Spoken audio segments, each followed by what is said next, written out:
And what's the initial? AC. Right? Next. Second clue. If you keep eating, this bit of your body will get bigger. PC. PC. It's an artist or a band. Who is it? PC. If you keep eating, this part of your body will get bigger, right? Yeah. And the last one I'm not really sure about. If you... He's actually winging it now. Imagine if this was Mastermind. I'm not sure about it. I know your specialist subject Come is... on! Okay, go! The place where you go to take your dog a walk and that. The place where you go to take your dog a walk. Forget it then. No, we'll do it! No, do it! Get you.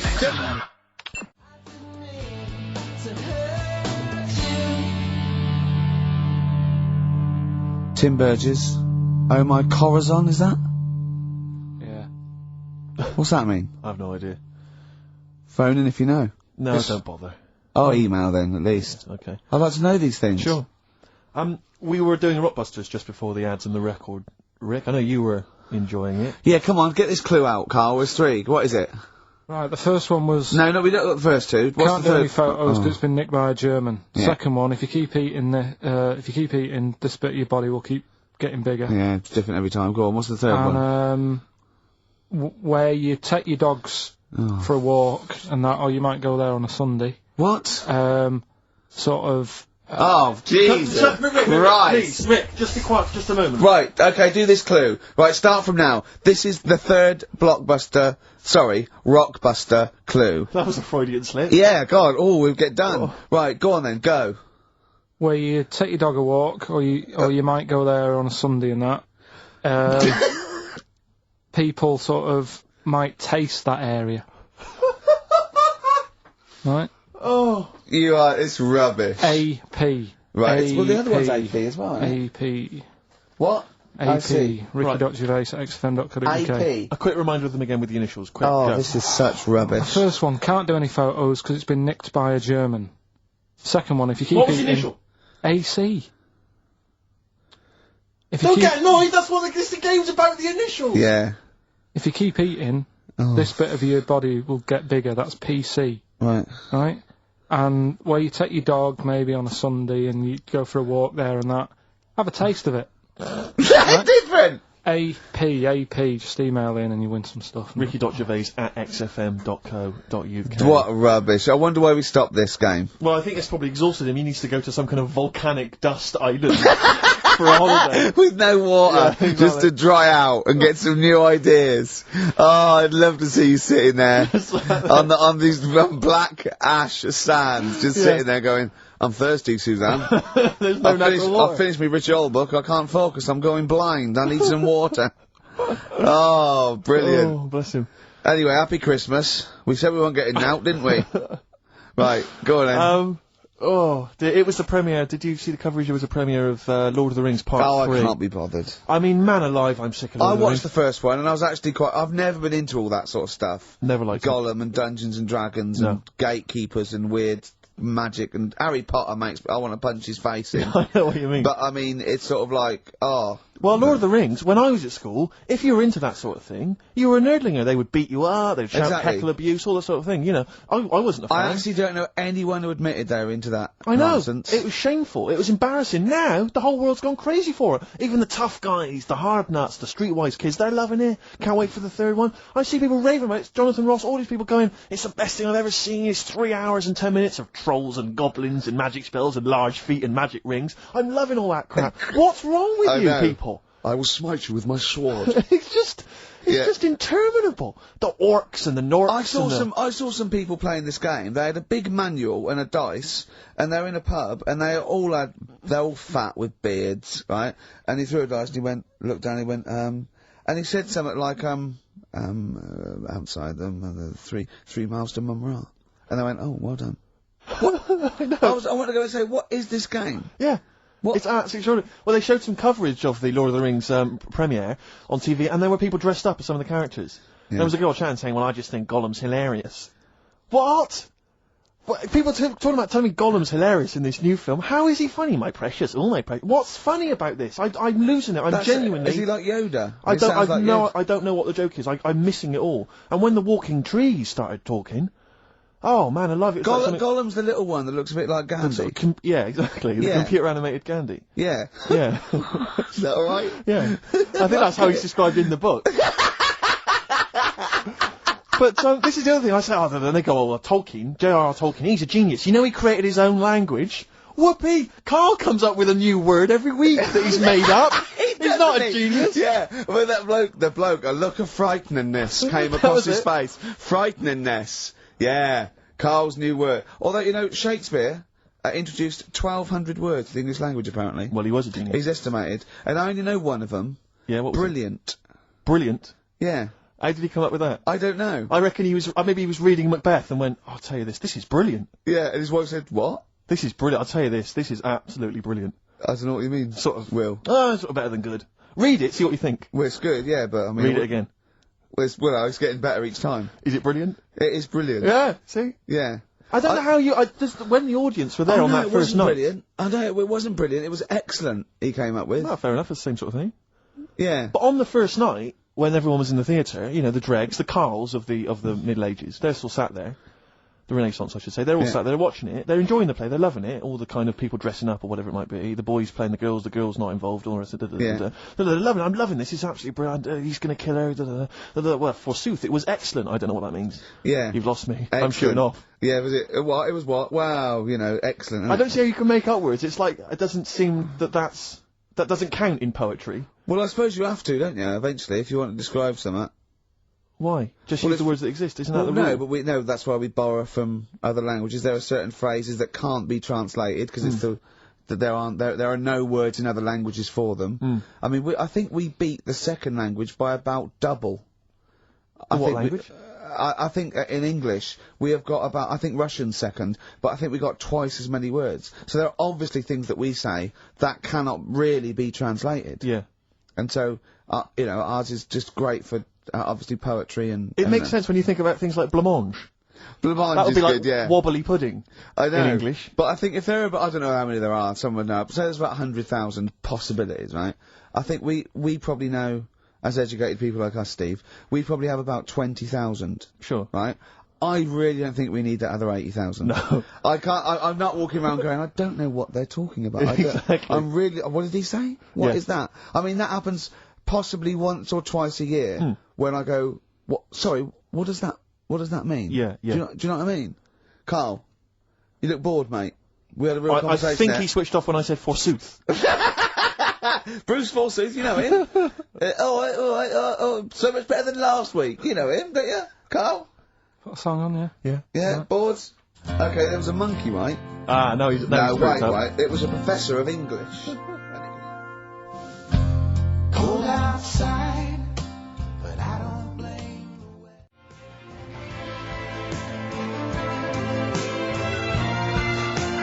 weather. No Blue Sky, The Thorns. That's beautiful, isn't it? On XFM 104.9. Carl, you're losing your rag a little bit. What's the matter?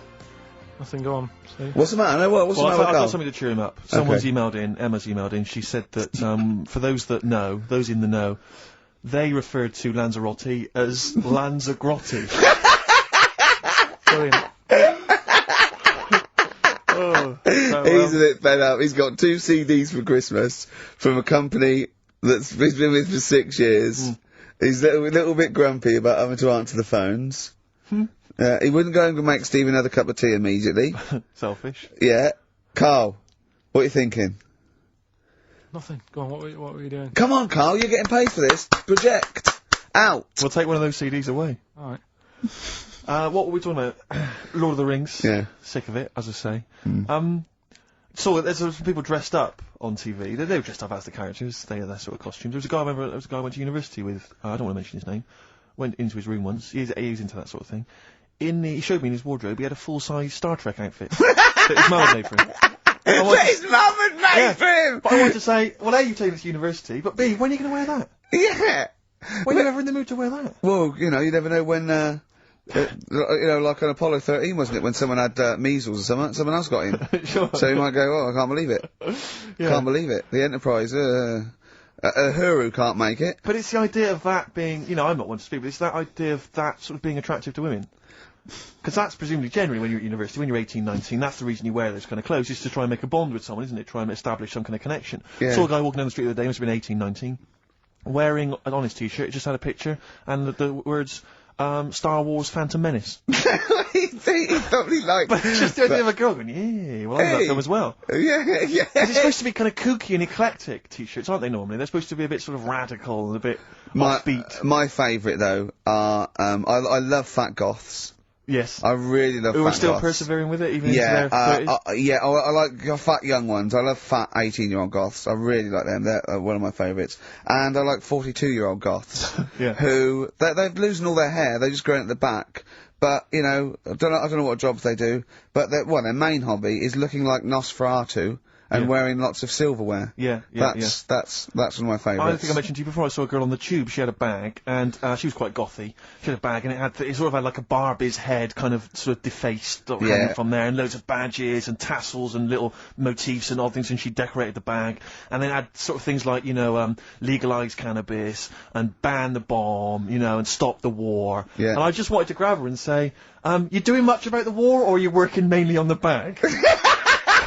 Yeah, you spent most of the year you're filling in the petitions, are you doing the marches, collecting or is it largely badges. the bag you're focused on? Oh dear. I'll tell you another thing, that a fashion mistake that always offends me whenever I see it, is an Englishman of any age wearing cowboy boots. I had cowboy boots. I can't believe it. When I was 18, right, I went out and got a pair of cowboy boots. The cheapest, I mean, they were the only ones I could afford. Awful. Why? I mean, was that 'cause you were in... they were like clogs that came up to the knee. They were so uncomfortable. And why did you get them? Who was wearing them at the time that you thought they were cool? Clint Eastwood. Right. Okay. And I had cowboy boots. I put segs in them. What's sex? Which the little things you nail into the bottom. So right? they sort of clip-clop as you Clip-clop, right. So I'm 18, right? Those tight jeans, so tight in fact, I thought I had to went to the doctor and I said my balls are aching, and I went off. I said I've got a pain in my epididymis and all this, which I was doing biology, and he went, your jeans are too tight, they're squashing your balls, right? So I had cowboy boots, right, and pale ones, not even sort of like finished properly, sort of like just the raw sort of leather, cheap wooden bits at the bottom, segs, really tight Levi's, and a red sweatshirt with bullshit on it. That was a present. Just embroidered on? I looked pretty hot, baby. Oh yeah. Yeah. And I remember once as well, this was really embarrassing. I had leather jacket, and How old were you? Oh, this is embarrassing, 26, I think. And I just had a nice leather jacket, right? But I was bored one day, and so it's about 1986, 87. Yeah. 87, must have been. And I just painted on the lapel a little acid.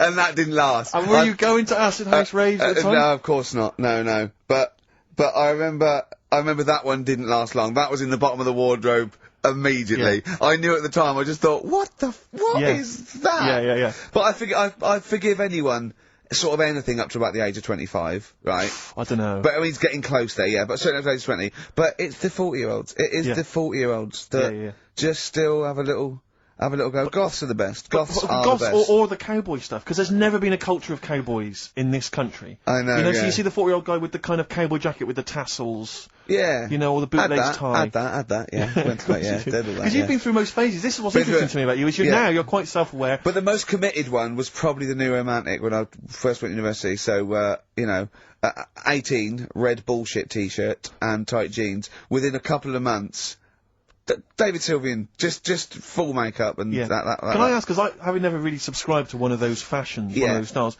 with something like New Romantic, which you've got to be quite committed, do you ease into that slowly, start wearing a bit of nail polish, maybe an earring, and then you work your way in, or you went whole hog? No, I remember the first time I did it, was the sort of like the first disco in my first year.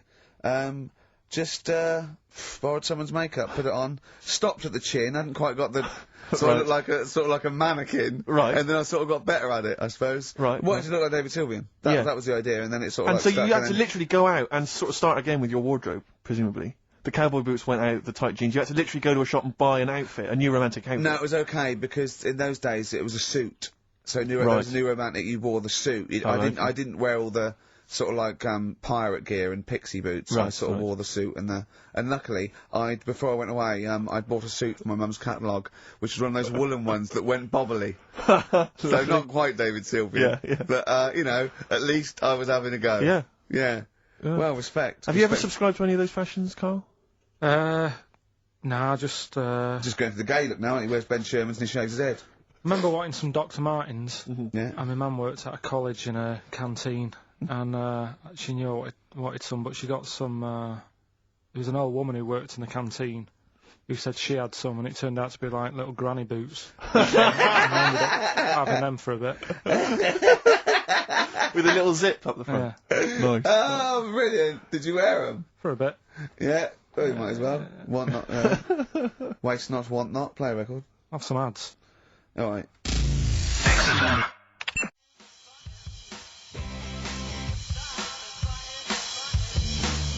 White Stripes, the hardest button to button. Steve, I've got to find out the answer. It's been driving me mad. How many words are there in the English language? Does anyone know?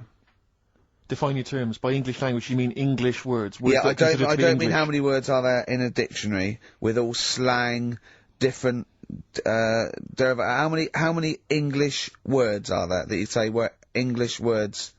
You know, not. But there are so many of them which but not phrases, not slang necessarily.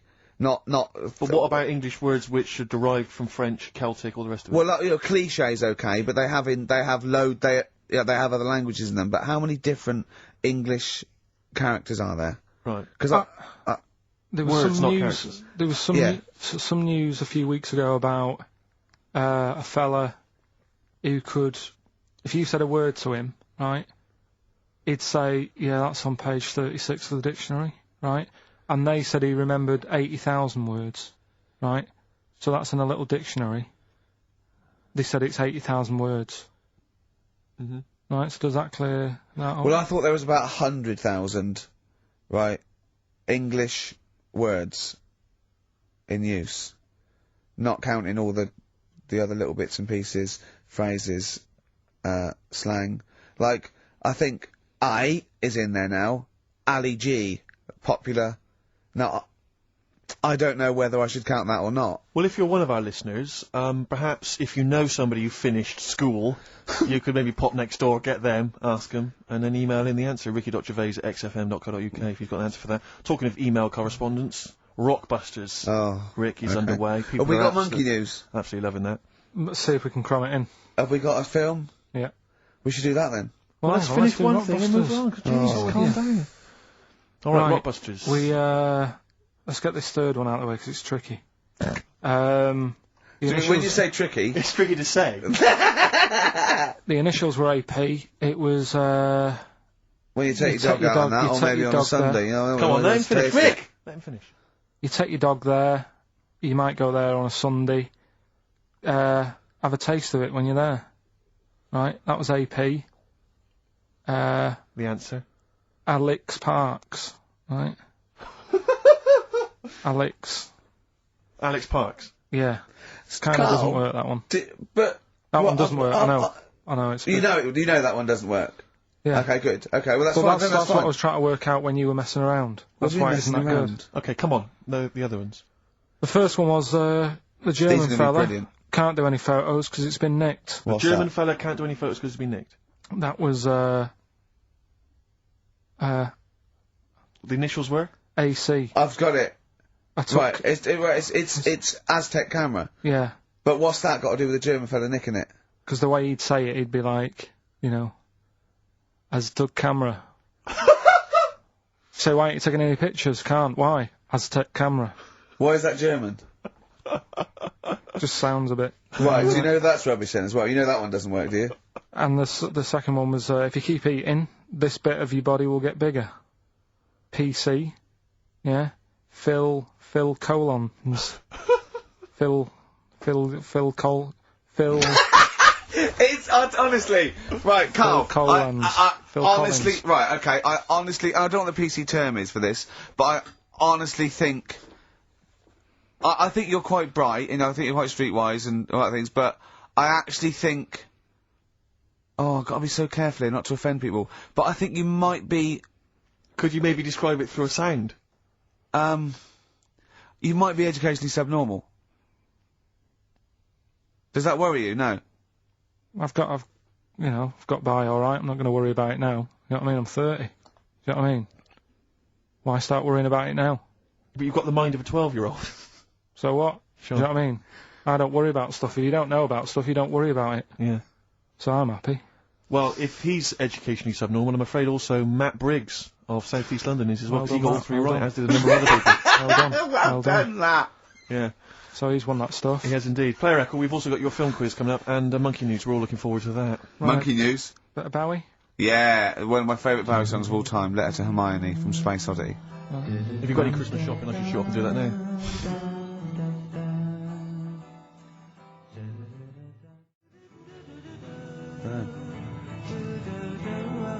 Letter to Hermione, David Bowie.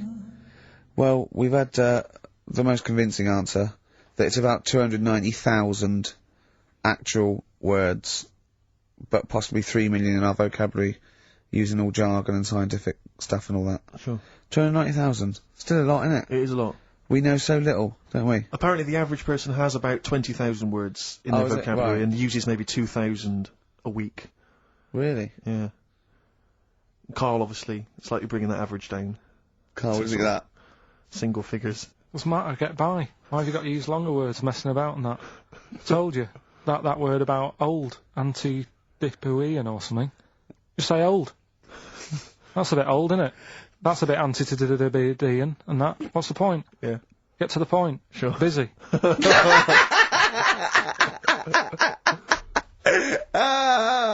Right, okay, are you in a film this week, Carl?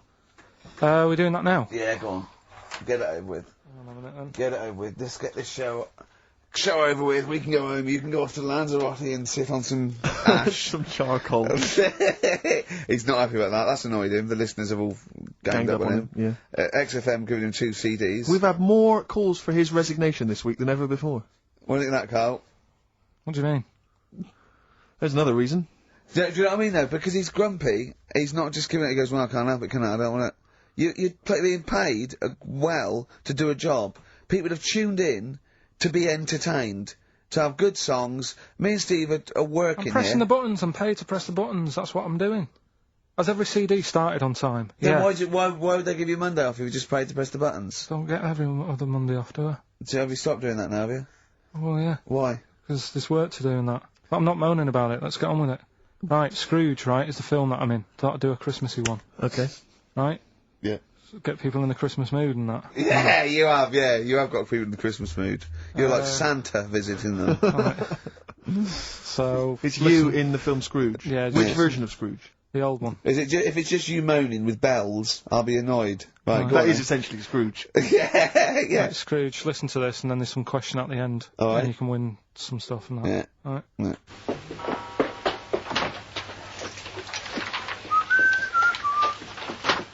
You're late. Only 20 minutes.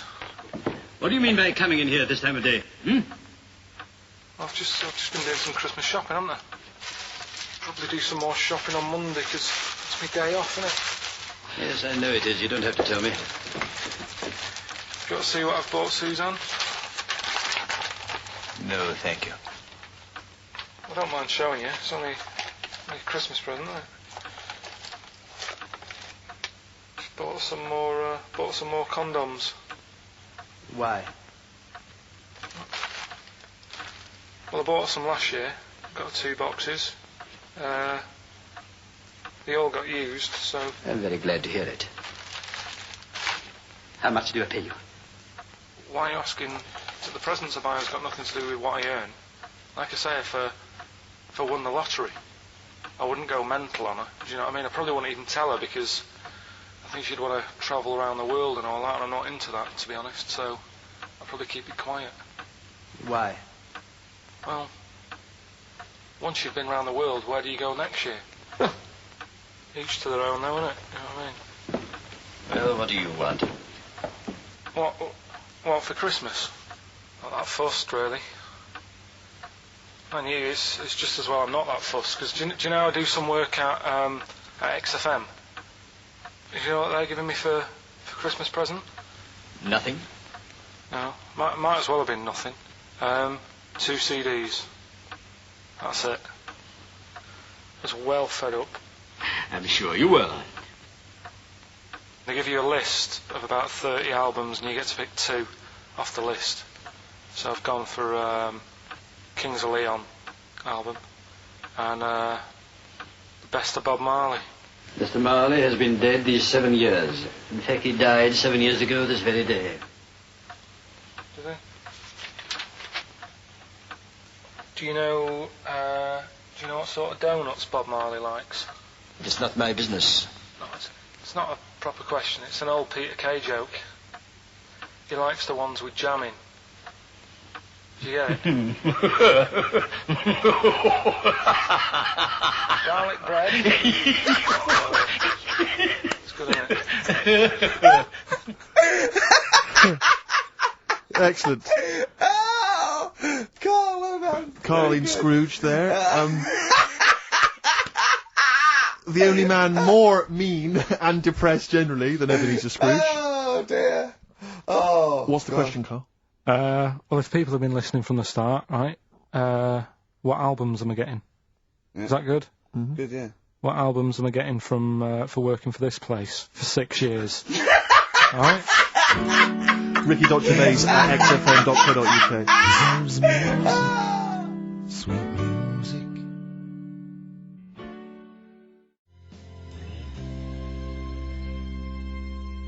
Snow Patrol and Run on XFM.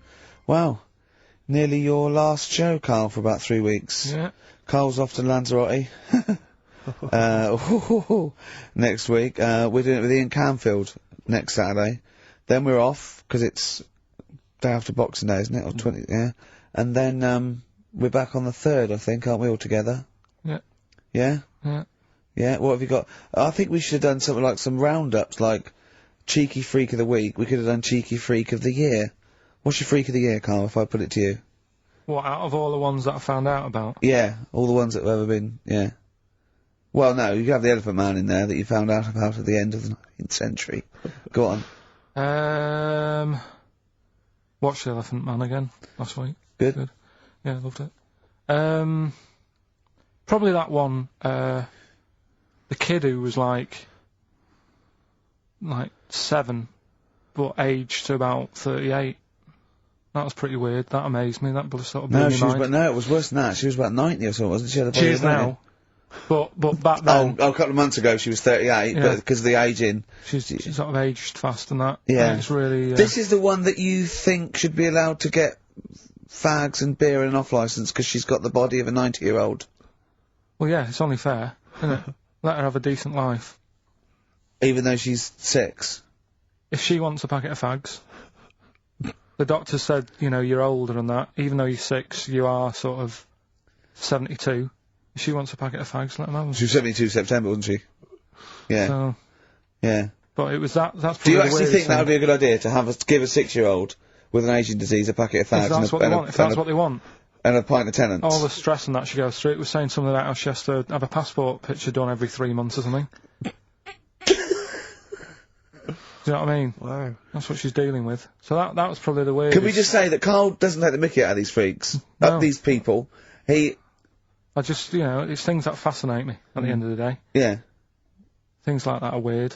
And things that, I mean, there's certain things that people get excited about that I think, well, what are you getting excited for? Like what? News, just news. Do you know I normally do the headlines and that? Yeah. Have we got any headlines? Not really, because there isn't that much going on. Isn't there? This is what annoyed me, though. There was something about a woman who's going up Everest on a bike. Do you know what I mean? And they were like, oh, brilliant. But I don't think that's that good. When someone's done it walking... Where would the woman who complained about you come in the years chart? That's What do you mean? Yeah, that's the woman with the enormous head. Lest we forget.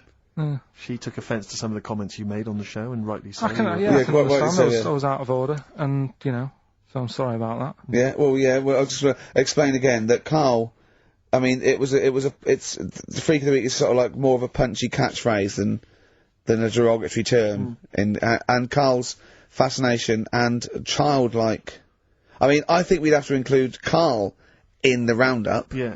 I mean, it'd certainly be in the top 10. I think the fact that she didn't sort of pursue any official complaints means that, she's a bigger person than you, Carl. Yeah, really, because, Certainly, well, so... headwise.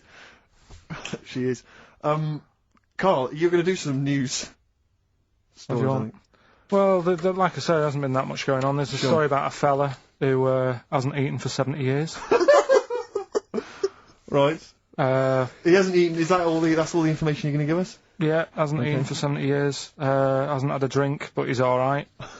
That's rubbish then. Next. It's not rubbish. Yeah, it is, yeah. Next. Well, what is it? How is that? How is a man not eaten or drunk for 70 years?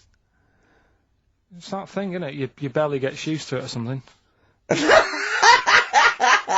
Steve, has he misinterpreted it, or is it rubbish? Well, it does. To be honest with you, it doesn't actually offer any explanation. It just says that that's what happened. Right, so that's rubbish. It doesn't go on to explain anything else. A woman's had 6 organs transplanted. Woman needed a new kidney, a new heart, a new stomach, a new liver, new kidney, intestine. Does that mean that she's the same woman? I know. You'd just say forget it, wouldn't you? Yeah. Wouldn't you though? Well, not really. The organ is just a lump of tissue. If you're that knackered, call it a day. Don't waste time with that. Yeah. And good advice. There's a woman who hasn't slept for 8 years as well. Well, that's impossible. Again, you want to see that, Steve? Yeah. That's the news for the week. Yeah, all rubbish. Turn off now. Next. Do you want to apologise once more for anyone you might have offended over the year? Yeah, like I say, I never want to upset anyone. No, just chatting about stuff it's just chatting. It's from the heart. You see something, you say, "Oh, it looks a bit like so and so," or "Isn't it a bit?" You're not really, you don't really try and hurt anyone's feelings, do you? But I think most people know that. And I mean, I've got to apologise for laughing at anything you say. I actually can't help it. Again, it's not vindictive, but when Carl comes out with some of the things he says, it's impossible for me not to laugh or react. So, have a Merry Christmas, everyone. Well, before that, Rick, is there some final, for the year, Monkey News? Tell you what, let's play a good song. Okay. Right, we'll have a bit of Monkey News, and then that's it. A bit of Amy Mann, then. Perfect. Brilliant, this one.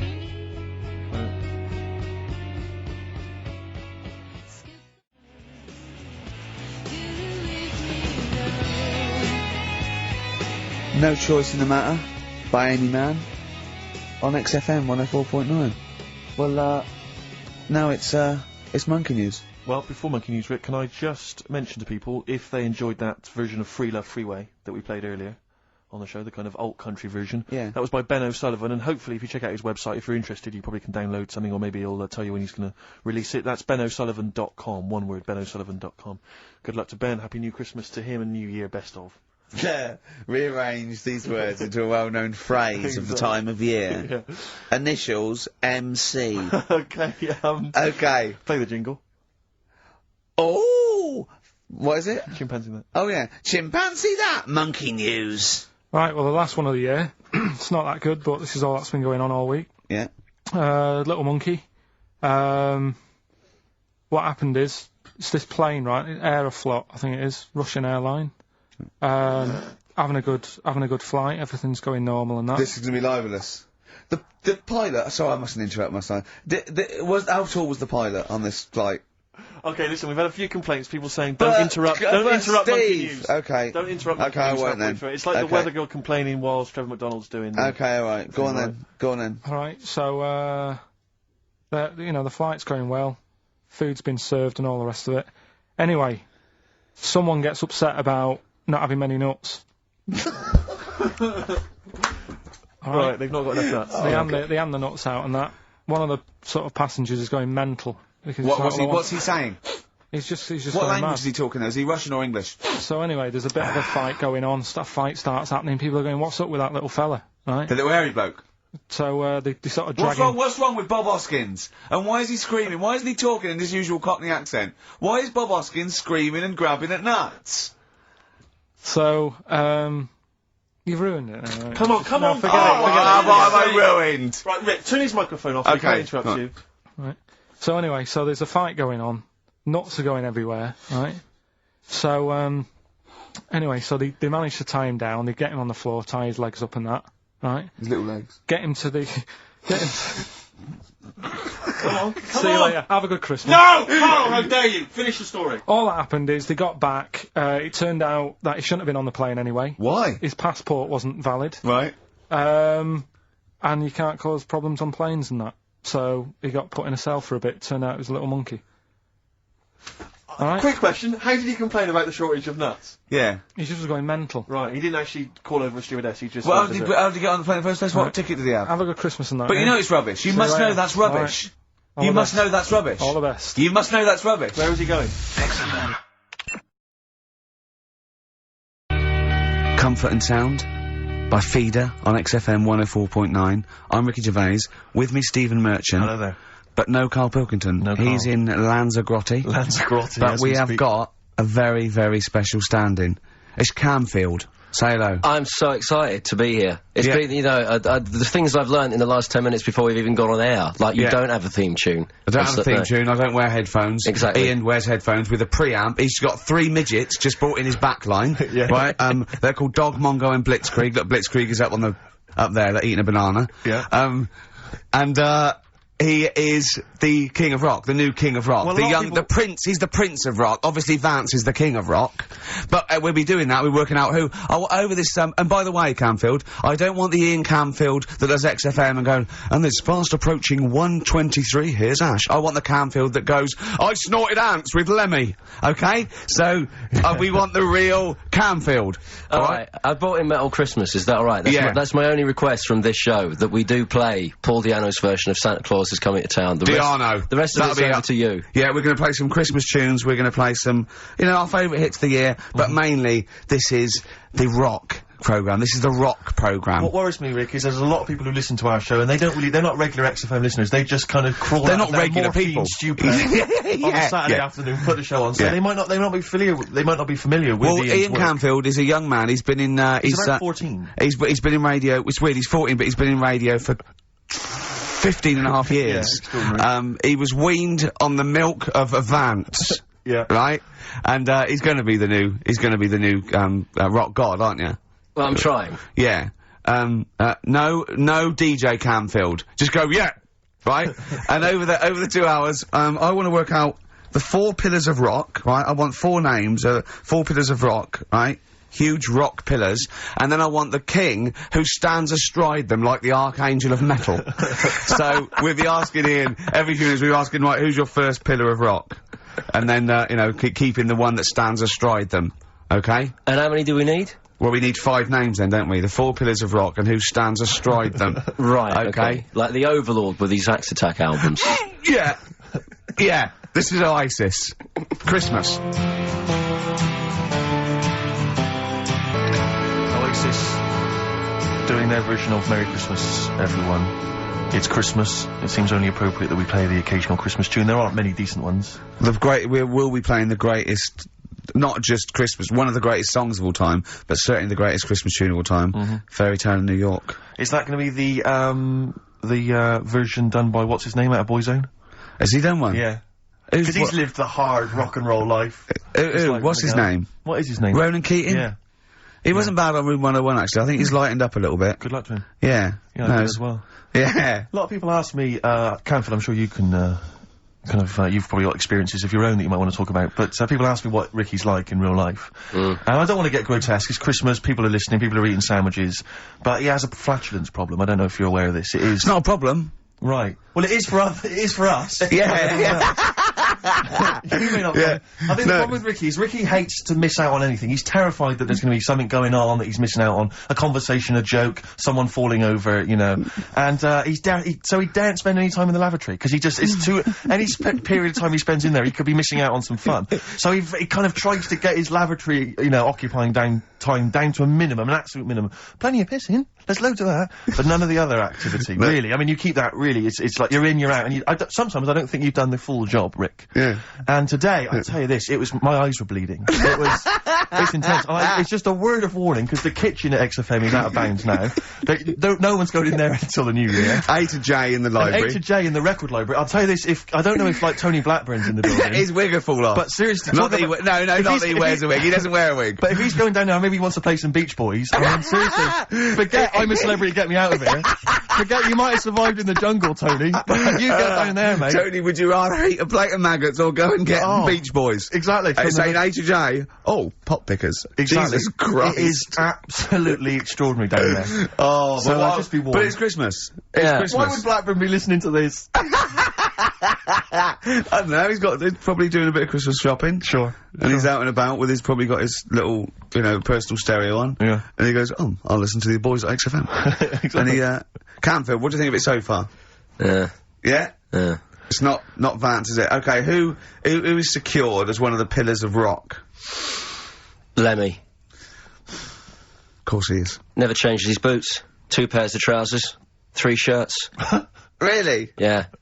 And he just alternates them, does he? Yeah, so he yeah, might have the same pair of trousers for 2 weeks, but the different shirt. Is it true his rider is a bottle of Jack Daniels and 40 Marlboro? No, it's like one of those 100 packs. No. Yeah. One of the 100 packs of Marlboro, and he like keeps them stuck in his boots, which don't change. Actually, I think I'm right in saying like that one of the like 2 left boots as well, because one of them did break, and he had 2 pairs, but he's now only got 1. But he's got the Lemmy, that is Lemmy then. Lemmy is one of the pillars of rock. What would Phil Lynott get anywhere near this? Yeah, he would have done. Let's play some Lizzie then. Don't believe a word. Thin Lizzy on XFM 104.9. I'm Ricky Gervais, with me Stephen Merchant, and over there, Campbells. Is that your impression of me? Yeah. Yeah. Yeah. The rock one's better. The rock one's better. Yeah, you shouldn't try and be a DJ. Yeah. Yeah. Growing up with Diano Tuesday night.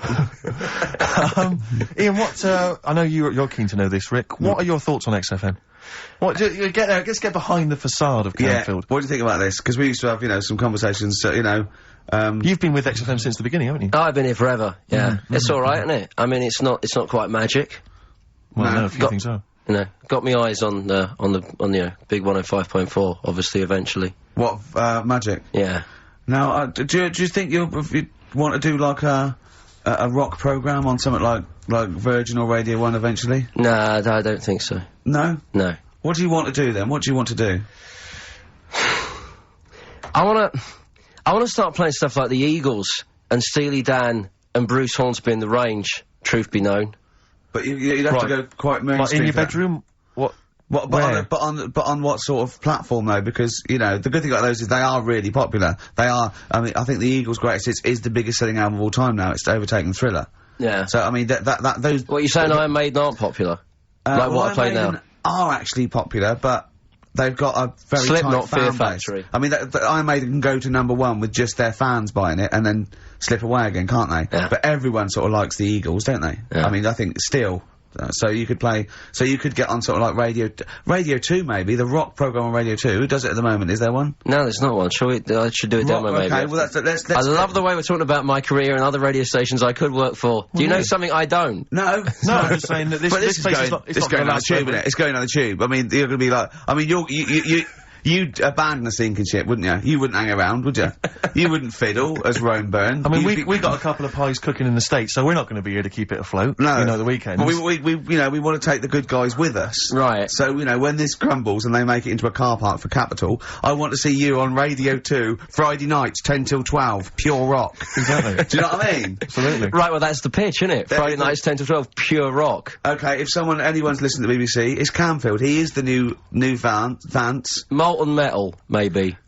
Molten Metal. That's good. My only concern with TV work for Ian is he doesn't look like the obvious rocker. I mean, people are listening, they probably imagine he's got the long, greasy hair, but that's he's got the modern Slipknot look. T-shirt. Lots of modern bands now, they've got, I'm not slagging it off, I'm just saying I wonder if the they've fans... got short hair. It's not all long hair and strange beards and tattoos, No, is it? the days of them all looking like Lemmy and smelling like Ricky are well and truly gone, Yeah, you know? yeah. Yeah. Have you ever had the long hair? Have you ever gone in for that? No. Never tried that? No. But I've got bullet belts and stuff like that. Right. You know, if you'd have wanted me to dress up, I would have dressed up and brought CDs. I mean, you know, obviously I should have prepared more for this show. Sure. Yeah. We're gonna play some classic rock, aren't we? I think we're gonna play The Who. We got Jump, Van Halen. That's a classic, isn't it? Yeah, I think I've got that about 5 times on every Driving album I brought in for you. Okay, and so Are we going to play Since You've Been Gone? Yes. Yeah. What's next? British Sea Power. Yeah, I thought we should play a couple of singles that we've enjoyed over the last year or so, and this is one of them. Carry On. Play at Camfield. And don't forget, Paul Di'Anno and Santa Claus is Coming to Town's coming on as well. Paul Di'Anno doesn't snort ants, he snorts anteaters. Carry On from British Sea Power on XFM 104.9. Not bad at all. Now, listen, we should just point out to people that Carl's away, and we always slag him off because he provides very little. But And he's an idiot. well, exactly, to be fair. But he's obviously off in Lanzarote, and he's forgotten to tell us what the password is for our email, Rick. Idiot. So we can't get into the email. So we're going to have to use Ian's email instead. ian.camfield@xfm.co.uk if you want to get in touch. You're never gonna have so many emails, Ian. Really? Yeah, Is that right? you're going to be looking at them all week. It's going to be brilliant for you. You're going to feel really popular. You know what Heat described Carl as a bald little mank twat. Nice. Carl was going, brilliant. Is that allowed? Is that alright? Yeah. Bless him. Bald little mank twat is back on the 3rd, isn't he? Well, if there's one thing that magazine's What good was at, he it's suggesting? You accuracy. can't be regionalist. What? Was he suggesting you can't be regionalist? Is that allowed? No, I just think it's a familiarity of, it's just because we call him a bald little mank twat, that a national magazine can say that. Oh, bless his little round head. Wonder what he's doing now. He's sitting in the ash, reading his, reading his Rich Hall book. Yeah, he spent a week when he went to, where was it? St. Lucia. He spent a week, right? Throwing sand at crabs. Yeah. I don't think they've even got crabs, have they, over there? No, I don't know nothing. what he's gonna do. What is he gonna do?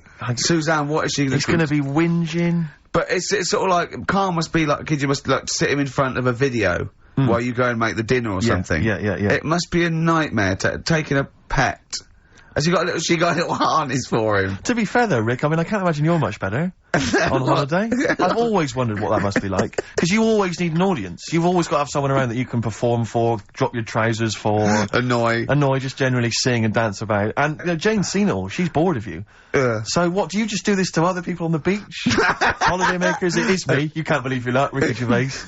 What, do you want me to dance? do you want me to annoy you? Yeah, exactly. I can annoy you for 5 minutes. Yeah. Because then I'll get bored Exactly. myself. I'll tell you what, I want some ads, and after that, the Fairy Tale of New York. Oh. Hoax, featuring Kirsty McCall, and A Fairy Tale of New York. Brilliant, on XFM 104.9. That's the song I think that single-handedly keeps Shane McGowan in gin for another year. It must do Just well, about though. keeps- but I'm sure it does. I absolutely love it. I still love it. I saw it on Top of the Pops too. And it's just brilliant. I mean, he wasn't great at miming, but it didn't bother me. Sure. It was miming to a different song, probably. Yeah, in his head. It was great. I had a little visit in the week, Rick. I think Go you on. missed out. A little Christmas visit from, I know he's a friend of yours. He's a friend of he's a friend of the nation. Go on. TV illusionist Darren Brown. Oh, yeah. Yeah, he's bought a new pad. Yeah. And, he just came around to tell me about it. Yeah. And, it's interesting because... Somewhere to keep his guns. Exactly. And, he, I can never know kind of how much, you know, he's just playing with your mind, experimenting. But he was telling me about the place, and You apparently... say he loves you? he's got a B-day. In the house. Now, we were discussing B-days because... Never understood that. I've never got my head around it. To this He's day, not meant to. Well, no. But I don't think I've ever met anyone who's used a B-day. Oh, Darren Brown does. He's known as the cleanest arse in Modern Magic. Yeah. Shiny arse, they call him. But we were chatting about it, I don't really know, to be truthful, I don't really know how you use them. I don't know. Well, I assume you just sort of go over it and let... But do you face the wall with your knees on the tiles, or do you I face think away do- from the wall? No, it's sort of like you just... I don't... And no. you know it's got the little Do you nozzle. sit on it, or do you sort of hover above it? Do you I hover feel- over it and just splash things onto them? No, it's a little jet, isn't it? It does it for you, doesn't But it? is there a jet? This is what I'm wondering. Is there a jet it's of water that it's goes like, up the crap? It's like it's a drinking fountain. That's you used just to what have I'm in school. thinking, yeah. Which I mean, I remember Mr. Mellows used to embarrass himself every time. I go, no, he's in the playground, Mr. Mellows. Yeah. It's not a B-day. We're not at your French, cottage again. yeah. I don't. B-day sounds French. French. Well, I'm assuming it's French. After, they're probably so embarrassed about just sort of like squatting over a hole. Yeah. They go, well, at least we can clean it. Are they? Because I haven't been to France for years, but are they still persevering with the They're public still toilets, going just with a hole in the They're still ground? I mean, I think they have got... Has a single Frenchman travelled anywhere else in the world? Yeah, and goes, seen that now this you is can actually uncomfortable. I know, my trousers go go down to the... Delhi, and I think there's proper decent porcelain. I know. I can't believe it. I think they have got the flush ones now, mainly for the tourists. Sure, yeah. But I've never really understood that. But it's not, you don't go in, it's not like because they're literally crapping into an open sewer, aren't they? That's the French approach to the public lavatory. Do they have the bidet next to the hole? No, the toilet is a toilet, isn't it? Right. But it's just like, it's sort of like it's like going in the bottom of a shower with a big hole at the bottom. But I don't know. And do you I mean, again, not wishing to get graphic, but do you use the bidet instead of the toilet paper? Is it used in conjunction with, or I mean, instead do of? you know what? I've honestly never used a bidet. Because it's not really a working class thing, is it? The bidet. No, but well, it sort of came in with sort of like purpose-built houses, didn't it? They sort of like shot up all over the. No pun intended. All over the sort of 70s. You know what I mean? It was like in salmon pink, there was toilet, sink and bidet. Yeah. We won't be using the bidet. Exactly. Fill it with ice, put some beer in that. Yeah. Because none of my friends washes their arse. There are people who refuse to touch their, the hole with the hands, and they only use a bidet, so if they're at a party and there's no bidet. Well, Carl don't like feeding his bollocks for cancer, because he says he doesn't like the texture of them. Sure. Well, so I mean, so he'd probably love a bidet if he didn't But have are to there go... kind of upper-class women who just waddle into the dining room with their sophisticated trousers around their ankles going, where's the bidet? It's filthy. Where's the bidet? I don't know what we was- use the paper. The what? I think the fish was off. I'm going berserk up there. Get me a bidet. Yeah, why don't you lie on the floor? Or I am climbing into the sink and turning the tap upside down. It's the only way I can do it. Yeah. Bidet. Thoughts on bidets? Have you ever used one? Well, no, you told me all this, but you still haven't got to the bottom of how you use them. No, I mean, I don't know. I don't know how to use it. Do they come, you need to ask Darren Brand, does it come with, like, instructions, like a flat pack I think kit you're or supposed to something know. about- I think you're supposed to, if you've bought a bidet, the assumption is you know how to use it. Imagine someone installing it and going, there you go, there's a bidet. You go, could you show me how to use it? Well, you like this? Well, no, let's go to the toilet first. Do the whole thing, otherwise I won't know in I'll context. just sit here in the corner, that's fine. Okay. Do well, you read a magazine when you're normally going? Or Well, I what do you might do, but I mean, I don't really want to do it with you here, but how will I know? Exactly. I need to know how you transport yourself from the lavatory to the Do you bidet. remember when we were trying to offer Carl money to have a shower with Johnny? Yeah. That's a Just weird some of the thing to- highlights of the year. That's a weird thing to do. Yeah. We nearly had him there, and then he didn't want us to watch. Yeah. We said, well, how will we know that you've done it or not? Yeah. He went, you are definitely bent. That's his conclusion. What we got lined up? Well, hang on, let's just say, if anyone's got any idea sort of how to use a bidet, maybe... Any idea for anything to talk about on this show? Well, that doesn't involve crapping. Or Yeah, farting. we've done that. Yeah. We Ian haven't, done Little Chinese Fellas or the Gays yet. That's still to come in the second hour. Ian.Camfield@xfm.co.uk if you've got any thoughts on bidets or just, lavatories generally. Richard Ashcroft on XFM, Check the Meaning. I think it was out this year and we enjoyed it, so we I played certainly had a thought then that, someone like Richard Ashcroft, who's really cool. I mean, I think one of our greatest rock and rollers, really. He writes great tunes, does great albums. The Verve, already in history. I just suddenly thought of him listening to this and thinking, I wish they wouldn't play my songs because I don't want to be associated with that drivel. Yeah. Yeah. Most people get a buzz out of it, get it on the radio. Do you think people say, don't let Gervais Guilty by association. Do you know what I mean? I love that song. I love Check the Meaning. I thought it was a lovely song. And he's thinking, they're gonna sandwich it to bring talk about little gay Chinese fellas and bidets. Yeah. Yeah. And it's gonna make me look What worries bad. me, Rick, is that there were, if we had to draw up some kind of list of artists who would allow us to play their songs, it's gonna be such a short list. Gary Glitter, it's just gonna be a few people who, are slightly more shameful than us. I just thought of something. There are 1 billion people in China. And I assume it's the same percentage of homosexuality occurs, as it were. That's 1 billion, 1 in 10. That means there's 100 million little gay Chinese fellas running around. Richard Ashcroft, if you're listening, I apologise for that last... Think about it. Germany, you okay? War is over. I heard a DJ in the week, I won't say who it was, but sort of like a cheesy, sort of housewife choice DJ, and he played that, and he went, Weird one, that, isn't it? What do you think of that the first time you heard it? Strange one. John Lennon, Yoko Ono, war is over. Here's the moment, at least, out there. I love that! Oh. What does he mean? That's exactly what I want from a DJ. That Yeah. kind of insight. We were talking before the break about how many little Chinese fellas there are. Yeah. Billions. An awful lot of them. Brilliant, good. More the merrier. Are you familiar, Rick, with the scary fact, I don't know, Camford, if you're aware of this, and Go it's on. chilling.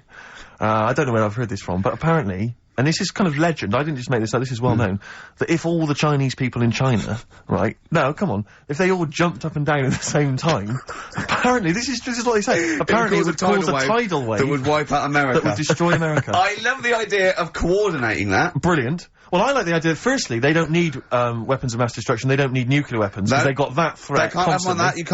You can't count a No. tidal wave as a weapon of mass Or destruction. jumping. Tony Blair could send in sort of people, you know, UN people going, look out for anyone jumping. Exactly. You know, All they need is an immense sort of skipping rope. oh yeah, once a little fella in Japan holding Yeah, one end, exactly. little fella in Russia holding the other. Exactly, yeah. And they go, on your marks, you'd have a lot of coordination over that one little... Maybe like someone It like would be Mr. Motivator, kind of coordinating it all from the Yeah, top of the yeah, wall, sort of yeah. looking down. The It's Chinese got- equivalent. Yeah. That's right, yeah. That would be... Because I think that's why they built the wall. I think that's why they built the To Great jump Wall. off the wall. Exactly, they just climb on that wall. That's the way it's there, that's the threat. And that's why America started the space race. Yeah. Because you can see it from space. Exactly. So they go... They're up there monitoring This is, Eagle to, Houston. There's lots of little Chinese fellas about to jump. Yeah. This is Houston. Are they wearing them lampshade We just need to hats? confirm they're Chinese. Are they wearing those... are they wearing those conical hats that look a bit like a lampshade? They Yes, are. They are. We just have to confirm they're Chinese. Because if I was the leader of China, what is the name of it? Is he the king of China? We're so ill-educated, Is aren't it we? the king of China? The It's Tsar not of China? King, is it? What is it? Is Chairman Mao still there? Is he It's still chairman someone. Chairman someone else probably. The new Yeah. chairman. I Or don't chairwoman, don't be sexist. And, Actually, you know when I said there's a billion people in China, so there's 100 million little gay Chinese fellas. Yeah. Someone phoned up to say half of them are women. yeah. Well, of course. Yeah. Straight on the phone with that. Well, I meant little lesbian fellas or little gay fellas. Yeah. I mean, I wasn't being sexist. But if I'm I just was- saying there's probably 100 million little gay Chinese people. What worries me, Rick, is if I was the premier of China, or if it was some of the people I went to Is school it with. premier? Oh, whoever it is, the king of China. If I was the king of China, right? Isn't he the king of China and king and I? Or is that he's somewhere else, isn't he? That's Siam, isn't it? I don't know. We're Is that not, rubbish, aren't we? is that not in China? We're not. Where's Siam then? We're not. It's Ceylon now, isn't it? I don't know. Or was that? I can't. Someone educated listening must be tearing their hair Yeah, out, screaming at listening to three buffoons But listen, in a room. if I was the king of China, let's assume it's the king of China. Okay, yeah, you'd be tall.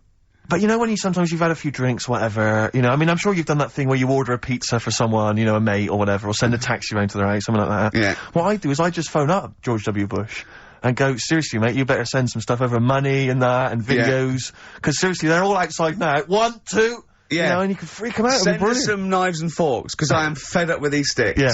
It's I ridiculous. don't know why we're still sticking with them. I can't pick up the tiniest little bit of chicken. It's crazy. It's rubbish. It's- yeah. Send us some cutlery. I'm having a nightmare eating yogurt. Oh dear. This is 104.9 Racist FM. Absolutely. Jonah Louis. Should we apologise for that? Not at all, no. It's alright, innit? Stand by it, yeah, it's That was good. his follow-up to You'll Always Find Me in the Kitchen at Parties. Yeah. One of my favourite lyrics. She was into French cuisine, but I ain't no cordon bleu. Brilliant. Yeah, looking forward to playing that in the new year. What happened to B.A. Robertson? Don't He know. knocked it off. I was standing in the corner and the ball came across. What was the other one he did? Don't know, I don't know. We're not as old as you. Oh no. This is all gobbledygook to us. XFM 104.9. That's Yeah. Jonah Louis. Yeah, you're not listening to classic gold. Amazingly. I've still got my own teeth. I think, Rick, I was the subject of a, Christmas con in the week.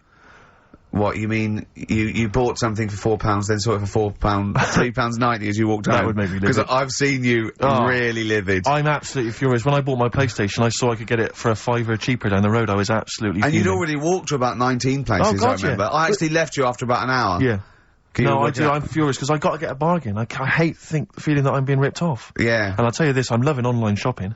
Oh, the savings I'm making, Rick. Really? It's crazy. Really? Getting 15, 20 quid off some things. Is it really? Oh, amazing. But these things, I might point out, are like Jaguars and, you know, yeah, Mitsubishi cars. Exactly. Yeah, but it's No- worth shopping round. No, Go this on. was not so much a con. Well, it was a con, but it wasn't so much one of those, just a missed bargain. Yeah. doorbell rings, answer it. It's a couple of girls. They must have been 13 or 14, maybe. Now, I've always had a problem with teenagers. I'm intimidated by teenagers. In case they call you a dork or something. Well, I mean, I told you before, I was walking down the street once, and there's two guys coming towards me. I mean, real losers. Do you know what I mean? Glasses, the spots, greasy hair. Do you know, really pathetic. And I was sniggering to myself. I was thinking, look at those losers. And as I passed them, I heard one of them look at me and say to his mate, look at that geek. I was furious. I was thinking, I'm allowed to call you a nerdlinger, but gee, I didn't expect it back. I was really furious and, like, upset. And so, as I say, these teenagers are at the door, and they were quite aggressive, quite aggressive girls. And they had a piece of A4 paper, and they went, we're doing a sponsored thing. Yeah. But I didn't quite catch what it was they were doing that was sponsored. I think they sort of fudged it. They went, we're doing a sponsor. Oh, yeah. And I went, right. And they went, do you want to sponsor us? Boy, they picked on the wrong person. I was a bit intimidated. I don't know why I said no. I was worried maybe it was part of some kind of, you know, hidden camera show, you know. Yeah. And, so I said, yeah, all right, I'll sponsor you. So they handed me this form, and I always thought you were supposed to have quite an official-looking form for any sponsorship thing. But this was literally a piece of A4 torn out of a notepad. It was the back of a Gareth Gates poster. Exactly. And, with some blue tack on it. Yeah, well, and it said, and I looked at it, and I didn't really absorb it, but it had things like, you know, Mrs. Jones, Mrs. Smith, you know, £5. Yeah. And then no one's actual address, just Finchley Road, you know, nothing too specific. Yeah. So I wrote my name on, and, put down £3. 'Cause a lot of people were giving fivers, but I thought, you know, I'm not made of money, it's Christmas. I've got to buy gifts and stuff. Yeah. So I Gave him a fiver and asked for change. yeah, Yeah. well, I gave him £3. I said, I'll sponsor you for £3. Best of luck. And they went, can we have the money? And I said, well, aren't you supposed to do the thing? And the woman the girl just looked at me, she just went, no. So I gave her £3. But what difference does it make? Well, I'm assuming, though, that it's not going to any charity. It's no sponsored But I thing know, at all. but then, I'm not being funny, the charity that it's not going to, you wouldn't have given to it anyway. It's true enough. So all that's happened is, you're £3 But down. I'm £3 down. Yeah, but if it would have gone to charity, it'd be £3 down. The fact that it hasn't gone to charity doesn't matter, because you wouldn't have given it to charity. Yeah, but if it had gone to charity, Rick, I'd have felt a little bit superior, a little bit smug. That'd have kept me going for another 6 months. Whereas now, it's just gone to a couple of weeks off the street, you know, who are scamming people. Possibly old people, Rick, and that's who I feel sorry for. They've not got a great deal of money.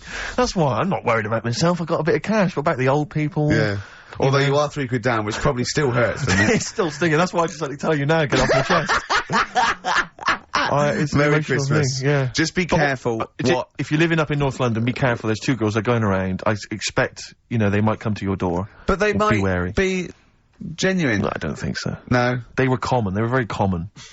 Do you know what I mean? Was the giveaway things like, you know, Santa Claus had given £10, Tony Exactly. Blair had given £1? yeah, yeah. Yeah, I know what you mean. Yeah, I think you were conned, mate. Yeah. Right.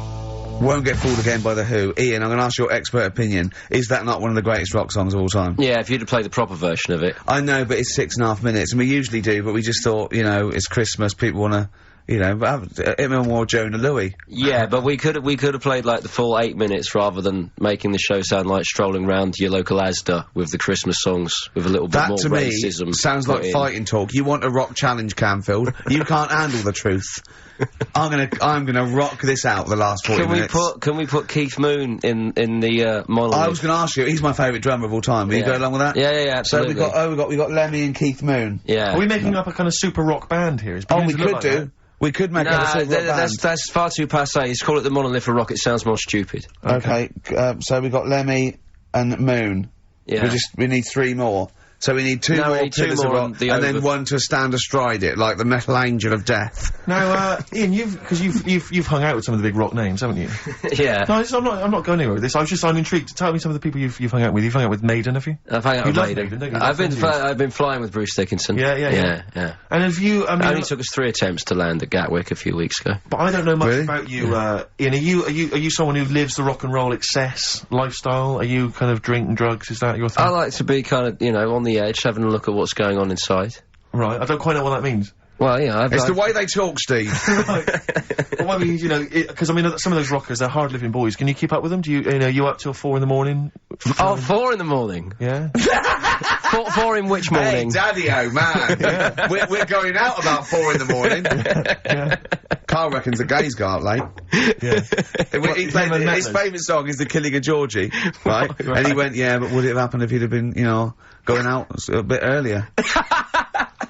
Yeah. Well, no, fair point. Yeah. Is that song time specific then?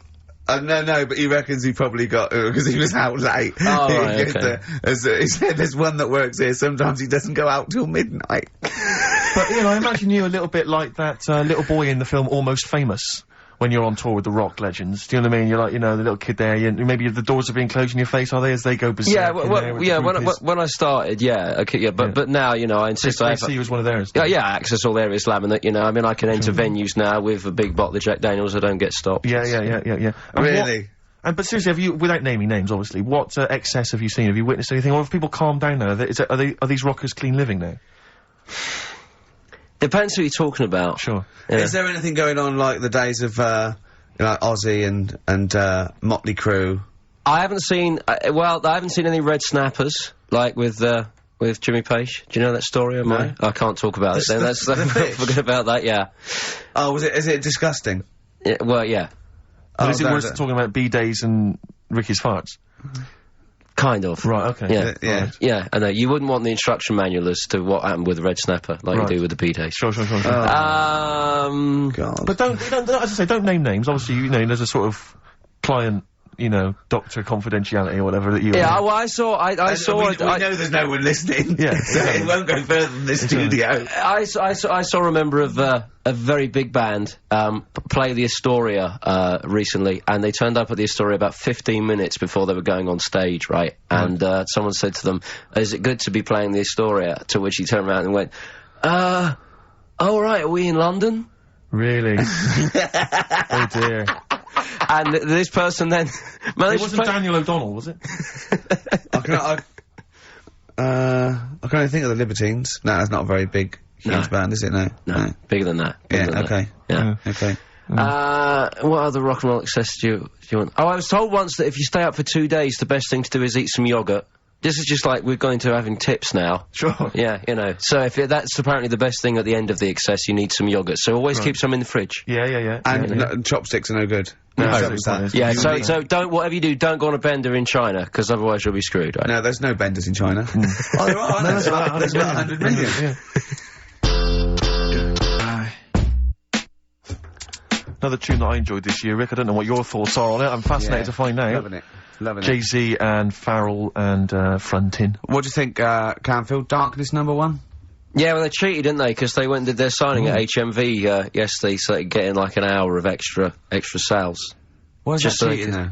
Well, you know, I don't know. Well, I suppose Gary Jules could have turned up at Virgin down the road, couldn't he? And yeah, you know. Okay, well, then in that case, they're going. Deserves to be sort of #1 because at least it's potentially a sort of evergreen, sort of Slade type classic, and they are the biggest sort of band around at the moment. Canford, what are your thoughts? You love rock. What do you make of the Darkness? It's alright, they've been around for a while now. Sure. You know, another year, maybe. But they're all the ingredients of everything you like, I imagine. They've got a bit of glam, they've got a bit of Queen, they've got a bit of AC/DC. It's all in there. You've got a bit of Bruce Forsyth. You know what I mean? He's funny. They're a good fun band, aren't they? Yeah, they're I mean, they're essentially just too close to novelty. But then so was Slade, in a way. Slade have only got this credibility resurgence in retrospect. At the time, they were a pop band that essentially were for teenagers and thugs. I'm not sure Canfield's going to be championing Slade, though, up there in the same way that he champions the Maiden. But you got to appreciate what Hold has done, surely. Yeah, I appreciate what Hold has done. But they only became cool, didn't they, when Oasis covered them? Yeah. I mean, I genuinely always liked Slade, and I've still got a soft spot for him. But yeah, the Darkness, we'll have to wait and see. At least the Darkness weren't as irresponsible for the kids of today, though, because the amount of spelling mistakes that Slade were responsible for at school in the 70s must be atrocious. Putting the Z's in. Rubbish. Ian, I'm gonna have to ask you for our third pillar of rock before the ad break. Right, well, we need, who have we got? So we've got Lemmy and Moon. Right, okay. I think we need to put in, we need a guitarist in there. We should maybe put in Keith Richards. I'm a little bit worried about the health scare, because the kind of air pollution around any venue that this band might play, with, like, Lemmy and Keith Richards there, Yeah, you know. See, I'm surprised at Keith Richards, because I would have thought it was heavy enough for you, but the Stones have done enough to get in the annals of rock. Yeah. Okay, let's play some ads. Quick question. Do you actually speak like this, Ian? What? This is your real voice. This is real voice, yeah. Yeah. It's amazing. Do your daytime sort of voice, the X-list voice. Say it's fast. It's just coming up to 2:20 on XFM 104.9. After the break, we've got Feeder. Say that. It's just coming up to 2 on XFM 104.9. These are the ads. trouble with that song is, don't know the Bell said, it could sound like he's saying something to do with Bell Ends. Well, yeah. What? Heaven forbid. What, you think he meant that? Did he? Probably. No. That's The Darkness on, XFM 104.9. Bell End. Yeah. What other rude words are there? Cock. Yeah, that is rude. Yeah. Especially at Christmas. Especially at Christmas, yeah. It's a time for families. I know. Now listen, time for family. Now, Ian. Yes. Who is your fourth? We need a lead singer in this mega group, the monoliths of rock. Who we got? Lemmy, Keith Richards. We've got Keith Richards on guitar. We've got Lemmy on bass. Yeah. We've got Keith Moon on skins. Right. Some terminology coming out there. Yeah. Who's doing the Vox? Who's given Golden Tonsils Award? Robert Plant. He's gone for Plant. He's Yeah. gone for Plant. A lot of trad names there. There is the group. The lineup is Moon, Lemmy, Richard, Plant. Okay. Now, our competition, Steve. Name that group. Okay. What's the best, heaviest rock name ever? Sure. this is obviously not a name that already exists. No. Okay. My you mate thought of mine yourself? came up with, I think it was, Brain Hammer. which I like. Velvet Nazi 666. Sure. So we want the heaviest, most mental piece of death metal, headbanging, bleeding out your brains rock. Axe Attack. Okay? Please welcome to the stage, Christ on a bike. Please welcome to the stage. Oh, look at you! That would be great. Yeah. That would freak out the metalers. Yeah. Cheeky. Yeah. Oh, now listen. They need a manager. They need someone who could introduce them. They need someone to stand astride them. Who is the leader now? Who is the king of all that rocks? Well, it's obviously Tommy Vance, isn't it? Do you know what worries me, Rick? We've said Vance a lot today. I'm wondering if the kids today, do they know Tommy Vance? Are they What do you think familiar that, with Ian? If they don't know, they shouldn't be listening. him? Okay. Fair enough. So, Vance is their manager. He needs to, they're on at Wembley. He's got them on at Wembley. They're the greatest rock band of all time. We need the name. Please welcome to the stage. What are they called? We'll, Phone in, email in, and the prize, we're gonna get some, We'll rummage through the bins as get Carl normally get does. some old tat like Carl does, We'll some stick something in. VHSs, some CDs, greatest air guitar Peter ever. Max. Yeah. What's the... Do we need to give out the numbers and Well, stuff? can email, Don't get can't them they? to phone in. You don't want to talk to him, Ian, seriously. No, you don't want to, you know when, what's his name says to Agent Starling as she's going to meet Hannibal, don't let him inside your head. Yeah. Don't talk to the listeners, Ian. Exactly, it's very much the same Please thing. I'm a bit concerned that my email's going to be besieged by people sending you links to how to clean out the bidet. Well, that's all right. Of the week. But Nature what's of the the most mental, head-bleeding, banging, brain hammer operation this band can be called? Call in. Rick, because it always amuses me if you, I mean, I know it's cruel to put you on the spot, but so some of your former band names have always amused me. Well, the worst. The worst one? Right, I'll just leave this. Ricky's had a number of bands over the years. What was the... The worst one. Ready? Get ready to play that record, because I don't want any aftermath. No, hang on, before you tell me, what was the one? Because these pictures of you, like when you're New Romantic, keep on being published. That was Shauna dancing. Yeah, but someone... That's pretty bad. But someone told me, they were like, oh, ask him about when he tried to be Bon Jovi. Can you imagine such a thing? I know the name you're thinking of. Right, here we go. Play the record. Immediately I say this. Ready? The Sacred Hearts. Play a record.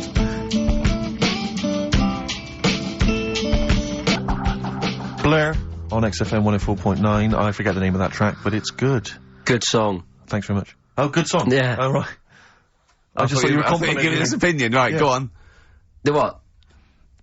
Are we still on the air? Yeah. What are we doing? Merry Christmas. We got someone on the line. Oh, right, he's here. Who's that? Ricky, It's, yeah, go on. it's Jonathan, how are you? Good. It's only TV's Jonathan Ross. Ross, turn your radio down, you idiot. I'm here. I like to, I haven't got a radio on, what are you talking about? We can hear the feedback. Well, I haven't got it. It's not my fault. It's your incompetent radio station. And also, didn't you hear? We said don't call him. We don't want to speak to the listeners. What's I'm not a listener. I'm a visitor to your shores. I'm special. You know that full well. I know you're special, right? Yeah, exactly. What? You got a name for the band? Yeah, you ready? Yeah. Blump. B-L-U-M-P. I tell you for what, you can't have a normal word. If it's the monolith band of all time, if it's the big, you can't have a regular word. It doesn't make sense. How can you have a regular word? All these ideas you've come up with are rubbish. You need a word which only stands for that one thing. No one's heard it before. No one will use it again. Blump. I can't help but feel that that's a more appropriate name for maybe one of Ricky's bands. I love seeing that picture of him in that band. You see it everywhere these days. He was like a girl. He was like a little girl in a suit. It's like a little dyke at a wedding. What was that? That's got to be the kettle calling the pot black, surely. I've always got nothing but 100% heterosexual. We're not sure about. There's not anything wrong with it, I know that, but look at you. I actually had to get that in. There's not anything wrong with it. I'm Jonathan Ross. Oh dear. I was thinking the other day, right? Oh, yeah? The Comedy Awards. Yes, sir. You didn't have to say some awful things about poor celebrities, poor has-been celebrities with coke addictions and fat lips and faces that where surgery's gone wrong and everything. And when they're on the show, they're going, "Oh, you look lovely." Yeah, oh, I'm nice so to good. Well, I'm nice to them to their face, but obviously when I'm not with them, I like to let my true feelings be known. What's wrong with that? That's how everyone Well, I'll tell you what, you can get anything off your chest you want on this show. Any celebrities you want to talk about? There's no one listening. It's just between me and you. A lot of people listen. They listen to my show, and after they've had a few hours of, good laughs, they like something bland to just cool them down afterwards. So they flip over. We know this happens.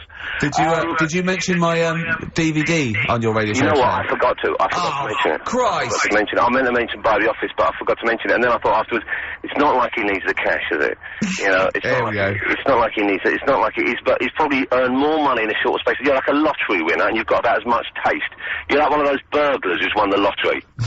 I am. I'm dressed like an Albanian window cleaner at the moment. Burglar from Reading who won the lottery, and now he's fritting it away on what? I do feel sorry for my neighbours. I've moved into a really nice place. I feel like it's the hillbillies. No, it's nice he's moved in though, because it's nice. He's given them something to sort of talk about behind your back. You've united the whole block. Right, go and play with some Japanese wind-up toys now. I'm going home to play Mario Double Dash with my son. It's going to be a good afternoon. I phoned you once after I finished my show. It was about 5 minutes past 3. Yeah. And I don't mind if I said, how you doing? You went, it's brilliant. You said, this is what you said. You went, everyone's out, Jane's taking the kids out, I've already masturbated twice, and I'm playing with a new Japanese toy. I'm masturbating now.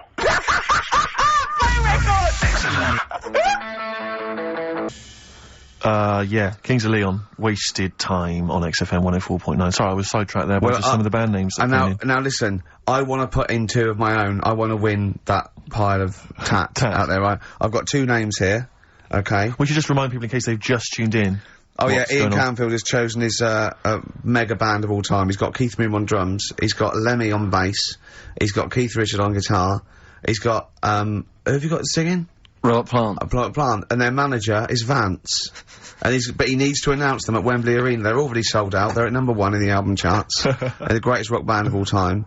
And I've got 2 suggestions. Okay. What about this? Please welcome to the stage. Tungsten lung hemorrhage. Yeah, good. Yeah? Please welcome to the stage. God dildo. God dildo, interesting. Nice juxtaposition there of God, the almighty creator, and a dildo. Nice use of some contrasting imagery there. Yeah. Powerful and topical. Tungsten lung hemorrhage. Yeah. We've had a couple also on the email. People didn't really include their names, but who cares? Please welcome to the stage, Balls of Steel. Balls of Steel, yeah. And we've had like Brain Hammer. Yeah. Brain Hammer's good. Lots I like of Brain Hammer. brain-related stuff. Quite liking the idea of tumour fish.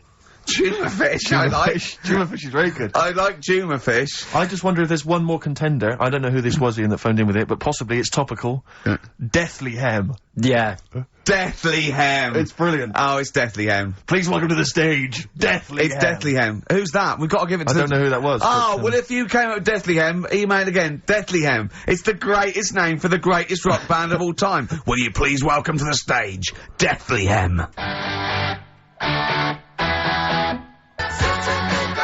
It's golden tonsils, isn't it? I went to, I was going to go see him once at the Camden Underworld about a year ago, and they had this sign up, right, saying that Graham Bonnet, who sang that song, had cancelled, right, and it said, God willing, he'll be performing tomorrow. And just in case you thought he'd cancelled because maybe no one bought any tickets, the doctor's certificate was beneath the cancellation sign. Brilliant. Well, we've sung that a couple of times drunk, haven't we, Ian? Oh, but, at the top of our voice. We have done it. It is the best ever. Yeah, it is. Ben has won whatever you're giving away. Yeah, Ben a big came pile up with of crap that we Deathly find. Yeah, Deathly Hem. Yeah. I mean, if you are in a rock band, you're looking for a name, and you think you deserve that name, then, you know, write to us. We want to know that you're really heavy, and Ian Camphor would officially hand over the deeds of the name Bethlehem. Deathlyhem? Deathlyhem, yeah. Deathlyhem. They only play at Christmas. You only play, like, big venues at Christmas, and it's all things about, like, fighting, like, good versus evil, and God versus the devil. And you gotta write songs like that, yeah. Yeah. Deathlyhem on XFM 104.9. Perhaps that the debut should certainly be a concept album, based on the Nativity play. Yeah, Brilliant. Yeah, Or that'd be just the good. whole kind of Old Testament in kind of rock form. Yeah. With, like, it'd be extraordinary. It's the battle for humanity. Yeah. It's called, Humanity Manatee, and it's a fight in the ocean of hell. Yes. Sure. Yeah. Sure. Yeah. I'd like to see a serpent, maybe pictured There'd be a somewhere. serpent, isn't it? Track 4. Track 4. Yeah. Track 4. Yeah. Yeah. I think we should give massive props and suitable regards to Ian Camphor. He's come in, he's pressed the buttons. He stood in for an idiot brilliantly. Yeah, I he think has so. stood in for the retarded It's a shame Paul. that you've not displayed some of the usual incompetence that we've come to love and expect from Carl. It's a shame. Okay, well, it's You are the greatest DJ in the world, though. The way you sort of, like, drop Press these buttons. But, you know... Every time I've pressed a button off air, Ricky's been going, oh, what great DJ. It's great, though, because he ends it, it's just brilliant. I mean, we're lucky if we can talk with the mic on. That's the title, not talk over a record. We did some great links during the ads. Yeah. And, of course, Jonathan Ross, masturbating. Live on air. Just looking back at some of the highlights of You this don't get week's that show. on Capital Gold, do you? Like Tony Blackburn getting a call from Fluff Freeman going, alright mate, I'm knocking one out. Yeah. Well, have a lovely Christmas. Have a bloody great Christmas, Have mate. a bloody great Christmas. It's the best of next week. Yep. The best of the last few weeks. Yeah. With some tat, you know, Carl's put together. We're Look back in forward to that. January. We're playing some of our favourite songs of the year. I'm next looking week. forward to seeing Pilker's tan and Pilker's pictures back, from his holiday. covered in ash from the beach. Yeah. And we're back on the 3rd, I believe. But Ian, do you want to introduce us? This is Ian's choice for the day. Yeah. We'll see you next week in spirit, and then we're back on the 3rd with Pilkers.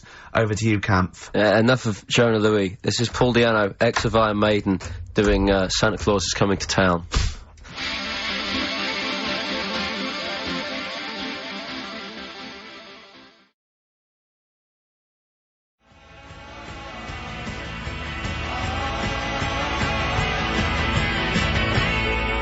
Kings of Leon, California Waiting. Steve, the public have been waiting for us to return. That's true enough. Alright? Yeah. They had the best of Oh, last that week. was a joy. They had Camfield and us without Carl the week before. But it's been a while since we've all been together. I'm Ricky Gervais, with me is Steve Merchant, and over there, with his little sunburnedy, baldy head, little Carl Pilkington. Hey. Alright? Yeah. That wasn't Steve slapping me head then, by the way. No, that was just him clapping at, like, Steve Wright in the afternoon. It's a great show. Because he's so... It is a good show. Yeah. He's so pleased that we're a posse. Yeah. And we're all back together. 3 holidays Carl's had this year. Last year. Yeah. I'd love to have 3 holidays. You've got to start putting the work I in there. had 2 holidays No, then. you had 3 holidays. You went away with Suzanne and her parents. Yeah, well, that doesn't count. It does count. If you book 2 weeks off the firm, you go away and you go, how was your holiday? Well, I didn't really count. It wasn't a really good holiday. Can I have them days back, please? My New Year's resolution is to be nicer to you, but Well talk done, sense. you've already broken that. No, but talk sense. Talk sense. You've had 3 holidays this year. And I'm just saying, you're in your 30s now, and 30s is when you should be really putting the work in. That's true enough. To reap the benefits in your 40s, 50s, 60s, 70s, 80s, 90s, and 100. Carl, what's your New Year resolution? What about think before you speak? It's worth... I mean, See, I'm consider it. allowed to laugh. I'm allowed to laugh at things other people say, Carl. That one, that is a good suggestion. How was your holiday, Carl? It was alright. Right, brilliant. But that, I don't see, on the kind of, on the ratio of, good to bad in Carl's mind, that might be amazing, because we never It might be hear him amazing, sing the mightn't praises it? of anything. I'll tell you what, can we have, you know, a cracking little tune, and then come back and hear about Carl's holiday? I'd love to do that. Let's keep it tight.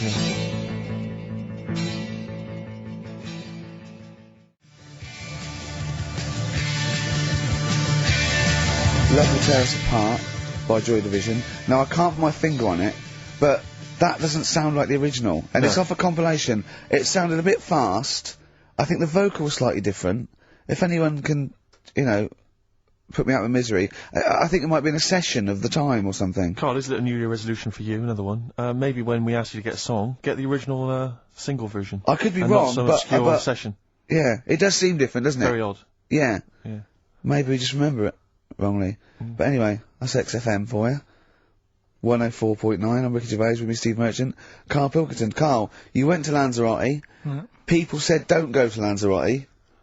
They told you it was Lanzarote. They told you, were they right or wrong? You were right, yeah. Really? Yeah, it's a bit ropey, yeah. Is it? Why? Just, out there. If it wasn't for the volcano they had, they'd been knackered. That's their big draw, is it? That's it, basically. That's all they've got going for them. When you landed, was it really hot? Initially, were you quite excited? You were thinking this is okay? It was warm. It's, you know, we can't complain about the weather. The weather was alright. Sure. You know what I mean? That's what I went for, but it'd be nice if there just was something else. Yeah. What did you do all day then? Did you read your ritual book? No, I didn't read that. I read that book. Do you know the book that I bought and all the chapters were messed up? Oh, yeah. I bought a better version of that. Alright. And I read that. Excellent. And then, Did it make more sense in order? yeah, a lot easier to follow. Yeah. And then we went and had a look at the volcanoes and that. They've got 36 of them to look at. How many did you look at before you realised that you know, pretty much, you've seen one volcano, you've seen them all? Probably about 6 or 7. Really? And then when you got to the 8th, you thought, now I know what this is going to be, Suzanne. This is going to be like a mountain with a hole in the top. Yeah. Really? But it happened years ago as well. It's like, just keep a couple, fill the rest in, tidy it up. Fill the rest in! Yeah, no, Well, getting some builders. No, seriously though. Okay, 4 million tons of concrete, please. They're an absolute death trap. Yeah, what do you mean fill them in? Do you know what a volcano is? Just a hole, isn't it? That's happened. Well, it's more than the happened back hole, it's in- more a portal to the magma in the centre of the earth. Back in 1730 it happened, and they still haven't sorted it out. Well, when you say it happened, volcanoes were made a lot longer ago than 1730. No, but the one that did Lanzarote in. Right. Sort it out. What would you suggest? How can they fill it in? It's joined, it's all joined. No, but what I'm saying is, it was the a- big it was- plates of the earth are all joined, It all was the a disaster, magma's wasn't it? joined. With the trade centre thing, that happened. They cleaned it up, sorted it out, they've moved on. That's what I'm saying. Whereas Lanzarote have just gone, leave it. It happened back in 1730. You misunderstand me.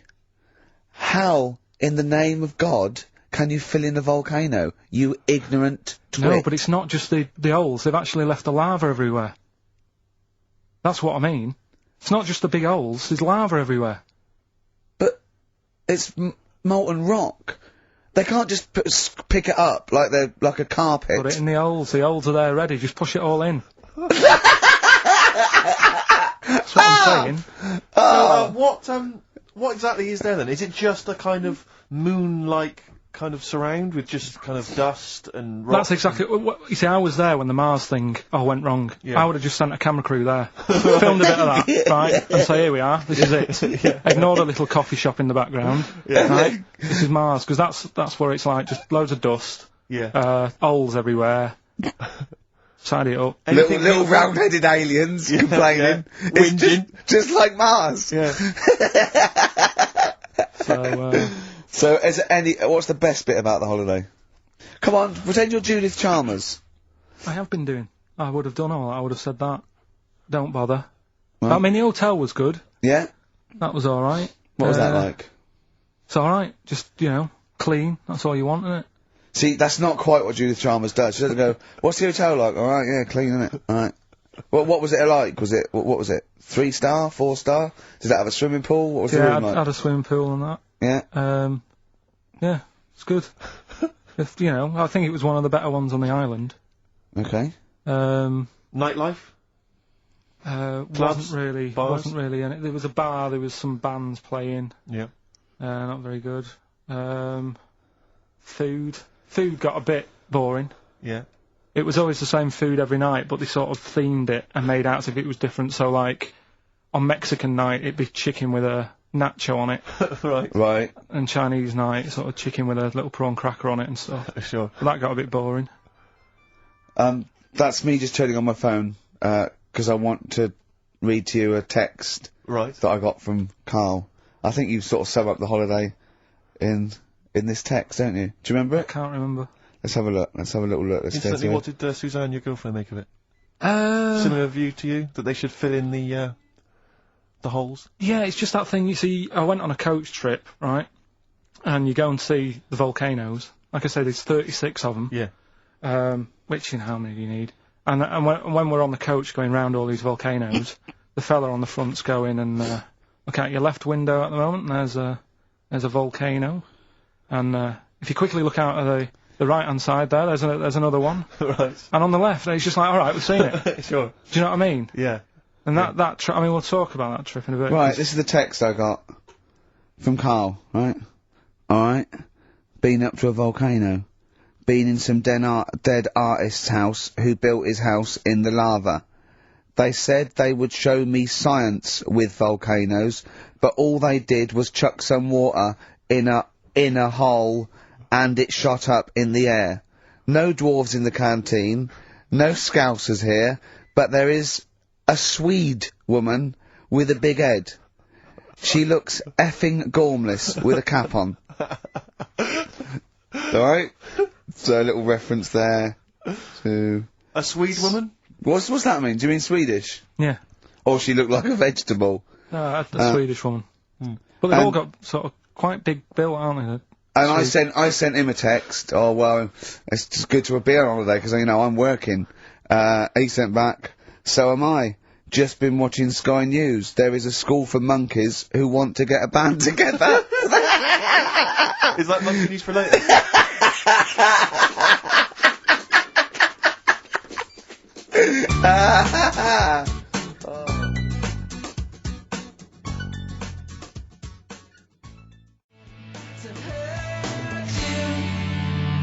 Oh My Corazon by Tim Burgess. I can't get enough of that. I love that chorus. On XFM 104.9. Ricky Gervais, Steve Merchant and little Carl Pilkington. But it was a nice holiday. Yeah, it's alright. It's just, you know, I went there to relax and that. Exactly. Did a little bit of that. Trying to think of some new, you know, features and stuff. Sure, always working, always working. 3 holidays a year, Jesus. Oh, not really 3, not 2. It's all holidays, really. one big sort of like work thing to me and Steve. 2 holidays, isn't it? Yeah. Work hard, you need the holidays. So, yeah, the things that annoyed me was like, you get bored sat around the pool after a couple of days. I'd read my book. Yeah. You know, there wasn't much going on the... Not even any crabs to throw sand at, was no there? crabs or anything. They wouldn't bother with Lanzarote, right? So, decided to go on a little trip. That's when I saw the volcanoes and that, 36 of them. So, we go on the trip, and the thing that annoys me, it does happen every holiday that you go on. If you go on a sort of a package thing, they have these trips, right? And you pay about 40-odd quid, and they give you some wine, so it make it feel like you're getting your money's worth. But, how many of these trips have you been on then? Loads. Probably about 12. More holidays than I've had. Go on.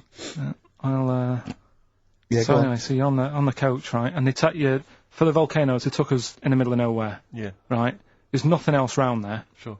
It's like I say, it's like Mars, but with holes in the ground. Yeah. Right? And, they sort of drop you off, and they go, right, everybody, see you back here in an hour. There's loads of volcanoes for you to look at, and a coffee shop over there. And you know, for a fact, right, you don't need an hour there. You could just say, well, just keep the engine running, because I'll have a look in this hole, we'll get back on, give us 5 minutes. Right? Don't need an hour. Absolutely. Yeah. But you know that they've got something going It's a with the- backhander, definitely. What, with the coffee shop? Definitely, yeah. They go there and they get everyone to have an ice cream and a coffee, and they sit down and have a fag talking to the bloke. Yeah, and it's like cousin. Yeah. Have you How ever- much was the coffee? Was it Probably overpriced? about €3, each euro, so I think it was $3.50. Sure. Yeah. Which is, I don't know, that's about £2.50, isn't it? Yeah, they something? stitched you up. Well, I remember we were on it was a family trip to France once. We went to Paris. We got a coach coming back from Paris to one of the ferries, one of the ports, Calais or wherever it was. Coach trip. It was quite a long coach trip. And at one point we were thinking, we're on the motorway, this is fine, we're making good progress. Suddenly we came off the motorway. We must have gone like 40 minutes out of our way, end up in this street, completely empty, little French town. And it's parked outside this, what appears to be a restaurant, and a guy jumps on, dressed like a Butlins red coat. He's French, but he's putting on a kind of English accent. He goes, hello, oh, thank you very much, top of the morning, good morning, hello. Come in, we've got food, drink, go upstairs, we've got rooms if you want to have a rest, or play around. No, it's up to you. And we all had to funnel off this thing into this restaurant, and this one family went, well, we don't want to go in the restaurant. We brought sandwiches, we just want to get to the port, we're not interested. And they said, well, you've got to come in the restaurant. They went, we don't want to come in the restaurant. So the guy said, well, I'll have to lock you in the coach. So this family were locked in the coach while we all traipsed off in, and I could just look, but I looked back and just saw this little kid with his face pressed up against the glass. Take me with me. I want to go in the restaurant. They were just stuck in there. Absolutely livid, as you would be. But that's definitely a backhander. But we went inside, and it was extraordinary, because initially you had to pass through a souvenir shop to get into the restaurant. Perfect. And it was catered entirely to English tourists. So there was like pictures of the Queen and Prince Charles on the wall. It was done out in a kind of mock Tudor style. It's absolutely extraordinary. I mean, it was so bizarre, because it was so out of the way. Did that come before the coach, sort of scam? Or did the coach guy, he knows it? Is it a brother of his? I don't know how those things come about. But yeah, is that going on in this country? Yeah, with French and German tourists? Yeah, I'm sure it is. Is it?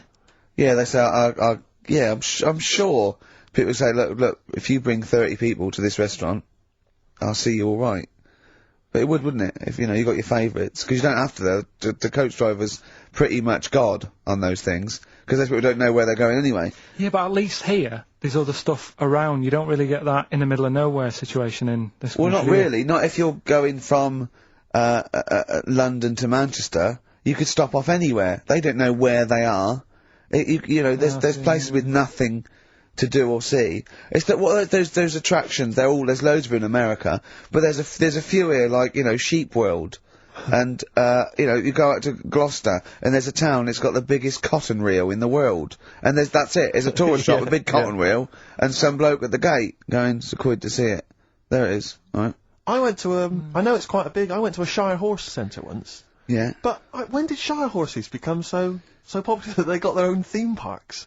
Well, I think there's a museum for everything. Yeah, possibly so. I mean, I don't think you could think of something that didn't have a museum somewhere in Britain, because obviously museums start off sometimes by fans. But did people keep coming around going, I hear you've got a Shire horse, I'd love to see it? Yeah. Well, people coming all the time to see my Shire You should horses. get another one, because I'd pay double for I it. pay good money to see your Shire horse. Yeah. Shire horses! I know. Have you seen them? They don't do anything, they're not like monkeys. They're Just not like grand, monkeys, elegant no. creatures, but you look at them in a picture, or look at them in real life, pretty much the same thing, they're not doing anything. If they could train a Shire horse to swing on a rope and masturbate, Exactly. I'd pay double. You pay good money. I'd pay double for that. Yeah.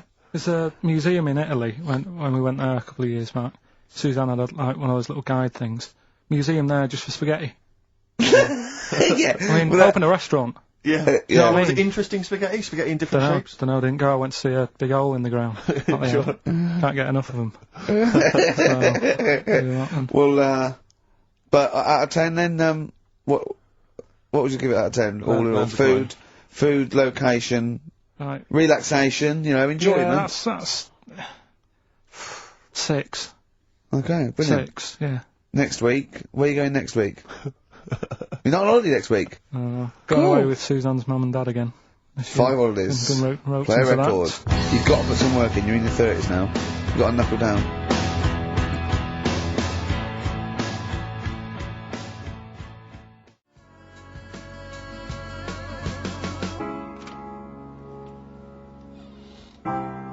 Cheering breaks. Mind over money. XFM 104.9.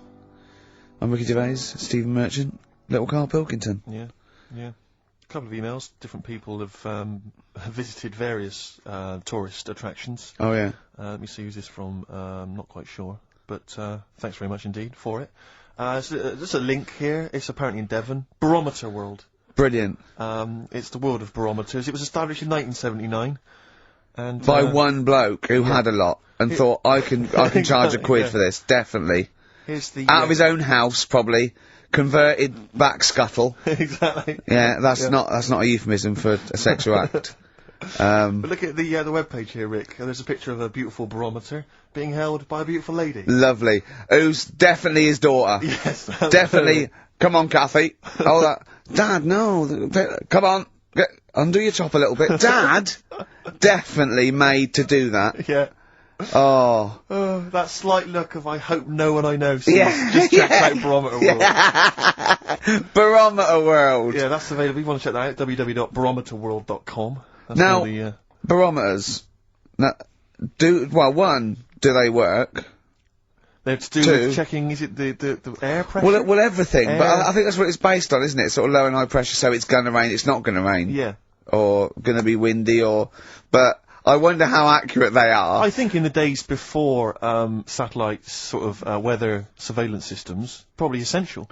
Yeah. Nowadays, As essential as hanging some seaweed out by the back door? probably. I think it's probably similar. I think it's the same one as holding a needle and thread over a pregnant woman. If it goes clockwise, it'd be a boy.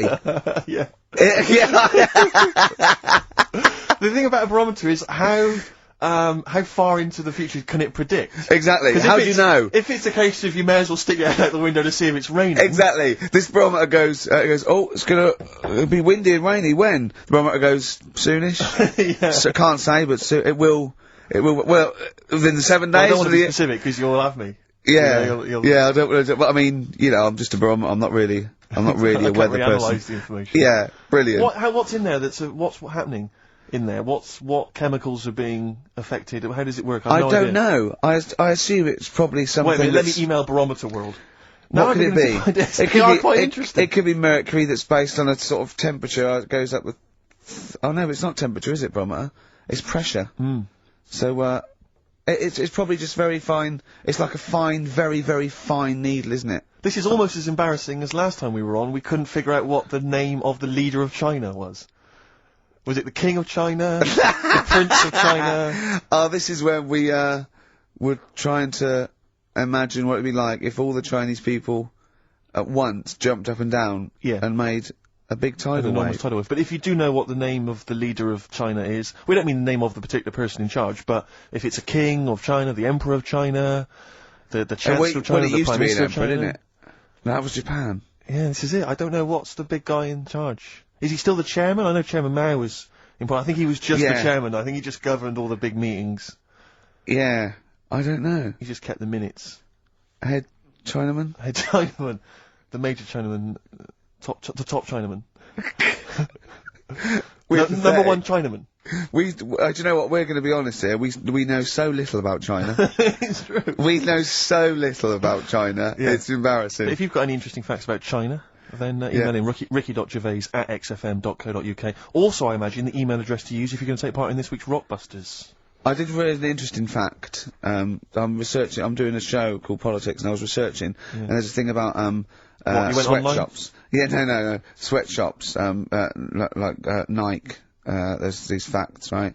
And that these people get like a few cents an hour, and the CEO, I forget his name, for a Chinese woman to earn his 5.2 billion, she'd have to work 8 hours a day, 7 days a week for 10,000 years. But Steve, they don't. They don't. They don't. They obviously don't want to. Exactly. They don't want to. They don't want to. Lazy, Rick.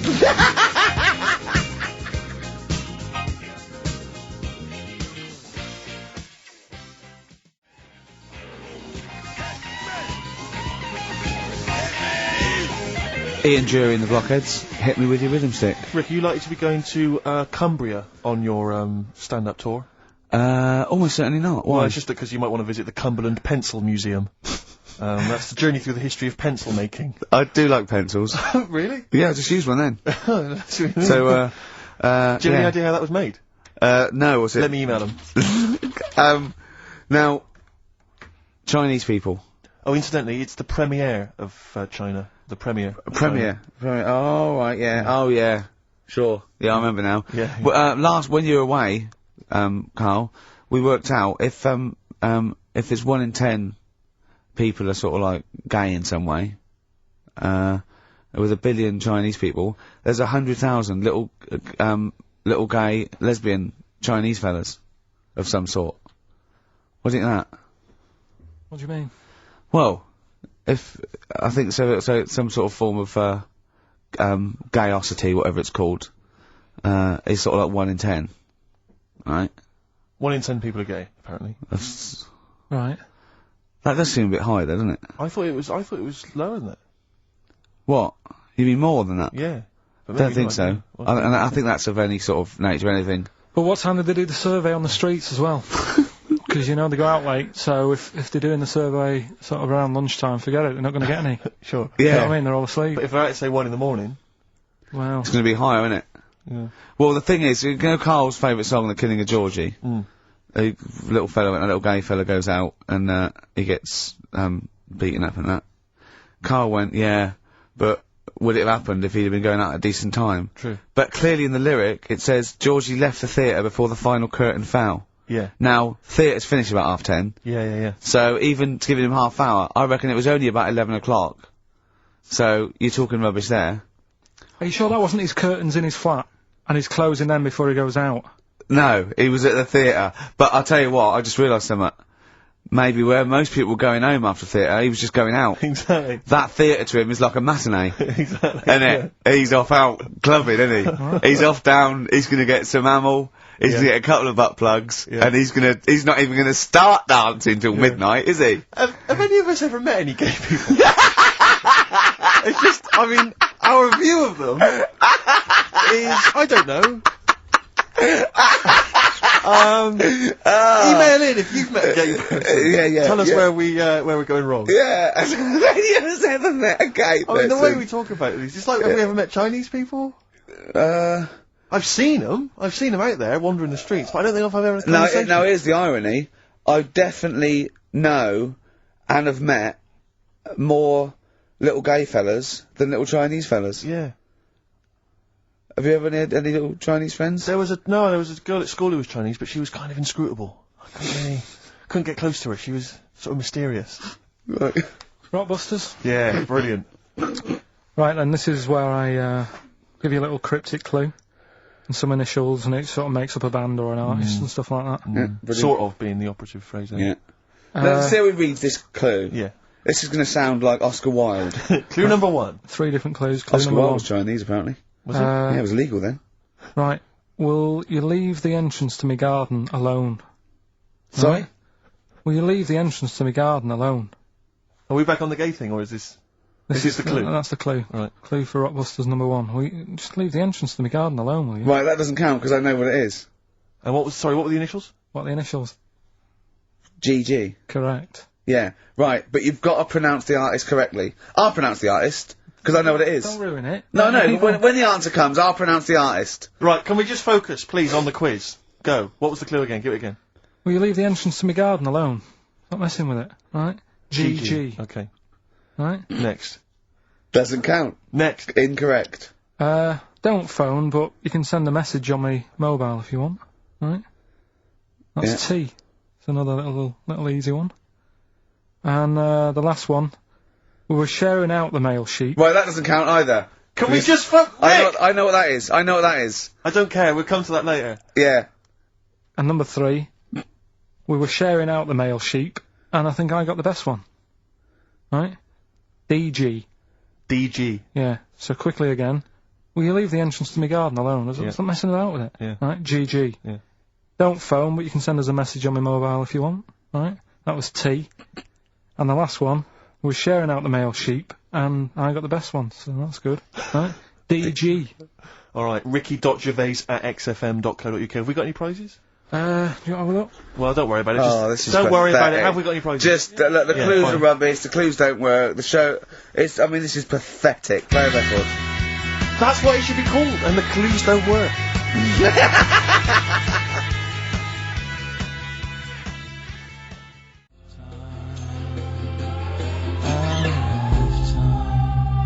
Blur, Out of Time on XFM. Well, we're not out of time. We've still got an hour left, boys. Hey! Luckily. Brilliant. A lot of emails, obviously, about the Chinese. People as fascinated as we are. I don't want to discuss it, interminably, Rick, because there's so much to say, and we've said most of it in the past. Yeah. Get a couple of emails. In fact, I think, Carl, you told us this information. Remind me of it again. If all the Chinese people in the world were... We're in a line on that, because there's loads of them, you'd never get to the end of it. Right. No, it's not that. It's no, if all the Chinese people formed a line and started walking out of China, you'd never get to the end of it. That's what I just said. No, it's because, though, they'd be having babies. You know what I mean? Still, it'd be adding to it all the time, wouldn't you? But would they be walking and shagging and having babies as they're walking out? Yeah. Yeah. I'd love to see someone organise that. Maybe the Record Breakers team. I tell you what, I'd love to see Ross McWhirter or Norris, who is it? Who's the one that's alive? I forget, Norris, I think. Norris, right. I'd love to see him to coordinate that. Yeah. 1.2 billion little Chinese fellas. Boy, girl, boy, girl, boy, girl. Yeah. And where are they walking out of China? Which exit are they taking? They're taking the... Through Tibet? Or? I think it's the... Gate 9 Slip Road, the M43, right. to St. Petersburg, right? And they go, and walking, and shagging. Yeah, exactly. Yeah. Because some presumably are dying as they're leaving. No, but they live to 120. That's true. So they claim. So, well, we know Carl's theory on that. Do you want to just tell new listeners your theory about when all these Chinese people get the records for oldest people in the world? Come on, what's your theory, Carl? Carl, just that they're probably lying. Why? That's all. Because a lot of them don't age that well. Some of them do.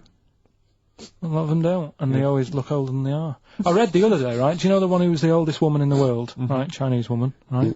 The way she did it, it was. She didn't die. That was her secret. Yeah. What she did, she got up every day and didn't die. No, she was like awake and that, and then she'd have 2 days just sleeping. Right.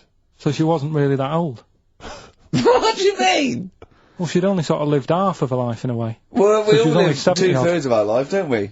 No, but she was like awake and that, and then she'd go, I'll go to bed. And then that'd be it for 2 days. Talking of sleeping, oh man alive, I went to see the last part of the Lord of the Rings trilogy. Why? Well, it's like a family thing now. Every Christmas, my family and I have been going to see the Lord of the Rings, the next instalment. It's like a family thing. What will you do if they keep making them? Oh, I tell you, I've wasted now about 10 hours of my life with that tripe. You can never get that back. I can never get that back. That's what Peter Jackson owes me. 10 hours now he owes me of my life. It is absolute drivel. Well, I know. We've said this before, I don't want to harp on again about it, but I cannot fathom why everyone is so excited and loves these films so much. Like you say, people review saying it's the best film ever. I think this is the greatest movie I'll ever see. And I don't... It's like they go, oh, but look at all the fight sequences. But Tolkien being up there in literature, like, you know what I mean? It's sort of like Shakespeare. Tolkien. No! No. But what is it that he's writing about exactly? I don't know. Little midget fellas who can't get shoes. I mean, I've got big feet. I've got size 14. I can get shoes. Oh God! Send off for mail order. I know it is like Harry Potter taken seriously. Yeah. But I know who's watching it. It's like these people who are watching it are obviously nerds, people who live in Forbidden Planet. They love it. They can't believe their luck. But that's the core audience, but it's obviously bigger than that. But then it's also people who can think they have a go, like menopausal women thinking, well, I'll write a book then. Globplin came into the cave. Exactly. Right? And they're sort of like 13-year-old sons who've never shown an interest in anything except glue, now writes Orc yeah, exactly. on his exercise book, and so they're loving it. It's like, it's uniting, bringing people together. But at the end, right, I mean, it's taken them now, like 9 hours to get from one part of Middle-earth to the other end, so they can destroy the ring, the evil ring. Did they do a line? Was it? I don't know what they... Like little Chinese fellas. And, it's taken them 9 hours of their time and my life as well to get there. And, at the end, they all say goodbye. They do it in real time. Why did they edit it? I mean, that's what it felt like. It really, it must have taken them less time, within the sort of logic of the book to get there than it did to me to watch it. And, at the end, they sort of say goodbye to each other and they all hug. So there's like, there's little midget one, Frida, saying goodbye to, Bjorn. What are they Benny. called in the thing? Because are they PC in it? Are they called like midgets and dwarves? No, they're called hobbits. Oh, are they? Yeah. So we should call small people hobbits from now on. That's what they are, just to make it kind of topical and they'll like that as well. Give them sort of, you know. So if you Make see a them a bit little, on the interesting. way home, if you saw a little Midget fella. 4 foot midget fella, just say, excuse me, Hobbit. Yeah. Okay, that's Call fine him then. Frodo.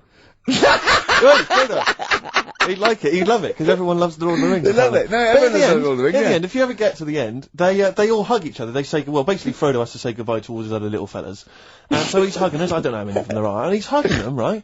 And it is the most interminable thing I've ever seen. It's like the music's playing, they look into each other's eyes, he hugs them, they pull back, they look at each other again, that's like, we'll never see each other again. Then he hugs the next one, and I was just screaming, I was thinking, hug, just one big group hug. Yeah. Then we can get out of Like it. an American football team. Exactly. Just go, And let's go yeah, off. yeah, knock Not heads. each individual one. I mean, Oh. it's dragging on and God. on and on. And apparently on the DVD, there's like an extra sort of 20 minutes of extra footage of scenes he's cut out. Who's watching this tripe? Who cares? I don't know. I genuinely, I Have couldn't. we lost some of our popularity by slagging off Lord of the Rings? I don't care. Screw them. If you love it, if you can't live without Lord of the Rings, screw you. I don't want you as a listener. I can't fathom it. Really, it's not like I'm trying to be wayward or controversial. I can't get my head around the popularity. But doesn't Harry Potter annoy you as well, though? Yeah, but at Adults least it's reading kind of that on over the in an hour tube. and a half. Is it? I haven't seen it. I mean, I went to the toilet 3 times during the course of the film. Really? It's unbelievable. The woman sat next to me. Sexy stuff in it, was there? Some of those little pixies with the pointed ears. It just took me back to all, Mr. Spock. Oh, all those glorious days. But Oh, dear. it really is just. I mean, have you seen any of them? You've not bothered. I've seen one, and it was long, and I thought it was nicely filmed, and I thought, well, okay, I'll just get through it. I even think, it was just a list of, and here come the orcs. Exactly. Right, okay, we see the orcs now. Yeah. But it's like people go, look at the amazing fight sequences, the amazing immense battles. And it's true, he's got thousands of actors and stuff on horses, brilliant. But I'm not impressed by good time management. No. Well done, he's got all those people together, he's orchestrated it, well done. But Yeah. it's got to be more interesting. My friend summed it up. He said the Lord of the Rings films, they're like the film equivalent of an Enya song. Yeah. And that to me is Yeah, exactly right. Lots exactly. of billowing dresses, slow Yeah. musical moments, That's good. people riding majestically on horses, Enya. constantly Oh. riding majestically everywhere. Dido's taken over from Enya in that. Well, So possibly I've got a so. confession to make. Go on. I like that latest Dido song. Oh, play a song. Let me just, I thought I'd talk to you about it. know. I thought I'd never. I don't Rick, know what's what to going on? say. Let me explain something to you about Dido. Oh God. Baby, come on down. Till I get there. Biting Bottles, Richard Ashcroft on XFM. We've had an email which I suppose puts my hatred of Lord of the Rings into perspective. It says, yeah, you may have spent 10 hours of your life wasting your time with Lord of the Rings, but imagine how many hours of people's lives this show have wasted for our listeners. that's true, I suppose it does, balance 2 it out. hours a week for a couple of years. We can never give that back to people. I know, it shows it mounts up, doesn't it? Yeah. We should be doing some kind of community service for people, maybe popping around mowing Well, this their is lawn. community service, isn't it? Because Carl, it makes his brain work a little bit, True. and it, keeps him, from going on holiday, sort of for 2 hours a week, which is good. We spent New Year's Eve together, me and Carl. Oh, yeah. It was me and Jane, Carl and Suzanne. Her hair doesn't really look like Dave Hill. I must You didn't confess. see it when it was done, though. Yeah, she had the coat on that you bought her to say sorry, though, didn't she? Yeah. And Martin Freeman and his girlfriend Amanda, and Glyn, and we all went for a meal, and then we all went back to ours, and sort of saw in the new year and all that, and all the fireworks, and then in the wee hours when just the drinking seriously starts, we started playing parlour games, and do you know that game when you go round? Started off like with pop bands or rock bands. You have to say a band, and then they have to come up with a band immediately that starts with the letter that your band ended with. Right. So Suede, E, Erasure. Do you know what I mean? Go round. yeah. We did that, right? And then we had to change that because people were sort of using the same ones crop up. So I said we'll do Animals. We were doing Animals. And I gave Carl one. I think Carl panicked. He had to go, do it quite quick. I want to just test it on you. Okay. Is this bands? What is it? I said, no, what did I say? Basically I said an animal, and it ended with E. Okay, so I go skate. Eagle. There you go. Yeah, but hang on, I think I was the third person. Right, so, think of another one. Hurry up. Eel. Yeah, I had that. Yeah, I did that one. Alright. Right. Yeah, a lot of E's coming up. Elephant. Yeah. Do you know what Carl said? Go on. Ready? Yeah. Egg.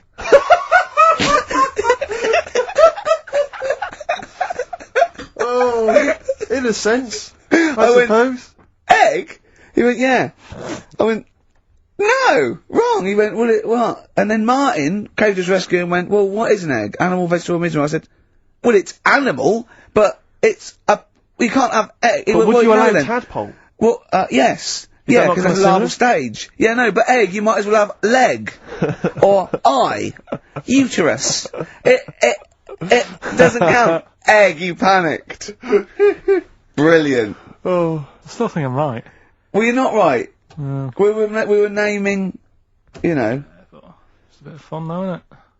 Yeah. Exactly. Yeah. You meant, why obey the rules? It's just a Exactly, bit of yeah, fun. no, that is true. Don't That bother is with the true. rules. That is You true. had the fireworks in the year, did you? Yeah, What, we- you had them yourself? Or No, you no, just no, no, watched you them? could stare across the river, we could see him, but, actually very impressive, and I'll tell you what, they got it right this year. Instead of 2 hours of letting off fireworks, people were going, oh, can we go now? It was 3 minutes, and they spent £1 million on the 3 minutes. And that's it. That's all you can stand, 3 minutes of fireworks. Oh. To me, fireworks are like watching Lord of the Rings. Exactly, I've absolutely. never been impressed as a child. Never been impressed. I've never been impressed as an adult. But a big bang, a huge big explosion, that'll do me. I used to go to, they used to have little community fireworks displays at Christmas, things like that, near our school, maybe in the school or at the local kind of community centre. And I used to go along to them with the family and everything, get the sparklers, and they would have the fireworks, oh, and that would be, and I was just bored silly. And I always thought that if the guy organising it had wheeled out an enormous firework, Yeah. climbed in, gone, last one to the moon's a bender, and then shot off, that I'd have been, yeah, that'd be, That'd be good, yeah. But everything's just Do you interminable. reckon I could take out that church? Yeah, from exactly, here? yeah. Money on it. Go Yeah, on yeah, then. Yeah. That'd be worth it, wouldn't it? But little zoom, another one. Oh Christ. So a friend of mine was telling me that they once had some indoor fireworks, which apparently is just, I mean, imagine that. Who needs indoor fireworks? Well, I think that's just little. Yeah. I think one of the things we got indoor fireworks once when I was little, and I remember one of the fireworks was that little celluloid fish that you put in the palm of your hand. Of course. And it Predicts goes, the oh, future." you're sexy. Yeah. What, it curled up because of the heat of your hand? Yeah. Oh. You're dead. It didn't curl. Actually, it's Grandad. He's dead. Yes. His hands are cold. Oh, no. That's the only way that would be... Oh, yeah. That's the only test And when it did you can discover he was dead? We used one of those predictive fish. It came out dead. Yeah. Just flat. Yeah. Did you have a good time, though, Carl? What, at your place? Yeah. Yeah, it was a good night, wasn't it? We danced, didn't we? A bit of a dance. What, the two of you together? Yeah, Amanda had got one of those, DVD films. No, straight to, you know, DV A video cameras. camera, It goes right. straight to, DVD. yeah, Okay. amazing, right? And, Carl was doing his moonwalking. I was sort of doing some sort of jazz step, wasn't I? Sort of like Michael Jackson. I ended up jumping up on the couch with both feet and falling straight back on my back. Of course you did. I can't believe I was alright. Yeah. What's the chance of that? It's when you're drunk that you sort of like, you revert to childhood and you sort of bounce. Yeah, exactly. Yeah. So, luckily... Is that DVD going to be available in the shops later this year? Yeah.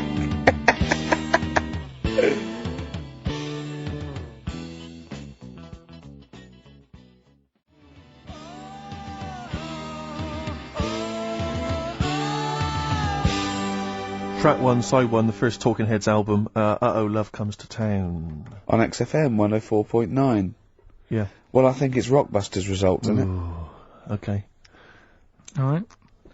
Do Brilliant. you want the prizes, by the way? Not really. Not bothered? No. Right, some videos and DVDs Yeah, and that, yeah, some good stuff in there. VHS, I hope. Couple. $4.99. Is that one about TV weather? titles. What? There's the weather one. That's going to be on telly. Donald McIntyre. Oh, yeah. That's in there, if you want that. Yeah. He reckons Donald McIntyre ripped him off because he did a thing about how much it costs to have a chimp, cheap as chimps. What was the other thing you think someone ripped you off? Rockbusters? Ken Bruce on Radio 2 is doing Songs of Phrase. He was doing that over Christmas. I took 1 week off. He's in there. And when he heard that Donald McIntyre was doing a programme about wind, he thought he was moving on Auntie Nora. Right. So, the first one, will you leave the entrance to my garden alone? Right, that was the cryptic clue. The initials were GG. Yeah. That was Gareth Gates. Gareth Gates. Gareth. What would you Gareth Gates. No, right? but it's Gareth Gates, isn't it? So, why would you say to someone Gareth? Is that like a, what's that, a Manchester thing when you say Gareth? Gareth Gates. Gareth Gates, Gareth Gates, the bloke who came second in Popeye, yeah, Gareth Gates. So that's the first What one. was that about getting off the thing though? Leave my entrance alone though. I don't understand what it's got to do with leaving my entrance alone. The gate Gareth, to the no, garden. no, Gates bit, but what's Gareth got to The do with it, second one you was ignoramus? don't phone, but you can send me a message on my mobile if you want. The initial was T. Yeah. Text us, right? Just No, it's text. The word's text. Yeah, So you'd have to say text me. text us. Text, what do you mean? No, text me. What's that? The third one was we were sharing out the male sheep and that. Right? I got the best one. DG, right? We were sharing out the male sheep. and I Get got to the it. best It one. doesn't work anyway. Get to it. What is it? Delta Good Ram. Delta Good Ram. You were dealt a good ram. Delta Good Ram. All right. So who's the winner? We're going to give it to Stephen Gunning from Tooting. He's got all of those right. I don't know how, but well done to him, and he wins some crap in a jiffy bag. Literally. You too on XFM? Yeah.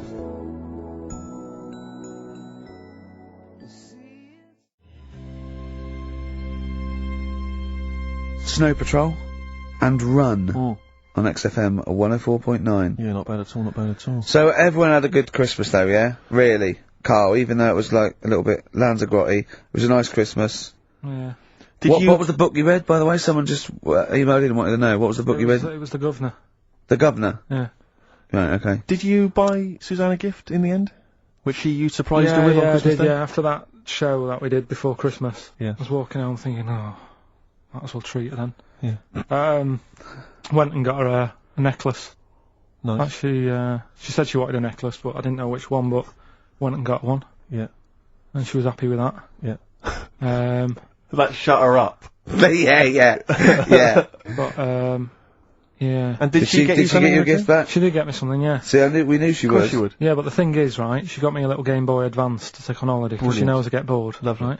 So that was good, but I was like, hang on a minute. I know how much I spent, Oh, and I know how much these are, right? But I was clever though. When I got to the airport, I bought her to get me an extra, bought me an extra game for it. Yeah. Got the value. Of course.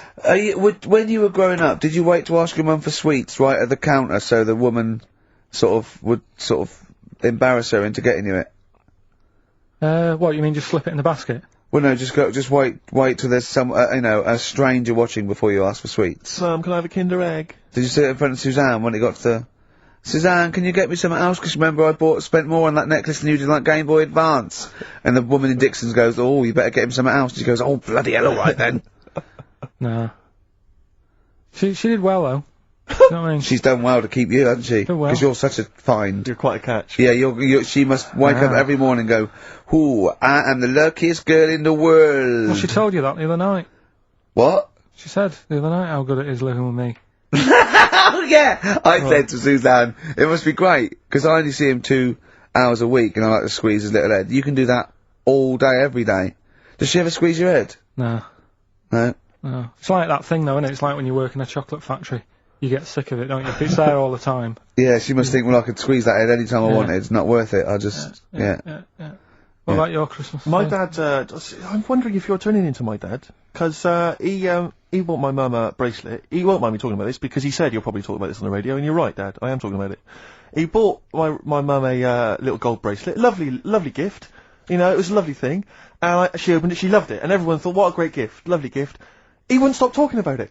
He wouldn't stop talking about the gift he bought. He kept on grabbing my mum's arm and showing it to people. Look at that. Look at the gleam on that. The gleam! See, look at the shine on that. Look at the gleam there. Look at that. Gleam! And do you know what he said? He said the great thing about that's pure gold. He went, it's an investment. That's an investment, now. Because gold, you know, it's always worth something I gold. love that when people get a gift and it goes an investment. I love it. But what? Not only does it sort of take away any of the romanticism of it, but it was the way he constantly was talking about how great a gift it was I'll that tell he you what, bought. I haven't heard the word gleam for 30 years. Look at the gleam on that. The gleam! Look at that, look at the sparkle on that, and look at that, and it looks like rope. That's what he kept saying, it looks like rope. It looks like gold rope. And, he just, and I know, I heard it, he disappeared, we were opening gifts, he went disappear, I could hear him in the kitchen going, think about that's pure gold, that, Elaine, that's pure gold. I might melt that down. Yeah.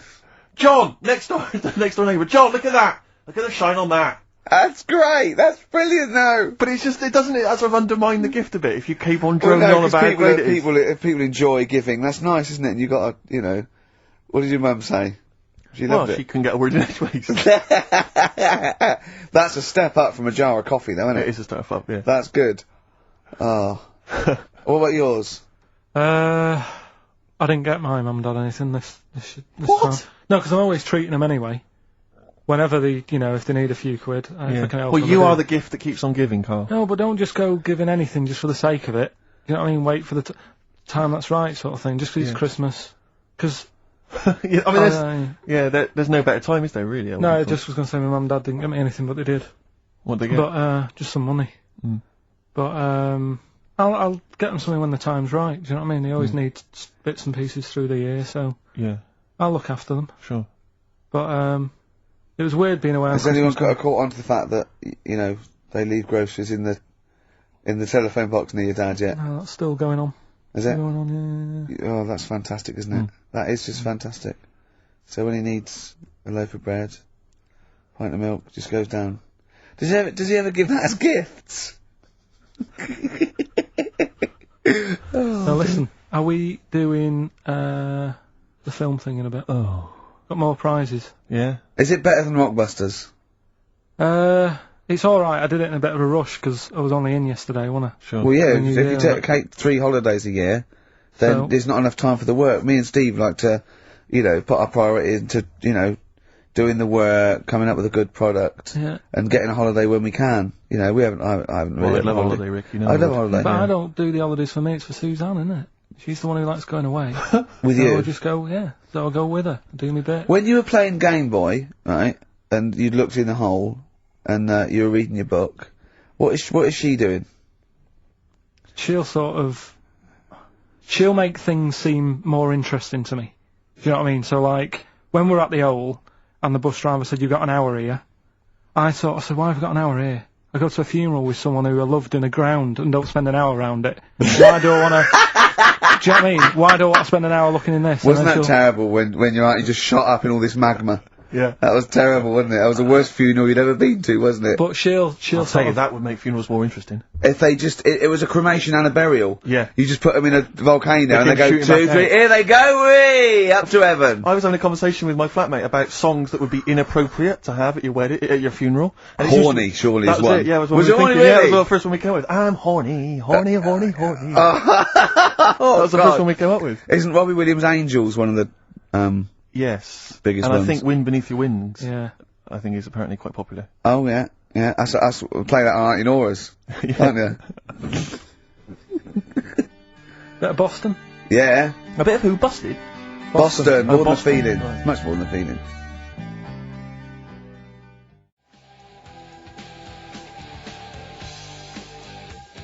Boston, more than a feeling. XFM 104.9. Well, another big moment here. We've had Rockbusters. Now we're gonna have Carl's film quiz thing, ain't it? Yeah, that's film quiz thing. I've done Planet of the Apes, right? Because one of the things we did in Lanzarote went on this tour with sort of 3 northern blokes, and they didn't really know what they were talking about. Joking. You're do you mean? joking. What? Northerners not know what they're talking about. You're having a No, laugh. they'd obviously sort of not had much luck here, right? And thought, let's go over to Lanzarote, buy some vans, right? Get people in it. We'll do a tour of the island. And whenever someone asks the question like, what year did the volcano happen? They go, oh, we'll take you to the visitor centres. You can read about it there. So they never actually answered anything, right? So they were useless. But one of the things that they told us was that Planet of the Apes was filmed in Lanzarote, Right, okay. right? That makes sense. A bit of it. Well, does it? Well, Does it make it- sense? Well, what do you Alright, mean, well maybe does it was, maybe it wasn't. Okay, anyway. No, I mean, if they wanted to show sort of an barren, sort of post-apocalyptic sort of subject, choose where you went on holiday. Yeah. Obviously. Yeah, but when we were there, well, he took us to this sort of beach, and I said, "Is this where they did it?" And he was like, "Yeah." I said, "What? Right there, yeah." And I watched it, and I couldn't see where I was. Yeah, you know that if you watch a film from 1968 and you've been to the same place, the you're new not one. going to feature, The they're new not one. going to see you in the back walking along the beach. It's a new one, new Planet of the Apes. Oh, the right? recent Planet of the Apes, Yeah, yeah. that's what they said. Yeah. Right. Right. So I thought I'd sort of Now that sounds a little bit more far-fetched. I'd have thought that was probably a lot in Hollywood. Yeah. Well, anyway, is this the current Planet of the Apes or the old one you've done? Current Planet of the Apes. This is the recent one. Alright, there'll be a question at the end of it, so listen on that. Is this entertaining to anyone, this? I mean, just take the last 4 minutes of conversation. But seriously, Rick, who cares? I don't. Do you? No. I don't. DVD's selling well. Exactly, what do I care? Right, go on then. Alright, so Planet of the Apes, question at the end of it, listen and win some stuff. Alright? Hey, where am I? What is this place? Hang on a minute, I'll have a look. According to the Lanzarote guide, we've been dropped off at the volcano bit. Apparently there's 36 volcanoes here to be seen. I hope you don't mind my saying, but this is a waste of time. I know what you mean. Don't know why they need 36 volcanoes. Just keep one. Fill the rest in. Like a car park or something. Excuse me, guide.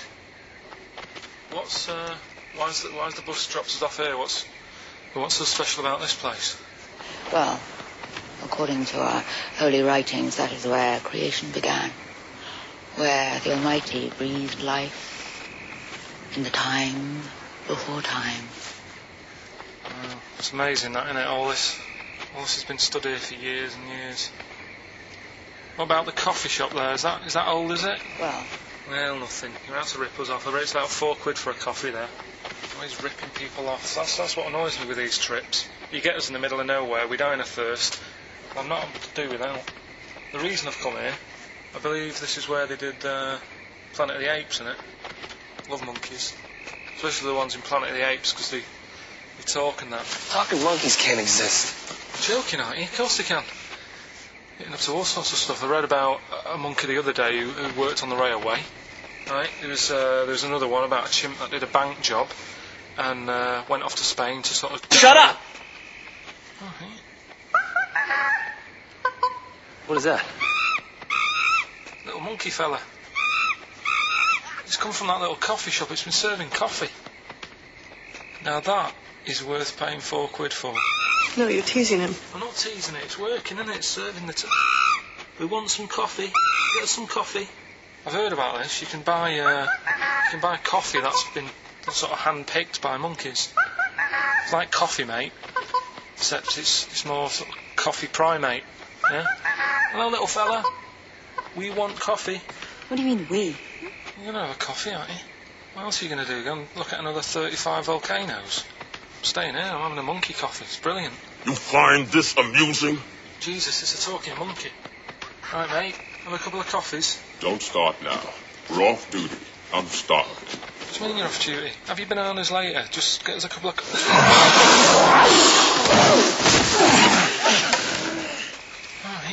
I understand that you're tired and you've probably been on your hands all day. Just forget the coffee. You go and get some lunch. After you've got some coach, you lazy ass. You damn human!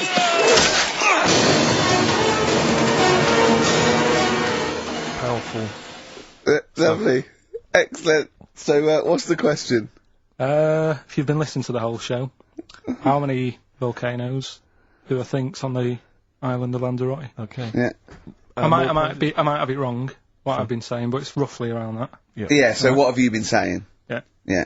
Brilliant. Ricky.gervais@xfm.co.uk. You're more likely to win the prize if you leave your address on the email. Yeah. Because otherwise we can't really be bothered to phone people or email them back. So, Good point. Put your address on there and you could win some crap. In a jiffy bag.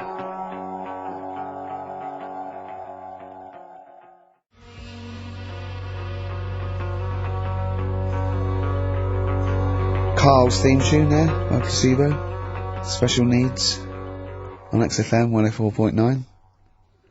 Alright. New Year's resolution, Carl? I don't know. I don't do it. Really. So what about something like, I don't know, start smoking? Do you mind? There must be something. No, it's a waste of time, isn't it? Don't bother with that. Right. You see? Me, no, I've never really made any New Year's resolutions. I just be good to people. Just treat everyone as you want to be treated yourself. Give to charity. Hate crime, racism, famine, sexism. I know you're going to keep to all those, except the give to charity. That's me and Carl find that a little bit hard to believe. Never gonna happen. Well, you've always got to break at least one of your New Year's resolutions. Exactly. Yeah. Well, I think I'll be nice to Carl. What about learn more? I was thinking that I want to learn more. Teaching you stuff. I've got. I watched. I tell you what, Christmas telly was dreadful this year. I don't know if I've hit that age where I think consciously I thought this is worse than usual. Yeah. And I ended up watching Discovery Channel and History Channel again, and I watched 4 episodes in a row of this fantastic documentary, 1418 War, narrated by Dame Judi Dench. And it's brilliant. I just can't get enough of it. I hated history at school, and now I want to know everything. Yeah. And I think that's mine. Learn all the stuff about stuff. I like learning though. I always say that to you. I'm always looking up stuff. When I was on holiday, even though it was sunny outside and they had big holes to look at if I wanted to, I stayed in and watched Discovery there and was watching stuff about scorpions and that. Yeah. What did you learn? Well, nothing, because it was all in Spanish. But I just watched it. What I found odd, right? What I found... Scorpio, what I don't understand is, with scorpions, right, they have like this sort of weapons, don't they? They have the poison and stuff, right? Yeah. Which can kill a man. Yeah.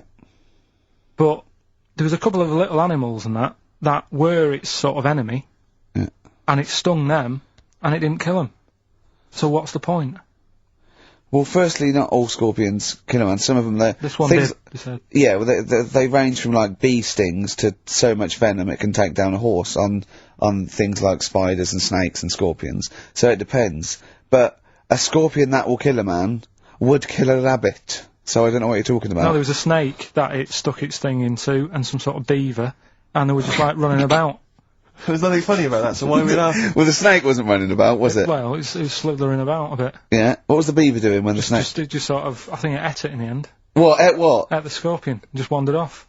Well, it wasn't a beaver. There you go. There's no way it was a beaver. Alright, an otter.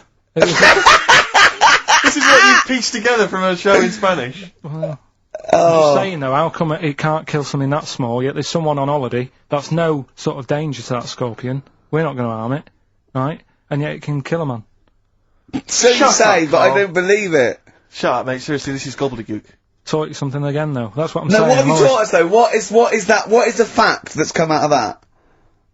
A scorpion can kill a man, but the beaver was dancing with a snake, then it ate it. You do that That's all not the a time, fact. That's not a fact. Down. New Year's Eve I taught him something, right, about dead people. No. You know, it things that taught me. I was saying you're talking shite. He says they found out your soul weighs an ounce. Your soul? Yeah. Your soul weighs an ounce. Right, who found this out? I read it. Your arsehole weighs an ounce. Yeah. There's no such thing. A soul weighs an ounce. You're talking drivel. Alright. Have you got any monkey news? So what did they do? They measured, they weighed someone who was alive, and they would wait for you to die, then weigh you again. There was someone now you've lost an ounce. You know, so it must be your soul shooting off to heaven. It was someone who was really ill, and they said, we can't do anything for you here, but we've got a bit of an idea that we want to do. We've been wanting to do this. Stuck him on some scales. He said, right, you weigh 9 pounds and an ounce, or whatever, because he was wasting away. He died, 9 pounds. Right? Fine, well that's proof we needed. Talking shite. Monkey news, we might as well leave it. No, come on, come on, tell monkey news. No, it's nothing, that great, really. Is it worth playing the jingle? Quickly? Go on then. Oh, chimpanzee that monkey news! Right, it's about a monkey. 2004, four. It's about this woman monkey who was born in 1834. Right? Half monkey, half woman. No. Not true. It happened, apparently. It was in the Daily Mail. Right? Okay. The Victorian ape woman was her name. Mm-hmm. Yeah, I christen this thing Victorian ape woman. Well, we thought Sandra. No, I'm calling it Victorian ape woman. She was about 4 foot. No, didn't happen. She had lovely thick black hair on her head and on the back of her legs and on her arms. Yeah. Alright. So stockings. Let's have a look. And she didn't need a bustle because of a huge ape-like arse sticking out the back of her dress. She was good at reading and sewing. Well, good, because they didn't have opposable thumbs, so, she could speak 3 languages. Yes. She was human, monkey, and monkey-human. 20 offers of marriage. Does that annoy you, Steve?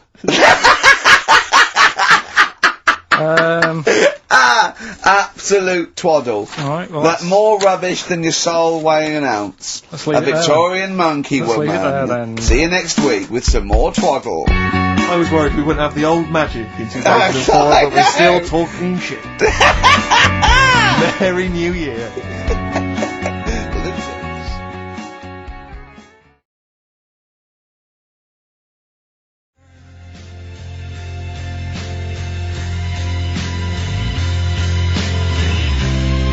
Snow Patrol and Run on XFM 104.9.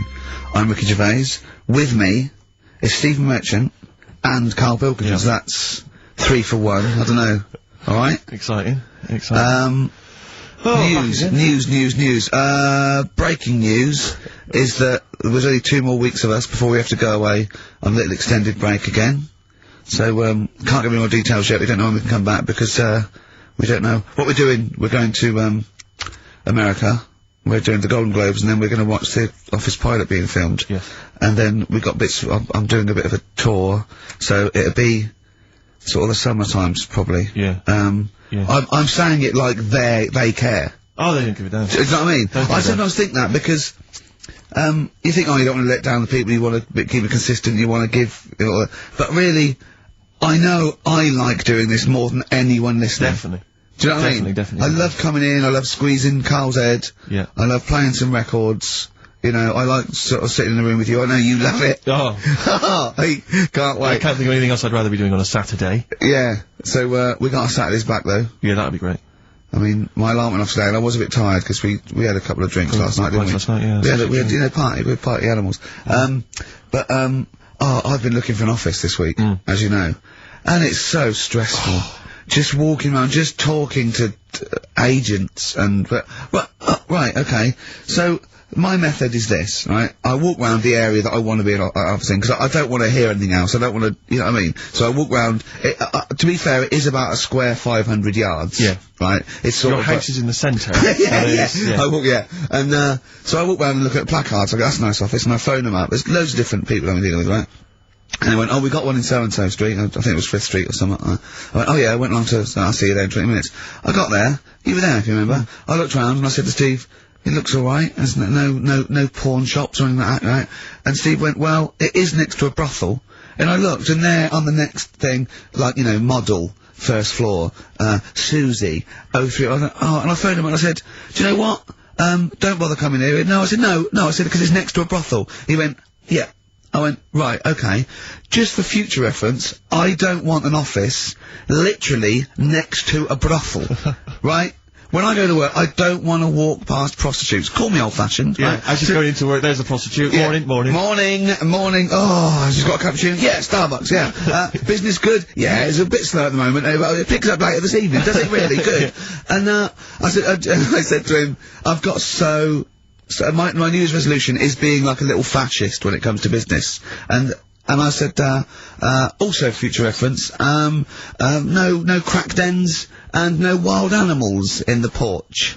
And, I just can't believe it. There's always something wrong. We went to one, right? It got there, right? And, a woman said, oh, I'm new here. She didn't know what keys she was using. And she went, it's the 3rd floor. And she went, there's no point, we won't both get in the lift. I went, right, will you get a desk in the lift? Right, she went, I've got a chair in the lift before. Brilliant. So, just find me an office, Rathbone Place, sort of Percy Street, Charlotte Street, Dean Street. Yeah. Yeah. 1st or 2nd floor. I'm worried we're going to get emails from estate agents, phone calls from them. You know what those people are like. But I don't look at the emails. True. Fair enough. So, play a record. Enough.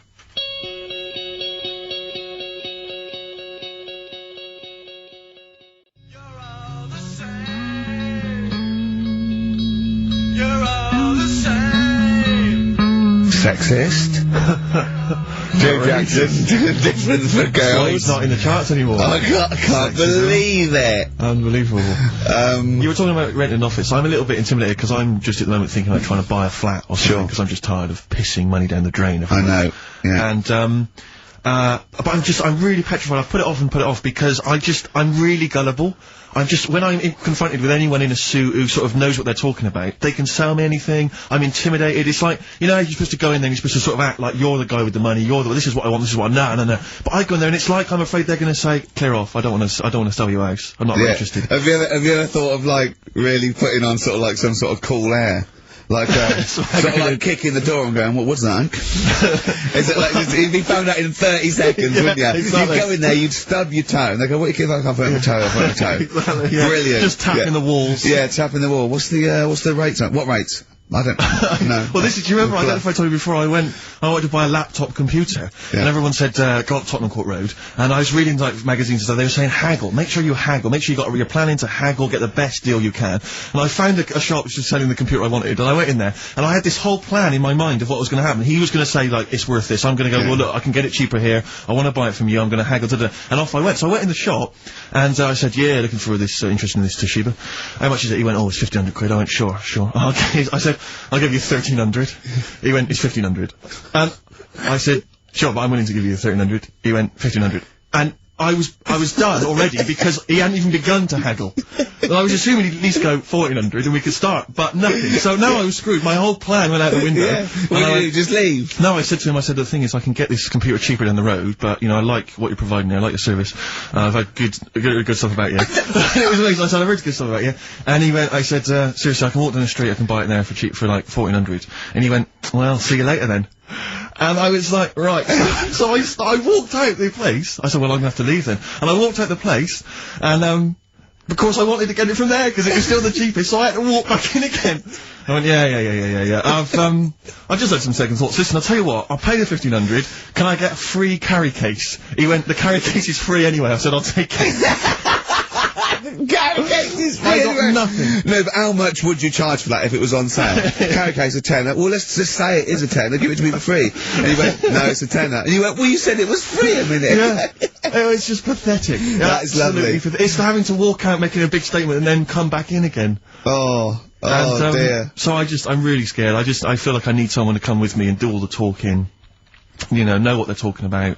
Because I'm not going to be able to tell if there's subsidence or if there's damp or... No, but you don't do that. Don't I? Is that not my responsibility? No, you get a survey done. Sure. And they charge for that, and then yeah, you don't have to go around doing it yourself. Right. Could I make a saving if I did it myself? Yeah, this should be alright. Yeah. There's a hole in the wall, Steve. Yeah, but what's a hole in the wall? Put some newspaper in over that. Chaucer's day, that was the toilet. That'd be fine.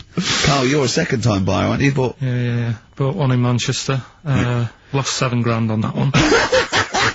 Well, don't buy in Manchester. No, it's a good flat, it's just it wasn't... I didn't buy it to sort of make money, I thought I was going to be living there, like, all my life. And then a job came up here, and it was like, oh... You bought your first flat in Manchester, you assumed you would be living there for the rest of your life. Well, I wasn't in a rush. Play a record, you're an idiot. Hang on a minute, so have you got a property portfolio? Have you got the 2 houses now? No, I've got rid of that one. Oh, you sold that one? Got this flat. £7,000 loss. Got this flat. I'll tell you something that is interesting. Hold on, though. What? £7,000 lost. It's a flat in Manchester, but it could only cost about £8,000 anyway. Right, Steve, something they do now, right, they've got to do by law when you're buying, right? I was looking at one in London, right? It's haunted. They've got to tell you now. Right, don't talk shit. I'm telling you now. Play a record. I'm telling you now. Yeah. There's no such thing as ghosts. That is ridiculous if that appears on a legal document. Right, if there's anyone who sells flats and does that for a living. Yeah. Right, email in, because I'm telling you now, that is a fact. She sort of dropped it in. I said, oh, you know, nice feel there. And she said, yeah, well, that'll be the ghost. Just dropped it in, that's all they've got to do. And then I was like, what? And they went, oh, yeah. That's what I've got to do, is it? So that's the legal thing. Did you drop it in? So in court you go, did you drop it in? Yeah, I dropped it in. Play a record, you're an idiot.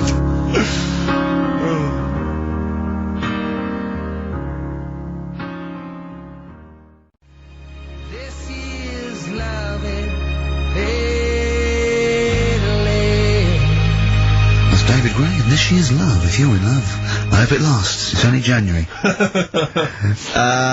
What you got for us, I just thought we ought to maybe go through some of the emails. I mean, I don't want to query the calibre of some of the emails we get sent on this show, but, here's a typical one, Rick. Go on. There's no name, it's just from Glicko, that's his email address.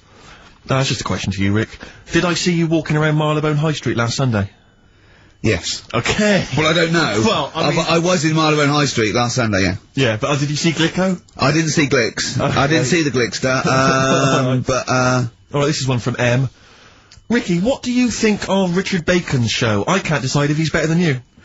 Nor can I. Any thoughts? Nor can I. I can't help her out on that one. Sure. That's a really personal thing. She's got to dig deep. She's got to look at both of us. She's got to find out what she likes. Yeah. And then whether I provide more of that than Baker's. Yeah. I mean, you know, Baker Foyle's brilliant. Yeah. I'm not going to put myself up against him, so I can't have it. Next, Steve, next. Well, there's a lot of emails last week, which were saying how much they enjoyed the Christmas specials. Thank you very much for that. That's very flattering of you. There was also a couple. There was one that it was a guy, I'm sorry that I think I might have deleted it, but I should have sent a reply, because there was a guy from Canada saying, if there any chance you're around in March, whether you could pop in and have a surprise birthday dinner for his wife. Oh, why do you keep that? I know, sorry about that. I can't bloody go now, can I, you idiot? Okay. I really apologise for that. Yeah. There's also, this is interesting, this is more for Carl, really. It sounds unlikely. Is it from a doctor saying you're an idiot? We've got plenty of those, I tend to delete them. Okay, right, yeah. Look at his face! No, it just says, don't like to complain, but I won the film competition about 5 or 6 weeks ago, and I haven't received my prizes. Oh dear, that's all Carl has to do on the show. Thinking. We provide the chat, the records, the light entertainment. I mean, the glamour. Strokes of comedy genius. All Carl has to do is send out the prizes and say, there was a monkey that was a bank robber at 5 to 3. Yeah. What's your excuse, Carl? Do you remember her winning? I've got all. Well, you calling her a liar? Well, I am, because I don't remember ever seeing... Right, he's calling her a liar. So, Joanne Ogden, you're claiming, is just making this up. She sent this in on a whim, trying to fool us and get some cheap tat. Wow. I don't believe that. I don't believe anyone would lie to try and get knowing me, knowing you on VHS. I really don't. Well, I'll look in the records, because we keep all the details, so... You know what I mean? Right. Well, one of you's in the wrong, do you know what? Knowing you, Carl, I don't think it's Joanne. No. Has anyone else ever emailed in saying they haven't got the, like a trap? No, they haven't. Well, yeah, one mistake's one too far, because that's one person. So, you know, you might send out 30, but that one person, that's the first time they've won a competition. They want the history of Wind, narrated by Donald McIntyre on VHS. Yeah. And, you know, Stephen King's It on Betamax. Yeah. No, sometimes they want the best of Primal Scream on a cassette. Exactly. So, you know. Got to make sure you're sending these prizes out. Yeah. Final email from Andy. He says, the webcam, is pointing at the ceiling. Is it because the air conditioning vent is more exciting than what happens on the show? Let's put that down now. I think that's absolutely right. Hold on a minute. Now, just, if someone... Is that good? People love the webcam. I don't know what they're interested in, because all I get is a picture of Carl's big head. It's not a big, it's just round. Yeah. Oh. Got it right. Yeah. Carl, I'd like you to play the next tune. I got sent a little cheeky, primer for The Cure's Join the Dots. It's B-sides and rarities, lots of stuff from them, from all over the ages. And it's amazing how good their B-sides are. Here's one of them playing. Yeah.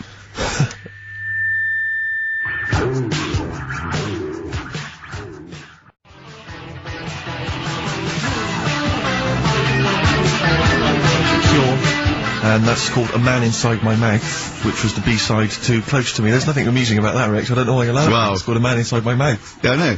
And that's fine. Yeah, it's like, you know, this, like, you know, the little man inside your head. Yeah. You know, Man if inside a your man mouth. wants to be inside anyone's mouth, that's good, you know, good luck to him. Yeah. There's nothing wrong with that. But I agree. Yeah. Carl, do you agree with that? What man in your head? What does that mean? Brilliant, isn't it? Extraordinary. Look at his Doesn't even face. understand schoolboy carry-on innuendo. Amazing. I know the fact that the play on words is too fouling. What does he mean on slightly erection? And what? What do you mean dumplings? Huh? You're a fan of The Simpsons. You know that character in The Simpsons, the, gap-toothed yokel? Yeah. If I look at Carl when he's perplexed, Cletus. It's the kind of cliche comic book thing of having a mouth wide open to suggest formlessness. Oh. It's amazing. Or an accommodating come on. Yes. Absolutely. Carl. That little man inside your head, it's what, you know, people use it as your conscience, don't they? Alright. Have you ever heard that before? Yeah. No? No. No? Okay. I was, Rick, I was watching Moonraker. It was on, I think it was last week. Yeah.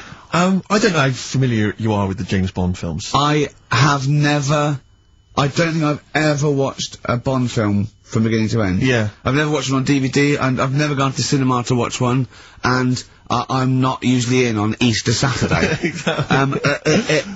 Honestly. The thing about James Bond, when I was younger, I thought he was amazing. I just thought he was the ultimate cool, sophisticated hero. Do you know what I mean? My dream as a kid, like when I say kid, I mean a teenager, was to come home, which invariably he did. He'd come back to his hotel suite, he'd open the door, there'd be a trail of clothes, and he'd follow it, he'd go into the bedroom, there'd be a beautiful woman in the bed, you know. You'd have said, clean up, what are you doing? You're messy.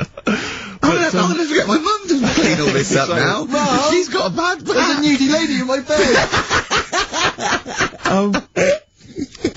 And as I said, I used to think he was really cool and sophisticated, and it's only of late that I've sort of revisited these films, and I'll tell you what, it's his jokes. Oh! He is the most infuriating man ever. Absolutely. I mean, I don't know why people in the films consider him so... I mean, I think the reason that women in the films are always being seduced by him is because, if you notice, they've normally got English as a second language. Right. So they don't understand. So when he's making those jokes... So they don't know when he goes, just keeping the British end up. Yeah, I'm just attempting re-entry. Yeah. If that was a British woman, she'd be going, what? Yeah, what are you talking don't about? say that. That sounds awful, and it's a terrible it's pun, so Roger. lewd, what am I? Yeah, what am I? Yeah. And they just laugh politely. They just laugh coquettishly and then, you know, unzip their dress normally. But some of the guys, there was one where he's being chased by a guy in a moped or something, and the guy plummets off a cliff and smashes through a van which is full of feathers, and he plummets to his death, and Bond just says, all those feathers, and he still couldn't fly. What are you talking about?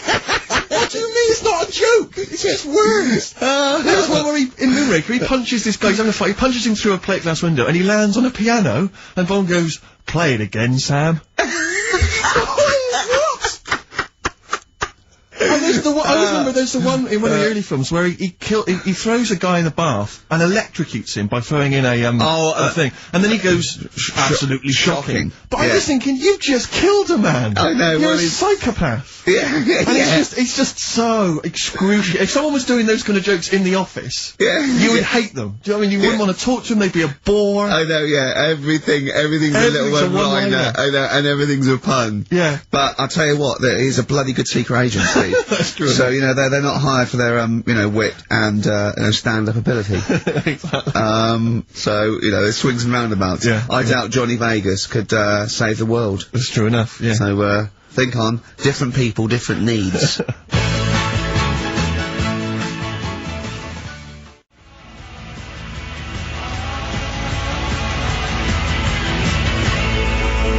Kings of Leon.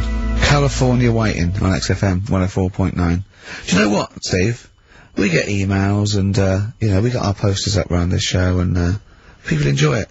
But I don't think we get the credit we deserve for picking the music. It's true. Because we're totally unplaylisted, and I don't know if people know about this, that mine and Steve's sort of first passion before comedy is probably music. We're really, we love playing each other sort of records and that. And maybe when we come back, we should do a show where there is no pressure to, like Carl doesn't press the buttons for us, pre-record it, where we swap each other's sort of ideas for music. It'd be like the Ricky Gervais compilation tape.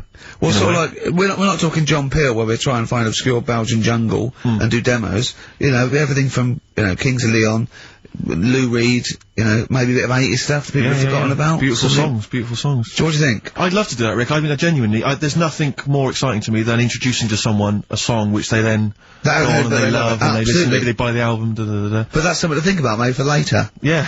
Well, it's like you say, the pressure to kind of come up with some, high caliber chat between each record, it takes the toll. But, yeah, and that's, it's a passion of ours and we'd love to, but now, it's Rockbusters. Can I just say something now, before we do Rockbusters? A lot of people they come up to me, they say, Steve, we like the show. When are you gonna get rid of Rockbusters? It brings it down. I'm not joking. I'm not joking, there is lots of people. Come on, let Carl speak. Come off it. Come off it. What? I know people who say, you're never gonna stop that, are you? So, one of us is lying again. Well, not really. I'm talking about people who've listened to the show. You're talking about Suzanne, your girlfriend. Oh, Martin. He'll be at home now with a pad, getting ready to play. But I should just... Max Freeman did encourage Carl on a couple of occasions. He even tried to get him through with the answer egg when we were doing that naming animal round. Yes. So, but I should just say that people think that somehow Ricky and I are endorsing Rockbusters, that somehow by allowing it on the show, somehow we think it's good or we appreciate it. And I need to point out that it's more like when a child comes back from school and they've done a painting. Yeah. It's crap. Yeah. But of course you've got to stick it on the fridge. bigger than the house. You've got to stick it on the fridge because otherwise the kid's going to get upset. In this next episode, you've got to remember the cat is bigger than the house. Exactly. Okay. It doesn't look like anything. The humans don't have bodies, their legs come straight from their head. Yeah. Mummy and Daddy. Please welcome to the stage, Carl Pilkington's Rockbusters. Right. Right, so, cryptic clues, No, not initials, cryptic. and you work Rubbish it out clue. and you email in and that. Yeah. First one. Yeah. Don't be stealing my tools. Take your sister's. Alright, and the initials NK. Don't be stealing my tools. Take my sister's. Yeah, so that's like the cryptic clue, and the initials of the artist or band is NK. Alright? Second one. Buy it if you want, not bothered. Think about it. Come back. Right? Come back if you want. Start again, Carl! Last halfway through! Right, start that second one again! Right, well, you can buy... It's different! Well, the first one was, buy it if well, no, this one was, yeah, well, write it down, buy it. Right, do it. If it's a cryptic clue, all the letters count. Do it. Buy it if you want, I'm not that bothered. You know, think about it, come back, check some other places out first before you know... That was a crossword clue! In the Times! So we've got no time for other clues. Right. So that's SC. Right, do that clue again. Buy it if you want. I'm not fussed. Do you know what I mean? Think about it. Fast has made an appearance. Fast wasn't there before. Do the clue again. Do the clue again. Initials SC for that one. Do the clue again. I don't want to do it again. You haven't finished it yet? I have. That's it. No, do the clue again. Can I do it again? Do the clue again. Buy it if you want. I'm not fussed. Right? Shop around. Come back. It's up to you. I'm not pushing you into anything. It's up to you, wasn't there? SC for that one, right? And the final one, that's good, I can play 10-pin bowling again. Okay, and what's the clue? Right. That's O for that one. O. Alright, so, okay, now I assume that I'm not going to bother to look, but I assume there's a jiffy bag of tacks which people can win. Alright, well, great, good luck. Ricky.gervais@xfm.co.uk is the email address. Thorns? No, buy it if you want. I'm not fussing. Come back, have a look round. I'm open Wednesdays, by the way. Shut up, see you later.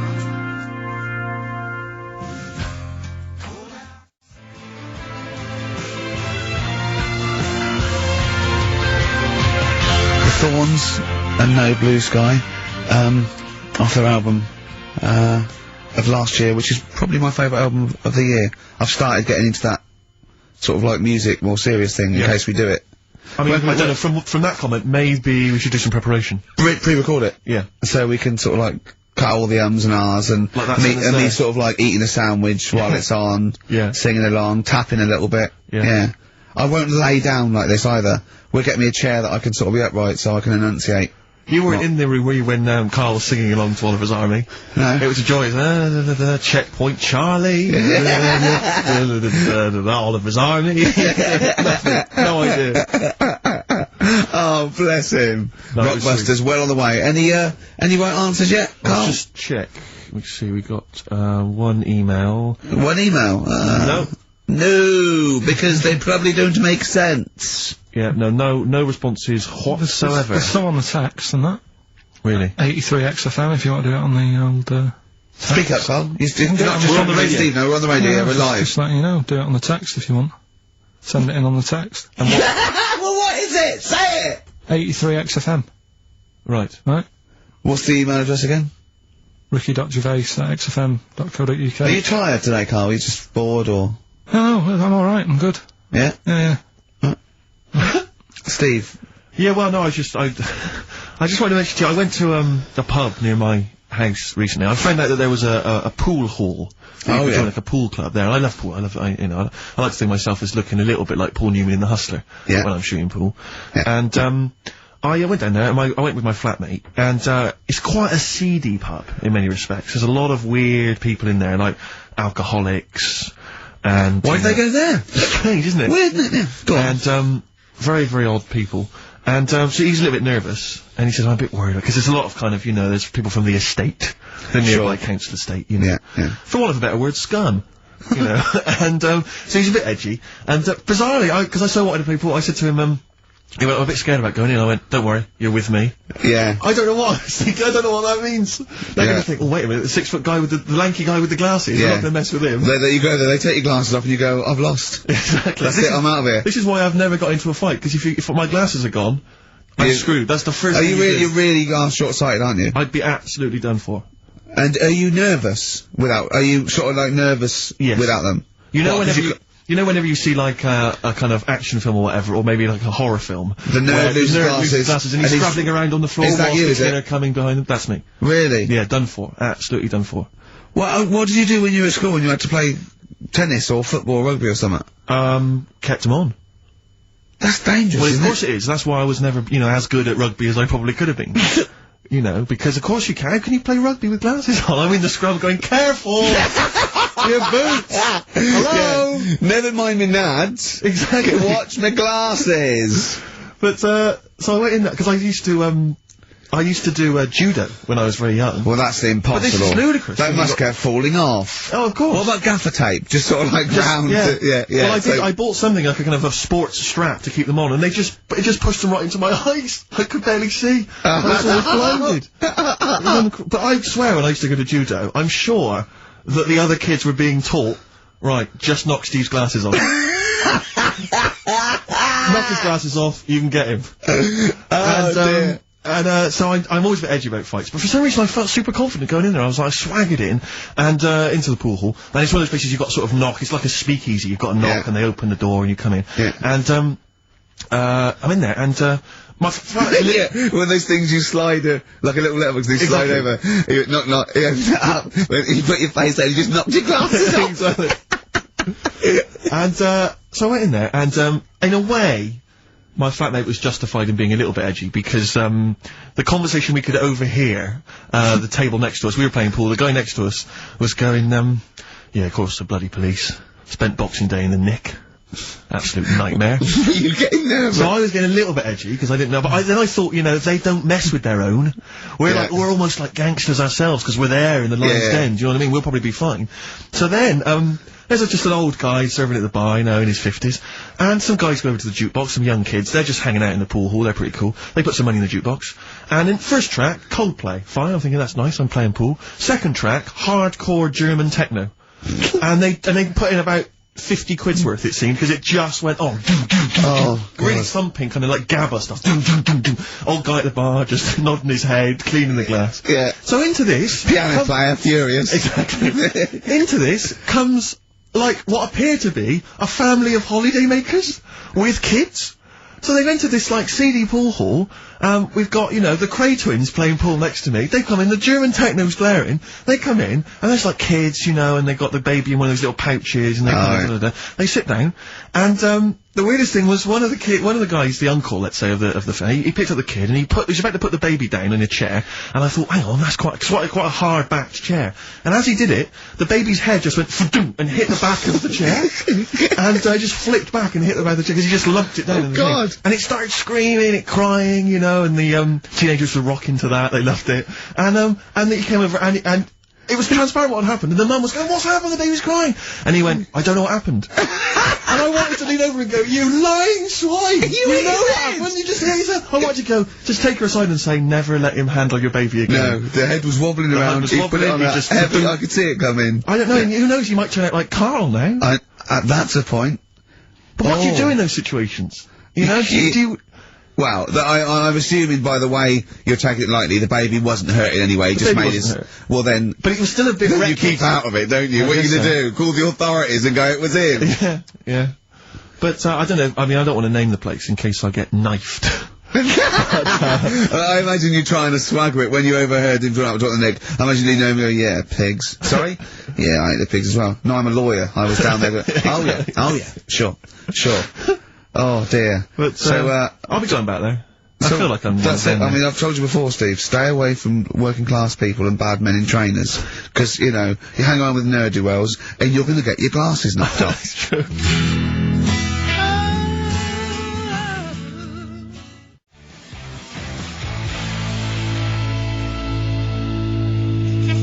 Jet. Roll over DJ on XFM 104.9. Carl, you promised me that you were gonna reintroduce Educating Ricky. Yeah, we can do that. Have you got it? Have you got something that will, that's something that I won't know that's correct and that will interest me?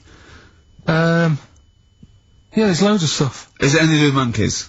No, we've got monkey news. We've got monkey news coming up. Of course we have. Monkey news. People, and they're now over to XFM for monkey news with Carl Pilkington. No, we won't do that yet. We're not doing that yet. Educating Ricky is... Yeah.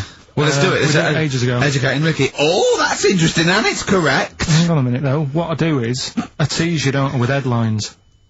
Oh, go on then. And then you have to sort of go, that one sounds good. Go on then, what are the I want to know more about that. Educate me. Yeah. Right? Okay. You've got, well... Jeez.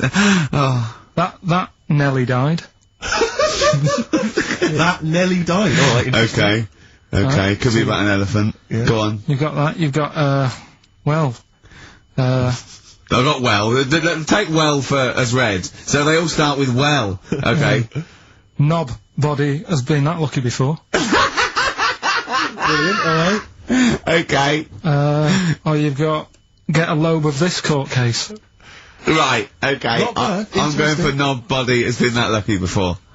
Right, it's a story about this kid who was born, right? Was he? Yeah, he was popped out, like, and the dad and the mum saw the baby, and it was like, oh, that's a good-looking little kid. Sure. And they were proud and that. And then, like they're surprised that it's a good-looking little kid, it's theirs. Yeah. Like, it could have been a frog, and they'd have gone, oh, he's got your eyes. And then, the doctor goes, yeah, it is, but, look at that. What? He said, it's a boy, and, hasn't got a knob. I love the doctor saying that. I love this GP. Right. Oh, this midwife saying that. Oh, I love little boy. Yeah, but no knob, baby. Mr. and Mrs. I mean, think. Right. No, but I'm speeding it up a bit. Alright, come on, so the baby's born. So the baby's like that, and the doctor says that, and the woman's like, oh, it's our first as well, and stuff, right? She's really gutted. What's the second gonna be like? So, no head. Just a knob. Doctor says, yeah. You call it Carl. So the doctor says, well, I'll leave it with you for a bit, get used to the idea, right?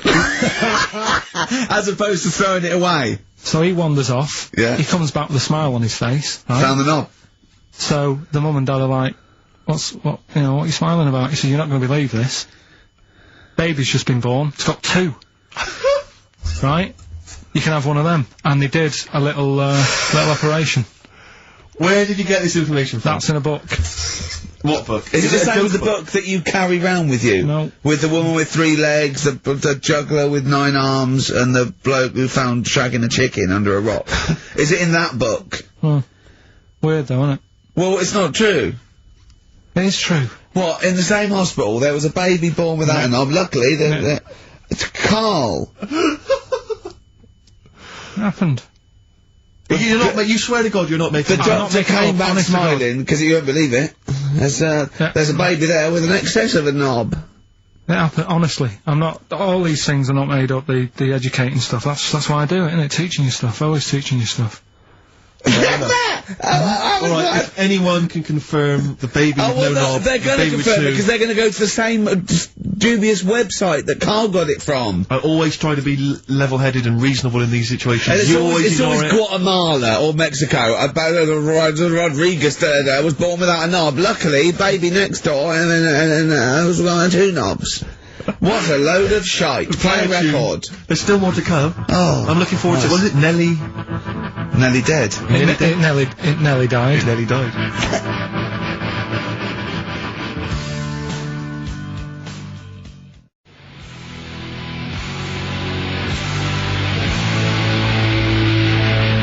Bones.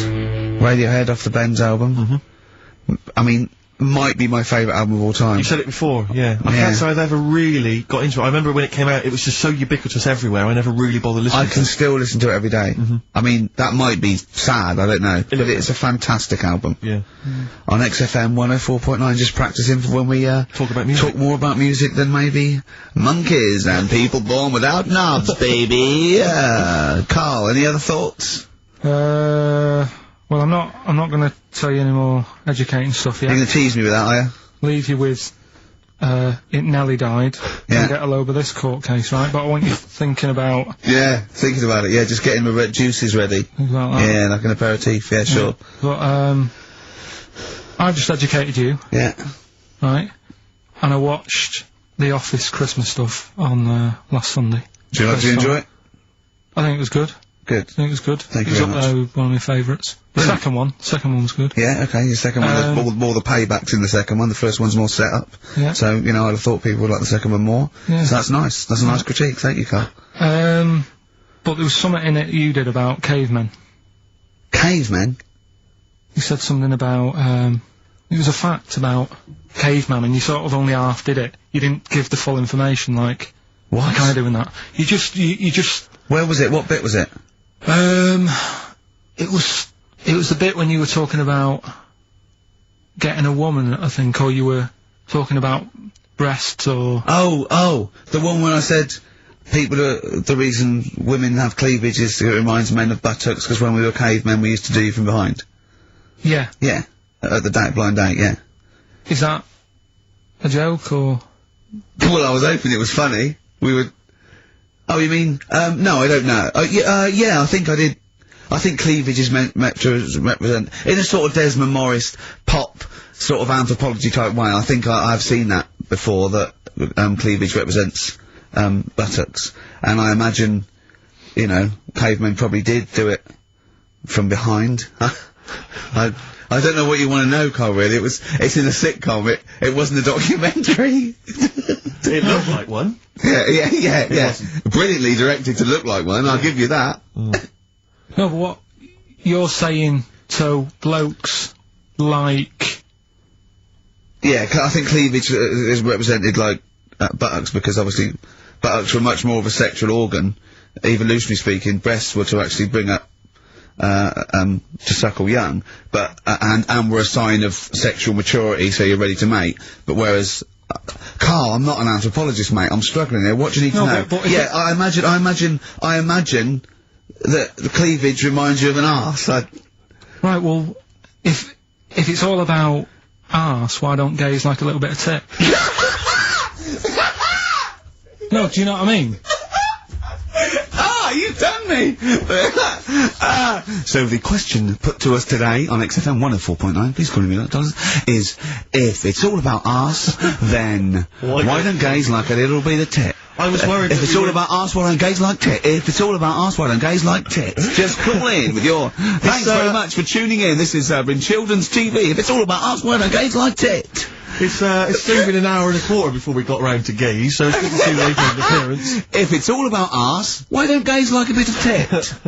Is the question. What a brilliant question. Well, if you're an anthropologist or a psychologist, a doctor, a gay, please call in. If it's all about arse, this is the question. I'm not convinced by this whole, cleavage looks like an arse, that's no, not Steve, nor am I. It's a bit of mock anthropology. I didn't think it would be under scrutiny. I think it's more likely that the reason men find cleavage attractive is because they know there's a lovely pair of Bristols down there. Yes, they look at cleavage, here we are. If that's what's on show... Exactly, imagine what's down below. If that's in the front window, right, yeah, what's she got in the back of the shop? Exactly. Oh, dear! Oh.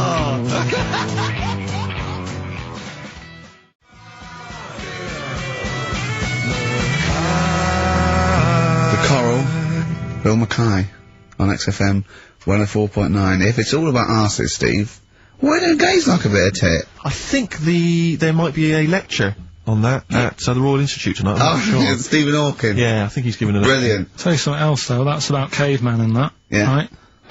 Not really. Go on. Do you know? I love the idea of a little gay fella. He's pulled a bird. He's just all he's done is focused on the cleavage, and he's gone, "That's a lovely arse." Right? He's got a back. Why do pulls the dress down. No, where's the arse? I've been gone. There's boobs. Boobs. I hate. They're my worst. No. Right. Sorry, Carl. Cavemen and that. Yeah. Back to it. Doesn't drop a beat, does he? Do you know, like when you get a bit scared, and the hairs on your back and that sort of go up? Well, I haven't got a particularly hairy back, but go on. No, but on your neck or Oh, whatever, yeah. yeah. On your head. Do you know... Not in your case, but sure.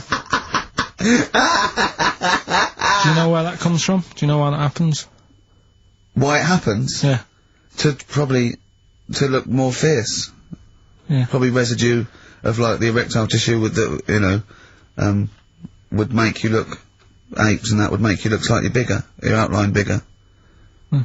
Is that it? Is that the answer? Yeah, just cavemen in front of dinosaurs and that, they sort of went, oh. And then... Well, it wasn't cavemen in front of dinosaurs, was it?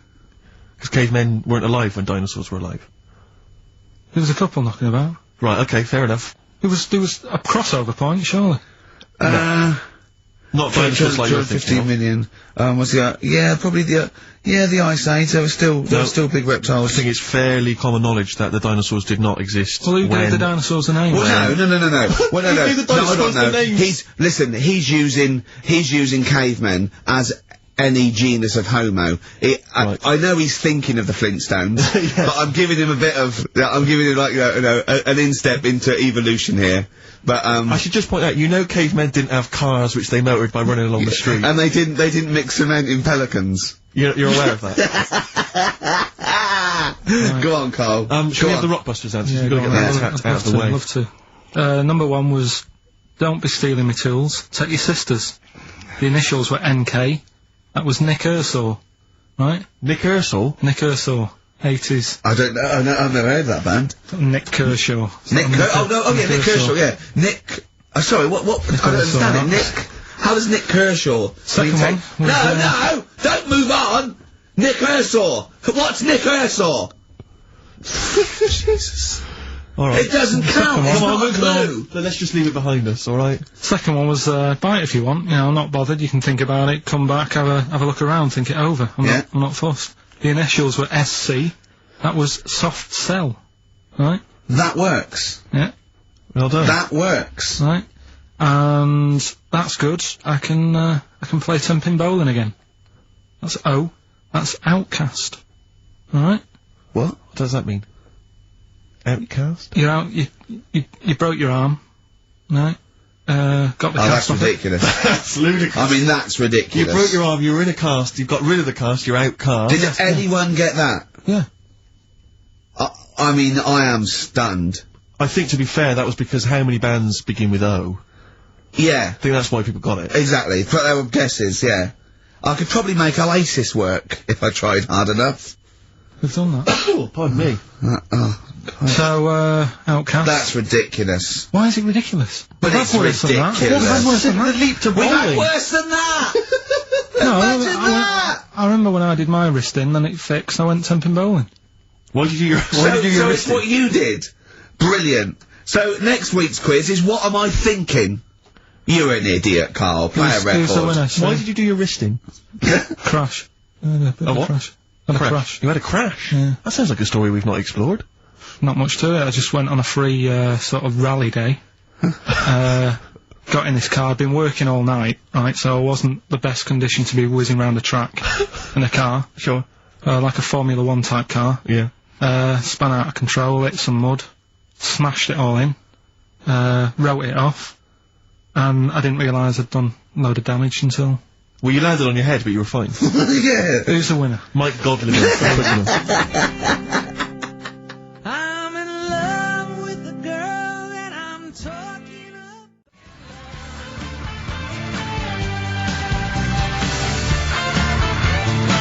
Bad time from the Jayhawks on XFM 104.9. Steve Merchant, Ricky Gervais, Carl. We're having a good time. We are indeed. Alright.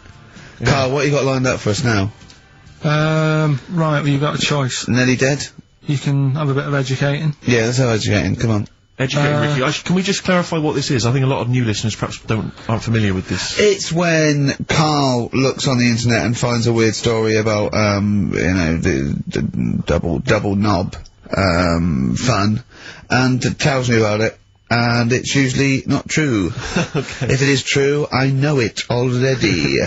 Go on then, Carl.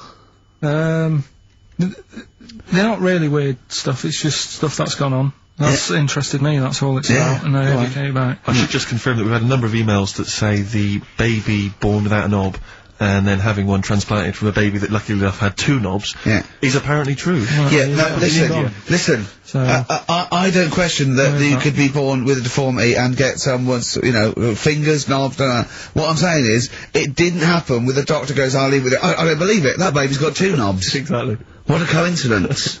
I bet that little bit of information isn't in there, is it? Sure. That he went out the door, I'm gonna get a coffee, came back, bloody hell, hold on, look, there's an extra knob, I found an extra knob. We can put that knob on there. Perfect. Right, well, you've opted for the headline, It Nearly Died. Right? Yeah. It's about this elephant. Yeah. 80 years old. In Africa. Right. It's had quite a good life and that. But then what happens is, I don't know what it's been eating, but, his teeth fall out. Yeah, that's what most elephants die of that, because they grind them down, the teeth, until they can't chew anymore, and most elephants of dying of old age with an elephant is the fact that you haven't got teeth anymore. Well, it's had a good innings, it was 80. Yeah. Right? So anyway. They used to pop the food up and feed it to it, and it lived quite happily? No, what they did was, the village got together, said, shoot the food for that's it. sad, isn't it? Made it some false teeth. Made it some teeth. Out of wood. Wooden teeth for this elephant, that's 80. What do you think of that? I don't know. I don't know if it's true, I mean... No, it is, forget that, you've been proved wrong once, it is true. What do you think about that? Carl, it's like saying, yeah, my Auntie Nora saw a ghost, what do you think about that? There's no comment. I can't comment on it. Would you have gone to the trouble, is what I'm saying? To build an elephant some teeth? It's 80. Yeah. With all the problems Africa's got and that, and they're messing about making teeth for an elephant. What problems have Africa got? Well, there's not enough food to go around, so if an elephant's dead, that's a bit more food left. Do you know what I mean? Yeah, but you're assuming this is in the middle of a village where there was famine and starvation. It might have been South Africa, Kenya, you don't know, it's not all Ethiopia. If it was a busy city, people in the village wouldn't have time to be messing about with making teeth and that, would they? It was a little village. Little village. Yeah. And the local elephant. The local elephant? Like a local post office? I'll meet you by the elephant. No, to be fair, Rick, I think I saw Bob Geldof on TV saying, please, people, stop making elephants' teeth. They are eating all the food, we're sending it over there. F the number, where's the teeth? I don't know, it's possible. Send us the I mean, teeth. it's possible. It's possible they've made this elephant some dentures. It is possible. Wouldn't it have been easier to just... Pulp it. Exactly. Mash it up, serve it some soup or whatever. Yeah, I think if you're making its teeth, you know, it's a village, so I'd have thought it's a, you know, I wouldn't have thought it would work for very long, and I wouldn't have thought the elephant, would understand that it was teeth, so, I wouldn't have been able to thought that the villagers could do it. I mean, top veterinary surgeons could have done something, but I think they made it all goodwill, but I don't want to thought it worked, so they probably end up dying or pulping it like I suggested. But, you know, thanks very much, play a record.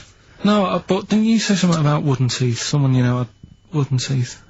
I don't know, I think that was possibly my grandparents. They had wooden teeth? Yeah. Well, I don't know if it was wooden, I think the palate was wood, and then the teeth were as you would normally That's like from the 16th century though, isn't it? Well, it was the 1940s. They used to hammer them in without anaesthetic. Really? Yeah. Just put into the roots, so it wouldn't, oh, God. That's a rubbish time, isn't it, to live? And other people's teeth, obviously dead people's teeth, you could replace it, just bang it in for a while. Oh, God, unbelievable. Oh, dear. Play a record, Carl. If you've had your teeth, if you've had teeth hammered into your gums...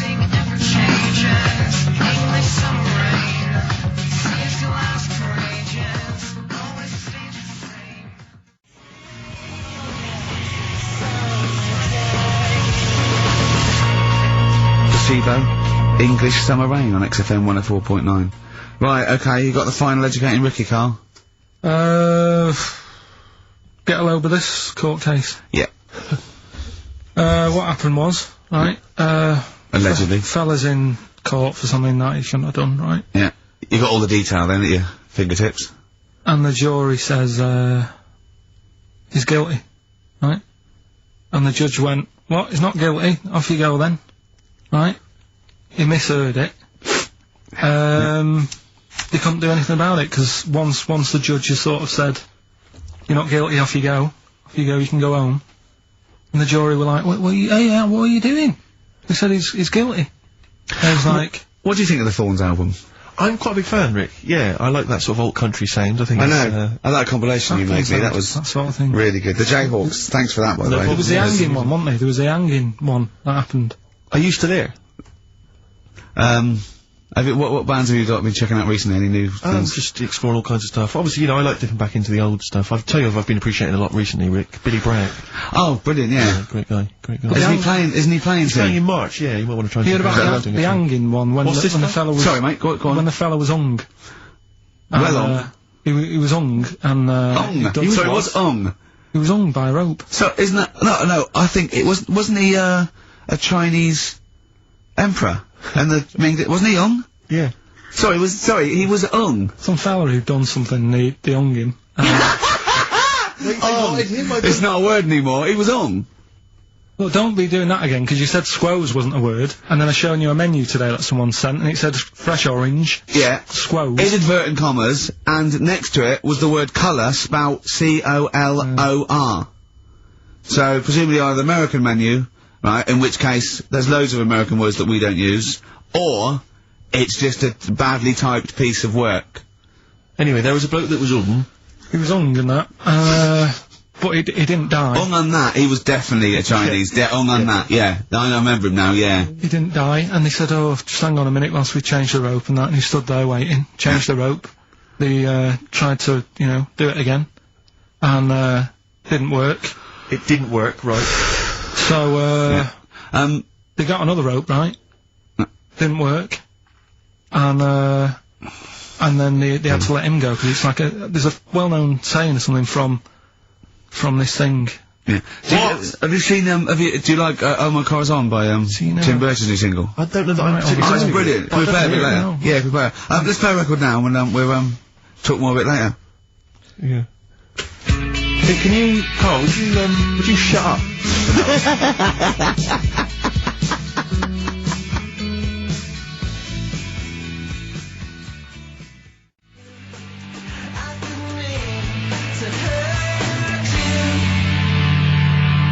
Oh My Car's On, Tim Burgess, brilliant.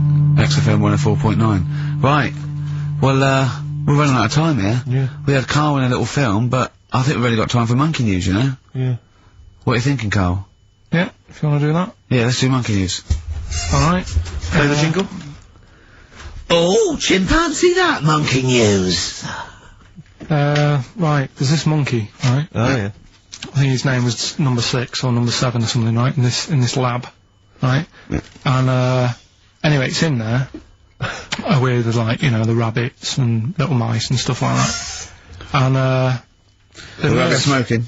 The nurse, right, not the nurse, the woman who works in the lab, what would you call her? Is that a nurse? Depends what turns out her job was. If she was a lab assistant, you call her a lab assistant. Right. I mean, they probably call her by a name. Alright, lab assistant, right? Kirsty. So she's... I think it's probably Kirsty. Right, Kirsty Morris. Well, she's in there, right? Yeah. And she don't work with many people and that. She's mainly on her own with, you know, just putting lipstick on rabbits and stuff like that, right? Chimpanzee it? So, chimpanzee. He's putting on lipstick chimpanzee. She's got hairy legs. He gets pally, right, with this woman. Yeah. Because, you know, it gets to a point when she sees him every day. It's the way he tries to string out like it's a narrative love story. The chimp put its hand out and grabbed her, and then you're thinking that he made a move on her. So, right, come on, he's allowed out. He's allowed out. It's not a story, is it? He's allowed out the cage and whatever. Yeah. Anyway, so he's wandering about, and as time goes on, he's watching what she's doing more and more. Yeah. Right. So he notices like the code on the door, right? Right. Whatever, 247 or whatever. Yeah. He goes, right, I've clocked that, I've got that, I'll remember that, right? And then he goes, right, there's a lot of lipstick and that knocking about, a lot of makeup. Right, okay. No, there's no way. No! Because, Steve, you know what's gonna happen. I know what's gonna happen. So he's there. It's ridiculous. And he's going, well, if it's there, you know what I mean? So while she's messing about with the rabbit, he gets there, he's in front of the mirror, putting a little bit of lippy on. Right? No! I know! It's gone too far! No, it's gone too far, Steve! Right, your mic's off, Rick. He's finishing the story. So turn mine off as well. It's looking pretty good. I didn't mention the mascara! It's looking alright, right? So it knows the code on the door, 247, right? So when she's sort of messing about with the rabbit, right? He goes, right, so it knows the code on the door, 247, right? So, when she's sort of messing about with the rabbit, right, he goes, right, here's my chance. He's looking good, 247, out the door, reception man's there, he's like, alright, Kirsty, right? Don't talk shit!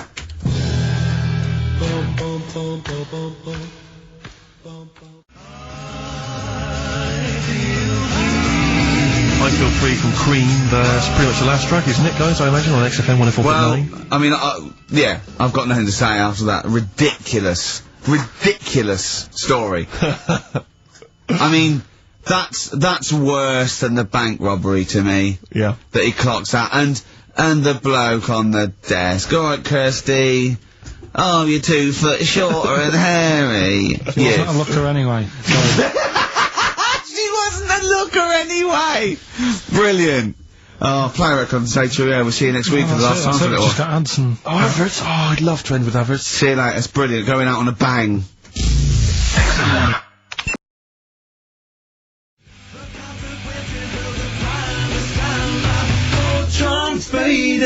Fortune Faded by Red Hot Chili Peppers on XFM 104.9 with Ricky Gervais, Stephen Merchant and Carl Pilkington for the last time. Yes, we've said that before, of course, so don't get your hopes up. Yeah, we've had some highs, some lows, some laughs, some tears. Carl, you're concentrating. A lot of tears, mainly from the audiences. Yeah. Now, before we get into that, before we get into talking about maybe some of the hijinks we've had, looking back, looking forward as well. Yeah. I came in, Carl was sitting at the desk, he went, alright? I went, alright, yeah. He went, see that Alan Clark diaries? I went, no, I didn't. He went, no, alright. A lot of people talking about it. He went, I've never kept a diary. Keeping a diary will always get you into trouble. And I said, like Anne Frank. What did you say, Carl? The woman in the cupboard? That's what he said. The woman in the cupboard. And I went, save it. Save it. You never speak to Carl off air. Save it all from when we're on the wireless. He went, but what did she do? What did she do except be in a cupboard? What did she have to write about? And I said, well, her thoughts. Do you know Anne Frank? That's all I know about Anne is. There's no point pretending it. Anne! That I know stuff. Yeah. Right, well, tell us everything you know about Anne Frank.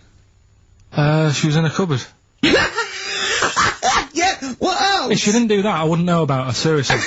That's all I know about her. Yeah. So what did she do? But how do you think we know about we know about her cupboard because of her book, don't we? But hang on, what in the bigger scheme of things, why was she in a cupboard?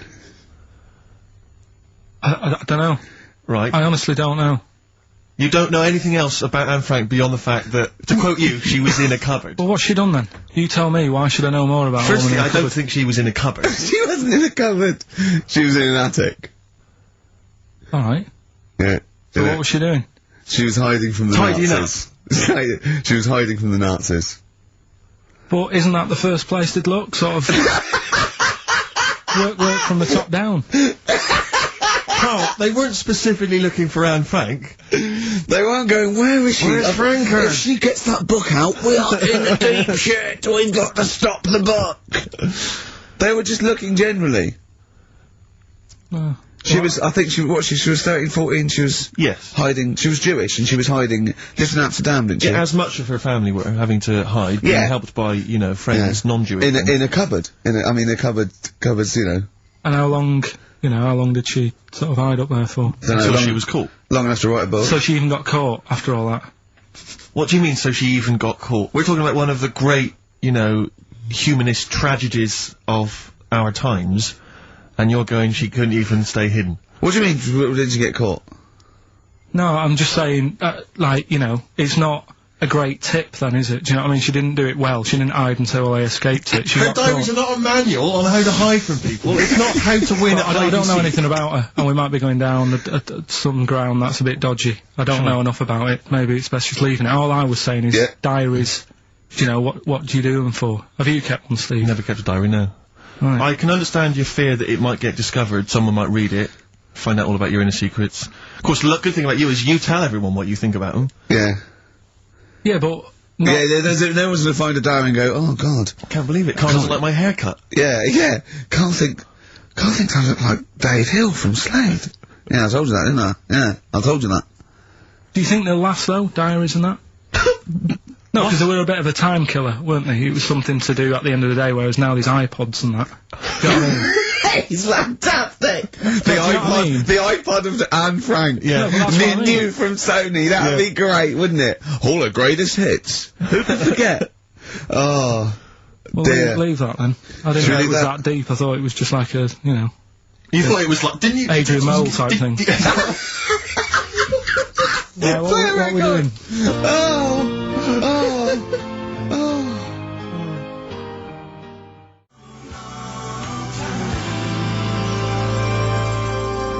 Thorns, from my favourite album of last year, that. And, I can't remember. We'll be doing a bit of that, playing some of our favourite songs. We've, got a couple of requests. Oh, in fact, yeah, one of them celebrity requests, Matt Lucas from, Little Britain is listening in. Oh, yeah. So, is it your last show? I said, yeah. I said, do you want me to play a record? Yeah, he said, what's your favourite group? Guess Matt Lucas's favourite group. Now, remember, him and David are the new darlings of comedy. Yeah. They're cool, they're trendy, everyone loves Little Britain. They're comedy geniuses, they're only gonna get bigger. What's his favourite group of all time? That is tricky. Level 42. No. Carl, have a guess. Well, there's going to be something weird in it if you're saying this. Well. So, how old's the band? They're probably about as old as him. How old's he? No. Oh, Carl, have a guess. ABBA. No, it's, why'd you say ABBA? They're good, aren't they? No, it's the Proclaimers. The Proclaimers? Yeah. Really? Yeah. And I know he's listening, but, you know. I mean, there's nothing wrong with the Proclaimers, I just can't imagine anyone getting that excited about them. I bet that's why he likes you, because you hang out with him, don't you? I do hang out with him. He thinks he's yeah. it's like the closest thing he knows one of the Proclaimers. Wait till he meets my twin brother. Yeah, yeah, he's gonna have a field day, He won't isn't he? believe it. Yeah. So I was honest, I said, I can't play the Proclaimers, but we're playing another. Where did they come? Because I don't really remember the Proclaimers particularly from when I was young. Well, let me give you a little blast. I give a little but in two-part harmony. Of course. That was the main But they were thing. very popular for a while, weren't they? I think they had, sort of 3 big hits in sort of about 1980. When was it? Yeah. Oh, I forget. 80s. Scottish. They did sing in Scottish accents, which I thought was quite refreshing. They didn't do the fake American thing. No, that was good. Yeah. But again, I just can't imagine sort of being in that. When would I be in the mood to put on a Proclaimers record? When you've run out of Crankies stuff, I suppose. I guess so, yeah. If you've played all your Crankies records, there's, and the Muppets album. Yeah, pop on the Proclaimers. Now, we were talking before the break about, Anne Frank in her cupboard. Yes. Now, I'm still a little bit concerned that Carl's not quite got his head around Anne Frank's diary. Yeah. It's not like a children's book. It's not like The Lion, Anne Frank and the Wardrobe. No. She doesn't go into a fantasy land when she goes into the attic. I'm just glad that old Mother Hubbard didn't help the Nazis. Sure. Because that's the first place she'd look. Yeah. Isn't it? The Nazis go, we've got old Mother Hubbard. She thinks she knows where she is. Yeah. She'd have gone straight there. I think with Hubbard, it's like, if I just briefly, you mentioned Hubbard. Now Hubbard goes to the cupboard to get, I can't remember exactly. Her poor dog a bone. She goes to get the dog a bone. But when she got there, the cupboard was bare. The poor dog had none. Is there more to that than because that's all I remember. Is there further verses? Does she finally get a bone? Does she go on an adventure? Oh, what, you mean the second verse is, then she looked in the fridge and realised that's where she kept the bones, and so the dog was laughing. Exactly. No, there isn't another verse. That's all of it. I think so. Oh, but they went to the cupboard to get a bottle of bone. When she got there, the cupboard was bare, and so the poor dog had none. No, I think that's the end of it. I think it's a moral. I think it's a moral that, What's the moral? Well, if you got a dog, keep some bones in the cupboard. Right. Because I always, even as a kid, I remember thinking that it's quite a tragic sort of picture they paint. I imagine maybe she's lost her... It's short, isn't it? It's short. It's over, isn't it? That's amazing. But I always wondered whether perhaps she's had a nervous breakdown. Maybe her husband's died recently. She's just not got any food she in. She doesn't really know what's going on. The dog's, yapping away. Eventually she kind of wakes out of this kind of depressed stupor. She goes to the cupboard. There's nothing there. It's just a really depressing, morbid sort of tale. I don't know if maybe it's originated from something in history. I know that Jack and Jill went up the hill and they fell down again later. That's a story about illicit lovers. That's apparently based on that. And obviously Ring a Ring of Roses. It dates back to plague times, so I don't know about Hubbard. Humpty Dumpty, not so sure about this. Well, this is something I remember as a kid thinking, at what point was it decided that Humpty Dumpty was a giant Eggman? I don't know. Because there's nothing in the actual rhyme. There's no actually, it's not Humpty Dumpty, It's not. the Eggman's on the wall. I don't know. My concern is more I mean, his parents were a little bit cruel, because if you are the Dumpties, I'll say sorry, don't call your firstborn Humpty. Yeah. Because straight away, it's going to be embarrassing for him at school, isn't it? Yeah. I don't know what it... I'm just saying, I'm trying to go all the... Is that it as well? That's all of it. Oh, and also, I don't mean to be pedantic, because I know it's a children's Is it nursery like an Edward Lear thing, or... That's before that, is it? But I don't mean to be pedantic again, but if you've got a giant Eggman and he's fallen into bits, you know, all the King's men, fine, they're there, they can piece that together again. Don't send horses in. No, because that's just a whole eggy, horsey mess. Enough. They're going to make it worse. They're just going to be standing on it. They are going to make it worse. It's not great. They're standing on it, get the horse out of the way. No, he's definitely not. But again, maybe I'm sure some of the, you know, the mental people... Is it pre-Lewis Carroll or... If it's Lewis Carroll, it just came with the illustration. I guess so. He gave it to someone to illustrate. He goes, illustrate Humpty Dumpty. He goes, we've made him an egg. Yeah, a sort of egg with eyes and a face. Yeah. I mean, I suppose, because the moral of that is, if you're fragile, if you're an enormous egg, Mr. Dumpty, get down from the wall, I'll be fine. Yeah. Because, I'll tell you what, there'd be no medical... way to happen. Yeah. Frankly. I don't know, Carl, what was your favourite nursery rhyme when you were growing up? Didn't really do that much reading as a kid. You're joking. You surprised me. You're joking. What's the one with, loads of people in a bed? What's that one? Oh, there was one in the bed and the little one said, roll over. Yeah. No, because that's not really even got a story to it, is it? That's but hold on though, I'll stop you there. It doesn't even say people. It says there was 10 in the bed and the little one, little what? They could be anything. I don't know what they are.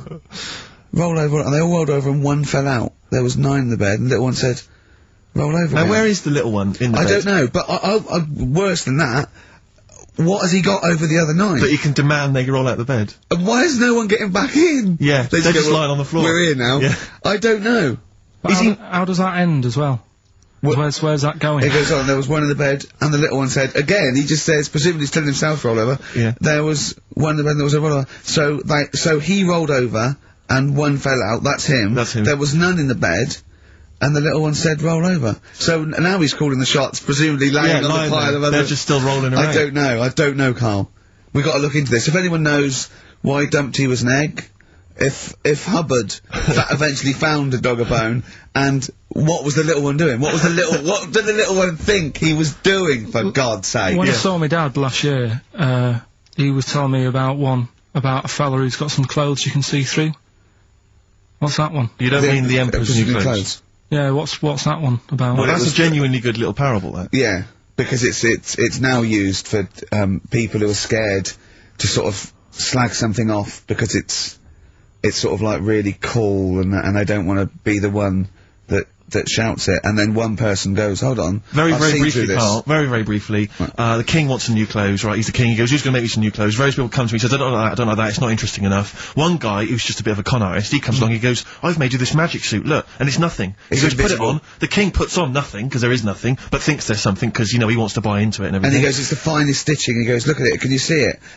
No, they have to say, only a genius can see how good this suit is. And the king goes, yeah, it's brilliant, yeah.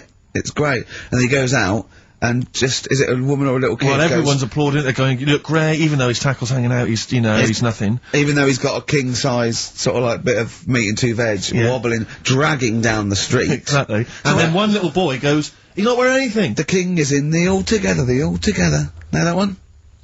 So, well, did anyone else buy one? Or was... Okay, play record. Play a record, Carl. Play record. Carl, just play a song. Jesus.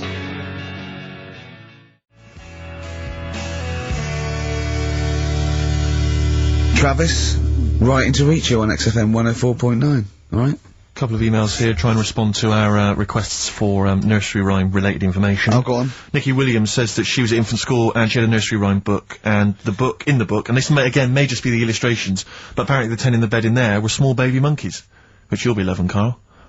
But again, I suspect that might just be the illustration. I remember I had a book of nursery rhymes when I was little, and my brother, who was older than me, I was about 5, so he was about 16. I remember him and his mate just absolutely cracking up, because it said, up Jack got and home did trot as fast as he could caper. He went to bed and bandaged his knob, N-O-B, with vinegar and brown paper. I've since found out that knob is like the old English for head, but I didn't know why they were laughing. Of course. They were just cracking up. This was, whenever one of my mates' brothers came around, he said, where's your nursery rhyme book? And he'd read it to him. Yeah. And it was just the funniest thing in the world. The brown paper and vinegar was a popular method, because didn't Jack and Jill use that? They used something similar. No, that was Jack and Jill. That was Jack and Jill. Yeah, that's Jack when he broke his crown, which obviously, oh, that means his head as well, doesn't it?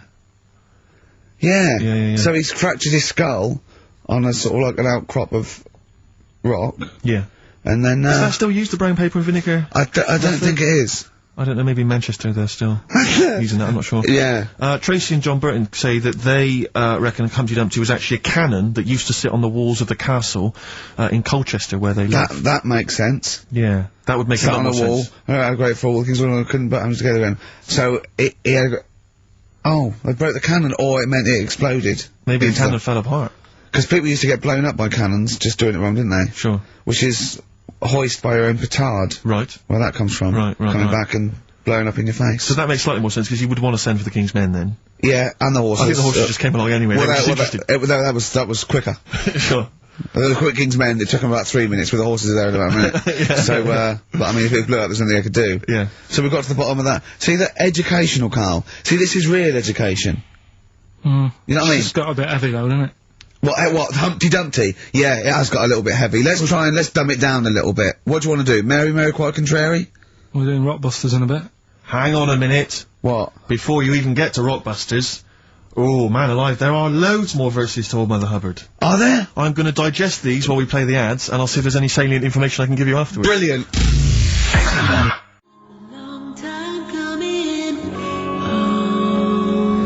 Delays. Long time coming on XFM 104.9. With Ricky Gervais, Stephen Merchant and Carl Pilkington for the last time. XFM 104.9. Sad. We've established that Hubbard went to the cupboard, Rick. Yeah. Get the dog a bone, the cupboard was empty. Yeah. As we all know. And So the dog didn't have any. End of story, so the dog didn't have any. Well, no, Hold on, wait. go on, what? It turns out there's what appears to be something like 15 other verses. Not really. Unbelievable. I'm not gonna go through all of them, Rick. Right, any information? Well, basically I can tell you straight away that the dog initially had none. Yeah. She went to the baker's to buy him some bread. When she came back, the poor dog was dead. Right, you're pretty upset about that. Yeah. She went to the joiner's to buy him a coffin. When she came back, the poor dog was laughing. I don't know what he's up to. Right. She took a clean dish to get him some tripe, but when she came back, he was smoking a pipe. I mean...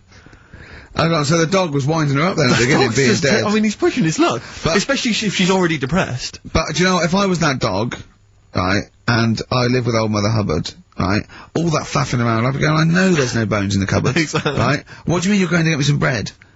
I'm a dog. Yeah. I'm not interested in bread. Get me some hamburgers. Yeah. So, I think I'd start winding her up. She went to the Owl House to get him some beer. When she came back, the dog sat in a chair. See, I'd have said the dog had turned queer. Yeah. Make it rhyme at least, and does also it? get a little, you know, he's smoking a pipe, he's having a laugh. I'm beginning to wonder He's if... bent. He's bent! I'm beginning to wonder if this is based on fact, though, in any way, because she went to the grocer's to buy him some fruit. When she came back, he was playing the flute. He's gay! No, it is the flute, it's not, now this, I didn't even know there was a goat involved. She went Oh, no! She went to the tailor's to buy him a coat. When she came back, he was riding the goat. Yeah, there you go. Dirty little, oh, what? She went to the Hatter's to buy him a hat. When she came back, he was feeding the cat. I mean... I can't believe it. So I'm thinking the pipe's a crack pipe. Hang on a minute. I think the gay thing's beginning to stand up. Go on. She went to the barber's to buy him a wig. When she came back... He was having a frig? He was dancing a jig. He's dancing a jig. You're dancing a jig. Oh, he's dancing a jig, smoking a pipe, shagging a go. This is a bit of a left field one, though. She went to the cobbler's to buy him some shoes. Why does he need shoes? I bet they're high heels. Wait a second, though. She went to the cobbler's to buy him some shoes. When she came back, you're never going to believe this. What? He was reading the news. Brilliant! She went to the seamstress to buy him some linen. Again, don't know why. When she came back, the dog was a-spinning. Yeah. She went to the hosier's to buy him some hose. When she came back, he was dressed in his clothes. Yeah! Why did she want to But this is the big payoff that we've been building to. Right. The dame made a curtsy, the dog made a bow, the dame said, "Your servant," the dog said, "Bow wow." Right. I mean... Okay. you know... I'm gonna probably do a few more verses during the next During song. the course of the show? Yeah. Listen, before we move on, I should just say that we've had various people saying what was in the bed and what was the final line of the bed thing. Why do they care? It's extraordinary, isn't it? We've talked about politics in the past, great music, we played great songs. Yeah, we've got Monkey News coming up talking about politics. But Danny's said that apparently it ends with one in the bed, little one said good night. Because he was all happy, he had the bed to himself, and there's nine of his mates piled on the floor. Rick, but Ava counters that by saying, actually, one in the bed, the little one said, come back, because he felt lonely. So... We're never going to get to the bottom of this. I don't know, Rick. This is the same as the Kennedy thing. There's loads of different opinions. Conspiracy theories. I know, we don't know what's going on. But Jimmy Webb would go,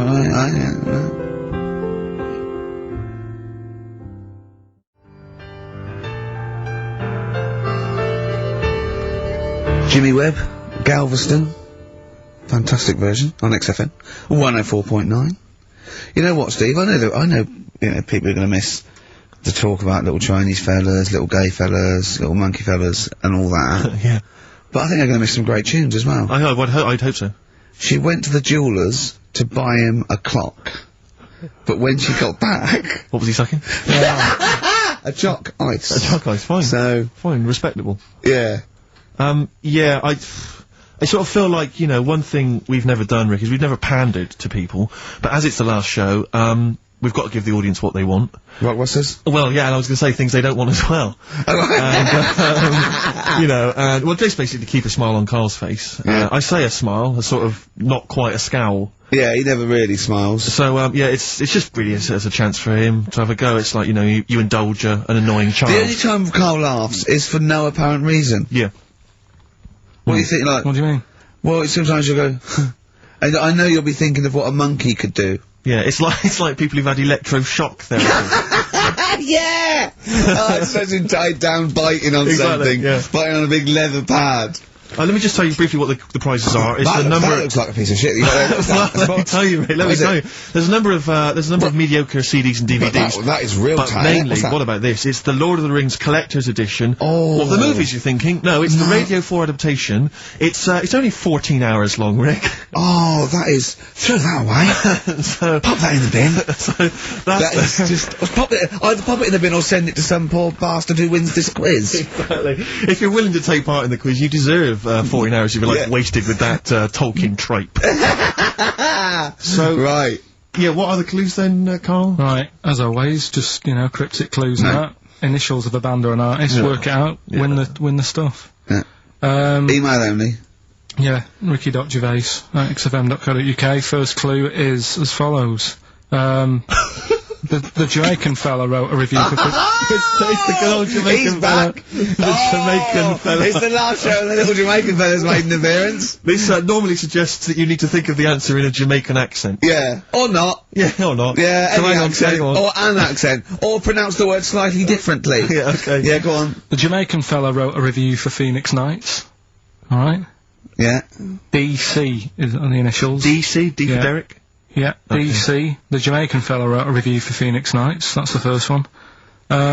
Second one, three of them. Second one is, we should all vote for Paul Daniels, David Blaine, Copperfield, The Great Soprendo, Tommy Cooper, and Darren Brown.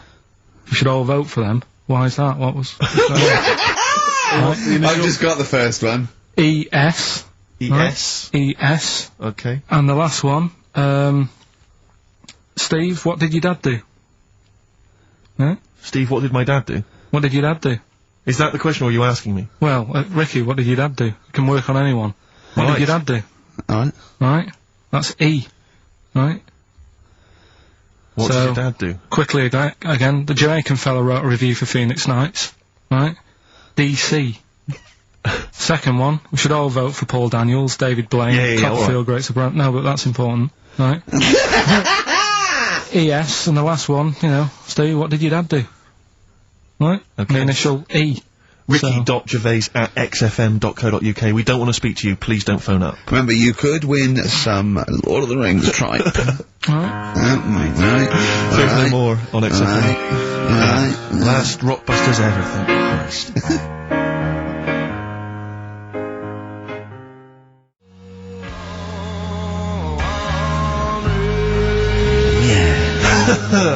Thanks no more on their version of I'm Easy on XFM 104.9. Ricky Gervais, Steve Merchant, Carl Pilkington. Rick, for the last time. We've only really got 3 topics of discussion on this show. I think you agree with that. Little Chinese fellas. Little Chinese fellas. Monkeys. Monkeys. And the gays. The gay people. Yeah. We're hoping to cover all those subjects today. Monkey News is coming later. I'm sure we can find something to discuss about gay people. We've done gays, we've done a few gays. I suppose we talked about the dog thing. Yeah, big time. I think you'll be enjoyable. This is something that's got sent through to us. I'm not quite sure who by, but thanks very much for it. It's a story that was in the press recently. I'm not going to give you the headline. I think it gives away too much. I think, Carl, you'll be particularly interested in it. A farmer in eastern China, there we go. Basically, he paid £1,300, or the Chinese equivalent, to marry a woman, and basically she refused to sleep with him after the wedding, complaining that she felt unwell. 6 days after the ceremony, she tried to run away, but the farmer followed her. He found her in some neighbouring town. They grappled together. The bogus bride's false breasts fell off. And his hard. It wasn't his hard after his old tricks. It wasn't his hard. Trying to do another show in Chinese this time. But it was a man. Oh, and, no. Apparently, it was an arranged marriage. I don't know who sorted that out. Did he get his money back? I think men are cheaper than women, to marry in China, I think, on this. But, I mean, you've got to be pretty simple not to realise that the person you're marrying's a bloke, surely.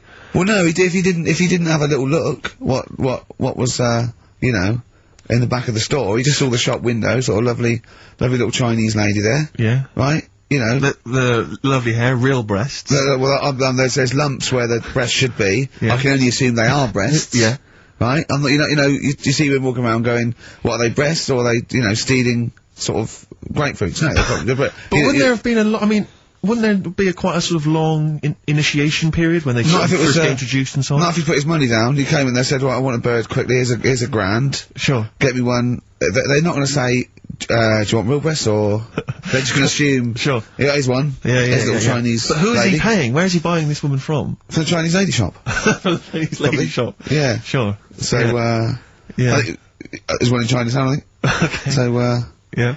Not really a town. Not exactly a town, more a novelty street. And the roads are very slippery. Very sticky. I tell you what, though. What? I was looking at their menus when I was walking on. They don't waste anything, do they? Why? Duck's tongue on the menu. Yeah, but it's better when you say it. Alright, duck's tongue. A duck's tongue, really? You sure that wasn't the proprietor?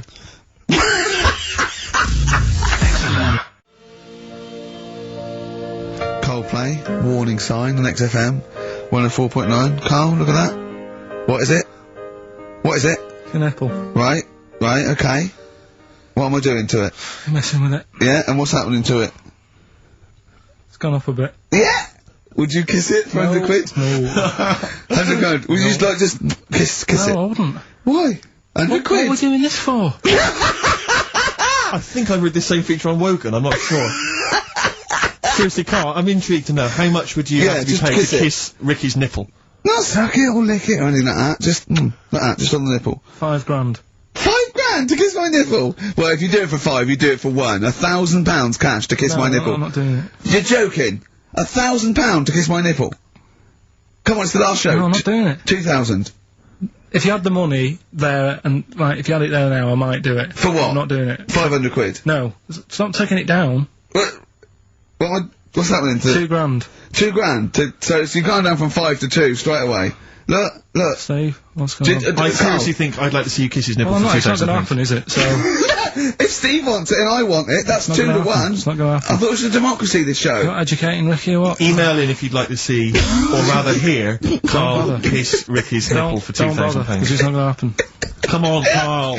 Right. It's not like it's Jono's nipple. Next. No, it's next. Okay. Would you kiss this for, right, okay, wrong, mate. No, what were you doing? What are you doing educating Ricky? Do you want to set that Why up? were you looking, by the way? Why were you looking at that? You didn't have to look at that. Are we doing? Go on. Right, this is when I teach Ricky stuff. Just give him some headlines to sort of tease him into what's gone on this week that you might want to know about. Yeah, go on. Is that important? Yeah. Right, you got that? Headline one. That'll be something to do with ants. So, where there's a way, where there's a will, there's a way. right, okay, that'll be something about sucking mints. Hook, line, and good thinkers. God. Okay. Right, so which of these are you choosing? I'll have the, is that important? What, you want to do it now? I was just gonna read it. Yeah, go on, let's do this one now, yeah, come on. It's Christmas Eve, open one, come on. You know I don't like anteaters. Why? Okay, so I should just point out to people that as far as Carl is convinced, the stories that he's about to relate are absolutely 100% true. Yeah. You be the judge of whether He's seen them on the internet, of course they're true, go on. Anteaters, yeah. Why don't you like them? I've told you before, I just don't, sort of... It annoys me that an animal's named after what it eats. You don't need Yeah, but it didn't choose it, did it? Yeah, but if there's nothing else that it can be called, it's like, oh, what's it do? I don't know. What's it eating? It's eating ants, right, let's call it an anteater. It's not good enough. But why are you annoyed at it, though, for someone else calling it being lazy? Because it obviously doesn't do anything else. Do you know what I mean? But what do you want to be called? The Chartered Surveyor? Well, whatever, just a proper name. What's the proper name? Well, I'm just saying... But tell me an animal that's a proper name to you. Beaver. That's pretty good. Why is that a proper name? It doesn't matter anyway, I don't understand what they're about. You and anteaters have got issues. Right, okay. Sometimes I genuinely don't understand what his thought processes are. Go on, right, okay, you don't like anteaters because they just eat ants and that's what they're named after, go on. Right. Do you know that an anteater can stick its tongue in and out 160 times in a minute? No, didn't know that. Right. Okay. Okay. Oh, it's rubbish. Thanks. No, but do you think that's good?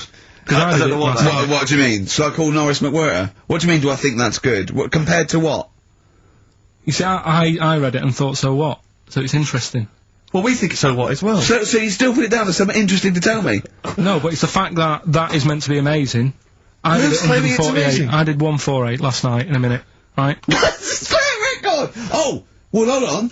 There's my nipple. How many could you do if it meant you had to touch my nipple at the end? £2,000.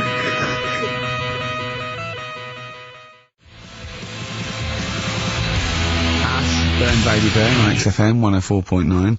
We do talk twaddle. Oh, God. I mean, I don't know why we haven't got we haven't got any complaints, have we? We've had one. No one listening. No, it must be that, because Kilroy, he's probably got a big show, and it's all over the place, you know.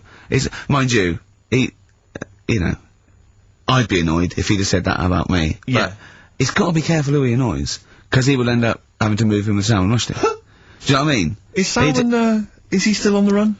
No, he's out. I've seen him twice. I think he's out all the time now. I bet his flat's a pigsty. Sure. It was not neat when he was living with 400 CIA people and a couple of... You remember he went into hiding, I think it was mid-80s, I can't remember exactly. Yeah, something like that. He went into hiding, he was in there, he was hiding, basically, surrounded by security guards, confined to his flat, for about 10 years or something. I'd have thought so, yeah. Have you ever seen a picture of his missus? Yeah, are you annoyed? Well, I mean, man alive, she's like I think she's like a former Miss India or something. Stunning. Yeah. Have you seen a picture of him? I mean, he might be a great man and a talented writer and an intellectual fella, but, Jesus. Do something with the beard. Well, yeah, but he's busy, isn't he? What? He's busy writing How stuff. did he pull her? When he was just basically in there? In his flat? I don't know. Internet? Possibly. Just got to know him, and then she kept saying, send a picture. He goes, no, I'm not sending a picture, come round. Yeah. Read some of the books, they're brilliant. They're brilliant. She goes, well, yeah, now I'm in love with you. Let's have a look. Alright, well, I'm in love with you now, so... Yeah. You know, he's going, got my own place. Got my own place, yeah. I got a few staff. Yeah. There's a few other people hanging around. Exactly. Don't worry about it. Yeah. I'm in a lot. I'll tell you something else that'll annoy you. Yeah. Stephen Hawking, not only married, but dumped her for his, nurse. Extraordinary, isn't it? So he's pulling birds left, right and centre. Well, you know, it's true that I mean, not so much now, but years ago I was not the ladies' man. But you are now. really. You weren't sort of suave and sophisticated. You weren't. No, exactly. You weren't the James Bond type that you've. I wasn't the James Bond of TV comedy. Because I remember Carl when you first met him about 3 years ago. What did you think? Just a bit odd. I love it. And that's coming from him. I know. Yeah. But I'll tell you what used to really annoy me. Talking of, do you remember there was that story? I think it was a world record-breaking attempt. There was a bloke. I think it was up in a car park, in a pub car park, in sort of Leeds or something. No, Mansfield. It was a car park in Mansfield, and he broke the record for being buried alive. Being buried alive. I mean, and he was literally in a casket, like, not David Blaine, out in the lovely sunshine with loads of Jonathan Ross waving to you. Yeah. No, none of that. Paul McCartney calling you stuff. you know what I mean? He was buried alive, in the dark, with just a tube. Yeah. For communication, and I think he was buried about 10 feet underground. There's a tube which people would communicate and send stuff down. And put water down and I remember reading the story. I was interested in it. I remember reading it, and there was one element of the story. You would think it was a cheap holiday. Well, you're not going to pay those prices. 400 quid, whole seasons, you're having a laugh. That's nothing. Mansfield car park. And, there was an element, it said in the news report, it said that while he was down in the ground, he began and ended a relationship with a woman. While he was down there, some fan who was a fan of what he was doing, he started communicating with her through the tube. I don't know the ins and outs of it, but they began a relationship, and it ended. And I have to say, I remember thinking, you know, when you read that there's a man... How did it end? Well, why did you go that this isn't working? That's twice you've stood me up. Yeah. Well, I can't get out, can I? But I remember thinking at the time, you know, I was not the sort of, the ladies' man that I am now. I remember at the time reading it and thinking, there's a bloke, you know, he's pulling women 10 feet underground through a tube. Through a tube. I'm out and about. Yeah. With some of the most expensive hair products on the market. I've got to sit down and ask myself some very serious questions. Oh dear. Extraordinary. I don't know if he did the world record attempt. I don't know if he broke it. I don't know how that happened, but, good luck to him. What do you mean a hole though? Like what? A proper thing, or is he moving about? How big is it? No, it was just I think it was just buried alive in a casket. I don't know, just down there, probably laying on his back maybe, just waiting for little bits of water. But could he get out if he wanted to? Well, yeah, he could say, "Can you get me out?" He couldn't just leave and then come back. There was people. So someone's there then? No, they buried him and said, "Wow, we better go back in a couple of weeks, see how he's doing." What do you mean, someone's there? Of course, there's someone there. Norris McWhirter, for one, I'd imagine, going 3 days. Just a few more to go. And why is it Norris or who's alive, Ross or Norris? I think it's Norris. Right, you're thinking of, yeah. What's that? It annoys me a bit, all this sort of, you know, getting in a hole and in a box and all that, and people going, oh, that's good. I mean, if he was doing something when he was down there, making something or whatever, you'd go, that's quite clever, but I don't understand all the fuss about, I don't know, people are just making a fuss about things that aren't that clever these days. It's just, you know what I mean? I don't reckon he beat Anne Frank's record. No, I think she's got the record. I know, yeah, and she did something, she wrote a book. So, you must think that she's pretty good then. Yeah, but at least she did something. Yeah, I know, yeah. That's what I'm saying. That's what I mean. There's some fuss, about a woman who's going up Everest on a bike, right? Someone's walked it. That's harder than going on a bike. No, it's not. Of course it is. Of course it's not. Of course it is. Not Walking's uphill. better than... Riding about on a bike's better than walking everywhere. Yeah, but not uphill. Well... No? Don't agree with me. Why do people get off their bike and walk it up a hill? You don't always, I see people... No, but why do they? When people are going up a hill on a bike, but they get off and push the bike... Just saying. No, why is that? Doesn't matter. Do you think it's because it's harder? They go, I'll tell you what, this would be a lot easier on the bike, but I'll tell you what, I want a bit of a challenge. I'll get off and walk up this hill. You dopey. Go along then. Clap for her and that. You know what I mean? When someone's doing a London Marathon in a car, you can go and clap them, because that's just the same as far as I'm concerned. It's not hard. Play a record. Imbecile.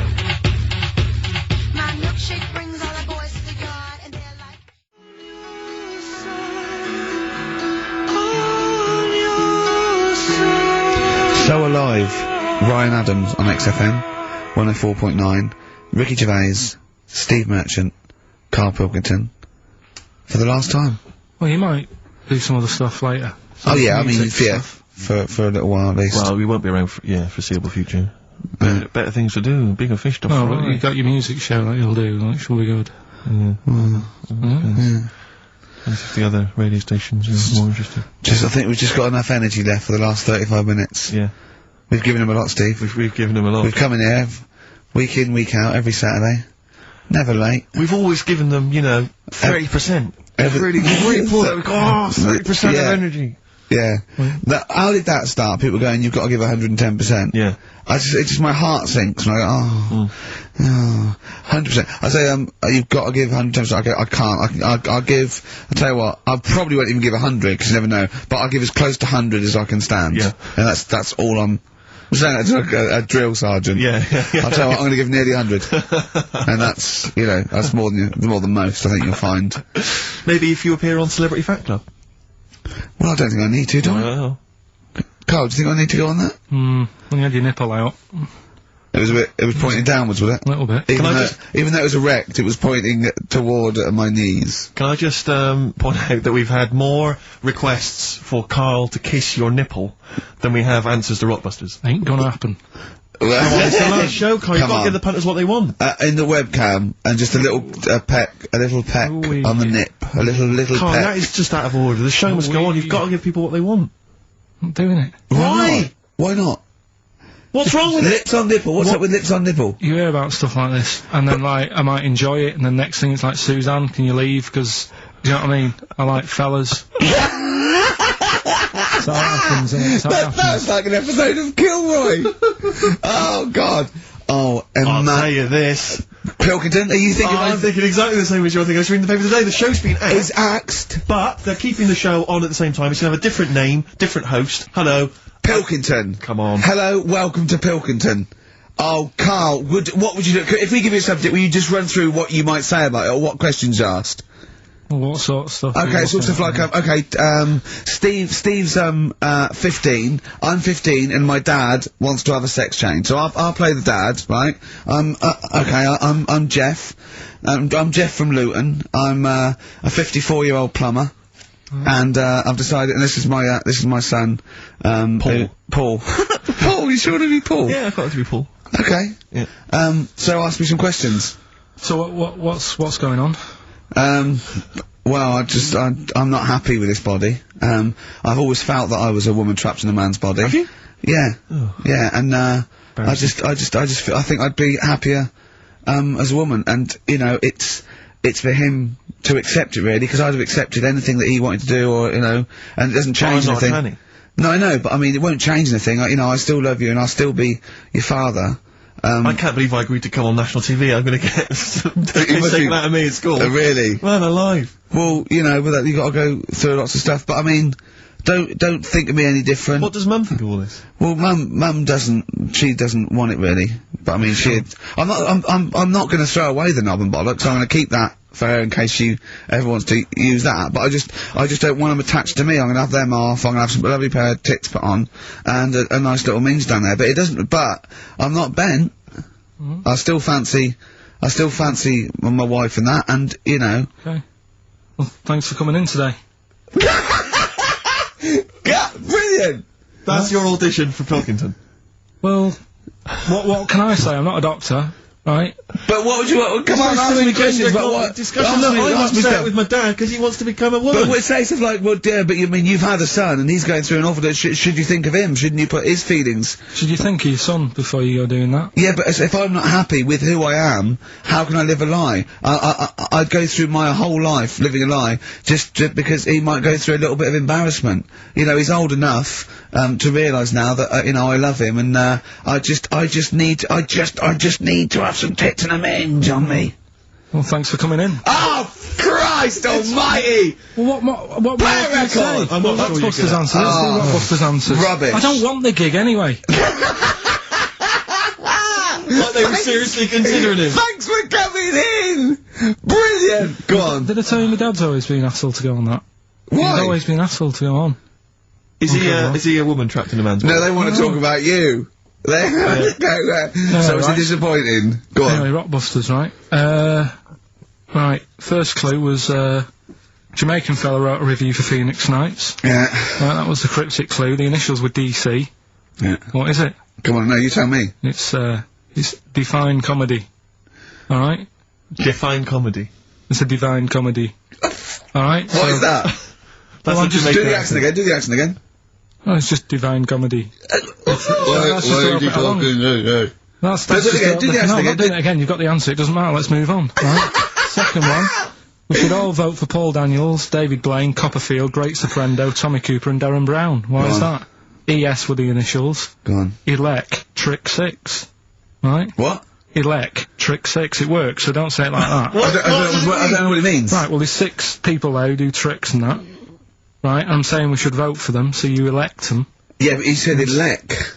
Yeah, Electric Six. No, It elect works, though. it Elect. works. No, elect's not a word, is it? And the last one, I don't think elect's a word. Elect. Steve. You don't mean Alec, do you? It's not Alec Park. You're not trying to do Alec Park. The one. Third one, Steve, what did your dad do? I don't know. That was E. Could work for anyone, it didn't have to be Steve, right? That was, Erasure. Right? Erasure. Erasure? No, it doesn't work either. It doesn't work Kinda does either. work. No, it Does doesn't work. work. Doesn't work. Who's the winner? None of them work. None of them work. Another pile of crap from the mind of little stupid. I'll give the prizes dopey little. I'm going to give the prizes to Martin Williams from Flintshire. I don't know where Flintshire is. He says that he's promised to listen to the Lord of the Rings, and by listen he means sell them on eBay. Yeah. So, thanks for coming in. Stupid. The end of Rockbusters from the stupid little shitty brain. I'm going to say it of Pilkington.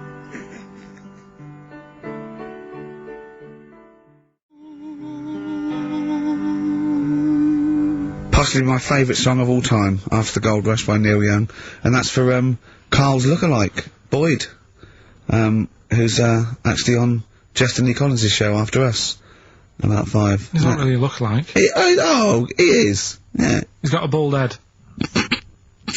Look like Gandhi. When he's in the toga, he does. A little bit. I don't think Gandhi wore a toga. No. So what are you, What did he do? Oh, dear.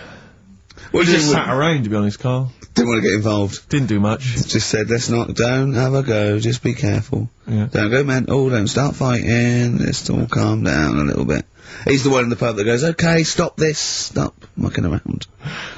We were educating Ricky earlier, Carl. I wonder if we should resume that, as the clock is ticking away. Alright, you've got 2 bits of info that you could be, leaving the building with today, right? You've got, where there's a will, there's a way. Yeah, I have that one. They've brought out this drug or, sort of tablet or something. Yeah, you've looked into it then, yeah, go on. Carefully researched. Yeah, brilliant. Which means, like, an 8-year-old woman can have a kid. What do you think of that? No, it doesn't. What are you talking about? You can inject a woman with something, 80-year-old, and it means, you know, she's got more time on her hands now and that. It's better to have a kid. She can have a kid later on in life. I just realised, where there's a will. Yeah. Very good. Very good. Right, well, let's just move on from that, because he's clearly drivel. No, it's not. I think it's a bad idea. Of course it's a bad idea. Mm. I'll even give you that it's true and possible and might No, even... it is true and possible. Okay, It's been well- it's not even recent, it's like a few weeks old. Yeah. Okay. Well, it's terrible. No, you shouldn't do it, yeah. Alright, what's the final educating Ricky? So far, I'm not impressed. Get her a cat. Yeah, but Get her a they're little meant- Pekingese. they're Don't meant get to- her, they're don't let her have a child. Yeah, but it's meant to get you thinking, like you're saying, well, she shouldn't have a kid. By the time he's 5, she'll try and pick it up and her arms will break. Whose arms? Moving on, what's the next one? Would she be able to breastfeed?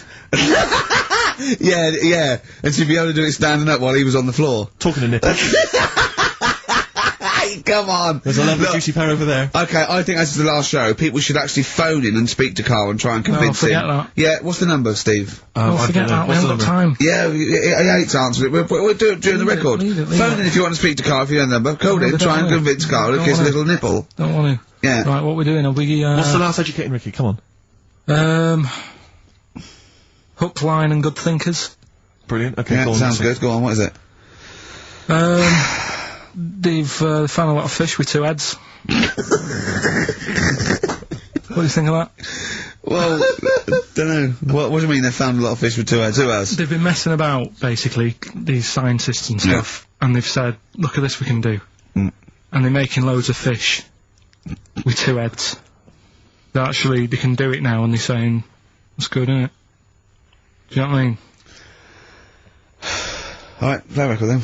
Yeah, but what do you think? I think if they can do that to fish, they should try and do it to you, and then at least you'll have two brains to work with. Yeah. And we might... Arguing, I'd love you arguing with yourself. And you end up just, you're walking on the street, but you're just headbutting each other. Just cracking heads in the middle. Squeezing fun you'd have, really. I wouldn't know what to do. I'd bang them together. It'd be like one of those kanakas you used to have on the playground on the string. I'd just whack them together. I hit you out the window, didn't I, to see what the noise meant today, didn't I? Yeah. Just if I had two heads, right? Would I be able to sort of do shifts? Do you know what I mean? Say if this is a start or something, they're trying it out with fish and that with two heads. You'd be two different people. You can't think like you're one. It doesn't make sense. If you had two heads, you'd have two brains. You'd have, you know. Well, that's all right. But say if we did the same job, well, we'd be doing the same job. Yeah, you could. So you could say, right, you work through the night. You'd take it in turns to do your job badly and moan about it. Yes, it'd be fine. He's giving it some serious thought. I know, yeah. And so's his other head. Yeah. But also, they're saying there's like a fish shortage, and I was wondering whether they're doing like they're trying to make that better. Do you know what I mean? So yeah, well, as the head is the bit you throw away, it'd be perfect. No, but when they do a head count like they do, that's what they do. They do like they count fish. They get fish. Go, okay, just end the line. 1, 2. I think you'll find we're 1, sir. Don't answer back. Rick, I should just point out that I feel... Don't answer back! Come on, I think Carl, has offered nothing there. I think those educating Rick is appalling. And the only thing that would redeem the show is if he kissed the nipples. Kiss the nipples! Phone in if you want to speak to Carl. If you don't remember, call in and try and persuade Carl while this record is on. Well, that's the phone, that's the phone.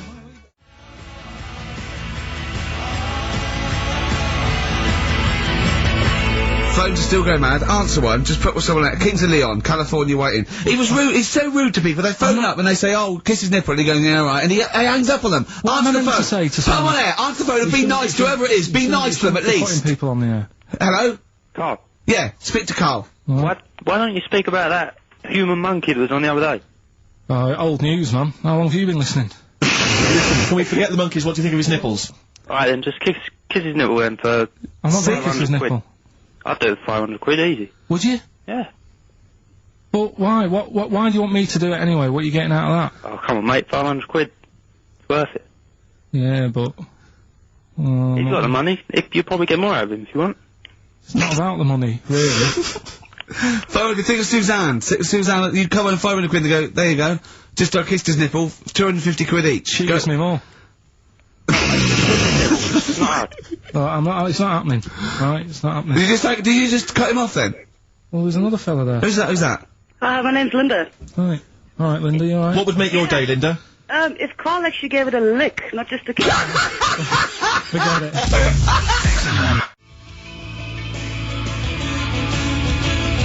You're on XFM 104.9, Pictures of You, and it's Ricky Gervais, Steve Merchant, Carl Pilkington hosting the final show.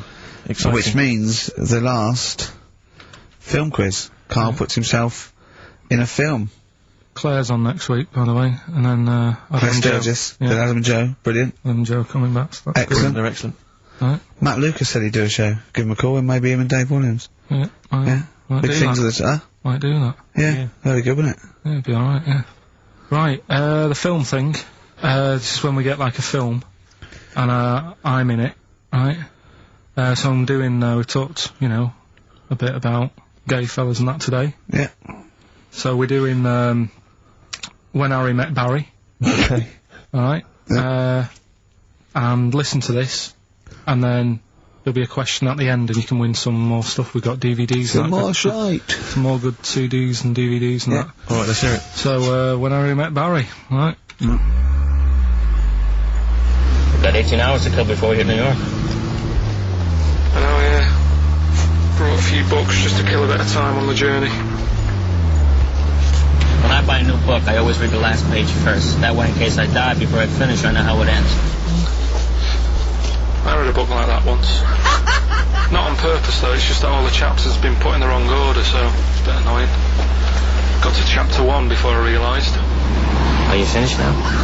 Yeah, I bought another copy of it and read it in Lanzarote. It was alright. Good read. Listen, we're only staying in New York for a couple of days, aren't we? Because the place does me head in a bit. Oh, really? Yeah, it stinks, doesn't it? It's a really dirty city. It's noisy. It's funny, the people who live there call it the city that never sleeps. I'm not surprised with all the noise. I couldn't agree more. Listen, I know you're gay in that, right? What is the attraction with New York for you lot? What? Because it is like the gay capital, isn't it? They all love it.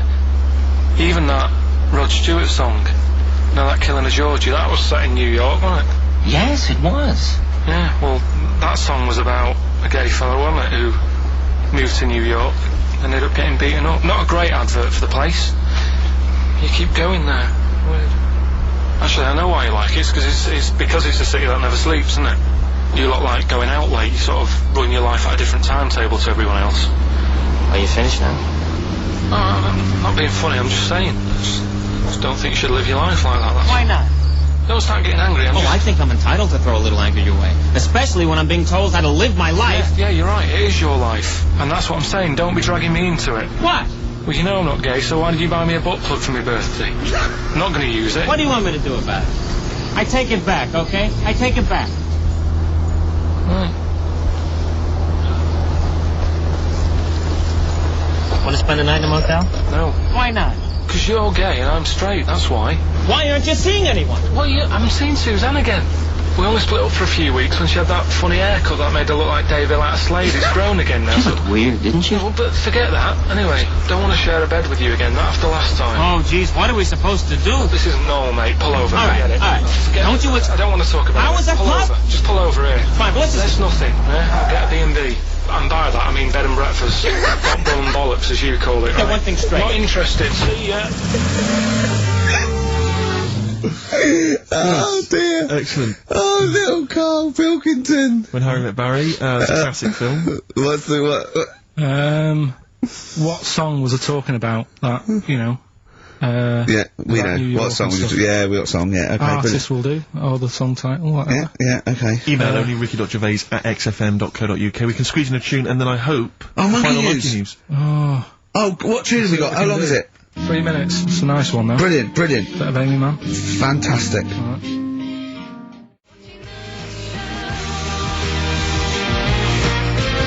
Red Vines, Amy Mann. We've been playing some of our favourite tunes, and after Monkey News, Destiny Collins, we're going to leave you with one of our mutual favourite tracks of all time. We won't say what it is yet. We won't say what it is. It's a little surprise. Then Destiny Collins is in, with little Boyd Hilton, Carl's twin brother. The answer to Carl's quiz question. Carl, what was the question? It was, what was the song that I was talking about in that, Harry Met Barry. Yeah. With Billy Crystal, The Killing of Georgie. Yeah, Rod Stewart, Rod good Stewart, song. and Stephen Farron from Essex wins another, DVDs and stuff. Tat. Alright, well, this is the final one. Play the jingle. Oh, chimpanzee, that Monkey News, ya. Right, well, this Monkey News story, right, it's about, this fella, a couple of fellas in Texas. Yeah. Sort of running a farm. Yeah. Right. Just because they're definitely fellas. Well, how tall are they? Can we just let him okay, they are human beings. These two are human beings. Time's against us. They're running this farm and that. And, anyway, so they're outside getting the cattle. And he turns round, right? Says that cow's... Couple of monkeys walking about. So he knows what's going on, right? So anyway, so it's in Texas. They don't know what to do with the monkeys. There isn't a zoo. It's fairly barren there, isn't it? You know what I mean? Not much going about. So the other fella who runs the farm with him said, look, we need a bit of an hand. Right?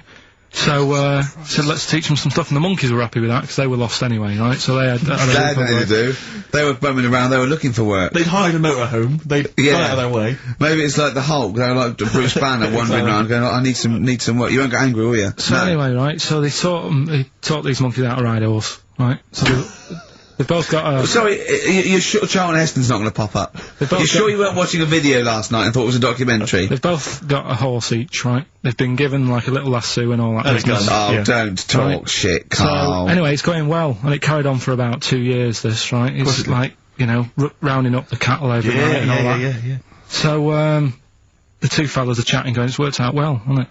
Right, if there's a hostile takeover, and they sort of like buy up 51% of the shares or something... So they said, for this to continue, the monkeys are getting old a bit now, we need a little woman monkey in here to sort of get some kids going for, like, the future farm people, Forward planning, yeah. So they get a little woman monkey. They decided to only hire monkeys from now. Why not? It's working. Why mess with something when it's not broke, right? So they get the little woman monkey in. They have kids and all that business, right? But the problem was, right, when they first got the woman monkey in, it was like, well, which one's gonna have the woman? Right? So they started sort of fighting a bit and what have you. But because they'd seen the owners of the farm with, like, don't guns tell and me the stuff, baby monkeys didn't want to go into the family business, went off to be a lawyer. they had a bit of a shoot-off. Shut up! They got 2 monkeys, right? And don't stop! Because they'd seen the owners with guns and what have you. Yeah, no, that sounds So they had a bit of a shoot-off. Yeah. That's how they sorted it out. And who won? I think it was George. The one called George. Right. So I think they had 17 kids. The farm's still running. So that's like the last little monkey news. Good little Rick, happy ending to that one. If you were to rub your nipple against his lips while I held him down. Right, come off it now. Come on. No, I'm not doing Bruce Springsteen, Thunder Road, last track on Next FM's Ricky and Steve. You can check this all out on the webcam. I've got fingers. Get his arm out of the way. Get the arm out of the way. This happened on Scum. Mary's dress away.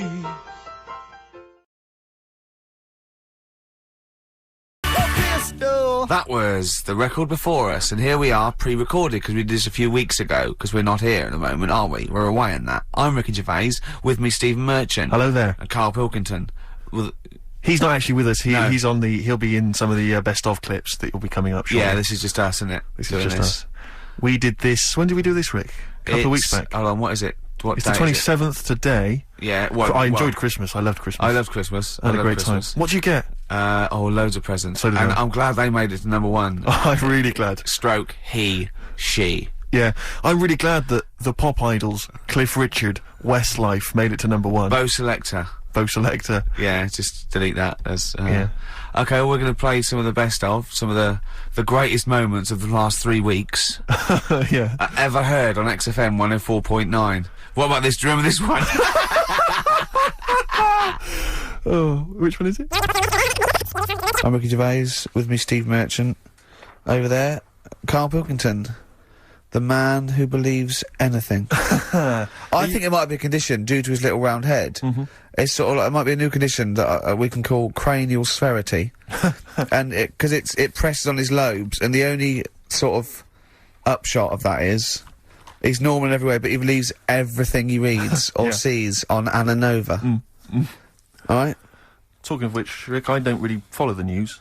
No. It's mainly boring, innit? Wars and stuff. Yeah.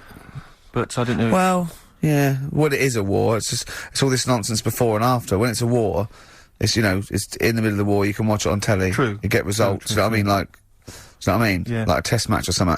But it's all this rubbish before and after. It drags on. This recent war seemed, I thought, just generally, it was better presented than the previous one. Because I remember the first Gulf War, it was often during the night, and I couldn't stay up. Yeah, because I think the American had rights to it, like the Tyson fight, so we had to get it at 2 in the morning. Exactly. Which is annoying. They had it, you know, their prime time and that. Yeah, and a lot of it was in black and white as when the bombs went in. When the bombs going So, this time there seemed to be a lot more colourful yeah, stuff. Yeah, it's much better coverage. I think there should win awards. Yeah, well, I'd like for to see it. awards So, yeah. like Channel 4 won for cricket. Yeah, I mean, a few times as well, I was quite pleased to see they actually had footage of the bombs exploding. Yeah. No, good. Well done. Generally, you know, good on you. Well done.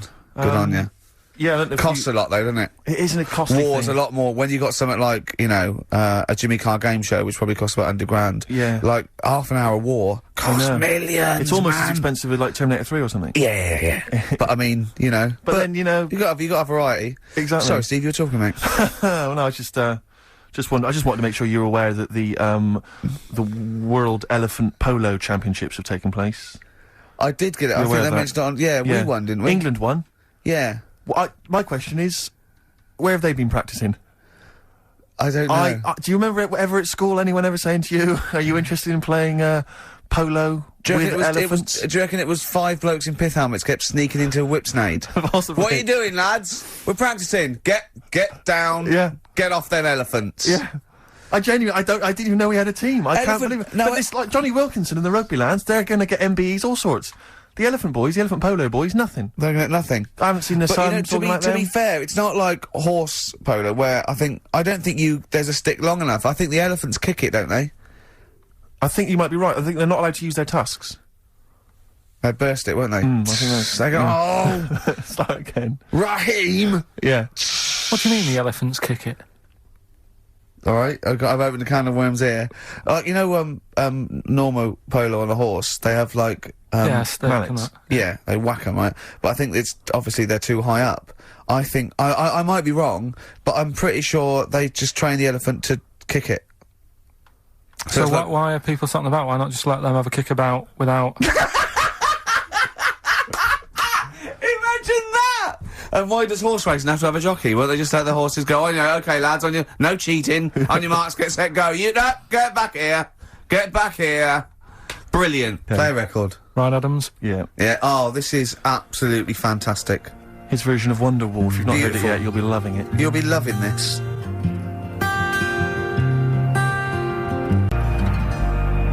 This is the Best Of Show on XFM 104.9. I'm Ricky Gervais, with me Stephen Merchant. Yes. I hope you're enjoying the Best Of. There's a fella who, was in a coma for 20 years. Just, they kept, like, taking him through, like, the normal day. They'd take him to Alton Towers and stuff. Doesn't know anything about it, just kept going through the motions. Don't know if they kept charging him. Kept putting him through all that. He eventually came out of it. 20 years. And went, stop taking me to Alton Towers, it's shit! I just thought, imagine how much stop post he making, had. How much post?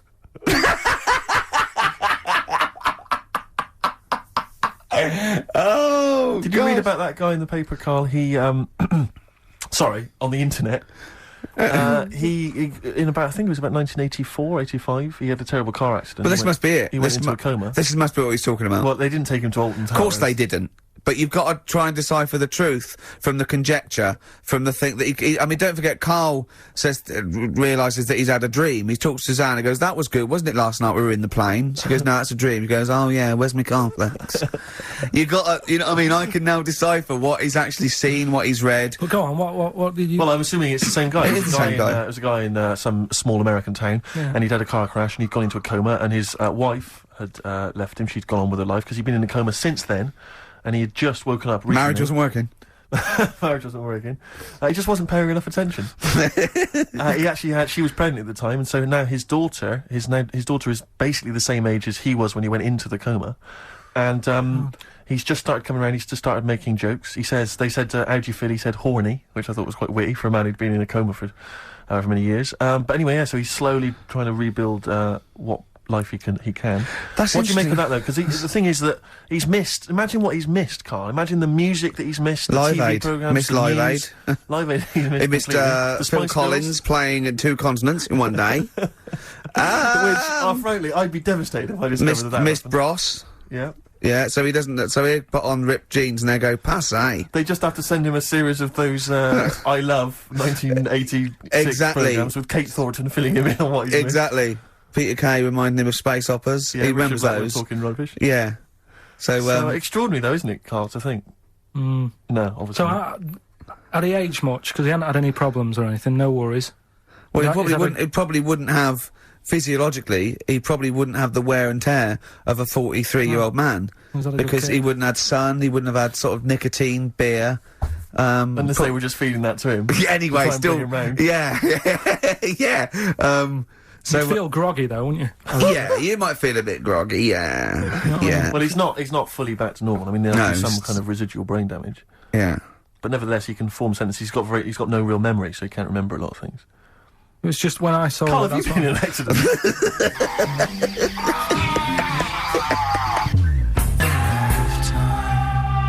The brilliant Blur, Out of Time on XFM 104.9. One of my post-Christmas. favourite singles of the year, and that's another thing, we'll be playing our favourite singles of the year, as well as our favourite clips of our own show. Rick, I imagine if people have got a bit of Christmas money, they're wondering what they can spend it on. Office DVD? Well, other than that, these guys have got some ideas. What, adverts? Brilliant. XFM. Placebo, Bitter End, on XFM 104.9. This is pre-recorded, we recorded this a couple of weeks ago, before Christmas. Hope you had a great Christmas. If you didn't, not our fault, really, is it? Nothing to do with us. Wouldn't have thought we'd have. We're well of time because we've got plenty of cash now, thanks to a lot of you who probably bought the Office DVD. Yeah. Probably got And that if you in haven't stocking. yet, and you've maybe got vouchers or money, still available. Still there in the shops. Still available. You can still make it the best-selling DVD of all time. Please. Please do. Yeah. Please do. I'll tell you what you want to hear there before you make your mind up. I'll tell you what, if you like this next clip, go and buy the Office DVD. I think you will. It's a brilliant clip. It's the one where we talk about, well, it is self-explanatory. Yeah. What's the best job you've ever had still, Carl? Talk like occupations. It is still Paper round. Is it still the paper round? Yeah. That's ridiculous. No, it was good though. If you look at it, like, you know, what I liked about it, you're your own boss. No, you're not. You're not your own boss. No, the guy who runs news the news agent agency is your boss. Alright. But then once you get out and you've got your papers and that, you sort of, you're on your Do own. what you want can as long think as you about deliver the stuff. papers exactly to the places he said you are in the time he said. Yeah. It's and I do. freedom, isn't it? Any jobs you wouldn't do? I've just thought of one that you wouldn't do. Go on. With your sort of mild homophobia. Well, I'm not. Proctologist. What's that? Basically sticking your finger at other people's arses. Right, well, I wouldn't do that now. Why have you got to do that? What do you mean, why have you got to do Well, that? why does anyone need that doing? Does they got to look if they've got an arseache or something? Which trainee doctor makes that their speciality? Do you know what I mean? That must be, right, we got a place for proctologists, and it's you, Meadows. You came last. Oh, seriously, what? I'm not the arse doctor, am I? Yeah, you came last. Oh, I'm a bum GP, I can't believe it. Yeah, you got to, oh, I can't believe this. Yeah. Tell you a job I don't like. What? I wouldn't want to be doing. The woman, there's a little woman who sits in the little snack stall on Finchley Road station. Yeah. And I don't know how to describe it, really. She is surrounded by snacks. She can't move for snacks. It's Does like... it look like American Beauty, but with different... Not dissimilar to that. Yeah. It's a little hut on the station. And it's like, if you go to the seaside, you can put your head through one of those cardboard cutouts and it looks like you're a big fat person or whatever, and you can have your photo taken. It's like an equivalent of that, but it's just snacks everywhere. She's got bananas up to her chin.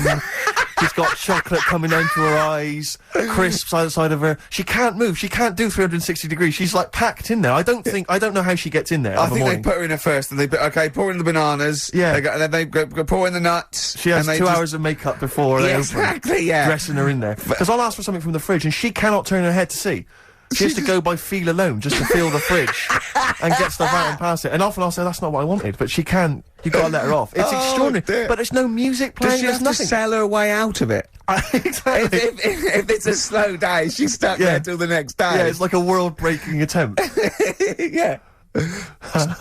Carl, what job wouldn't you want to do? Well, any job. You're a lazy... You're joking, aren't you? I've done loads of stuff. I'm quite happy now doing what I'm doing. Yeah? You look happy. Trying to think. You sound happy. Yeah, I mean, calm down. You on drugs? I'm alright. Are you on happy E? before England have won and that. I'm happy for them. Yeah, go on, Said happy for before them. I'm happy in that. Yeah, what do you mean happy for them? We are England. Happy for us? Yeah. I mean, we didn't play. I did very little towards it. No. It was mainly Johnny Wilkinson. Yeah, I and the barely other- contributed. Switching on the TV was about as much as I did. Exactly. And shouting, come on! Yeah. Talking about jobs and that, though, I was reading the other day about, like, you know, rubbish jobs that people have had and stuff. I haven't got time when I'm at work, man. I just get on with it. I'm not squiddly diddly. Fingers in pies, different jobs. Go on. Do you know Ivor the Terrible? Ivan. He, his Russian, yeah, that was the Welsh fella, who was bloody awful, but not as bad as his Russian cousin, Ivan. Go on. He had a fella doing some work for him, right? This fella built his house. After it was done, right, the terrible fella was like... fella Ivan. He was going, oh, it's brilliant, you've done a good job there. Yeah. I don't want you to build another one like that. Took his eyes out. Just stopped him making an house like that. Yeah. Blimey. That's bad, isn't it? Why didn't he take away his trowel? Then he could have seen, but he couldn't have built a house without a trowel. You can't build a house without a trowel. Yeah. I suppose he probably later thought that, once he'd been nicknamed Ivan the Terrible. Yeah. He thought, why? Because you gouge people's eyes out. Yeah, but I didn't want to build another house. I know, but... Take his trowel away. What would I have been then? Ivan the Crafty at most. Exactly, yeah. Ivan the Jealous, you know, Ivan the spoilt brat, but... Yeah. Gouge someone's eyes. Terrible, That is bloody terrible. I'm surprised you're not called Ivan the... Do you know what I mean? You're going to get on in history like with Vlad the Impaler. Yeah. He's mainly remembered for impaling people. Yeah, he did a lot of other stuff. Did a load of great charity work he did. The Not impaling remembered. is the thing that's really gone down in history. When were you reading about Ivan the Terrible? No, it's just or little Ivor stories. the Terrible is the thing you remembered from this informative article. No, it was just little bits like that. Talking about him, there was a thing about someone who worked for that fella who painted the ceiling. Sistine Chapel? Yeah, Okay. there was a thing, a woman who worked for him in his house, and I love how you assimilate information when it's just bordering on the academic, or just the interesting and true.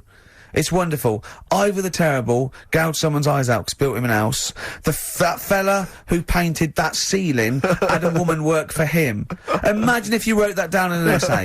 Imagine if you wrote that in a school essay. Well, you'd probably end up with not getting a grade, or... Yeah, or thinking you turned up to more than you had. Exactly. Anyway, the Go woman on. who lived with... Yeah, the woman who lived in a shoe. Go on. yeah, there was this woman who lived with him, and she used to, like, you know, go out and do all this shopping and that. Yeah. But because she couldn't read or write, he used to have to draw everything that he wanted. Why couldn't you just tell her? I don't know. No, Well, but no, wait. That's an excellent point. Could she talk? Yeah, but if it's a big list and that, loads of different coloured paints. But why and couldn't stuff. she draw on a piece of paper? Why did he have to do it? Because he's a better drawer, isn't he? That's the point. That's it. That is. We were just looking for the logic of the story. You found You've it. done it. Play a record.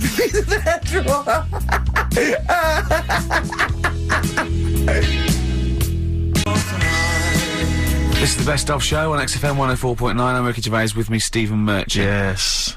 I hope you're enjoying the Best Of. I'm amazed that these are the highlights and that we've strung it out this long, Rick. But the good thing about this is, we're not here, we recorded this a couple of weeks ago, just the links, right?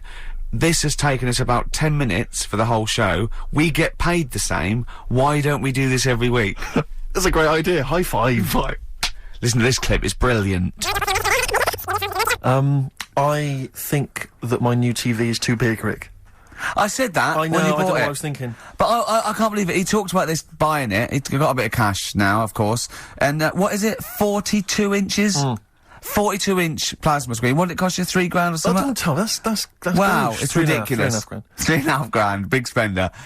Of course it's too big. Well, I can't get far enough back in my room, in my living room for it. You know, you're meant to be, I think, 4 times the screen size away from it.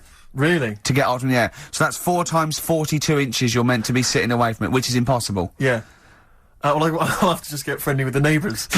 Yeah, watch it through a hat. Yeah. If that's the case, though, aren't you better off just getting a portable? What? I don't understand that rule. Well, What are you saying? Well, you're meant to be 4 times the screen size away from the TV. But That's then what's the ratio. point in having a big telly if you've got to keep moving further back? Get a portable. And sit right next to near it. Do see your point. Why do people go to the cinema then? Did you see films that aren't out yet? Fair enough, he's got you there. Done. I'd tell you this, though. I had it delivered, and, are you supposed to tip delivery men?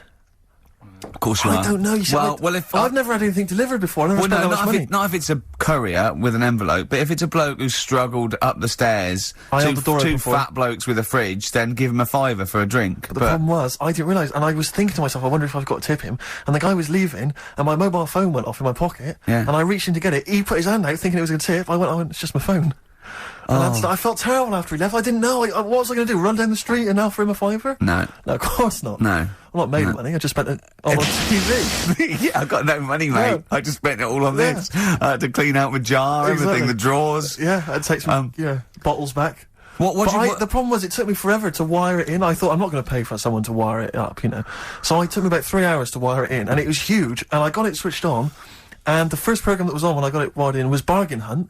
I'll tell you this, David Dickinson's tan almost took my eyeballs out. It was incredible. It was like X-rays. It was extraordinary. So the close. glow. I know, a huge plasma screen with this orange thing Yeah. coming out, and he keeps turning to the camera, doesn't he? course, that Just to grin. get you. Yeah, he turns away. You get a bit closer. They go, "What's he doing?" He just turns around, Exactly, yeah. takes the cornea off. What do you think, Bargain Hunters? Bargain Hunters, Bargain Hunters. Oh dear, that's why I'd buy a plasma screen to watch Bargain Hunt. I mean, it's ludicrous. this is the problem, is because what do you I watch? mean, have you watched anything that's been worth having? The only thing I've watched really worth watching. 24. Well, 24 works great, but also films. Obviously, that's the main reason I bought it, because films just look amazing on there. Yeah, DVD on the plasma screen. If you're into films and that, it's just that I only, I've just got the 5 channels and flicking about, and I'm not impressed. I mean, I can understand why more people listen to radio and stuff. Yeah. Well, not this one, but go on. Well, when was it? When was the last time I sort of sat down and had time? Because I'm always busy doing stuff and that. Sure.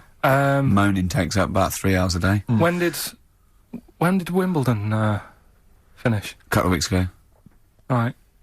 Found myself sat there, right? I'm not having a go. I know we've stopped Cheeky Freak of the Week and all that, right? So I'm not going to be having a go. Christ, I sat there. I'm scared.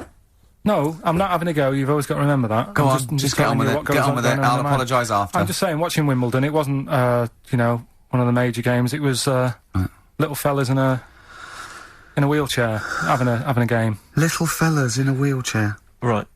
But for me, I mean, great. They're doing a sport and everything. Don't put it on the telly. What was up with it? There wasn't like a rally going on. No, do you know what I mean? Do you know normally, Christ. like with the well, not Tim Enman, but with some of the other with some of the other players and that, they're playing for ages, aren't they? It's like, who's going to win this and that? Yeah. None of that. It was just like, hit it, net. Oh, Christ! Oh, God! I don't know what to do! And people would, like, sat there watching it as well, when they've got other games going on in there. That's what I couldn't understand. If you've paid your money to get in... Yeah. I mean, like I say, good on them if they... Do you know what I mean? But it would have been... And they all start first in the marathon. I just thought it would have, given the game a swing ball or something. Yeah. You know what I mean? No, yeah, I understand. Oh, God. Yeah. There's never anything XFM in the community. Let's play a tune. Ricky Gervais, Don't put my name to this last link. Don't put my name to this last link. Ricky.Gervais, xfm.co.uk. Oh. Magic, Virgin, if you're listening, we are available probably sooner than we thought.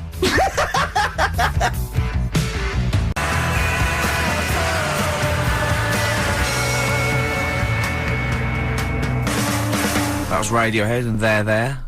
We're Not Here, alright? Pre-recorded. Coming up is one of Carl's little film things where he puts himself into a film. It's his favourite film.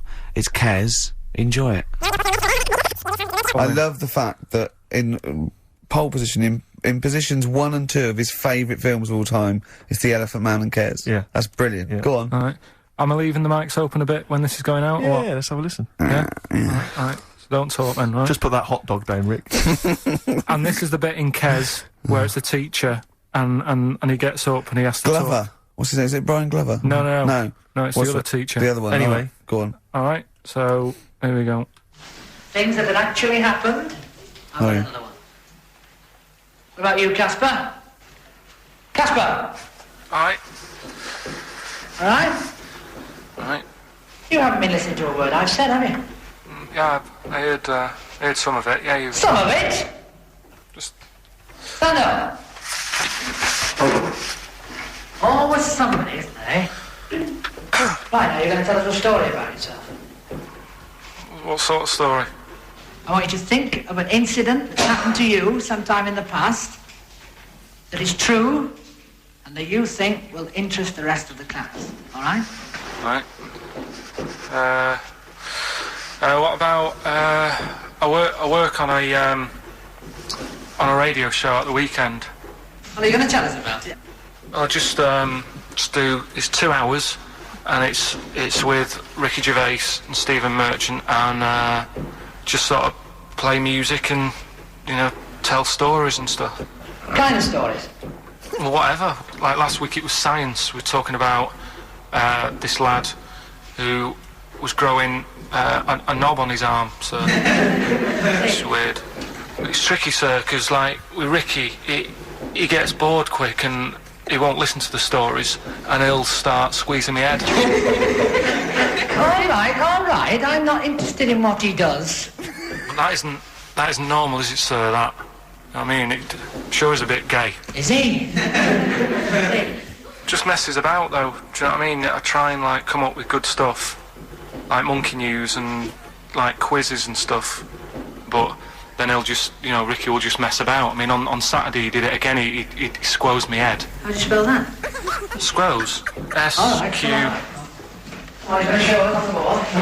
This is a new word to me. squoze is S-Q-U-O-Z-E. Right, now tell us what it is. It's when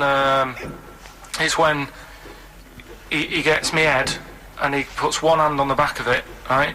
And he puts the other hand on the front of it and he just sort of swivels it. Swivel, right down the back. Oh, swivel's not it's spelled S-W-I-D-R. How many times a day? How many times a day does he swose it? It depends what time he gets in. If he gets in about 12:30, he could get a good 3 in. But I think, you know, I don't really want to talk about. Well done, don't you? Well done, Billy. Big hand of applause. That is the effort. Yeah. Wow. That's the best thing you've ever done, Carl.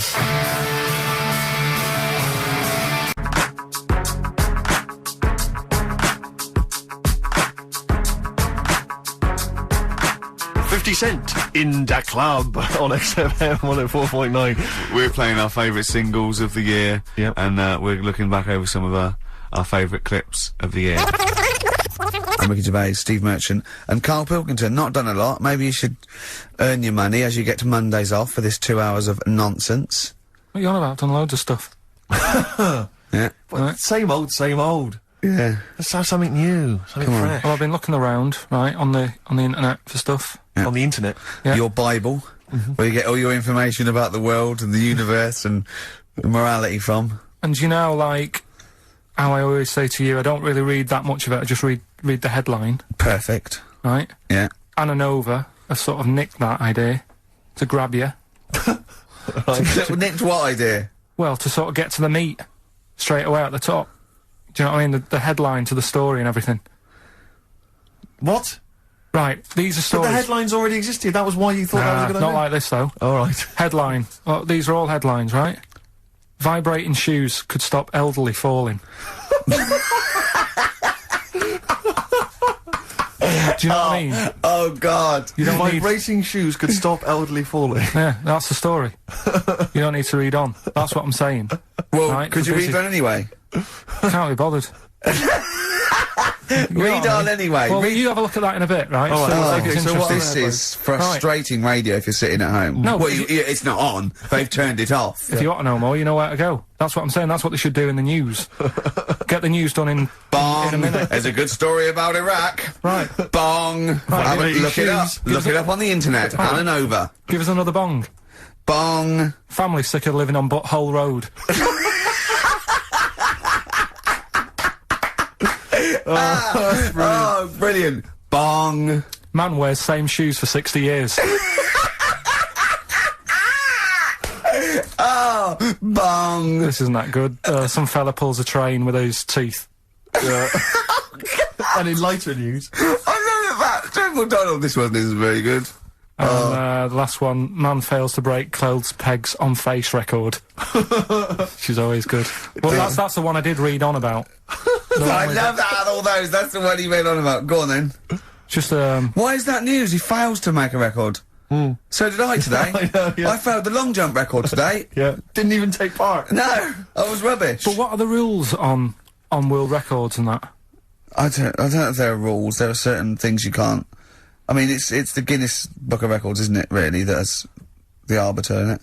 Yeah, but is there anything, if you said you wanted to do it, would they say, well, you can't do that? Yeah, they've stopped some gluttony records, obviously things that are in danger, so anything that's illegal, yeah, anything that's immoral. Yeah, like that American serial killer that just got discovered. Yeah. Having killed 47 women. I don't think he can make that into the Guinness Book of Records. No, because people would be trying to beat it, won't they? But there was some other story about a fella eating watches and that. That can't be good for you. So why don't they say, look, don't do that, do something else? He wanted to stay regular. Do you know what I mean, though? I just wondered What if do you mean he there's was eating watches? He just said he was eating watches. He got about 3 in about a minute. How did he time it? Do you know what I mean, though? And then the other thing is, the one that I was reading, the world record with the fellow who's pulling a train with his teeth. Does that make any difference that he's done it with his teeth? What do you mean? Well, what difference does it make? Well, isn't it? It's quite hard to pull a train with your teeth, I imagine. Well, it's pretty hard to pull a train.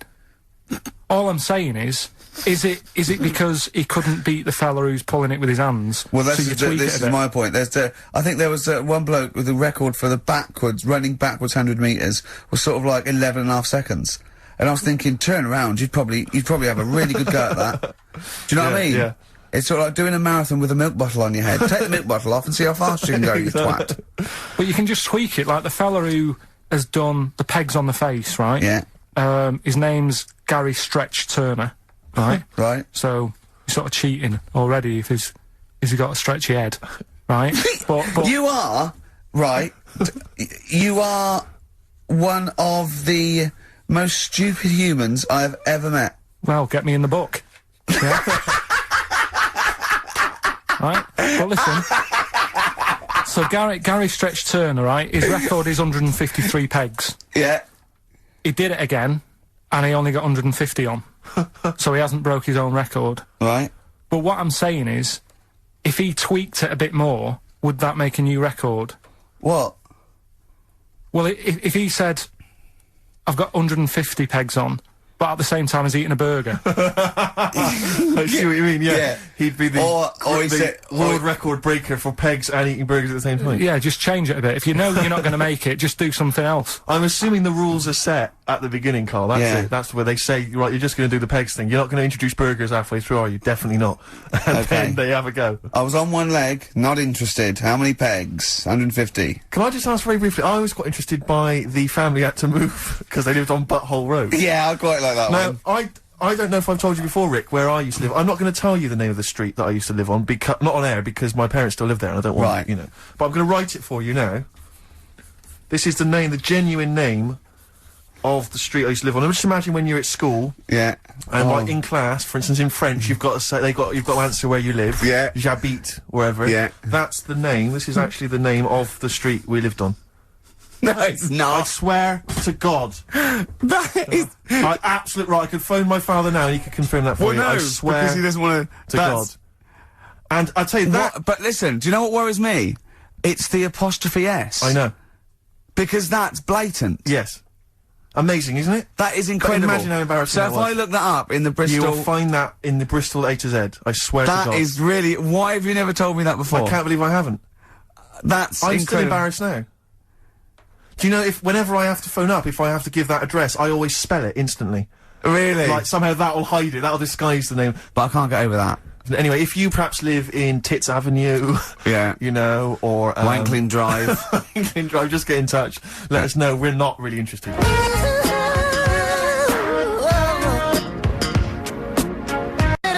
This is the Best Of Show on XFM 104.9. I'm Ricky Gervais, with me Stephen Merchant. Yes. I hope you're enjoying the Best Of. I know what you're thinking. If this is the best, my Christ, what was the rest like? Well, we'll be back in a week's time, so you can judge it for yourself live. But anyway, in the meantime, this is one of the best clips I've ever heard. Oh, I'm laughing just thinking about what it might be. He said this, you know, oh God, it's like a child or a cat when it's confused. He went, Steve reckons, in ancient Greece, right, it was better to shag a bloke than a woman. And I went, well, yeah. I mean, that's about the male being, sort of a first-class citizen. Yeah. Much better, wasn't it? An aspiration to sleep with a beautiful man than a beautiful woman. Women were lower-class citizens, so therefore men were seen as higher class. So to have sexual relations with a man there was no shame in that. No. In fact, it was looked upon. And as I said, well, you know, ancient Rome. I said, you know, Nero, he sit in his big jacuzzi and he used to get, you know, pretty boy men to go into the water and just nibble at his testicles while he was having a watch. He didn't do that. He did. Yeah. And he's not a gay fella. No, well, no. I mean, you know, I don't know about Nero, but I mean, it wasn't a case of a big delineation between what was heterosexual and what was gay. It was just, you know, whatever you... So what did this fella do then? This one who's having his... Well, he was pretty much top boy, Nero, for a while. He was in charge. And, you know, and you did what you're told. If, Caesar or... But why were people going round there? Why didn't they go, oh... No, they weren't dropping in. It wasn't like the doors opening. I was just going to see what Nero's doing. You'd have probably been like a delivery boy or a stable boy or something. you know, and you'd have popped round there, and you'd have gone, there, right, Nero, as the tablets of stone you wanted, and you go, Pilkington, why you are here? Pop under, I don't know why he's French. What is that? I don't know why he's French. Just pop under the water and nibble at my testicles, and you'd have done it. Because he was Nero. I wouldn't. You would have. There's no way I would have done. Yeah, well, you would have. What have I done? I've dropped a pizza off. Yeah, you put round to Nero's place with a pizza. Right. Right, I'd say I've done my job. Right? Yeah. That's not the sort of tip I wanted. No, he'd have said, get the little baldy chap to nibble at my testicles, and you'd have under the water. I wouldn't have done it. No, Well, you you can't put me head under You'd water. have done it, right. No, I wouldn't have done Well, it, can I just say this, Steve? Not only would you be nibbling at his testicles, you'd have been going mad. You'd have been noshing him just for extra. You'd have been doing everything he wanted. You'd have been going, he'd have gone, I didn't ask you to do that. You'd have been going mental. They'd have been chewing, slurping, smacking, poking. You'd have chopped, you'd have gnawed his packet off. You'd think you're eating Walker's crisps. There'd be bubbles, there'd be fly. Oh, it'd be horrible.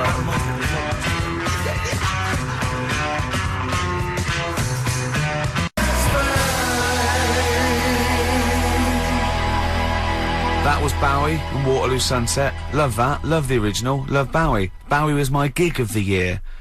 These are my singles of the year. These are our clips of the year.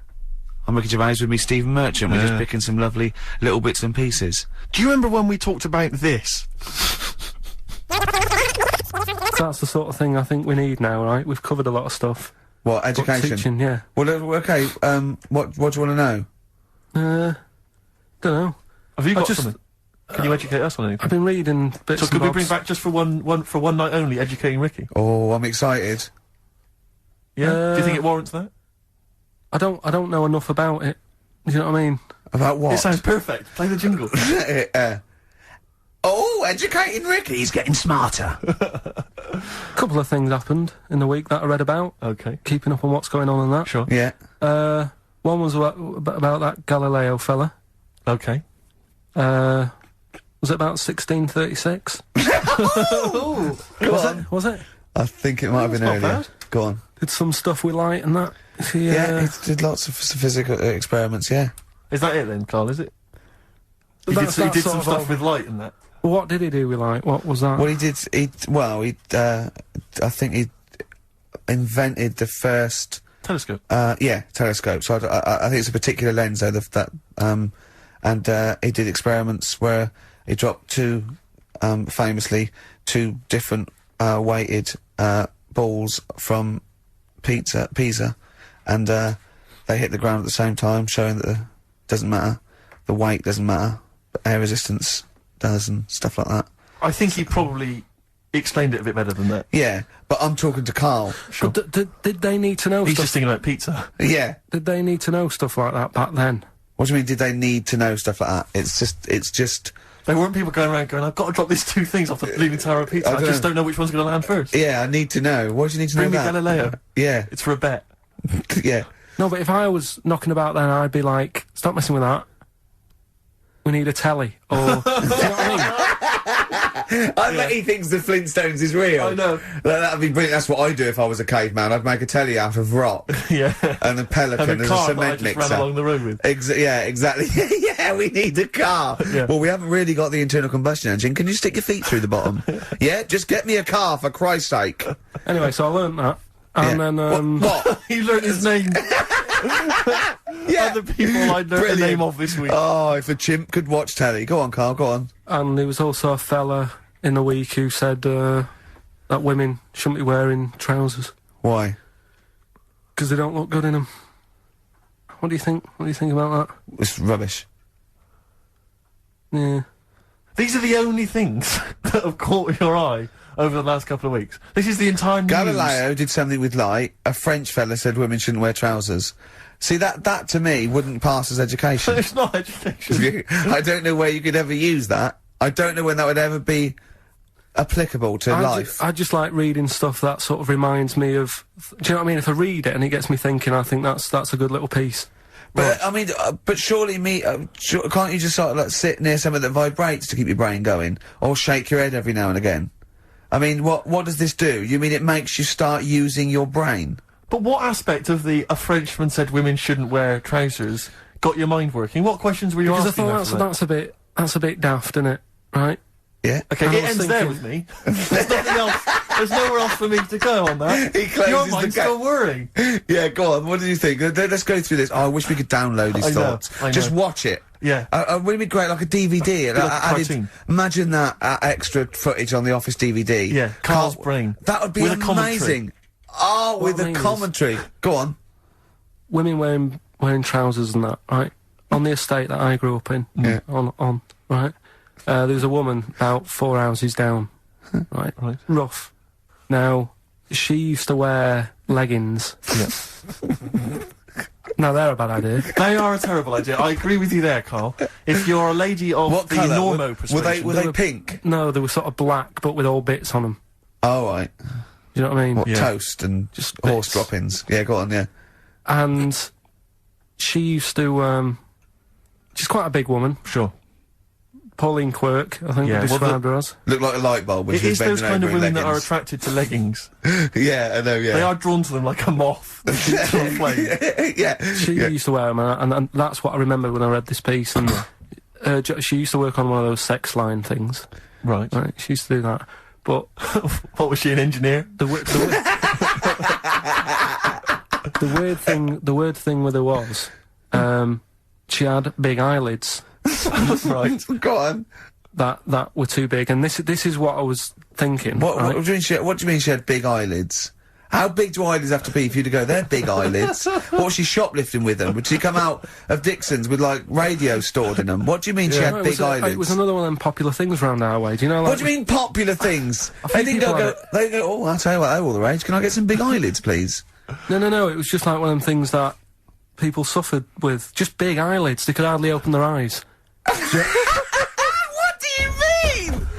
What do you mean? That's one of them popular things round where I grew up. People had big eyelids, they could hardly open their eyes. What does that mean? What sort of freak town were you born in? You had webbed feet people with big heads, you got women with big eyelids. What does big eyelids mean? Are you confusing her with the horse? yeah. Did she have hooves? Look, what? Anyway, so there's this big eyelidded woman with the leggings. And that's what I'm saying to you, though. That's when I read that story with people with trousers. Yeah. I went from that. Yeah. To into a that. woman who used to have big eyelids. I still know the point. But then, and also the other bloke who had the eyelid problem was a mate of mine. Right. His dad had it, and same problem, massive eyelids. I don't know what that means. I don't know what that means. I used to say to my mum, I'm going round to Dave's house.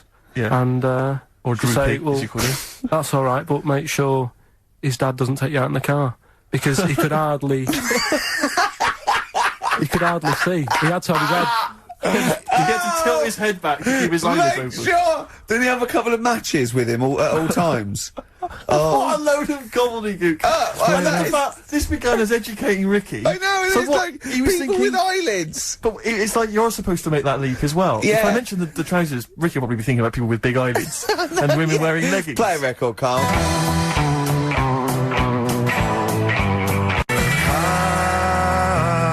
This is the Best Of Show on XFM 104.9. I'm Ricky Gervais, with me Stephen Merchant. Yes. I hope you're enjoying the Best Of. Like I said to you though, the reason I did this was to get that kitchen, right? Now, brilliant. As we speak now, right? Builder's in the flat. He's been annoying me. Of course he has. Of course he has. What's he been doing? When he turned up on Monday, right? Yeah. Wanders in, and the first thing he says to me is, said, the pub across the road, is it any good? I said, well, it doesn't matter, does it? You're working on the kitchen. Think of saying that to a builder. Probably making conversation. Probably meant, do they do a toasted sandwich? Because I've got a half-hour lunch break. Not an hour, like Carl Pilkington. So, I'll probably go and get a nice, cheese and tomato sandwich. Is that genuinely what you said to him? Yeah. The first thing you said so to him? Suzanne had a go at me saying, why have you said that? He hasn't even started on it yet. I cannot believe that. You're unbelievable, Carl. And you say it's us that are rude, crass, I wasn't being thoughtless. rude. I just was letting him know. Do you know what I mean? I know what He they're up knows to. what he was there for. He had it down on his little docket. Do the kitchen this week. He didn't come there and go, what did I come out for? Was it to go to the pub for a week? Why am I wearing these overalls? Yeah. Who's the little bald mate twat insulting me? Let me just check. Let me call the head office. I wasn't having a go though. I mean, they should have finished it yesterday, and they're there now, right, on their own. And what annoyed me is they turned up late today. Hold on, Carl. I've just realised something. They're probably listening to the radio that's, I assume, tuned to XFM, isn't it, in your kitchen? Yeah, but they don't know it's me, do they? Do you know what I mean? No. They'd go, he's got a whiny mank voice as well. So's the bloke who owns this place. And the bloke who owns this place, when I said, what's that pub like across the road, said, well, you won't be bothering that, he's working on this. No, he won't be able to put two and two together, will he? You've suddenly, the penny's dropped, doesn't it? You've suddenly realised, look at his face! Yeah. He's suddenly realised they might know it's him! And they could be listening, and they're gonna clean you out, mate. Oh, if you are the builder, working in, where is it? I won't say the address, but it's... Central London, isn't it? Yeah. Go mental. Have whatever you want. Opposite that pub that you like, He'll probably be in there now, so he won't be listening. Or insulting a British workman. He should have been in today. Mental. He should have been in at 8 this morning, which annoyed me anyway. Mental. Why? I really don't understand why they've got to start so early, right? Yeah. But he said he'll be there for 8, turned up at 9:30, right? Wanders in, and what annoys me is, he could have left all this downstairs. He had a paper under his arm, one of those crossword books, and a pot noodle. Now, I'm not being funny, but most of them take quite a bit of time. A crossword book, he's not happy with just the one that's in the paper. If you're listening, if you are the builder that's listening now, doing Carl's flat, what about pissing in the laundry basket?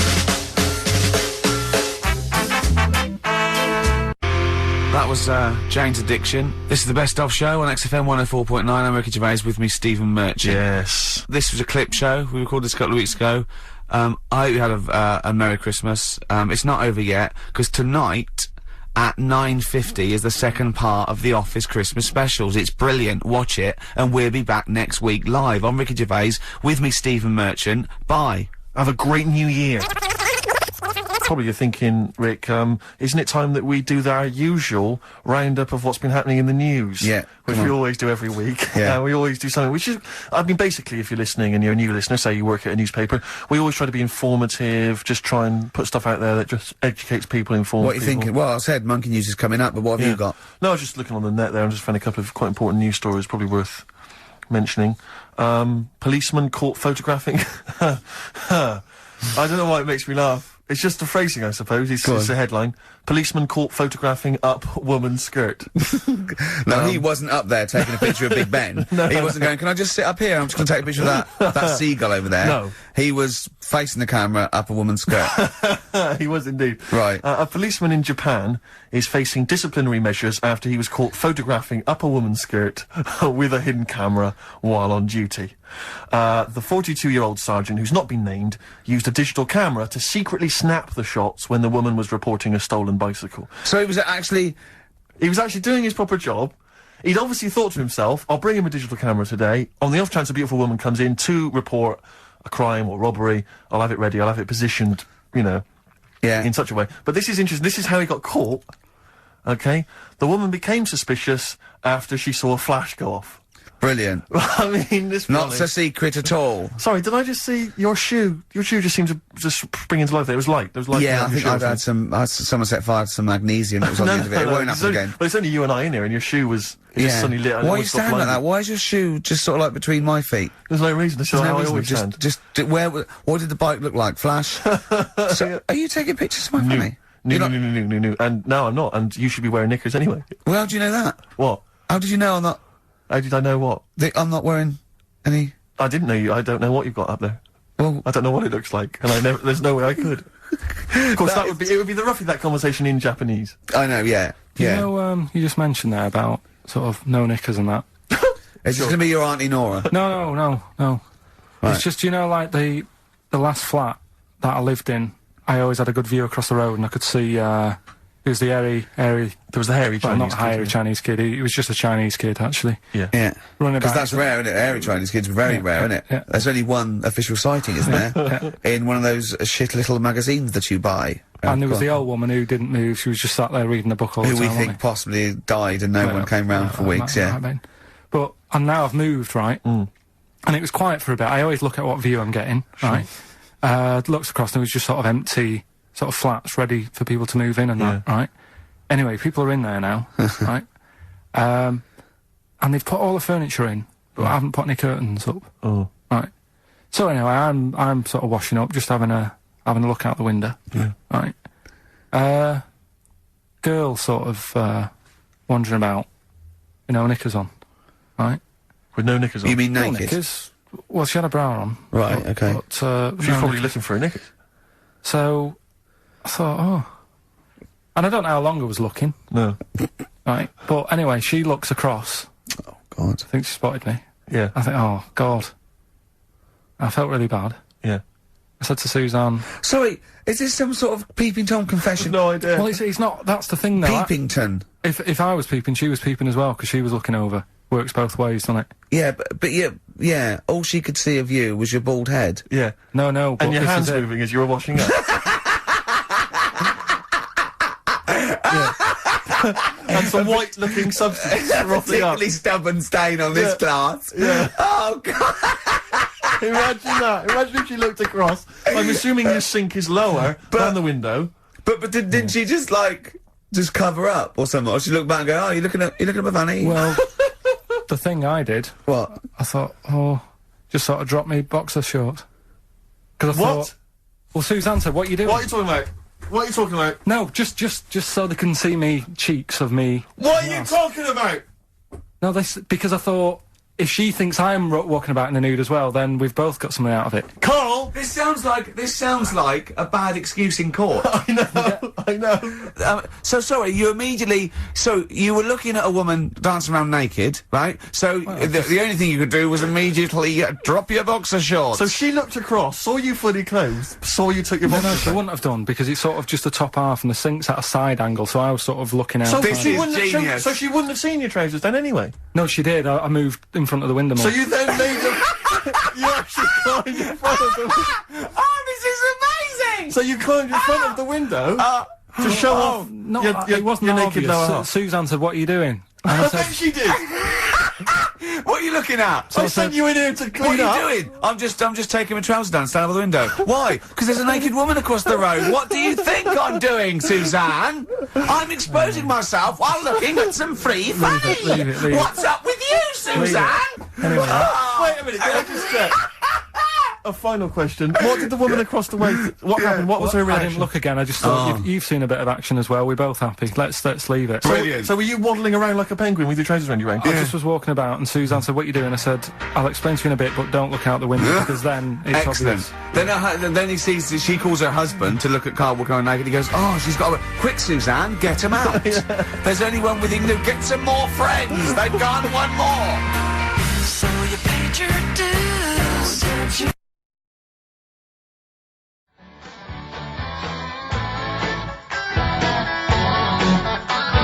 Since you've been gone, by Rainbow. Since we've been gone, Steve.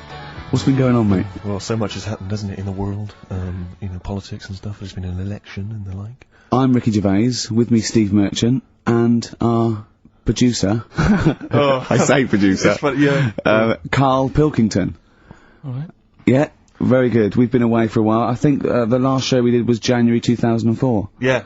Yeah. And nothing's changed. Nothing's changed whatsoever. Nothing's been mended. I mean, I'm pretty sure I threw that away in the bin before I left. Yeah, there are some of your old bacon rinds from that sandwich. yeah. There. The spare ribs on the floor. Yeah, nothing's changed at all. Oh, no, that's not true. The listenership changed. It went down slightly, didn't it, on the last Radio Jar? Well, I don't know. I don't know. Is that what happened? Did it go down slightly, Carl? A little bit, I think. I don't think Excellent gets new listeners, because I think what happens is, the reason it goes down just very slightly each time is that their old listeners die. Yeah. Definitely. Old Cure fans dying of... Yeah, smack addictions. Yeah, gout. Yeah. But anyway, I haven't listened to this station for a year and a half, so that's increased by 1, which is probably quite a high percentage. Exactly. I mean, I suppose that my question, to you, Rick, would be, why now? Why have you come back now? I was a bit bored of sitting at home, Okay. Yeah. Because we're just here for 6 weeks. 6 weeks. Well, we're standing in for Adam and Joe, aren't we? Yeah. Yeah? The tables have turned. I remember when they were standing in for us, but... Yeah, I don't know. But the only reason I'm here is because, my housekeeper cleans, between 1 and 3. Oh, right, that's a good idea. So I just want to get out of the house. And, are they listening to XFM? Well, no, she doesn't speak English. I'm not made of money, Rick. You know, if I can help out, you know, a young immigrant lady, then I will do. And there are so many things I can do for her in so many ways. Yeah. But her, you know, picking up my old tea towels and stuff is ideal. So that's why I'm here. But all I'm worried about is I think people kind of associate with the name Ricky Gervais. They associate a certain level of quality. You know, your live stand-up DVDs. There's a level of quality. You've put a lot of work into them. You've honed it. The TV work you've done, likewise. Should people expect the same from the radio show? Definitely not. No. Definitely not. Those things that, you know, you sit there, well, you know, we sit down, we write them for a long time, write them for a year maybe, then film them, and we worry about everything. This is, I'm not even sure I'm talking into the mic at the moment. I was actually doodling, as you saw there. Yeah. I'm eating a sandwich as we speak. Yeah. You know, although we do like music, that is true. That's absolutely right. Should we play some great Let's play a records? great record now.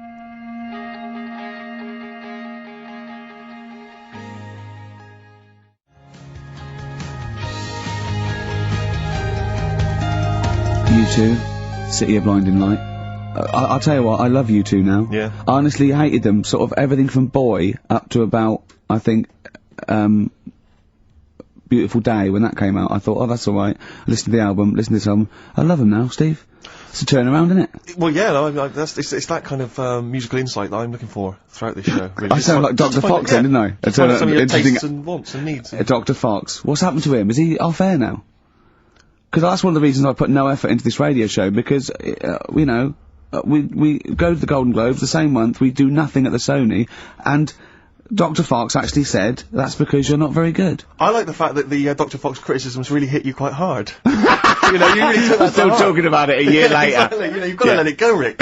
Yeah. No, but then again, you know, he's a medical man, and... Yeah, well, you know, you got to believe him a bit. Just his opinion. Exactly, yeah. Yeah, I could have done without the rectal examination. I think he could have just said, you're not very good. Exactly. Try and enunciate. No, I know what the problem is. Or let's have a look down here. Exactly. Carl had to go to one of those, well clinics, didn't you? No, I haven't gone. Why? Because I'm not happy with it. What? I'm not happy with the whole... Well, it's just... Do people know what them places are? They'll give you a whole... Have you heard of them? Yeah, I've had one, yeah. They check everything. Which, you know, Suzanne, my girlfriend, was like, you know, you're 30 odd now. When was the last time you went to the doctors? And I haven't been for ages, because I don't... No, I never go. doctors. I never go. Unless I think I'm honestly gonna die there. I'm in agony. Think they can always find something. Jane made me go to one of those well things, yeah, those boot things where they do it's, yeah, a couple £100 and they give you a complete head to toe, don't they? But head to bottom is what it is. They do the old, finger up the arse thing. Now, what is that testing for? Well, I like that he said it quietly, because he's on the radio. You can't say arse. Yeah. Well, say it quietly. Say it quietly. Yeah. Arse. Yeah, arse. That's what our mistake was, because we got a complaint upheld, didn't we, for saying... And I'm talking about a male chicken here, which is a cock, as you know. Yeah, and we said that word, right? So if we'd have gone, cock, we'd have probably gotten away with it. You can get away with murder. If you just, yeah. If you just whisper it very So go on then, yeah, so... I'm not going, because I'm not having that done. I don't understand what they're going to find up there, that's... Your head? No, but why can't we just... I mean, it's the heart that I worry about the most. Do you mean that in a kind of romantic sense? No, I mean, like, you know... If they'd have to have a long finger, wouldn't they, to check that out? They go, it's something wrong with your left ventricle. Yeah. Now, this thing about the doctors, they hold your testicles and they make you cough. Yeah, they don't hold the testicles anymore. They just put it sort of like by the side of them. And what's that testing for? I don't know. I think it's something to do with if you got something wrong with your diaphragm or something like that. You can't do it when they press there. I don't know. It shows them something. So it's not doctors having a quick feel. But so you can't. Well, that's good, because do you remember when Carl said he's going to die of cancer, and I said why? He said I don't check me balls. I said why? He said I don't like the feel. So they feel it for you. They feel them for you, and you can just relax, shut your eyes, and think of England. But don't mess with them. What do you mean? You can do more damage messing about with them. Just leave them. And there's two anyway. You can afford to lose one. Yeah, I don't think that's the point. I think the point is it sort of spreads, doesn't it? You know, you've got to check the... No, I mean, I'm not saying, you know, if don't do it, because they spend a lot of money saying to people, you know, have a quick feel if you've got the time, what have you. But I don't worry about it. Leave it alone. Why, out of interest, why do doctors stick fingers up your arse? Check the prostate. Check the prostate? Yeah, because if it's swollen, it could, lead to all sorts of problems. Again, they're not having a laugh, Carl. They're not going, hang on, look at this bald little mank fella. But there's no nice way. I'll feel his balls, stick a finger up his arse and send him home. 300 quid, please, on you go. What about me art? It's fine. And they're all laughing. Roger, Jeff, stand behind that two-way mirror. yeah, what's this? I'm not going anyway. So. Really, you're not going because you don't want... No, I'm not happy with that. It doesn't even matter, it's not the fact he's a stranger. If it was someone who I knew, it'd be just as bad. That'd be worse! Imagine that! At a dinner party.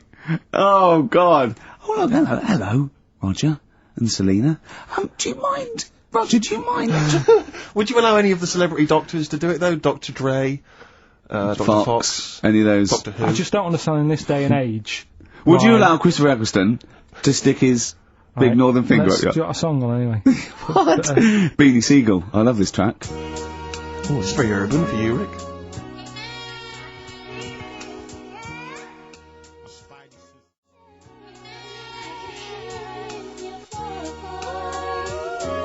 Beanie Siegel. Feel It in the Air. Beautiful track, isn't it? Well, it's wonderful on a lovely summer's day like this as well, Rick. It's the ideal choice. Well done on that one. Well, I'm a little bit worried that if there are any new listeners, very unlikely, that they may be familiar with our work, but they might not know the wonderful little gem that we found just there, a little rough diamond in the mud. Yeah. Carl Pilkington. Yeah. Just working here, just working away as a little producer, a little sound man, wasn't he? Yeah. And he was, and we gave him his opportunity, didn't we? Mm. It's like Cinderella, wasn't it? Yeah. And he grasped that opportunity, didn't you, by the horns, and 3 years later, you're exactly where you started. So, good work. Got Mondays off now. Well, I thought maybe a useful way of introducing the mind of Carl Pilkington to our new audience. You use that term loosely. Yeah, when I say mind, I don't... Yeah. Yeah. I thought... Look at his face! Oh. There is a website. Have you got that website? Oh, there's a website that we just found. Right, Carl, what is the address? If you are unfamiliar with what Carl looks like... Please log on to this now. Log on to this website and stay tuned, but log on to the website because you'll see Carl's face, you'll see some of his pearls of wisdom. Yeah, now what's the address, Carl? Freewebs.com. www. Yeah, freewebs.com. Freewebs.com. Yeah, / Yeah. The dash K dash man / The K-man. It's complicated. It is, yeah. Do it again, say it again. But get a pencil now, they've all got a pencil now. Freewebs.com. One word. Yeah. / the dash K dash man / Now, when you say dash, is it a dash or is it an underscore? Is it underscore? Is it in the middle of the word, or is it hover in the middle of the word, or is it at the bottom? It's just a line and that. Yeah, I know, but is it an underscore or is it a dash? Try both. He copied it down! Have a go. That's the sort of level we're talking about! Well, already you've got some insight into the mind of Carl Pilkington. Yeah, absolutely, yeah. But I thought what we should do is we could hijack... Imagine that! Imagine Bill Gates! Yeah, or a teacher in an exam. Hop down both. Multiple choice! Yeah. Yeah. Right, okay. But anyway, yeah, if you're a reader of the Weekend Guardian, you'll know there's this thing called the Q&A, which they give to celebrities and thinkers and the like. And basically it's a series of questions they pose to people each week, and it's the same questions, and it gives little insight into people's minds, the way they think. What thinker, philosopher is in this week's? It's the lead singer of Feeder. So, you're in good company, Carl. No, I like Feeder. No, fine. I love Feeder. So, Carl, I'm just going to fire a couple of these questions at you. We'll maybe drop them in throughout the course of the show, just to try and get a sense of who you are. So, here's the first question. All right, you got your thinking head on? Go on. Wurzel. What is your idea of perfect happiness? What, for me, or...? Already... No, Ronnie Corbett. No, but what... Do you mean, like, what will make me happy, or for everyone to be happy? No, what would make you happy? Maybe that's the answer. Your idea of perfect happiness is everyone being happy. I don't know. What would make you totally blissfully happy? I imagine it's a 24-hour monkey channel on, like, the sky. Yeah! Okay, go on. A never-ending popsicle. Go on. I don't think I've had it yet where I'm, like, really, really happy with anything. Carl, I've never seen you really happy, no. No, but... When have you been at your happiest? Probably, I like sort of fish fingers, potato cakes and beans for tea. Yeah. And You're not, yeah. Right, well, let's move on. We'll come back to that one. Let's move on. I don't think you're aiming high enough for, Well, what would your answer be for that? When are you happy? What would make you happy? I wouldn't have I'd have fish fingers, but I probably wouldn't have the potato cakes. Yeah. I'd have fish fingers and beans. With See, maybe I'm some- not a huge fan of the beans. Really? So your idea of, perfect happiness is probably just fish fingers, is Just it? the fish fingers. Okay, good. Alright, second question. What is your greatest fear, Carl? Going to the doctors. So presumably, ill health and mortality. That's how you do it, you see. No, I don't. Any particular doctor? I don't want to live forever either. No, I just want no. good innings. I just want to get to about 80, 83, 84. Specific! So specific! Yeah, okay. Which living person do you most admire?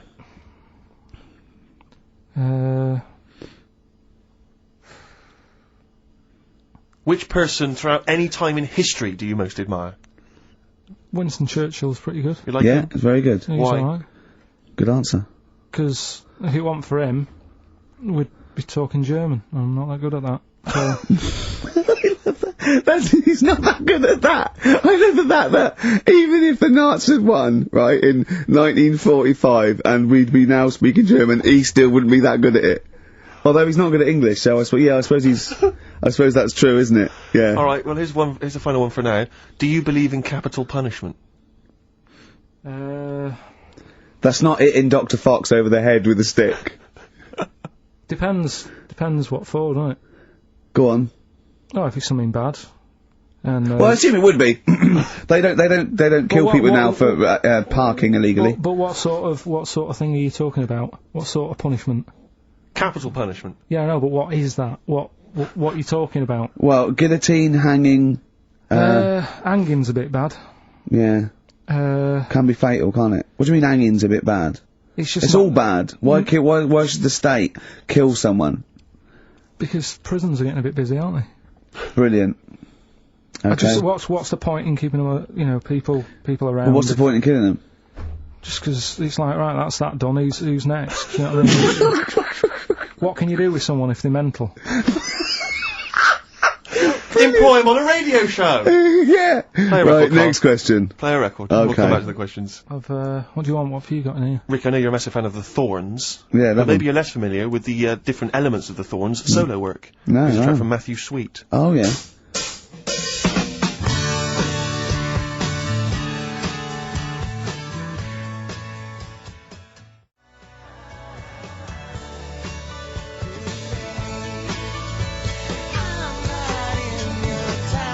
XFM 104.9, Matthew Sweet, and a song called In My Time, Ricky Gervais, Steve Merchant, Carl Pilkington. That's great, that. Yeah, just asking Carl some of these Q&A questions. This might be my idea of perfect happiness, being in a room with Carl Pilkington. Yeah. I just watch him look around. When you're talking, he looks at you, and it's like, you know when the owners say, it's like the cat can understand what I'm saying. Yeah. It's like It's he's got on that the same edge look. of that. He's Yeah. on the edge of that. Or you think he can. And I know he understands the words, but I don't think he understands the full impact. Whenever you say something to him, it might be a revelation or something, he always picks up on the wrong side. You go, well, that's not the important bit. Do you know what I mean? He always goes... It's a bit like having a 14-year-old French exchange student. You know, their English is not amazing. They roughly understand you, but they're trying to piece together what you're saying. Exactly. But it's great. You see, the thing about Carl is, and don't take this the wrong way, I like him because he's stupid, in a way. No, I'm not being funny, but do you know what I mean? But even though I think he is considered stupid, some of the things he says, I think borders on I don't know what the PC term is, the retarded. Do you know what I mean, Carl? Anything in particular you're thinking of there, Rick, when you think of the... Well, he was talking to me the other day, because I'm trying to write a show called Science, and he's sort of going to help me out with some of the research, and I want him to do some on the DVD for it, right? And he was talking about it, and he was talking about he says that in the future they reckon we'll be able to soon. He said they'll be able to take us into space, and it's going to cost us £150,000. He said, what's the point? There's nothing up there. He said when they went up there, right? He said when Louis Armstrong went in 1966, right? He said it was nothing there. So there was him, a fella called Buzz. There was one and third bloke that didn't even get out of the spaceship. He said he went all that way, he didn't get out to stretch his legs. How good can it be? Forget it. That's him summing up space exploration. Don't you agree with that? What's the point in going up there?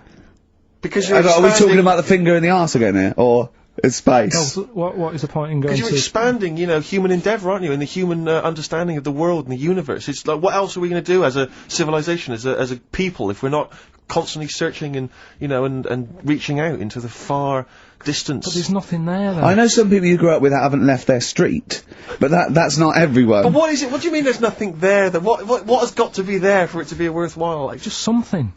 What, I mean, like, to be honest, what would you be happy with finding out on the moon? Video?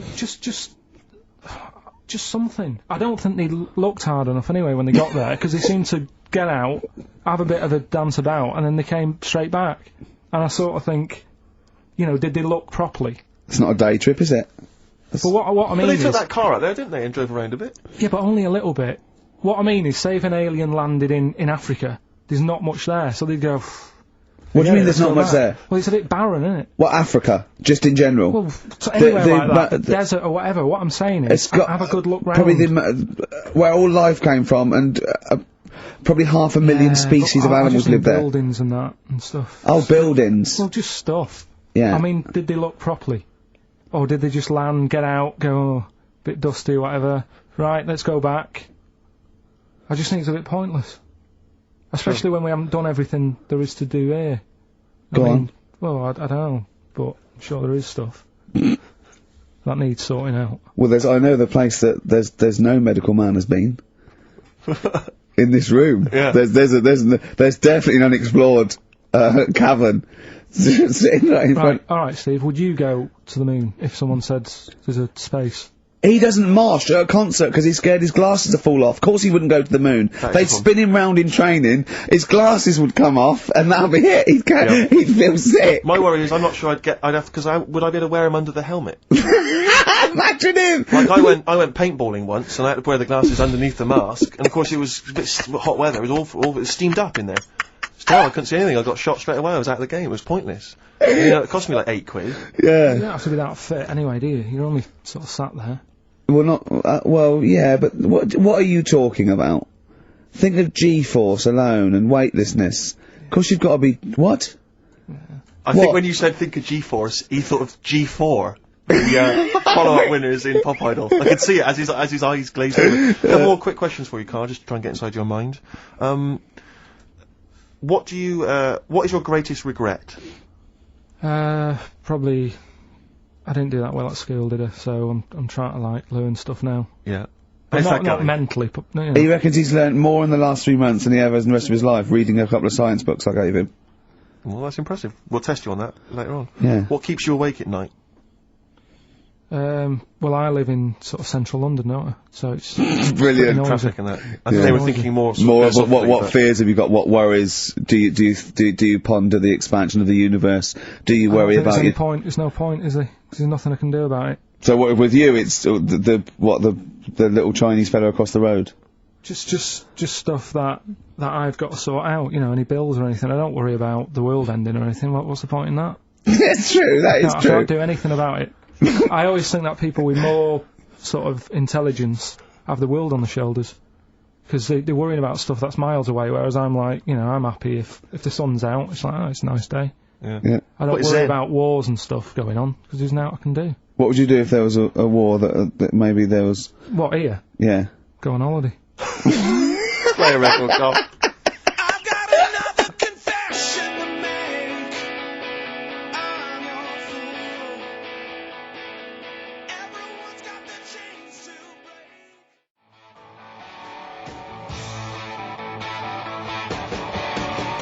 The Who. I mean, that's got to be one of the best rock tracks ever, isn't it? Oh, there's no arguing. Did I sound like Dr. Fox again? A little bit. Okay, that's a good thing. Yeah, it's a good thing, isn't it? Yeah. We're going to get a Sony Award this year. Carl, how are you doing? Yeah, I'm alright, yeah. Yeah? It's good to be back, isn't it? We're doing Rockbusters in a bit, what? Have we got Rockbusters? Well... Hallelujah! I'll tell you this, new listeners... The new listeners won't believe their luck when they hear Rockbusters. We've got Rockbusters. Have we got, well, dare I say it, Have we got monkey news, Carl? Well, I've been away, haven't I? So I've sort of got a few things that I've read about roughly, Yeah. but I don't know the full ins and outs. You're joking, because usually you do your research quite well, don't you, when you get it off Anna Nova and read the top line. So what are you saying, though? Are you saying that it's kind of monkey news? We might have time to do something later. Well, we've got to have him monkey I news. love it when he teases us with his monkey news. We've had emails about that website address. Oh, yeah. It was a what's the name? An underscore. Okay, so give it out one more time. Now go to this to find out about Carl Pilkington. Someone's put in a lot of effort. It's a really good website. There's some great pictures of Carl. Well, they're not great. They're just freewebs.com/the_k_man/ Okay, // all the way. Yeah. Except the underscores. Except the underscores, yeah. This is interminable. Isn't it interminable giving out email addresses? I know, yeah. Rub it, it's so boring. No, yeah. Oh, dear. Is he enjoying the show? It just says, I love spending 2 hours on a Saturday listening about fingers of passes, doctors squeezing testicles and making you cough. Have you got any news on the airy Chinese kid? So...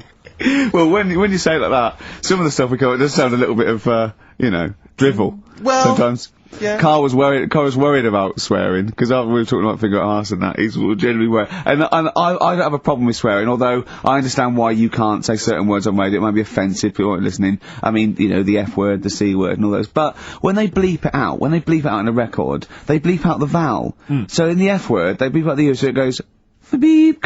Right? So they go, it's not offensive, I didn't hear the vowel. Presumably, yeah. So if you change the vowel, it's not, do you know what I mean? So, in the C word, could I say, could I talk about the philosopher Immanuel Kant?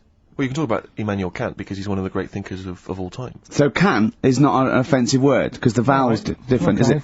Leave it then. No, do you know what I mean though? But I don't see how it can be offensive. You can't, it can't be, only. He's a thinker, he's a philosopher, his name is Kant, that is his actual name. Yeah. I think it comes from a long line of Kants, from what I can, he hasn't changed his name, I think his father, his grandfather, they're all... There's a lot of German people... Oh, Germany's, I assume, full of Kants. Well, I mean, yeah. Yeah. What? Well, what else was So you can change the vowel. So could I say, Probably not. what if I change 2 words? What if I said cump? C-U-M-P. Now that's not offensive at all, is it? That can't be offensive. So I could say, you fulking cump. Yeah. Right, okay. I need a schnit. That would be fun. Wonka, Willy Wonka. Yeah. Absolute. That's a good one. Willy Wonka. Yeah. You got, although Willy, is Willy offensive? Could you say Willy? It's tricky. Willy Wonka and his, Willy Wonka and his fulking cumps. Yeah. That would be fine, That'd be wouldn't absolutely it? fine. Is that alright then, Carl? You got any other questions or anything, Steve? Well, it's not so much a question, but it's something that I think might be of interest to you, Carl. I was reading about this in the paper, and I know how fascinated you are by people of the Japanese persuasion. 2 elderly men found on a remote island are believed to be Japanese soldiers in hiding since 1945, desperate to go home. Diplomats from Tokyo are investigating the claims of these men, who are 87 and 83. What? What are you thinking there? Well, no, go on. I know what you're thinking. Go on. Say what you're thinking. Are they that old, though? Why? Why? Say why. I don't want to. Just leave it. Carl's got a theory. Well, I don't think this is fine. I'd say that Carl's views don't reflect the views of XFM, right? Carl's got a theory that Oriental people don't age well. Sure. Let Carl. But that annoys me the way. Yeah, but I think people will probably agree with me. But for some reason, the first time I said that, I wasn't even worried about it. But now, because of the reaction of people, I don't understand. I don't know why I can't say that. What's your theory? Explain your theory in a nutshell. Just like you don't see a sort of a 33-year-old Chinese person. No, but at the same time... What do you mean you don't see a 33-year-old I'm not having a go. person? At the same time, you don't see that many fat ones either. So, in a way, that's good news. Nobody would be upset about that. But what do you mean But your news isn't bad news, because it's not true. But wait, stop. What do you mean you don't see a 33-year-old Chinese person? I don't understand. What do you mean you don't see them? What do you see then? Sort of, young ones. And then, like, you don't see that middle ground. I don't know what this theory's based on! So you see old ones and then you see young ones, but you never see any in between? Yeah. What do you mean? So what's the oldest, what's the oldest Chinese person you've seen before the age of 33? How old do you think? About 22. 22, so you've seen lots of 22-year-olds, so you've sing range from babies to 22-year-old Chinese people. That's fact, okay? And then what gap do you miss out? When do they pop back up on the radar for you? What age has a Chinese person got to be older than that? About 49. It's always so specific. What do you mean when you say they don't age well? What do you mean they don't age well? You mean that middle-aged ones look old? Because you think at 23, when they're 23, happy birthday to you, and they look up, and, oh jeez, it's 52. What do you mean? No, I just mean they don't age that well. There's nothing wrong with that. I don't know what it is in them, but they just don't... Alright then, here's a question. You tell me of a Chinese person on the telly who's about 32. Tell me of a Chinese person on the telly first. Give us the great gamut of Chinese talent currently on British TV, right? And I'll pick and choose. Go on then. Bruce Lee. How long has he been dead? Bruce Lee, 70s, wasn't it? And Unbelievable. not really on the telly much, was he? Okay. What age was he when he died? 33, I think. Well, I would have never guessed that. Well, what do you think? How old do you think he was? Probably about 42. What, you know Burt Kwok? Yeah, he's old. Yeah. Do you remember the Pink Panther films? No. Okay. He wasn't that old in them, because it was 60s, 70s. But how old did he look, though? If he walked in and someone said, you never guess how old he is, what would you have said? Right then, there's my point then. There's my point. I have to say, I've been listening to you two talk, and I like the idea that there's people who've been waiting 18 months for some of this. for the Kant discussion, the Orientals. Do you know what I think? I think, Kant, as a philosopher, is very popular in Essex. Because I hear him saying his name all the time whenever I go through. What? They're all shouting this and that. All shouting.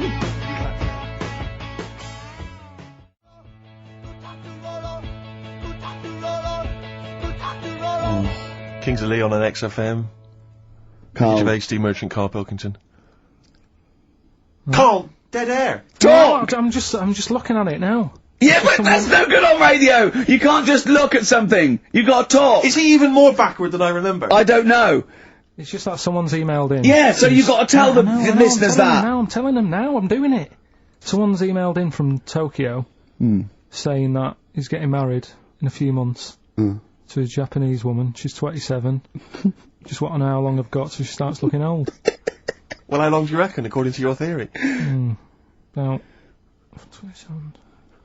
Probably about 4 years. About 4 years and that. So... What would you advise him, to get out now, or...? Well... Have some good sort of wedding pictures done and that. Carl! Carl! It's not true! The theory's not true! Well, we'll see, won't we? Oh yeah, great. In 4 years' time, he's gonna send a picture going, oh, you're right, Carl. Look, she looks like a prune. What? He's gonna suddenly start saying his girl... It's not true, it's not gonna happen. It's that thing, though, innit, of looking at her mum. There's a lot of truth in that, isn't there, that you shouldn't really meet up with your girlfriend's sort of parents and that. Sure. Because you just sort of get a little taster of what's to come and what have you. And what's to come with yours? It's a good job I didn't meet her early on. No. You're gonna be in such trouble! No, they don't listen. It's alright. Really? Well, Suzanne does, doesn't she? She'll probably be out. Really? But she knows. She's got some sense. Yeah, when you get back! Yeah. You went on holiday with them, didn't you? Yeah, we've been on since then, haven't we? I don't think so. Yeah, I went on holiday last week, been away, but that was just me and Suzanne. Talk about that later. Yeah, okay. That's coming up. Plus, of course, Rockbusters, the return of Rockbusters. Let's start Rockbusters. Let's do Rockbusters. Let's get it rolling, because I have got some amazing prizes. I went to the Americas, and I brought back gifts. Not your tobacco and your potatoes, but brilliant prizes. Now, quite seriously, these are not the usual tat. You will win some tat for Rockbusters, okay? We've got DVDs, CDs, things like that, right? But the winner of Rockbusters today will go through to a chance to win the prizes in week 6. We're only here for 6 weeks, by the way. This is our first of 6 shows. Thank God for that. Yeah. And I got went to do The Simpsons last weekend, and I've got a drawing here, an original drawing of Homer by Matt Groening. See that? Look at that. As Homer there, your pal Matt Groening, May the 18th, 2005, and Homer's saying, "I love Carl 'cause he's stupid like me," and that's going to be framed. Original drawing. That is worth I think a lot, but I've promised Matt Groening that it will not go on eBay. So please, I hope it goes to a fan. I've also got a rare Spinal Tap poster, met with Christopher Guest, and he signed that, Nigel Tufnell. Fans of Spinal Tap and The Simpsons, possibly the two greatest things ever, I think. Also, my friend Rob, who did flannels with me, has drawn us three as Flanimals. There's Steve there, a little goglanker. There's me there, a little bloke dumplant, and little Carl Pilkington, Pink Floyd numbscrunt. And these are going to be framed. So some very nice prizes. And I got a little surprise for you. Obviously I met Homer. Press that little button there. Listen to this. Hi, this is Homer Simpson. I like Carl and its perfectly round, bald head. If you put 3 holes in it, it looks just like my bowling ball. Brilliant. Actual proof that you've met the people themselves, that the prizes are bona fide and genuine. But don't enter this week's Rockbusters thinking you're going to win those prizes automatically. No. This week you just win the usual tat. What is the tat, Steve? Well, we'll talk about that shortly. Okay, But you go it's worth waiting forward for. to the big showdown, the big final competition in week 6, where you get the chance to win those. One person wins all those beautiful So just everyone goes in the collectible draw. prizes. Yeah, everyone. Yeah, the winners of each week go into the draw. What is Rockbusters, Carl? We've whet their appetite. I think play a record and maybe some wonderful adverts and then come back with Rockbusters. It's that kind of teasing that has made this a potential award-winning show. Bronze, I think, next year. Can we just swap that round, do ads and the song? Whatever way suits you, mate. Go on.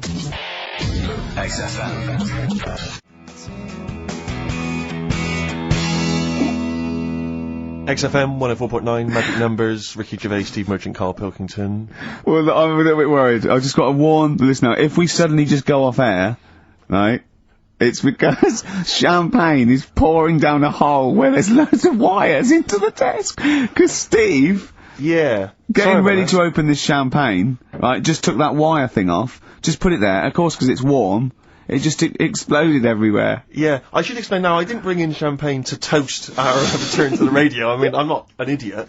But, actually, from Focus PR, Ashley has rather nicely sent us some Lindauer sparkling wine, and I'm just trying some, and it's really quite refreshing on this summer's day. So if you're perhaps working for some kind of PR agency, you know, or any kind of company, and you want to send us stuff which you want us to shamelessly promote on air, then feel free to do that. So you're just looking for free stuff? Yeah, I mean, you know, electrical goods. Okay, it's not just like champagne Definitely stuff. not. Because I was going to say, if other champagne companies, what's that champagne company called that they sent us for free? Lindauer sparkling wine, which I imagine is available now. Yeah, so other champagne companies feeling jealous could send you some and you'd mention it. I don't want to exclude anyone from this. You know, anyone is welcome to send anything in. Brilliant. And as I say, I'm particularly interested in sort of designer goods. Okay. You know, the Apple Mac people, they're welcome to send anything in. Now, what's annoying about that champagne opening like that is that, as you know, I brought my camera in, and I wanted to film you opening that onto Carl's head. Got the cork. Rick, I got another bottle. Have you ever? I don't want you to miss out on an opportunity like that. That's a bit of a waste of champagne opening 2 bottles. But Carl, would you mind? Because that would have made a cracking noise against your head, that cork going off. And because it's such a lovely bald little sort of dome. Yeah. We'll put your head right down, yeah? He'll open it, we'll see what the cork does, and I'll film it for, like a website or something. Maybe we'll make that the finale of today's show. That'd be great. Yeah. Okay. Sponsored by Lindauer sparkling wine. Oh yeah, the sound of a cracking cork against Carl's skull, sponsored by Lindauer. Sponsored by Lindauer, available now. Great. Right, we're doing Rockbusters then. Oh, okay, now you should explain briefly what the concept is, Carl, because there might be a few new listeners. It's Blockbusters. Right, go on then. Well, it's not Blockbusters. No, because they were real clues, weren't they? Yeah, that was actually. He says they're a cryptic clue. It's not cryptic. Well, it's like, what am I thinking? This competition is like, what number am I thinking of? Rick, just calm down for a second. Let me explain basically what the concept is. You'll remember some of the greats from the past. Yeah. Basically, you give some vague clue. Is that right, Carl? And from that, we're supposed to deduct which band or artist you're thinking of. So, for instance, there was a there was one, the West Indian fella spinning a fish round his head, and that was Detroit Spinners. The Trout Spinners. Yeah, Detroit Spinners. Yeah. There's also what happens if you fall over into a puddle in Texas. Wet knee Houston. Wet knee. That is the level. of Carl's That's what you're clues. working with. But could I just say, there's no irony in this. Carl doesn't think this is quirky or kitsch or ironic. He thinks these could go on the Guardian crossword. Yeah. Right. Okay. This is the best stuff you can come up with. Yeah. Right. So there's 3 of them. Yeah. Right. I give you the cryptic clue. Yeah, not and to help cryptic. you along, well, it is. Yeah, and not I really. give you some initials of the band or the artist or whatever to help you along as well. Yeah. 3 of them. This is on the text only. We don't want emails on this one. Just It's 8. the one that gets the highest or the first one to get 3. The first email with 3 or the first one that is the highest. So if no one gets the third one, which I wouldn't blame you for, so if there's like 30 people that get 2, it's the first email that comes in that we pick, and they win a handful of tat, which would you like to go through? I'll search out the tag in a second. I'm not sure where it is. Yeah, good stuff. There's some DVDs and stuff in there. It's not bad. Yeah, but it means you go forward to the grand final in 6 weeks' time when you're playing for all that amazing stuff Ricky's got. We've got the signed, genuine, exclusive drawing of Homer Simpson done by Matt Groening, featuring references to Carl. We've got the signed Spinal Tap poster. This is big stuff you can't get anywhere else. No, it's a rare American poster signed by And Nigel it's such Tufnell. a shame that your only chance of winning it is with this inane quiz. Absolutely, it's not down to skill or anything. It's just such a shame that. Let's just do it then. Go on then. Right. The first one. Go on. What you got to remember is it's a band or an artist that XFM play as well. Right. Right then. So the first one. Oh yeah, because XFM play with Detroit Spinners and Whitney Houston all the time, don't they? All right. These 3. Okay. Giving it away, but these are XFM bands. Okay. Yeah. Right. If you got like a bulb. Oh Jesus. I know. You don't think about the cryptic clue is that every syllable counts. He says it's different every time he says it. There'll be something different. Look, go on then. Go. Right. So if you get a bulb, right? A what? A bulb. A bulb. What's a bulb? What's a bulb? Like a light bulb. A light bulb. Oh, a light bulb. So okay, you get yeah. a bulb. You get a bulb. Yeah. Go on. He's gone. Right, go on. So you get a bulb. Right. Oh, yeah, a bulb. Yeah. Have you got something in your throat? What are you doing? Are you eating a gobstopper? What are you doing? We'll play a song then. No, come on! Get the clue out, for goodness sake. So the cryptic clue is, so, if you get a bulb, right, so... That's the beginning. Okay, great. Right, if you get if you get a bulb, like, go on. And you look after it, right, you look after that bulb. And you teach it stuff. And all Jesus that. Christ. What you doing there? Do you know what I mean? This is extraordinary. This is extraordinary. Imagine that written down in the He's Telegraph. had 18 months to get this right. Imagine it. That's not a clue. That's an essay. I don't know what it is. It's a conversation with If he yourself. means a light bulb, a bulb like you plant in the garden. What kind of bulb does he mean? Yeah. It doesn't really matter. Oh, okay. Right, you get a bulb. Well, remember that. It doesn't matter. Okay. Okay. It doesn't matter. It does, but I can't say too much. Right, so listen, let me just do it again. You get a bulb, right, when it's young, you look after that bulb, you teach it stuff and what have you. What have you done there? What's gone on? Brilliant! And what are the initials of the band? R, right? R. R for rabbit, right? So what's the band there? Second one. Jesus. People have a problem doing this when they get home from like a night out drinking. Right? What's the problem they've got? Right? The initial there, K. What's the band? Right? People get in from having a night out, they'll have a problem doing this. What is it? What's the problem? Okay. And clue number 3? I had a vision of that Chinese flu. Right? That's C. I had a vision of that Chinese flu. You had a vision of that Chinese flu. Yeah, and that's the the letter band C. C. Right? So 3 bands there. 3 cryptic clues. Not really. Text in 83 XFM. Just send the 3 band names. That'll do, won't it? Can they do a website as well? If they want, they can email in. Well, tell them what it is. Yeah, ricky.gervais@xfm.co.uk. Send it in there. Give them again quickly then, Carl. Right then, so get a bulb when it's young and that. Look Brilliant, after it. different, totally different. Teach it stuff. Yeah. And all that. Okay.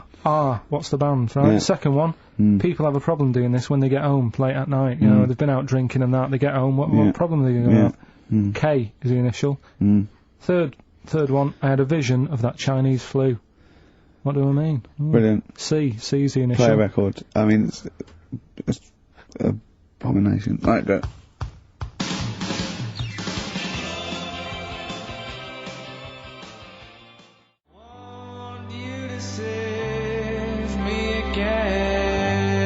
Embrace. glorious day on XFM 104.9. Rick, there may be listeners tuning in thinking they've got something better to do, for instance, switching off the radio and just staring blankly at the wall for the next half an hour. But no, because what they're going to miss is our grand finale to this, which is, of course, sponsored by Lindauer's, the sparkling wine solution to a hot summer's day. Yeah. That we're going to be firing a cork. Did you just make that up? Yeah. Pretty good. Please, yeah. Good. They're going to be firing a cork at Carl's head just for the sound. I just think it's sound. Huh? It's not happening. Yes, it is. You said no. We've said it is now. We've promised it to the listeners. Yeah, come on. I'm not happy with it. Why? 'Cause the pain?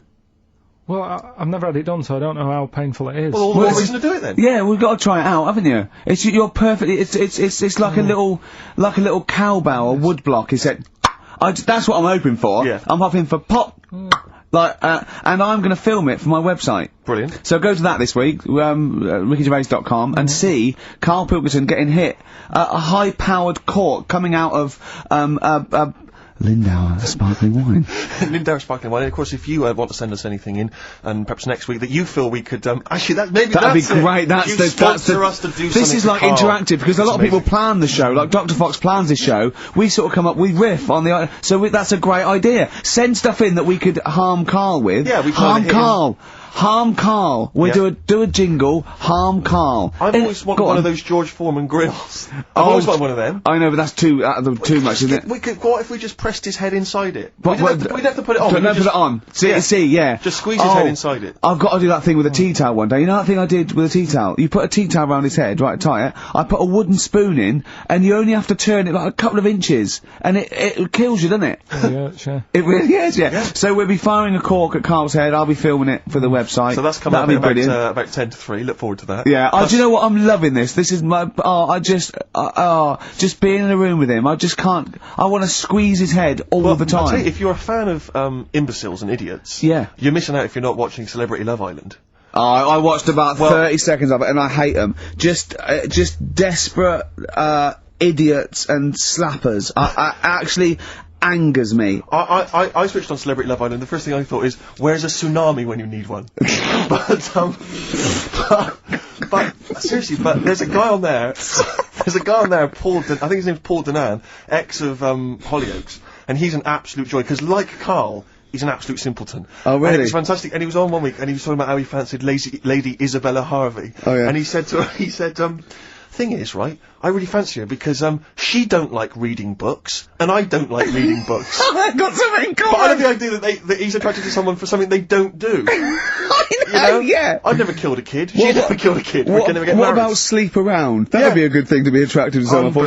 Just honestly, and Big Brother's the same. Is it? Just a load of ropey old cats. Yeah, I know, just like a horrible, cellulite, wobbly, rice-arsed, fat-titted tarts, and idiots, and show-offs, and they all disgust me for a different reason. I don't know which one to hate most, and why. They all give me a couple of reasons to hate them. That's what the nomination should be. Yeah. You know, nominate who do you hate the most? Because I thought I was going to switch on and find that actually, people like Abby Titmus and Rebecca Lewis had been misrepresented by the press. Oh, what, the one that wanked off a pig in public? Yeah. Oh, yeah, go on. Yeah.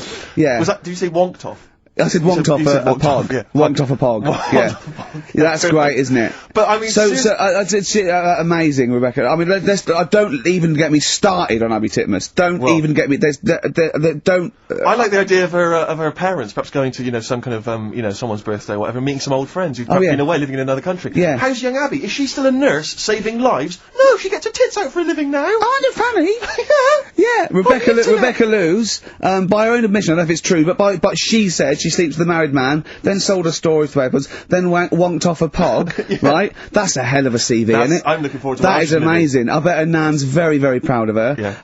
Oh, God, don't, just forget it. Don't get me started. I'll be watching every night for the next 10 weeks. Yeah, you can't not. My adrenaline rushes, I hate, and you go, oh God, I'll just tune in to see, it's almost like you tune in to see which one gets hurt. Yeah. That's the thing, isn't it? Emotionally scarred. But maybe one of them will come through, we're always gonna be, we're gonna find out that one of them was like, had a really, really bad childhood, and we feel sorry for her for a little, like the Jade Goody syndrome or something, and oh God.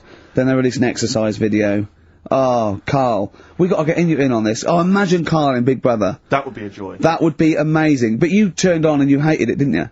Yeah, I gave it, like, 3 minutes and it's gone.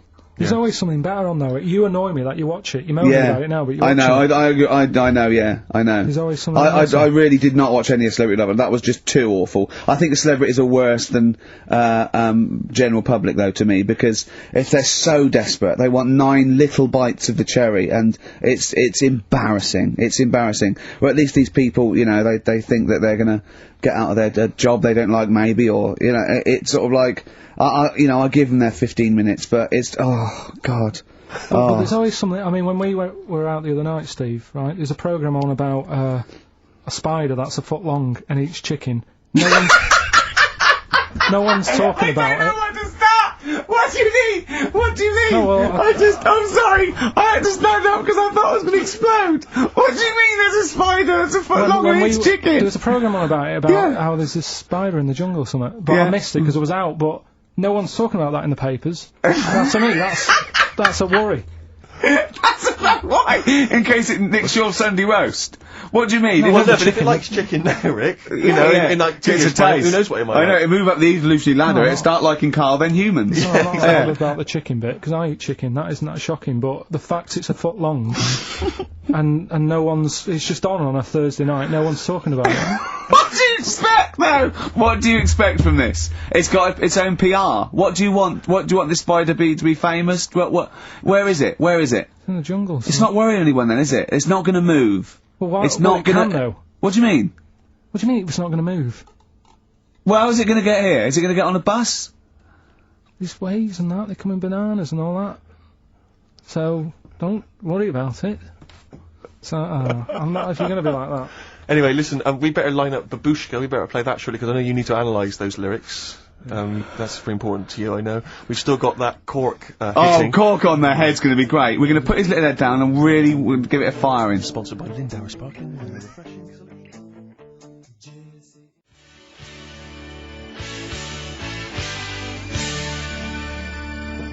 Jess's Girl by Rick Springfield. The reason I played that is twofold. One, it's one of the prizes we're giving away. It's an album called Rock Gods, and that's with a Z, right, and an umlaut over the O. Yeah. And it's got Kiss, Judas Priest, Deep Root of the Darkness. I mean, it really is good. It's all your classic rock tracks. The other reason I want to play it is because I like that song, and it's a great little uptempo bubblegum pop song, rock, you know, great. But it's got one of the worst lyrics in it.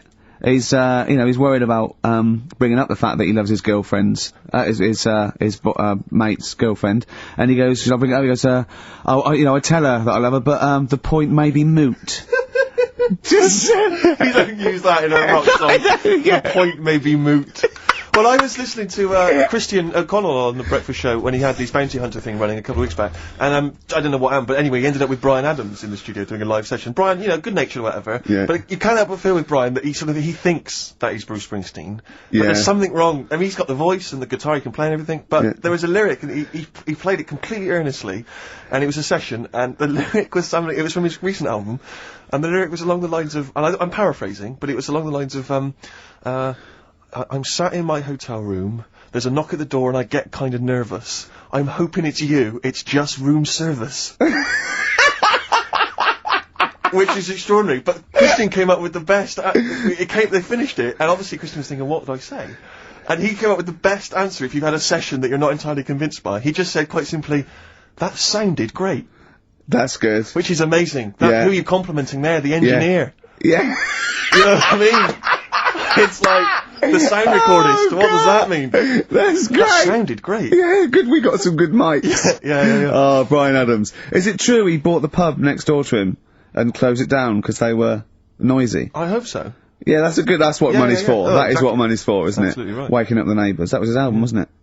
That was right. That was, I don't know if that was before or after that, whether it was related or not. But if you buy a house next to a pub, you know what you're gonna get. Yeah. So move, rather than ruining the fun for everyone. It's more good advice from Carl Pilkington. Carl, while we're talking to you, we should give these answers to Rockbusters. It's the big quiz. And of course, the winner this week goes forward to play in the grand final in 6 weeks' time, where they get to win all those amazing gifts. A signed Homer drawn, especially for Carl by Matt Groening, Nigel Tufnell signed rare poster. They're amazing. Should we give away a sort of, maybe a original print behind the scenes of extras? We got some amazing pictures filming extras. I was thinking the other day, you know, like how excited I am to be with Carl and let off corks on his head. Well, our editor, long-suffering editor Nigel, we'd worked with Ben Stiller, Kate Winslet, Sam Jackson, all these people for 8 weeks. It was amazing. But my highlight, I thought about it, and my highlight was dressing Nigel up, our editor, in a baby grow. Sure. It was, I planned it, we got the department, costume department hired it, and we dressed it up, and it looked brilliant, didn't it? Yeah. And it's just, And that is BBC licence fee money going towards you dressing up your editor. Because you didn't pay for it. The BBC paid for it, so that is how your money is being spent, people. But it's available on the DVD again. Exactly. Nothing's wasted. Which you have to buy for 15 quid. Sure. So, yeah, it's a win-win It's like, it's the whole thing is one big reality game show, isn't it? Yeah. Oh. Anyway, so the answers, give us the... Go on, give us a clue. I haven't got an idea. Go on, give me the clue then again. Right, well, do you want to say who the winner is, or... No, let's hear the answers first. First clue was, if you get a bulb when it's young, you look after it and that, you teach it stuff. Yeah. What's going on there? Go on. The initial was R. Yeah. Right, that was razor light. Alright? Razor light, you raise a light. Razor light, okay. Kind of works. Yeah, it didn't matter what sort of bulb it was then. It was very sure. specific. Thought it might. Go on. People have a problem doing this when they get home from a night out drinking. Yeah. What's the problem they're having? They have a problem getting the key in. Keying. That's awful. Works. That doesn't count. Keying. And they got it right. It's keen. It's keen. It's one's awful. Awful. I had a vision of that Chinese flu. Yeah. The initial I was C. That was Caesars. Caesars. They managed to get that as well. I love the fact that even he knows they managed to get that as well. Did anyone get all three? Yeah, a few people. That's terrible. Okay, who was the first one? I don't know what it says about XFM and its listeners that people are getting these answers right. I know. Go on then. I mean, horrific. But anyway, we're going to give it, and he goes forward, as I say, for the big prizes in 6 weeks' time. It's Paul in Bookham. Well done, Paul Bookham, but also he does get the complete series of Alias, League of Gentlemen, that Rock Gods album. So you know, it's pretty good. But Open Water on DVD and a chance to win all those prizes. Brilliant. Yeah. Coming up next, a cork smacking a bald man on the bonds really hard. XFM. London, it's your city.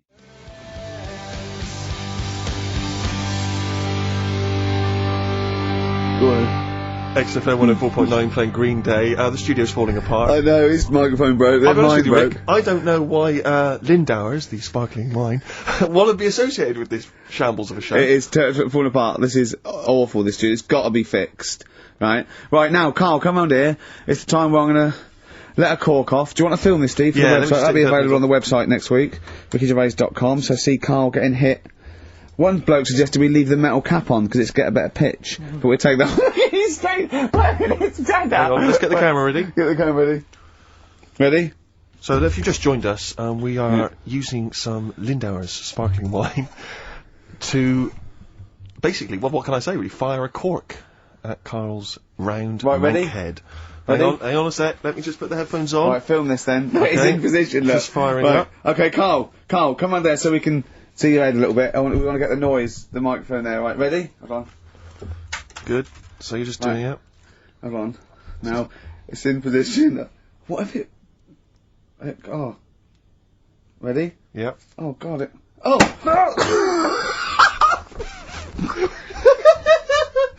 Oh, it's like Jackass. Did it hurt? Did it hurt me? What do you mean? Did it hit you? I sort of just. It went off. It went off course, did it? Just glanced, did it? Right, Lindauer, you're going to send us 8 more bottles, please. Yeah, we're going to get this right.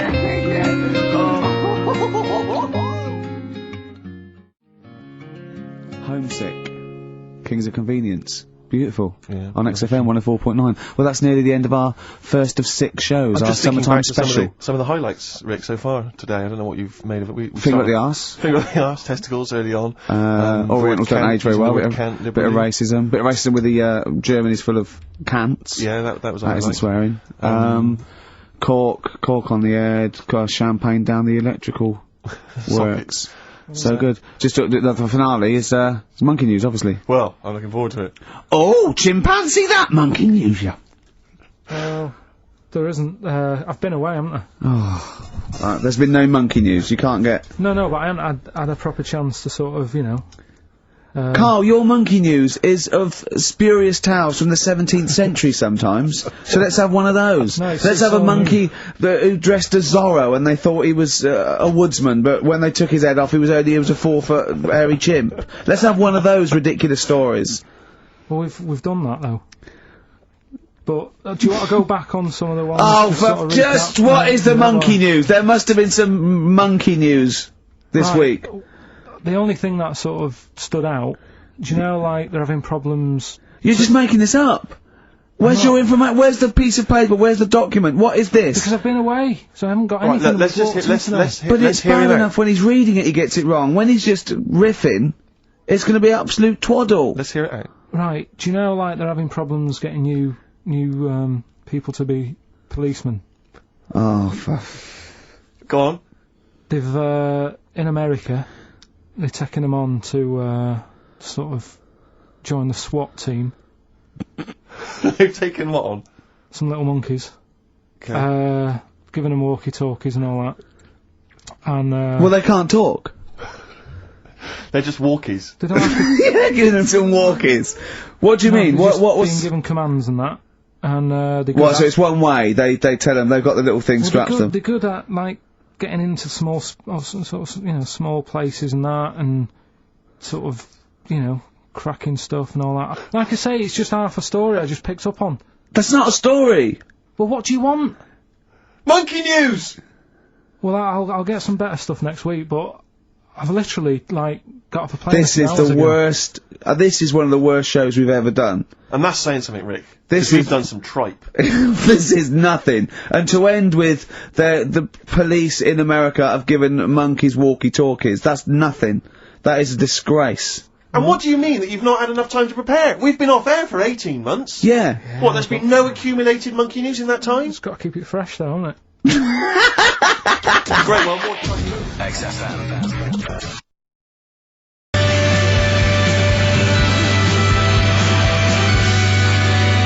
Coldplay, Speed of Sound. Steve, I know you like an insight to my musical taste, but that's my favourite Coldplay track of all time. I just thought I'd just throw that in. Not a fan of clocks? No, I think I've overplayed Parachutes a little bit, and but that's my favourite one. Like it. I'm afraid to say I'm a bit of a philistine when it comes to Coldplay. That sounds the same as all the other ones. I'm sorry to say. Oh, you'll have to meet these boys one day. Yeah, well, I'll tell them to their face. I don't care. A little bit rock and roll. I don't care. Well, I'm Ricky Gervais. That little funny little Wurzel type voice over there is Stephen Merchant, and with us our producer Carl Pilkington. All right. All right. Whenever we say producer, of course, that is in inverted commas. Yeah. Done with the fingers. Well, he didn't have it. I wanted to play some off my iPod today to record it because they didn't have it here. It's a great track called Anthony and the Johnsons. He didn't even have the lead. He went, right, it's difficult. And he went, is it any good? I went, yeah, it's really good. He went, well, why haven't we got it here already then? Oh, that's the paradigm, is it? If XFM hasn't got it, it's no good. Four Non-Blondes doing well, is it? That's still in the cupboard, is it? Unbelievable. We're a little bit annoyed today, aren't we, actually? I'm really annoyed. Yeah, all that stuff we did last week, that Landauer sent us some sparkling wine, and we thought, right, you shamelessly plugged it. Yeah. How many times you mentioned it? Like 20 times? About 20 times. Well, the finale was hitting Carl on the head with a cork. That's on the website, by the way. Okay. RickyGervais.com. Go there and see Carl being hit in the head with a cork, right? Yeah. We said, look, send us free stuff, we'll talk about it. Nothing. The cupboard literally is nothing. empty. The cupboard is bare. No one has thought, I tell you what, there's those guys from The Office. Yeah. I mean, let's be honest, Rick, we are taste makers. We're opinion formers, you and I. Yeah. And you'd have thought if anyone was going to send us some free stuff. Yeah. You know, it makes me fume. And you know what it is? It's because people, PR people and that, they've realised no one's listening. But not only are we going against all our principles and losing our dignity just for some free stuff. And integrity. Yeah. We're going against XFM policy, because obviously they would have got thousands of pounds for Landauer to be mentioned last week. 20 times. No, it wouldn't have. It's 40 quid. It's 40 quid. Yeah. 40 quid for a 9-minute advert. Exactly. So advertise your quality stuff here. Yeah. Jeff's Garage. Cheaper than some other garages. Anyway, actually, if there is we play an advert once for a tattoo parlour? Yeah! Do you remember that? I'm sure we played an advert for a tattoo parlour. What tattoo parlour can afford to advertise on a radio station? Unless it's a tin pot one like this. Oh, God! Oh, got some good music today, though, Steve. Oh, really? I hope so. I'll be the judge of that. Go on, what have we got? AC/DC. Oh.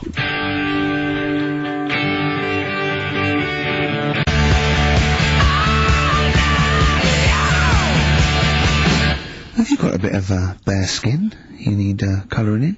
Come along to Ron's bike shop and tattoo parlour. He'll write Mum on your hand and give you Harley a tune-up while you wait. I can't believe no one wants to advertise with us. And that only costs, what, 20 quid? Yeah. And they play that I mean, anytime. I turned down millions of pounds to do adverts because I think it's beneath me. And I thought last week I'll give it a little bit back. I'll excite all these people who want to get it. Nothing. All I'm thinking is, Steve, either our cachet's gone down, no one wants us anymore, right? Which is impossible, surely. I would have thought so. Or we're on a tin pot station that no one listens to. Now, Ding! Correct answer. Correct answer. Unbelievable. I'm having to hold on the pop shield of this mic because it keeps falling off. It's embarrassing. This It's whole room is awful. embarrassing. I mean, oh, God. Well, Carl, what are your thoughts? Why have you stuck it out here? Nothing better coming in, I thought. Well, I'll tell you why, because you're always on holiday. You don't do a lot. You get paid, well, doesn't he, really? He's a moany. I mean, he doesn't try and get on at all. He doesn't deal with people. He moans about everything. And, so he's... I'm alright, I've got my own little room and that. Yeah. Like a cage. It is like a cage, isn't it? And he can shut the door, shut the door. If people walk past, he can shut the door. He doesn't want them looking in. He's like a miserable old chimp. We noticed today how much he's simian, isn't he? He's very strange, actually. We maybe should try and get a picture on the website because Carl's arms are particularly chimp-like. It's very, very strange. Because he's got that he's got long downy hair. It's and not the like long extended knuckles. Yeah, and his totally round face that sort of the chin goes back and the dome of his cranium. I think, quite seriously, I know we sort of share about 98.5% of our genetic material with bonobos and chimpanzees, but I think he's got a little bit more. Yeah. I honestly think he's a little bit of a throwback. Just his line, they just kept to this sort of really the ugliest one in the cave. Yeah. And the tree, and he really didn't come out of it. I'm not saying you are, I don't think you are. Yeah, you're chimp-like. No, it does annoy me. My hair annoys me on my body and that. Because I've got like hair on my little toes and that. Have you? And on the legs. Would you see your little toes? Can you pick things up with them? Oh, that's right. Okay. Well, that's the finale of this week's show. We're going to see if he can play a record and put the fader up from a tyre while swinging a tyre, just using his hairy toes. Yeah, I've sort of got hair all the way, but then it just runs out where it should be. On the top of your head. Yeah. Is this part of the reason why you're always uncomfortable about being nude or around naked people? Is that partly the reason? Do you think because you look so grotesque? Well, when I'm on holiday, I don't really like wandering about without a top on unless like it's a quiet beach or whatever. Sure. So what would you normally wear? I just have like a nice sort of light, summery, sort of linen shirt, maybe, just a few top buttons open. Yeah. But I don't like, the naked body isn't that nice anyway, is it? You know what I mean? Whatever it is, if you're a cat and you're shaved, you don't look that nice. Do you know what I mean? But with I think you'll find a cat is naked even with its fur on. Cats don't wear clothes. No, but what I mean is, a bald cat isn't that good. You know it does me head in that I'm bald. I'm not, if I could have hair, it would be nice, but that's like... Would you prefer animals to wear clothes like Mickey Mouse does? Or Goofy? You know that I don't like nudist and all that, we've done it. But don't you think sometimes you could sort of like, maybe, I don't know, fancify a little bit? Like, if there was such a thing as an ape, salon, and there isn't, Carl. There isn't, right? Would you give a orangutan a trim, maybe start with his hair? Because some of those look like they're going bald, but they've got a comb over, don't they? Should just have a shave. When it's like that. That's what I did. Take it back. And the underarms as well. Yeah, they've really got a lot of underarm hair. Even the women ones. Really? Yeah. That's disgusting. I know. I don't even know why they breed. I don't know how they get they laid, some of those horrible old, hairy ginger orangutans. Yeah, they are particularly grim, some of those. I know, yeah. The big ones. I know, ginger ones. Yeah. You can't be happy, can they? What is that? Where did that happen, the ginger thing? Why do people give them, like, a hard time and that? Well, you just gave them a hard time then, so why did you do it? You were just buying in, were you, to people do sort of give... I don't understand why, but ginger people get quite a bit of stick, and I've never understood it. No, I was doing it, it's just, I don't know why. They do though, don't they? I don't know, it might be historical, it might have been because... I'm sure they don't everywhere in the world, I'm sure it's probably... No, they are, they're always... I've said to you about, even, like, ginger cats, they're always fat, because they're sort of sick of it, probably. Wait a minute. Ginger cats, what do you mean when you see a ginger cat... They've been eating, like, because they're upset, fed up they've been bullied. You never see, like, a thin, happy ginger cat running about, it's always overweight and looking a bit fed up. It's just a good point, isn't it? I wouldn't say it was a good point, Carl, it's a point. So last week, the Chinese don't age well. Now, anything ginger, including cats, are sick of it. No, but I'm just saying... Are you ginger? Would you like to take issue with any of Carl's points? 83XFM is the text. You can text us. Maybe you've seen a thin ginger cat. I'm not having a go, though. That's what I'm saying. I'm just saying it's weird how people give them a hard time. And it's... if I could have hair, I'd go for ginger hair rather than being bald. Really? Well.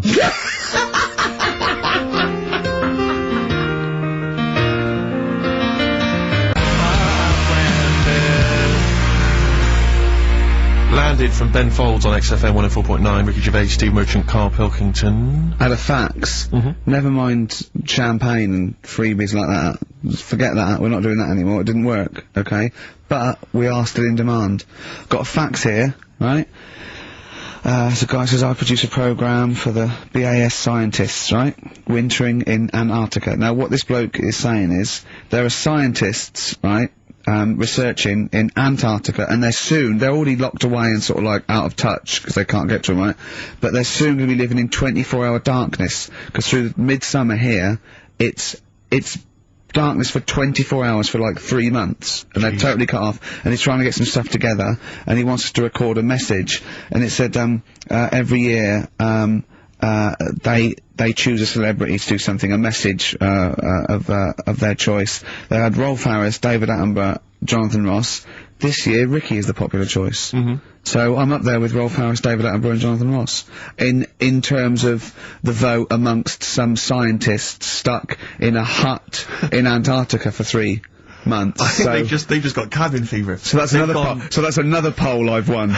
A British Antarctic scientist in a hut poll. If I was trapped in a little room with several other men for 3 months of pitch darkness, sexist. Or indeed women. Yeah. I can't imagine why I'd ever want a message from Rolf Harris. What would Rolf... I mean, David Attenborough, fascinating. Well, I assume it is it's the animal... I assume they're researching penguins or something, aren't they, if they're stuck in there? Or maybe seismic activity, or maybe polar, shift, I don't know.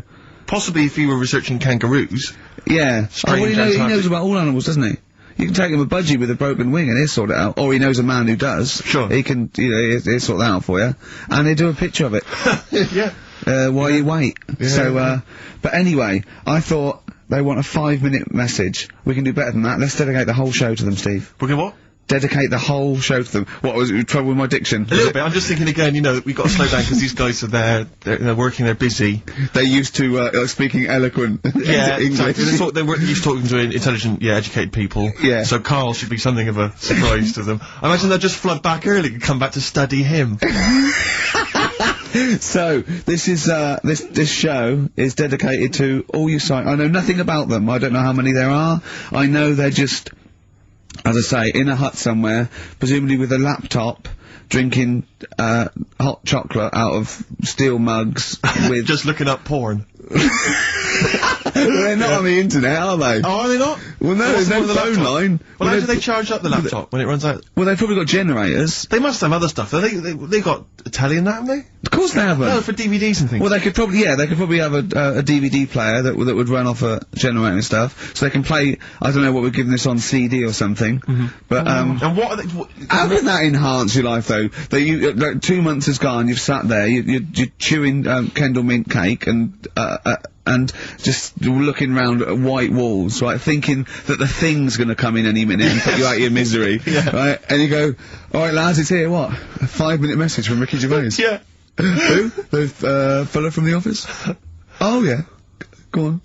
I mean, so, Yeah. I don't know how I can enhance. I mean, I go mental. One of them's going, I voted for Ricky Martin. What? Yeah. But I don't understand, what they're researching. You say penguins, but that's just a hypothesis. Well, I'm assuming that because it's Antarctica, where the penguins live. Is there anything else there? What else is going on? Well, There's there's a lot of presumably climate differences and... Well, yeah, because it's a atmosphere changes and so on. landmass, isn't it? Arctic's just on ice, and Antarctica is actually a continent. It's a landmass, so there's stuff there. But presumably not in the winter. I imagine it's like 10 foot of snow, and really not a lot happening. Sure. I don't know what they're researching. It could be astronomy, as I say, it could be some sort of seismic thing. It could be just testing polar melting. It could be penguins. I have no idea.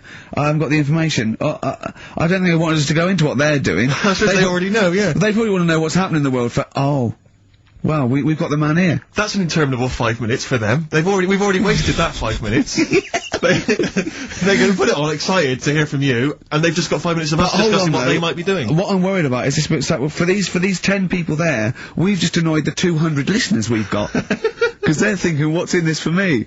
Well, we'll have fun along the way, and what I think we're doing, they've been stuck there, as I say, they're out of touch, they don't know what's happening, so Carl Pilkington is the man. We're gonna have a break, we'll have a song, maybe some ad breaks, and then Carl is gonna let these scientists who are stuck away in the darkness know what's been happening for the last couple of weeks. Is that alright, Carl? Well, you know, I don't really follow the news, so they probably play know a more. record. I was going to ask them what's been going on. XFM. You to save me again. Now I want you to save me again. Embrace a glorious day. Well, it is a glorious day, Steve. Brilliant. Every day's a glorious day, isn't it? Well, it is when I'm with you. Yeah, love the world. Yeah. So these scientists, they're stuck away in the darkness. Let's tell them what they've been missing. What's the highlights, Carl, of the last, Ricky Gervais and Steve Merchant and Carl Pilkington, by the way, XFM 104.9, etc. What have they missed for the last, just do the last few weeks? What have they missed? Remember, they haven't got newspapers, they haven't got telly. What's the... Look at him, he's looking at me like I just said that in Arabic. What do you understand? Think what's happened. Think what they haven't got that you know about. What have you seen and heard in the last couple of weeks that they couldn't have? Well, like on the news and that, what's gone on in the world and that? Yeah. Well, or just things you've done personally. I think that'll be of less interest. Yeah. Pope's dead. Okay. I like it.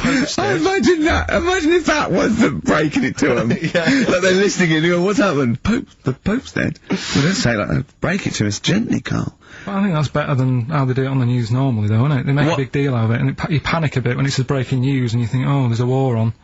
Yeah. And you go, Pope's dead, and you go, well... So you've just used that short, sharp tactic. Yeah. Like ripping a plaster off quickly. I just said it softly, no, Pope's dead.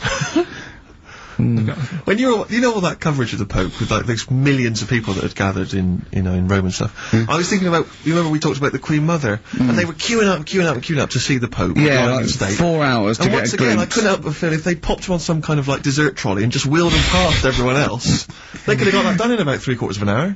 Yeah. You know, once again, people not thinking, they're not expanding their minds. So What, like students and Rag Week Exactly. with a bed down Put them Oxford on those Street? novelty beds, they're all dressed in kind of Cardinals gear. Yeah.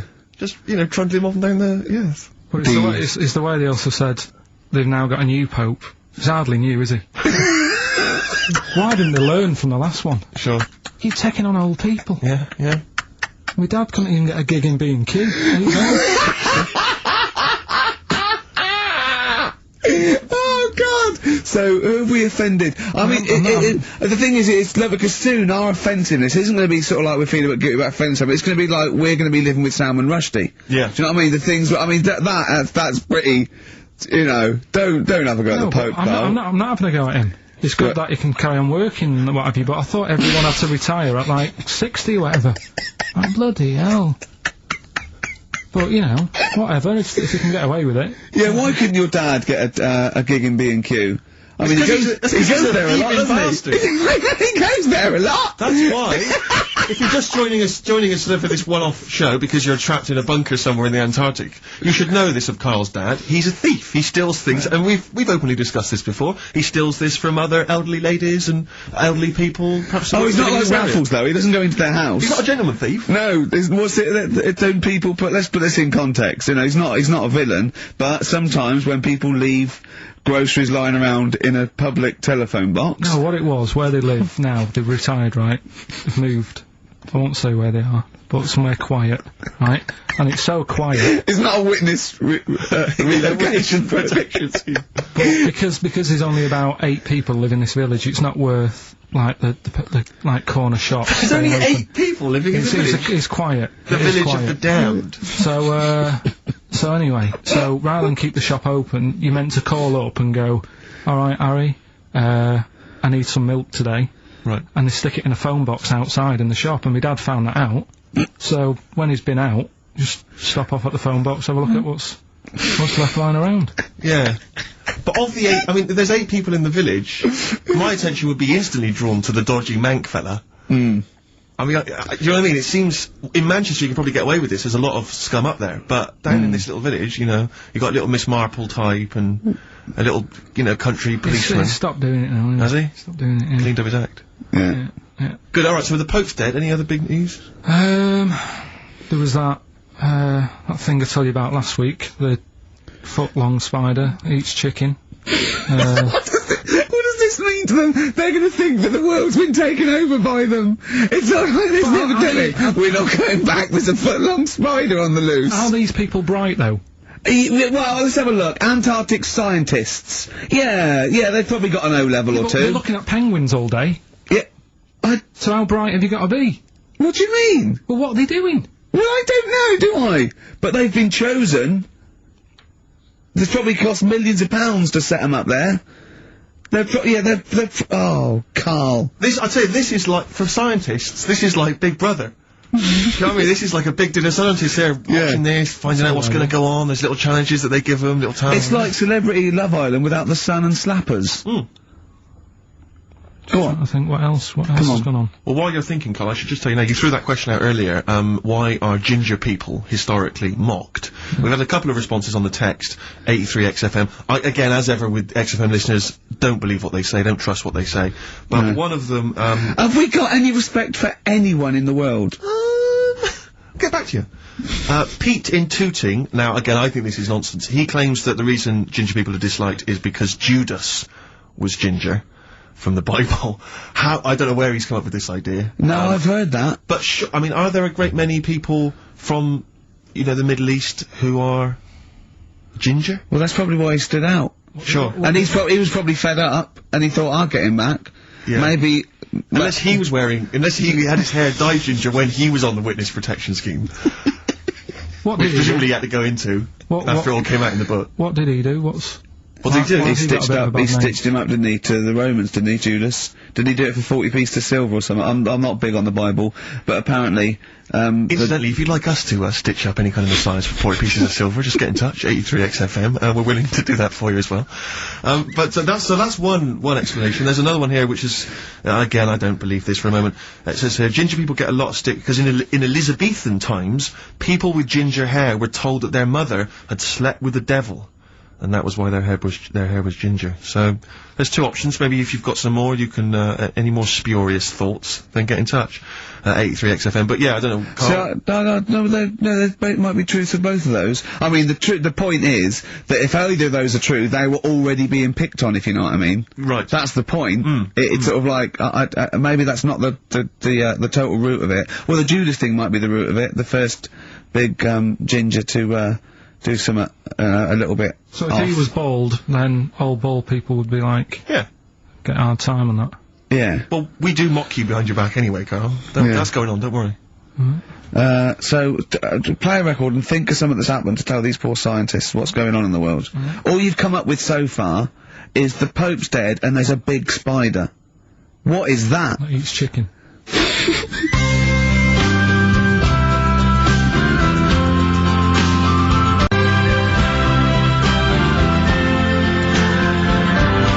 The Pogues, rainy night in Soho. I hope there isn't a rainy night in Soho tonight, Rick. You're one of those who agrees with me.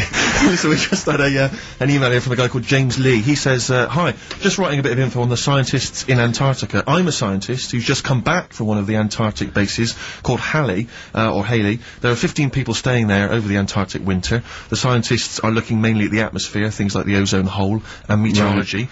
I think there are 6 scientists staying over the winter, as well as a doctor, electrician, mechanic, and a carpenter, and so on. And so he's saying, they do listen, they have the internet, so they maybe could listen to the show on the internet. And if you get the chance, say hi to Francis, and the rest of the winter is for me. Sure, no problem, yeah, thanks, James. But yeah, there they are, that's what they're doing, that's what they're up to. But why are they asking you for a message, though, when... I mean, have these people got families and that, or are they convicts, or... No! What do you mean? Of course they probably do get messages from their family. Well, why are you doing one for one? Is that... I mean, say, do you know, like, you see it in, like, Porridge and stuff like that, where if someone's in prison and no one visits them... Yeah. And they sort of look a bit fed up and that... Is this message that you're doing for like, people who don't get a letter in the post from... Brilliant. So they put this on the shelf until someone doesn't get one. All right, Hargreaves? Yes, sir, I didn't get a message today, sir. You have got a message, Hargreaves. Oh, what, sir? Hargreaves, you have got a message. Really, sir? From Ricky Gervais. Really, sir? And then they give it... Don't talk, please, there are scientists listening. Try to keep the talking shit down to a minimum today. Yeah, what's annoying me is, right, they're saying they're stuck over there for months, but it seems to me like they're wasting a lot of time. Right? Why? Well, you're saying they probably watch DVDs, they're saying they've got internet access. Yeah. Yeah? Well, I'm wrong. Listening to messages, yeah. Get the job done and go home. Well, that's well, then we don't have to tell them anything then, because they listen to the internet. If they've got the internet, then, yeah, it's a waste of time. Good point, play a record. Well, hang on, before that, here's a good point. You've had long time to research what's been going on in the world. We've just had an email here from Nicholas who says, why haven't you told them about the recent pig Olympics that just went on in China? You've missed that one, Carl, once again. Who won? XFM.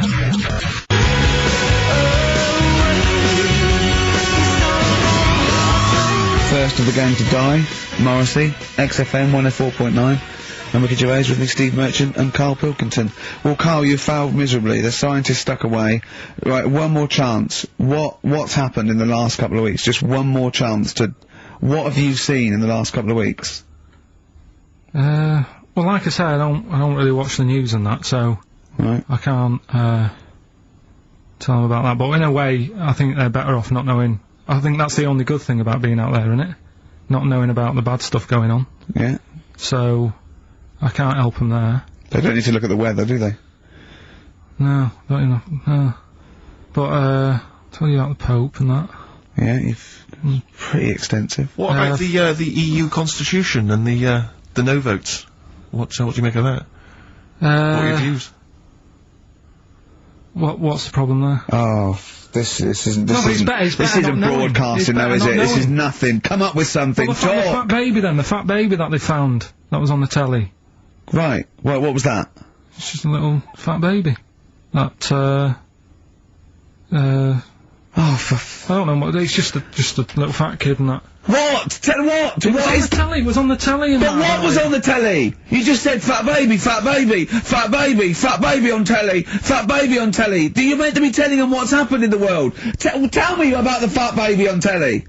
It's just they've found some, there's this illness called Momo, right? And, they've just got this woman had a kid. It's really sad, it was on Channel 4 and that, right? And, kid's born. You sure it wasn't Jimmy Carr? Kid's born and that, right? Momo? It's called Momo, Isn't that Black Music Award? No, right, little fat baby and that, and, there's only 3 of them in the world. These little fat babies. Right. And, so one of them... they're in danger. How fat? Are you not telling what do you mean? How fat are they? 6 stone it was only 2. And, there's 3 of them in the world, and there was this one, and there was one in Brazil. Are they, like, endangered? Is that the problem? Because there's only 3 of them in the world.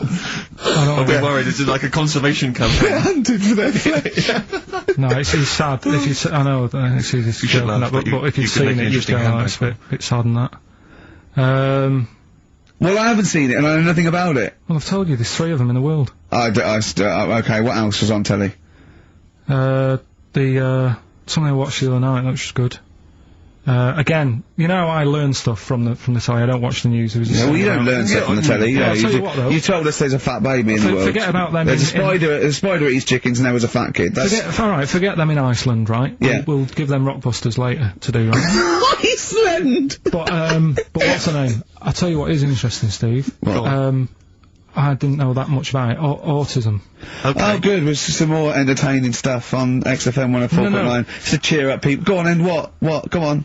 No, right. Have you heard about it, Steve? What autism? It scares me to death when he comes up, when he touches on a serious subject. We've been talking about wheeling a dead pope round, the Chinese don't age well, and ginger people are hated. And now we're going to touch on a really, my heart's in my throat. Go on, Carl, then tell me your insights to autism. Right, well, there's this, again, Channel 4 coming up with some good stuff at the moment, right? It might have been Channel 5. But what's the name? It was... It's the attention span that I like! It's these people who, they've got like this autism thing going on. Yeah. And, they sort of take in a lot of information, they get sort of they get so into it that they know everything about that subject and what have you, right? And there was this lad who, he knew everything, right, about EastEnders. Right.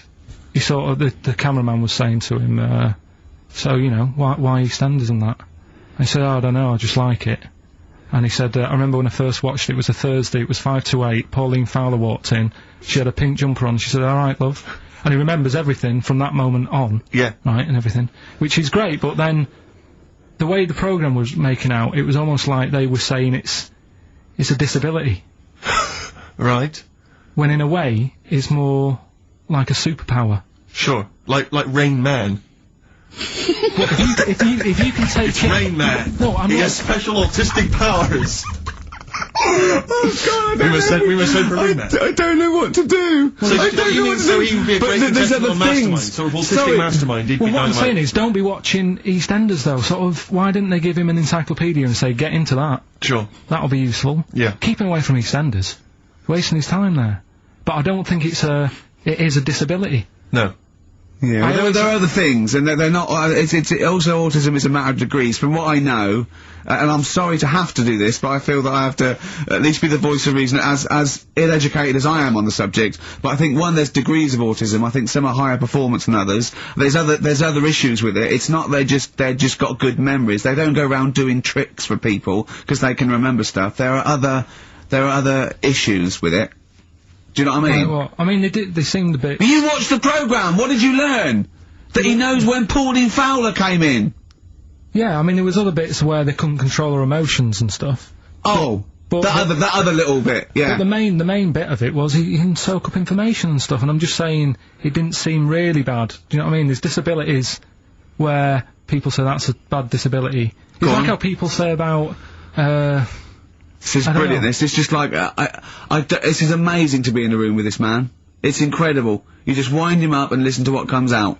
And I'm going to sit back now. I'm not going to defend you or explain anything. Just go on and tell me about the other disabilities that are worse. No, what I mean is how people can sometimes easily get mixed up.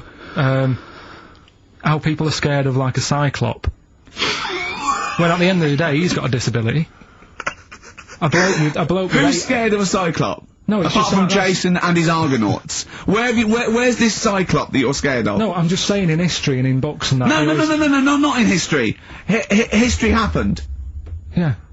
But what are you thinking of? You're mixing history with Greek mythology and Roman mythology and every other type of mythology. What do you mean there wasn't really a giant Cyclop that went round picking up ships and throwing them around? That's not history, Carl.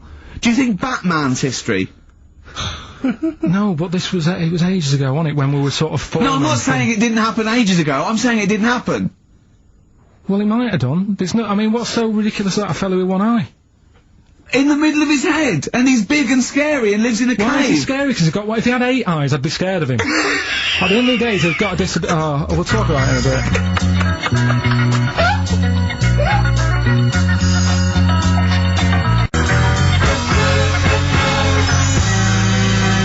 Bobby Womack, across 110th Street on XFM 104.9. I'm Ricky Gervais, with me Stephen Merchant and over there, Carl Pilkington. Can I just remind people that... A man so stupid, it isn't actually offensive. I just want to put that out there. Yeah. Okay, good. No, just wanted to remind people that they can get in touch, on the text, 83XFM. You'll need that, text number shortly, because we're going to be playing Rockbusters very soon. Gav has texted in, and he says quite simply, what's happened to the webcam? All I can see is a bald monkey. Well... You're absolutely right, we'll try and get that sorted out for you. But, we're rockbustering now? Should we do it now? Should we do it now? Set it up now. Okay, great. Yeah. Well, you should just remind people, Rick, particularly if they're trapped in Antarctica for the next 3 months, what this game is. Well, this is, Blockbusters, just totally ripped off, and, the clues are bands and artists. Carl says they're cryptic clues. They're not cryptic clues. They're more like, what word am I thinking of? They're tenuous. Some of them don't work at all. So it's really, are you in tune with a shaved monkey? I mean, it's nearly embarrassing to get the clue. I pride myself on that I don't really get them. And I'm sort of proud of that, because you shouldn't. Yeah. But anyway, I think I've given it a big sell. Yeah. Now, you do win TAT today, but the big prize is going forward to be in the draw in 5 weeks' time, when there's a signed Homer that I got Matt Groening to draw.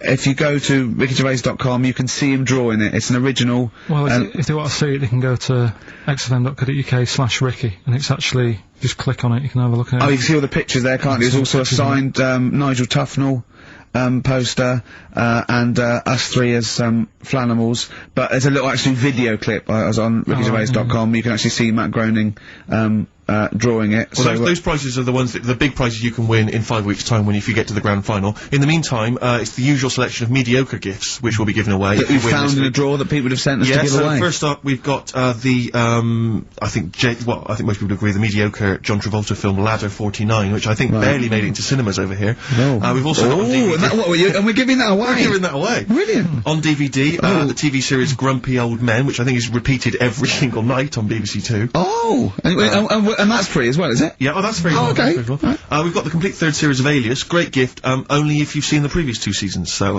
is that the one I'm in? I don't know, possibly. French and Saunders at the Movies, a collection of all their hilarious movie spoofs, again, on television, I think, every Friday.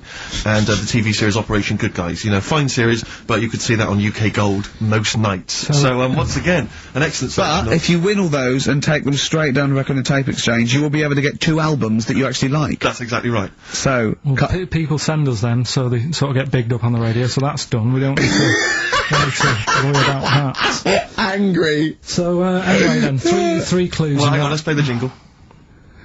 No, I haven't got one. You not got a jingle for Rockbusters? No. Well, do one quickly now. Okay. Rockbusters. Brilliant. Alright, so we got 3 of them. Cryptic clue and the initials, the band, it could be a band or an artist, we've done all that, haven't we? Yeah. Right, first one. The fella let his wife know how he got the bruise on his leg. Right? Give us that again. The fella let his wife know how he got the bruise on the leg. He got a little bruise. Yeah, it's all, imagine that in the Times crossword. You read it again, it's slightly different. Every time I look back at this crossword, it's slightly different. All the words change. It can't be cryptic. The initials there, CL. Right? CL. Fella got a bruise on his leg. He let his wife know how he got it. What's going on? Right, second one. All the muttering! And what's the next, cryptic clue? Second one. That Potter lad had a lot of bottle doing all that stuff with the wizards and that, right?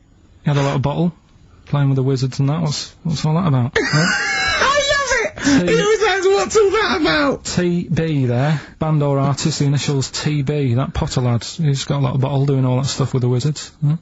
And the third one, the Buddhists won't be able to get in their temple without these. Oh. What do they need, right? The Buddhists won't be able to get in their temple without these. The initials TM.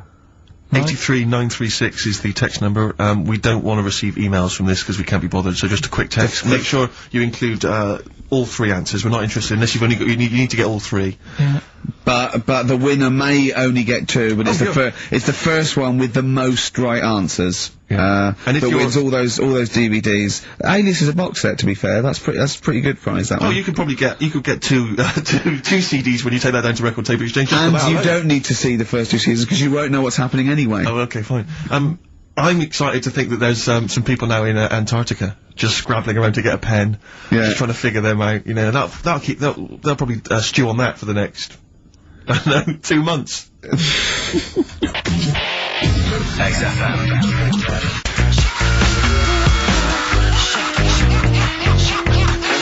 Fleetwood Inc. Gorillas on XFM 104.9 on Ricky Gervais with the Steve Merchant and Carl Pilkington. Carl, okay, we've got to sort this out. We didn't meet again this week, and this is a shoddy show. I thought we had a sort of framework for it, but do you know what I mean? No, I thought you know, Carl could sort of tell him what was going on. He doesn't know anything except watching telly. Late night telly on strange channels, like he gets all his information about the news on Anna Nova, and I mean, I even tried to help him because Monkey News last week was awful. It wasn't Monkey News. It wasn't Monkey News. It was I can't remember it. I've been away on holiday. Brilliant. Yeah, and the Monkey News stops. I phoned him up. There was a front cover of the, I think it was the Telegraph one day this week, and it was an ironic story. It was a fluff piece, but it was a funny story. It was about a monkey in a zoo that had a ruck with its father because it's adolescent. It was like the equivalent of like 16 to 18, and it had a fight with its father, and it escaped. It ran away, and it was like, you know, an interesting story. Yeah. I phoned Carl up and said, "This is Monkey News. A monkey has escaped from its cage after an argument with its father." And he said, "What was the argument about?" I mean, he thinks like Homer Simpson. Yeah. What was the argument about? Like, the zookeepers are going, "Oh, look, oh no, he's brought up his untidy room again." The father, "Oh, look, he's caught him smoking again." I mean, what do you mean, what was the argument about? They have fights. They have fights, and then it ran away. His dad wanted him to go to college, but he just wants to quit and get a job. Yeah, and he fancied a monkey in the other cage, and the father was saying, "She's not good enough for you." No. Oh. So what we've got was some it Monkey about? News today? Yeah, I got a little bit of Monkey News. You got a little bit of Monkey News, right? You've redeemed yourself then this week. We've got some stuff there and that. What else has been going on? You were, what are we going to talk about now? Sort of head's gone now. Your head's got gone? Monkey News. Yeah. And, why is your why is it it seems like since we've come back on air, you have become dimmer. I mean, it is extraordinary. It's like BSC has kicked in. Or and did you we really just are. forget? We just forgot. Maybe it's been a long time we've forgotten just how stupid he is. Yeah. It's proper, do you mean it's the silences? You know, he forgets we're on the radio. There's just I know, dead air. it's unbelievable, and it's our name on this. They put up but as I said before, you know, he is no offence, he's not a bright lad or educated or anything like that. Yeah, but some things he says does border on the retarded. I've been trying to take in too much information though. That's the problem recently.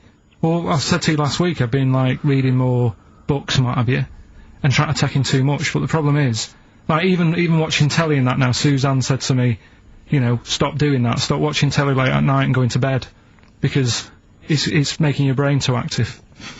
And I'm sort of heaven forbid. And you know, I'm trying to get to sleep and I can't. And then when I wake up, she had a go at me the other day, right?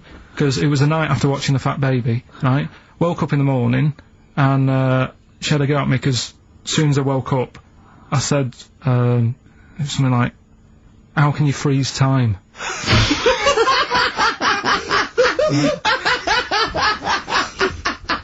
And she says, "Are you going to say good morning or whatever?" I'm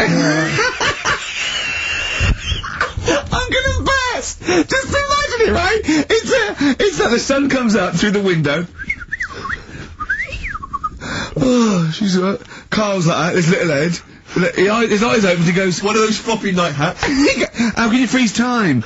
Oh, God! But it's because, like, whatever, the night before I might have heard that on the news or whatever, and it's just been sort of whizzing round my head. Sure.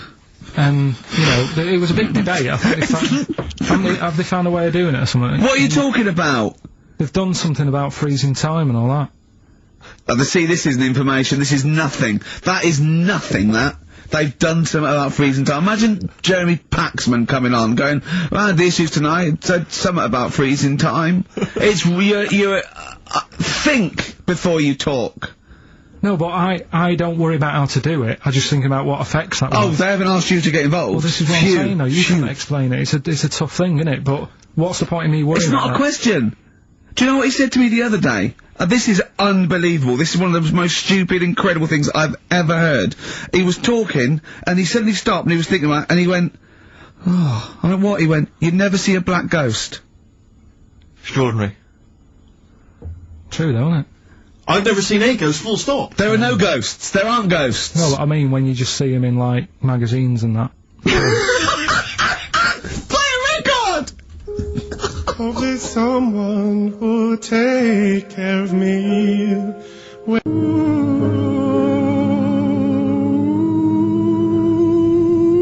Anthony and the Johnsons. Isn't that beautiful? Interesting. Hope there's someone on XFM 104.9. I'm Ricky Gervais with me, Steve Merchant and Carl Pilkington. Well, Carl, more revelation. We were talking about it last week, but Carl brought it up again just now. Didn't want to go to the doctors. Didn't want to have a full sort of body checkup that may save his life because he saw on the website they do a test where they have to insert a finger in his ass. Well, don't tell me about it. Why? Don't put it on the website. Just put, we look at your heart. Yeah. We check your blood pressure out. Yeah. And then they could just do it quickly. Could just sort of say, right. How do they do it quickly? No, but what I'm saying is, it's worse, isn't it? Going in there, knowing that, I mean, they've got it on the website. So you're on the journey on the bus thinking, in about 20 minutes I'm gonna have a finger up my arm. But they're doctors. Yeah, but just they're not doing it for a laugh. They're not filming it with a two-way screen. They're not putting on boxing gloves so it hurts more. They're up. Oh, it's prostate, alright? Out again. Out again. I'm just saying in the day, the sort of... Do you think they're in the pub going, here he comes? It's Pilkington, I have a finger up his arse today.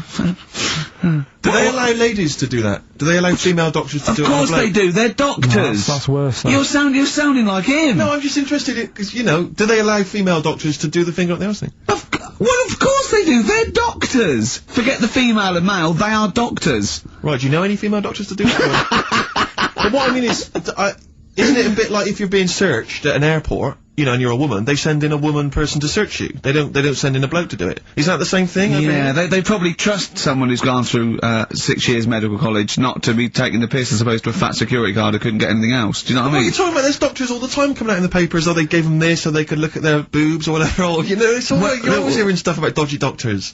But what I'm saying is, the reason why they do that security, because there's lots of security people, and they can, you know, for your own, you know, for the, your own modesty, there's a female one to search females and a male one to search males, and that's fine. But there's not like 4 or 5 GPs to choose from, and you go in there and you go, is it your arse and testicles? Do you want a bloke or you know, you accept it. What got long fingernails? They don't have long fingers. What do you think of this female GP looks like? She's sitting behind the desk like Cruella de Vil, with cleavage and long red false nails going, hello love, bend over, this may hurt a little bit. There's gloves and Vaseline, I mean, I don't believe there's 2 of you now in the room. Carl, they're doctors. They have to, what would you rather do than put the hand down your throat and round your alimentary canal to feel your arse? It's a quicker way in. You seem to know a lot about these doctors who stick fingers up people's asses. You're a very well-informed gentleman about this sort of thing. Well, say if they did find something. Yeah. Would you then have to get, like, a second opinion, so someone else's finger? Well, no. They test it to see if there's anything suspicious. That it's usually a swollen prostate, which can be anything. So they, you know, they catch it early, and that's it. They feel up there. But if you want a second opinion, then the same doctor will just stick a thumb up and have a feel around then. Yeah. So it always works in the same way. Yeah. Well, if there's a doctor who can, I don't know, put me at ease. I mean, surely there's another way around it. I don't believe that. I mean, what is this? 60 million people or something in the world, isn't there? 60 billion or something? Well, 6 billion, something. Yes, you got it. Right. You hit it. Well done. That's good work. Right, so yeah, there's 6 billion, did I say? Yeah, what's 6 billion then? Loads, isn't it? Yeah, but... So if you want a doctor to phone up to assure you that the finger at the bum thing's not painful and that it's necessary, and just that it's not necessary, really. Just that it's not an easy way round. Alright, what's the phone number here? It's, changed, haven't they? Oh, for... You're the producer! Hang on, here it is. 0871 222 1049, and I think you select option 1. It tells you anyway what to do. Please, if you're a GP, or if, you know, even if you've completed medical, I mean, we want a qualified doctor, really. Anything else is not good enough for Carl Pilkington. Just we'd love to, you can ask him all the other questions, because you know, Carl, as I said last week, he doesn't, feel his own testicles, because he doesn't like the feel. Yeah. So, you know, I'd like a doctor to explain to him how necessary that is. And this is truthful as well, I've got a very slight pain around the genital area at the moment, and I think it might be some kind of groin strain, but I'm a little bit anxious, not entirely sure Yeah, what it is. you've been with me twice when I've gone along to get them checked. Yeah. And I go, oh, what's that? Yeah. It's terrible. I mean, but, you know, it's usually, I think you're in a pretty low risk, aren't you? I'd hope so. You're coming out of the 20s. I think testicular sort of, I shouldn't be doing this, I'm not qualified. All they said was to me sort of like it's 20s and 50s. We're into Mine sort of felt like they dropped a bit the other week when I was on holiday. I don't know if that's like when you're relaxing or I was wearing shorts a lot. How far? If it's 2 foot, it's too far. I was having problems walking. What do you mean? Why? Well, it was just a bit, I had shorts on all day, I'm happy, I'm walking about on the beach and what have you. And then, at the night, when I put some long trousers on, I was sort of walking like they probably like stretch a little bit. Sometimes, I told you when I was about 18, I was scared. I went to the doctor. I felt a pain, right? And because I was doing biology, I thought I'd show off this doctor. I said, I've got a pain. I think it feels like it starts in the epididymis and goes up through the urethra via the. And he went. Finger up the arse. He said, your jeans are too tight. They're squashing your balls. So we want a doctor like that. So what's the phone number again? It's 0871 222 1049. A qualified What do you mean your balls drop though? We've got to come back to this. I don't know, they just felt like, it's not too bad at the moment. I was alright on the way in, but I feel twinges all the time, but you never know whether it's just because they're but they felt like they weren't my own. Do you know what I mean? They sort of felt a bit like these. There wasn't a bloke standing really close to you, was there? You didn't get them mixed up just on the way back. On the flight back. Someone else has got take a leaf out of nudist books. They just walk round, they've got nothing on it. About nudists. Why? Well, let's play this ad break and that. And have you had another encounter? If we've got time, I'll tell you about it. Have you really? XFM,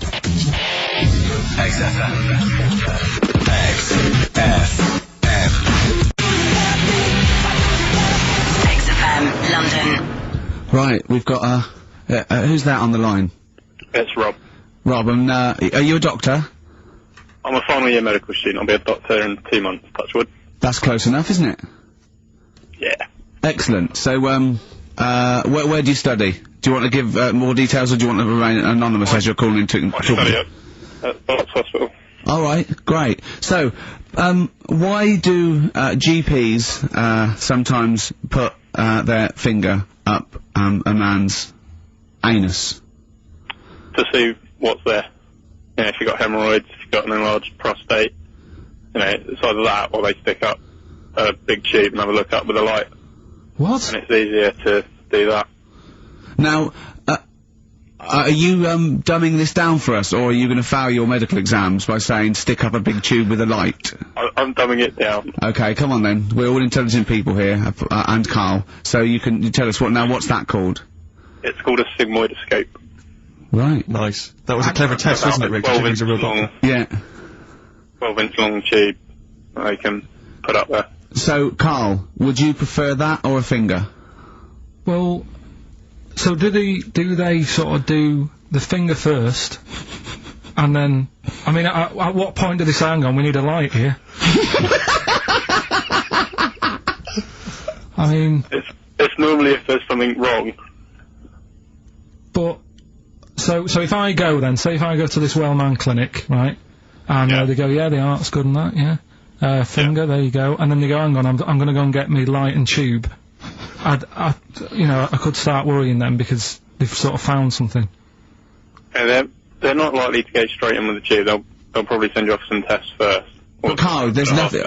But you go to these places to put your mind at rest and to know where you are with your health. I mean, it's not that you go along. That's what most people worry about. They think that because I'll go along and they'll find something. Well, one, that's illogical. It doesn't heighten the fact they'll find something because you go along. And two, if they do find something, it's a good job you went along. I mean, I'm a hypocrite because I don't go to the doctor, but you know, I've had that done. You should be concerned if, when they shine the little light in your ear, it comes out the other side of your ear. No, the other ear comes right out the other side. That's when you should be worried. But Rob, right, you said then, if they find something, they send me off for some tests. Why can't I just have the test without that and cut out the middleman? Do you know what I mean? Because you're wasting lots of money. There's hundreds of tests they could do, and they could do every test, and they could all come back with nothing. Or they could do the finger up there and send you for the 3 tests you need to find out what's wrong with you. But in this day and age, with all the technology and that, and like brainy doctors and all that, the only way to find out is sticking a finger up there. What are you worried about, Carl? Is it fundamentally that this doctor who's has done 6 years medical training? Is it embarrassing to have a man's finger up your ass? I just don't understand how you can get round to that without. But what don't you like? Is it fundamentally you don't like anything up your ass, or is it the fact that it's a man's finger up there? I don't like going to the doctors. It makes me nervous because I think if anyone searches you long enough, they're going to find a fault with you, right? And especially if they're going that far into you, they're going to find something. And probably not. Well, you know, I just don't. I don't know how to get round to that sort of. That point where you get a... What do you talk to the doctor about? He's like, alright, nice day. Strap your trousers. He goes, he says, I'm gonna just, most people just shut up and let you do it, and then breathe a sigh of relief when you say there's nothing there. Yeah. But is that at the end of the test, or is that the first thing he does? It's the last thing. So that trousers up out the door. Because he knows it ends conversation. He knows it's a bit of a faux pas. The doctor says, "Oh, I better not kick off with a finger up the arse." What I do is I'll start on with the the head, and then we're going to go. Oh, one final thing, Mr. Pilkington. So Rob, he drops his keys and he goes, "Pick them up." And as you bend over, will you be doing this, Rob? Is this what you're like open to do? You do all these. I'll have to do it at some point. All doctors do it at some point, no matter what they specialise in. So the first one, is he another doctor there to sort of make sure you're doing it right? Not dentists. No, but do you know? Dentists aren't doctors anyway. No. But do you know what I mean? Like, normally it's like a co-pilot will have someone with them for the first one. So when you put your first finger in, will someone be there going, right, you just want to move to the left of it? I've already done it. Have you? Yeah. So that's the thing with a student, you're learning. So you get people teaching you. And you learn on these things. Can I just point out, Rob, I think I'm right in assuming that you have a glove on. Yep. And there's lubrication. Yep. And it doesn't hurt. No. There you go. What are you worried about, Carl? Who's this person who everyone's testing on in your class? It's not one person. One person. There's like, when a patient comes in and they've got a problem, your boss, the consultant, he does his finger up, and if he finds something, he goes to the patient, is it alright if the student has a feel as well? Then the student puts on a glove, puts the leave on the glove, and sticks his finger up, and sees what he comes out with. Rob, I wish you could see Carl's face. I mean, he just, his face when you said, and he says, can this fella have a go as well? He looked horrified. That he thought it was a free-for-all, like there's a queue of people trying on gloves, and going, let's have a go. That looks good up there. What have you found? No, but I mean, how come you had to sort of... Is it not something you could test on yourself rather than waiting for other people to come in? Because then, you know... It's an awkward position to get to, really, isn't it? Well, but you can have a good rummage then without feeling too awkward, but to sort of have a go on your first patient when you don't really know what you're looking for anyway. Do you know what I mean? Never really thought about it. Because you don't... If you've never done it before... You pop your finger in there, and you've got to sort of look. You've got to have an expression on your face, like you know what you're finding. Well, they can't see what you look. They can't see your face. There. You got the big boss consultant there going, now move your finger there, and you'll probably feel this because he's just done it. He knows what's there.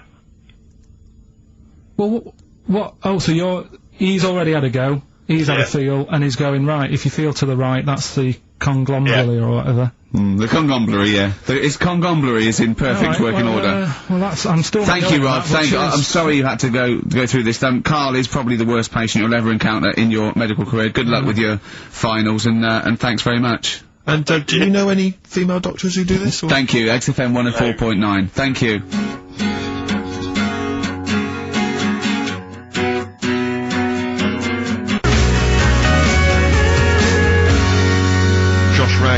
It's the night time on XFM 104.9. Steve Merchant, Ricky Gervais, Carl Pilkington, is it time? I think so. Yeah.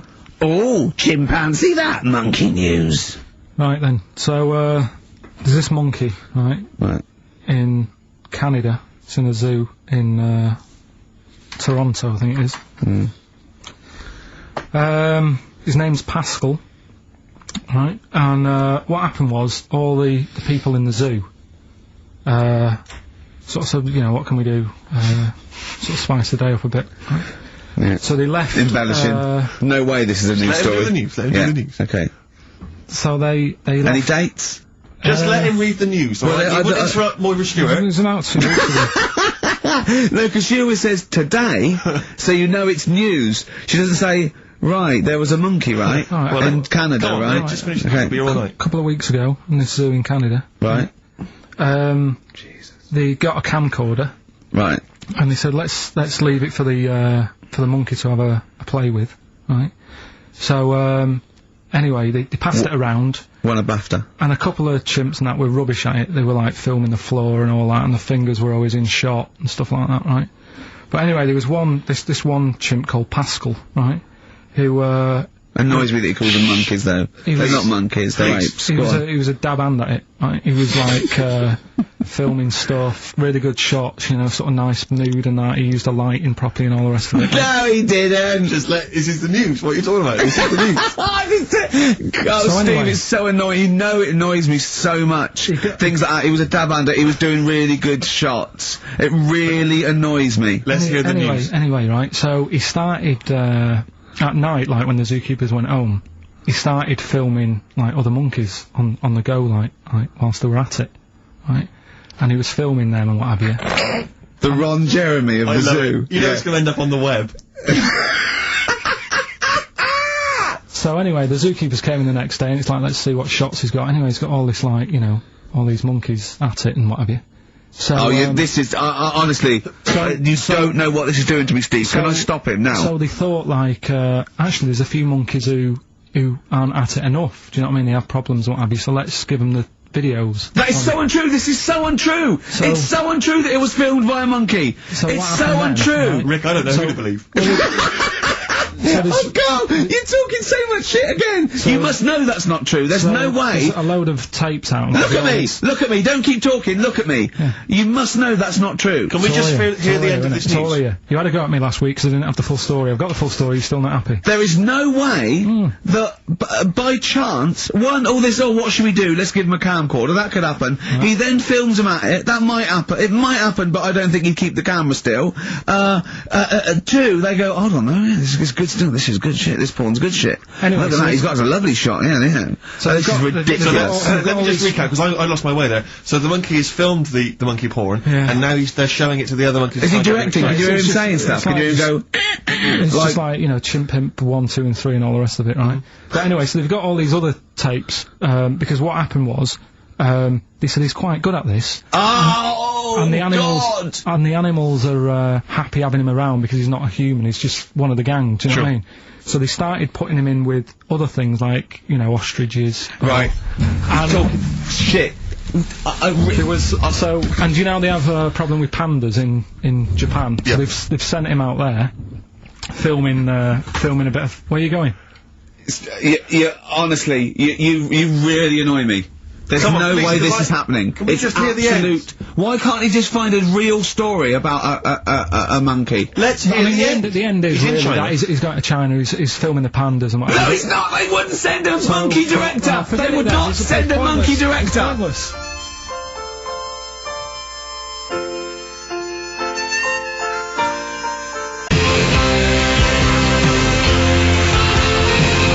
Thunder Road by Bruce Springsteen, possibly the greatest rock song of all time. I don't know. Big words. Big words indeed, but I echo them. Well, we're running out of time. We've got to get on with the show. It's near the end. I hope you've enjoyed it. I hope the scientists stuck in a big, I don't know, hut in the middle of nowhere in pitch darkness, 10 of them. I imagine they've been fascinated, Rick, by the finger up the arse discussion. We had Chinese don't age well, gingers, all that. The big fat kid. Well, actually, they're probably securing the knowledge that if they want to kill some time and it's dark, there's anything better than stick your finger up someone else's ass. Exactly. So enjoy that. But they've been hanging on for Rockbusters clues, I imagine. There's the answer. So give us the clue again quickly. Alright, so the first one was the fella let his wife know how he got the bruise on his legs. Go on. Right, that was Courtney Love. Yeah, Courtney Love. So that's Courtney Love. So that's the first one, CL. So that one's fine. The second one, that Potter. What am I doing? Letting that one go? Just let it go, just let it go. Am I just letting that go? Annoyingly, we haven't got time to take issue with it, Rick. Okay. That Potter lad, he's got a lot of bottle, hasn't he, doing all that stuff with the wizards and that. Go on.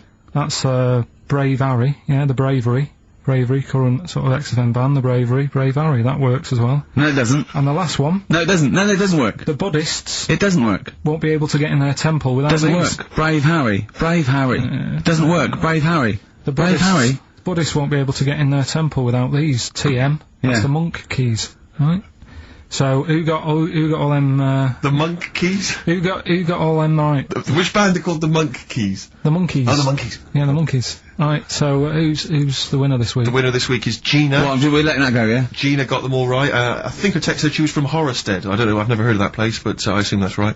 But Gina, you win that selection. I can't believe she got them. I cannot believe she got them. But she goes wins those and also goes into the prize draw. We'll have 6 people competing for that original Matt Groening thing. If you go to rickygervais.com, you can see Matt actually doing that. We've got a signed Nigel Tufnell and original drawing of us as Flanimals. See what I say. xfm.co.uk/Ricky. Yeah. Have a look at the picture. And well, that's it. It's 3 o'clock. I'm Ricky Gervais with me, Steve Merchant and Carl Pilkington. More drivel next time. A shaven monkey. XFM.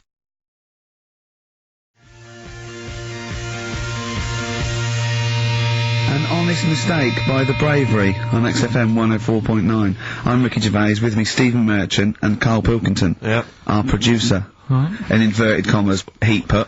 Yeah. They know. How are you doing, alright, Carl? Yeah, didn't they also write something about me, bald round head? Yes, perfectly round little bald man head, they said, so. Because you need to know that when you listen to the radio on that. Really matters what my hair's doing. Your hair, have you given it a little sort of polish? Because you look like a cue ball at the moment, and you've had a shave in it. I've never seen such a round head. It actually looks like a plate with ears. Yeah, well, for those that have never seen Carl, I actually, if you remember, I think he looks a little bit like, Mr. Spoon from Button Moon. He does! If you've ever seen that show, and also he looks like, you know when they say, they find with a little 4-foot human, and it's actually 500,000 years old, and they give it a name, and it's the first, Australopithecus into, he looks like one of them as well. Perfectly round little, he is the missing link, he looks half human, half monkey. 'Cause he's got a slight slouch as well. So yeah, it's like those pictures where you see it going from an ape to a man. He's one of those in the middle. Yeah, and of course his monkey hands, his hairy little wrist to those skinny little things that you can get oranges out of holes with. And it's unbelievable. Why are you so all shaved and polished and everything? Got a wedding.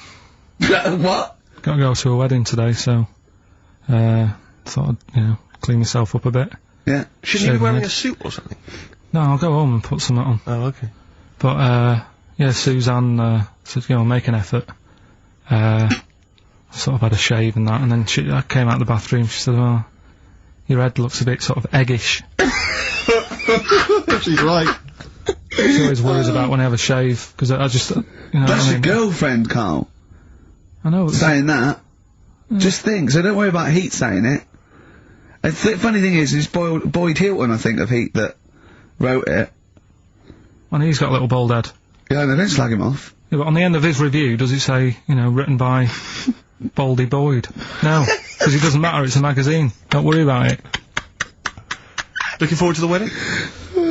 A bit boring, innit, but you've got to do it. They've not been listening! Should we do a shot? No, it'll be a great day for them, but I know what will happen. Suzanne will see, all the fuss and that, and then she'll get ideas, and I'll have to let her down and all that. Why is it you don't want to get married again? I always forget. It's just, who's it for at the end of the day? I've been with Suzanne for 11 years, right? Sure. We're happy. Well, I am. That's what counts. You're never happy.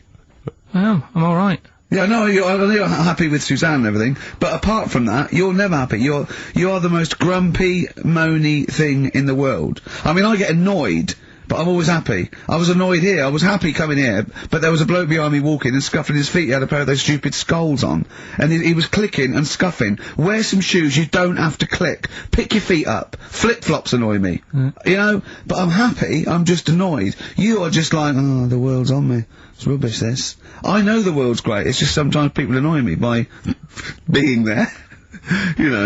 But, Steve said I should be locked in one of those towers that princesses used to be locked in the fairy tales, because everything annoys me. But you're grumpy. I'm not, I'm alright.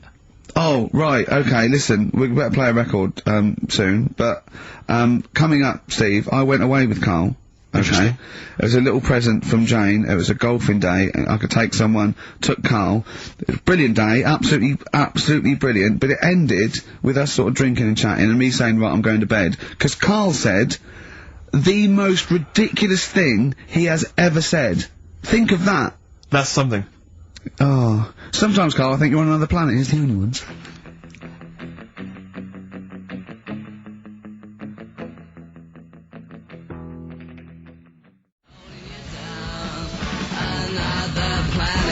Another Girl, Another Planet by the Only Ones. What a song. Amazing. One of my favourite intros ever. Dr. Fox disagreed with me. His favourite ever was, I think, Money for Nothing, if I remember correctly. Interesting. Yeah. Another great tune. Yeah, another great tune. I'm not knocking him. If you'd like to let us know what your favourite intro of all time. That number again is over. Right. Well, we got so much to get through with this show. Let me just get this. I don't quite understand. You were given a gift. And the gift was a golfing day of golf. Yeah, for my Christmas present, part of my Christmas present from Jane, a night away, 2 rooms, 2 rounds of golf, dinner for 2, right? But not with her, I noticed. Well, she doesn't play, no, it was a present, who was playing golf. It was a golfing day, she doesn't play golf, so, I had to choose someone to, take away. It's alright, it wasn't a romantic meal. No, but that was my immediate thought. Yeah, me and Carl, just, getting in there in the jacuzzi together.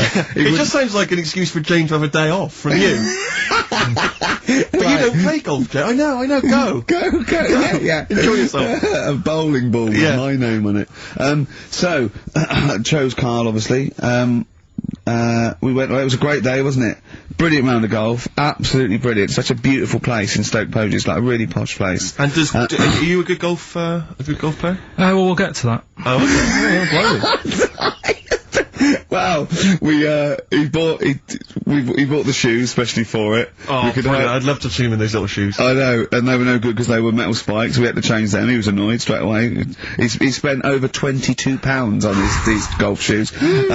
We hired a buggy that was brilliant fun. I was bombing along, wasn't I? I don't drive, but it was great on that buggy. Well, you've been on a buggy with me and you were a bit scared. Yeah. What? I nearly killed us once. I was just taking banks and things, but you don't see sort of bunkers, and he'd scream and go, stop! And he'd put his foot down the brake, and then I reversed. At one point he sort of did a handbrake turn next to the lake, and then we had to reverse, right? And you just flick a switch and put your foot down. He did that without looking. I looked behind, there's a big oak tree there. He screams, watch the tree, right? So. Dukes of Hazzard. I kept jumping in and leaving him behind because I had to go to my ball. Anyway, so the first shot, I got on my driver. I honestly did one of the best shots I've ever done. It went straight down. It was great. I thought, phew, got away with that because it's always the first one because it's a clubhouse and you want to look good. Yeah. So. He tees up, right? And I've been saying, buy some balls. He just got 6 balls. I was going, what if you lose me? I want these 6 balls, right? He he tees up, right? Whacks it. It goes miles, like, right angles, straight into these, the woods, right? He turns around, he goes, go and buy some more balls. So I'm laughing, because it's, like, impolite to laugh, but he broke the ice for me, and I was falling around, and then second shot, I go, you know you're off for 3 now. If you take another shot, he went, oh, right. So it's his 3rd shot, he puts the ball down. He hits the ground before it and misses the ball altogether. And I was on my back, wasn't I? Unbelievable. Actually rolling about on his back. And we were terrible. I went round 107, he went round in like 119 or something. It was just rubbish. How long did it take? 5 hours. Of course. And there was no one around, luckily. But it was fantastic. So then we go and have our meal. What annoys me, I said, right, I'll go for a run. He went, I'll have a bath. I said, I'll see you at 7:45. At 7:55, I have to call him. He's not ready, so he's let me down there. I can't stand lateness or laziness. You hate lateness. Yeah, and he's let me down. Do you know his excuse? He fell asleep in the bath because there was no light bulb. There was no light bulb in the bathroom. So instantly he fell asleep. And he was late. No, do you know what I mean though, Steve? If you're sort of, like, nice and warm and what have you. I was tired anyway, I've been stressed out for 4.5 hours, right? My life flashed in front of me a few times in that buggy. So it's all sort of wears you down a bit. I thought, right, I've got a headache. You're going for your run. I'm gonna have a bath. I walk in, put the light on. For some reason it didn't come on, but I thought, it's alright. I'll just you know, doesn't matter, you can have a bath in the It's dark. summer, so it's light anyway. Well, so. there's no windows in the bathroom, so, yeah. So you were in the darkness. So I'm in the darkness. I nod off because I'm shattered. He calls up, hassling me. So I said, well, I won't, you know, it doesn't normally take that long for me because, you know, I haven't got, like, long hair, I've got a dryer and I can sort of one wipe. Yeah, he's already 10 minutes late though when I called. Well, 10 minutes. 10 minutes. Lateness is lateness. Next. Doesn't matter, dinner wasn't till 15:15, so we had, like, another 20 minutes anyway, so it doesn't really matter. Yeah, but we said 1:45. So he's calling up, hurry up, so I said, yeah, alright, so I get out, and drying, like, my tackle and what have you, calls back again 30 seconds later. You know. No, I don't, you know, I don't like that. You're not gonna do that, no. Give it a wipe. 30 seconds later, come on! So I end up going downstairs to the meal area. Naked. With a wet shirt on and wet socks. I've got headache as it is. Meant to be a relaxing weekend. But anyway, so we have our meal, which is really nice. And then we're sitting in the bar, I'm having a cigar by the fire. Yeah. Like, we're having a rather nice, Pinot Grigio. Yeah. He's there going, I've got a headache. Is this 1955 that you live in? It's so right. And we are knackered, because, you know, he's not used to work. I've seen him moaning, falling asleep. He's not used to it at all. And you've been on your feet for over half an hour. Yeah, right. So, yeah, we didn't even walk round the golf course. We had a buggy. Yeah. Wasn't even exercise. So, we get onto conversations. He's talking about, he's asking me stuff about evolution. Tell me that. Why the giraffe? What's that rubbish about the giraffe getting a long neck? I said, well, it didn't try and get a long neck. It was selected. And he said, but why would evolution do that? I went, well, you think that evolution didn't do anything? There's not this consciousness, there's not this will that a giraffe has to stretch its neck to reach the leaves. One had a long enough neck to survive and pass it in. He was going, yeah, but why did evolution? This isn't. But by the way, this isn't the most stupid thing. This is warming up. This is about 8:45. Right? He said, why didn't evolution make a giraffe good at carpentry so it could build a ladder? Right. Yeah. Okay. No. All right. Okay. So he's thinking around it. He's trying to pick holes in evolution. Yeah.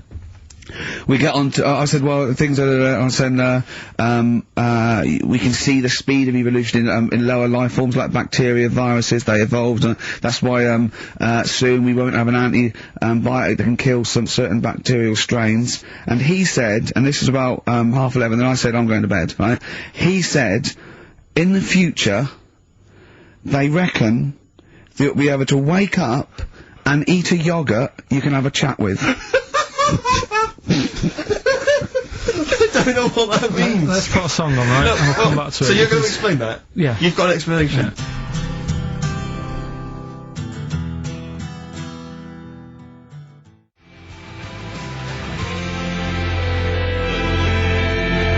The Verve and Sonic on XFM 104.9. I'm Ricky Gervais, with me Steve Merchant and Carl Pilkington. So let's just get this right. What did Carl say? He's just specifically giving those words again. He said, they reckon, and I said I'm going to bed, he went, no, really? I said, no, I'm going to bed, Carl, there's no point now, because, I mean, it's just like, you're talking gobbledygook, you know what I mean? I might as well talk to a pot plant. Yeah. He said, in the future, they reckon, I don't know who they are, Sure. I don't know, people who post things on the internet that he reads, I think. The Telegraph.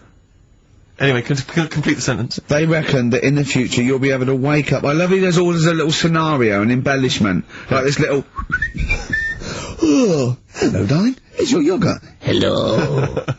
You'll be able to wake up and eat a yogurt you can have a chat with. Alright, well, thanks for that, Rick. I'm looking at you. I'm going to throw that over to Carl. Right, it's when I was away on holiday, right? I don't normally buy the Telegraph, because it's too big and that, innit? So, but, they were giving it away for free on the plane, so I thought... Ding dong. Might as well have it. And I saw a couple of things in it, I thought that would be interesting.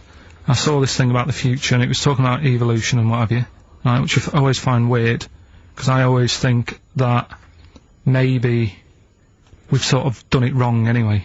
Do you know what I mean? I sometimes think... You can't evolve, by definition, evolution can't get things wrong.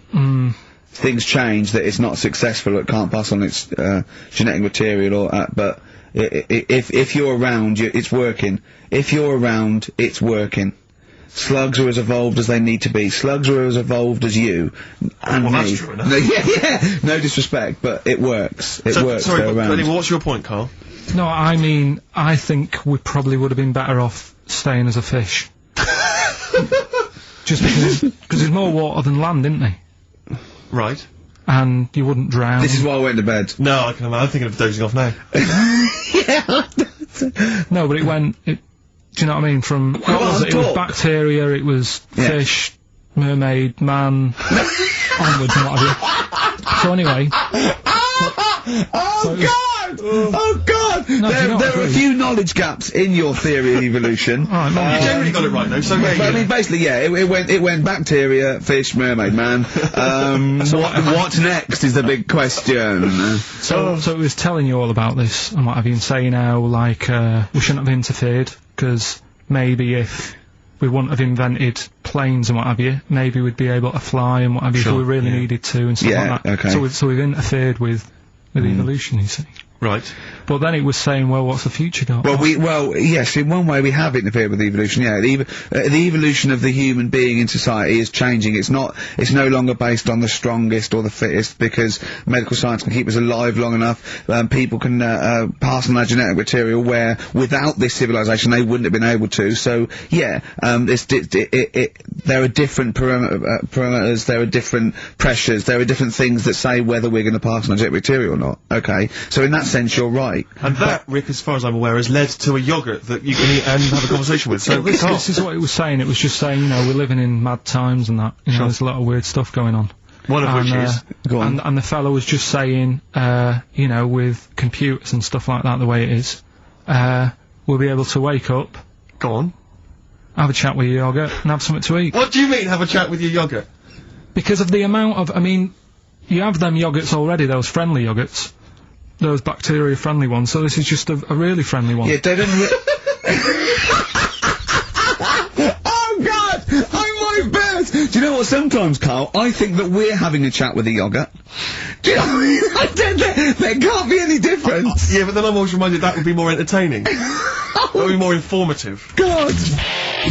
XFM.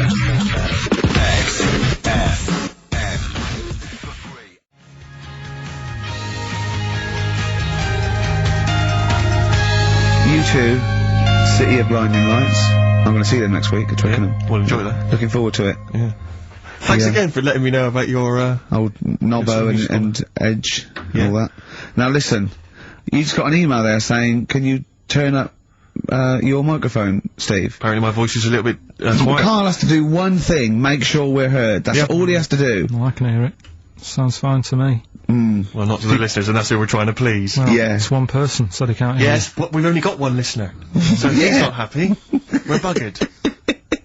You're allowed to say buggered. Not twice, certainly. Once could have been a mistake. Yeah. Twice, pointing it out is definitely, complaint material. Now, Carl, you haven't told us about your holiday yet. You were meant to do it last week and you didn't. You started on this, but we didn't have time, because we had to do monkey news about a monkey who was a director who cared about lighting and stuff. Is there more monkey news this week? Is it as... okay. Is it real monkey news? Did it happen, or is it mostly embellishment in your round little head? It's proper stuff. Yeah, okay, good. So, holiday, where did you go on holiday? Sardinia. Good? Yeah, it's alright, yeah. Nice food and that, it's important, isn't it? Yeah. And nice beaches and what have you. Excellent. Always like a nice long beach to walk down. Yeah. But, so we're having a nice walk, right? You know, nudists do me head in. Sure. Right. Not a problem though, is it? It's not like being scared of spiders where they might jump out under the kitchen sink at you. You know what I mean? It's not a big problem having your head done in by nudists. Yeah, but it just annoys me. It sort of ruins the day a little bit. Because it makes me feel uncomfortable. Right. Take your clothes off if you feel uncomfortable. It's much more relaxing. Yeah, but... Well, anyway, right, so I'm walking along the beach, right? Lovely long beach, what have you know, watching the sea, picking up shells and that. And what are you wearing? What's your natural beach club? When he says picking up shells, I imagine he's on all fours going, like that, you know what I mean, looking at things. Just like washing his nuts in the sea to get them tasty. Yeah, going into the sea and then kind of shaking himself and all the water flows off. Yeah. I've just got, you know, flip-flops on, pair of shorts, and like a little light shirt. Sure. So anyway, walking along, and, Suzanne goes, oh look, right, and there's this woman, German I think, coming out of the... How can you tell she was German? Underarm hair? I'll get to it. Forget the underarm hair.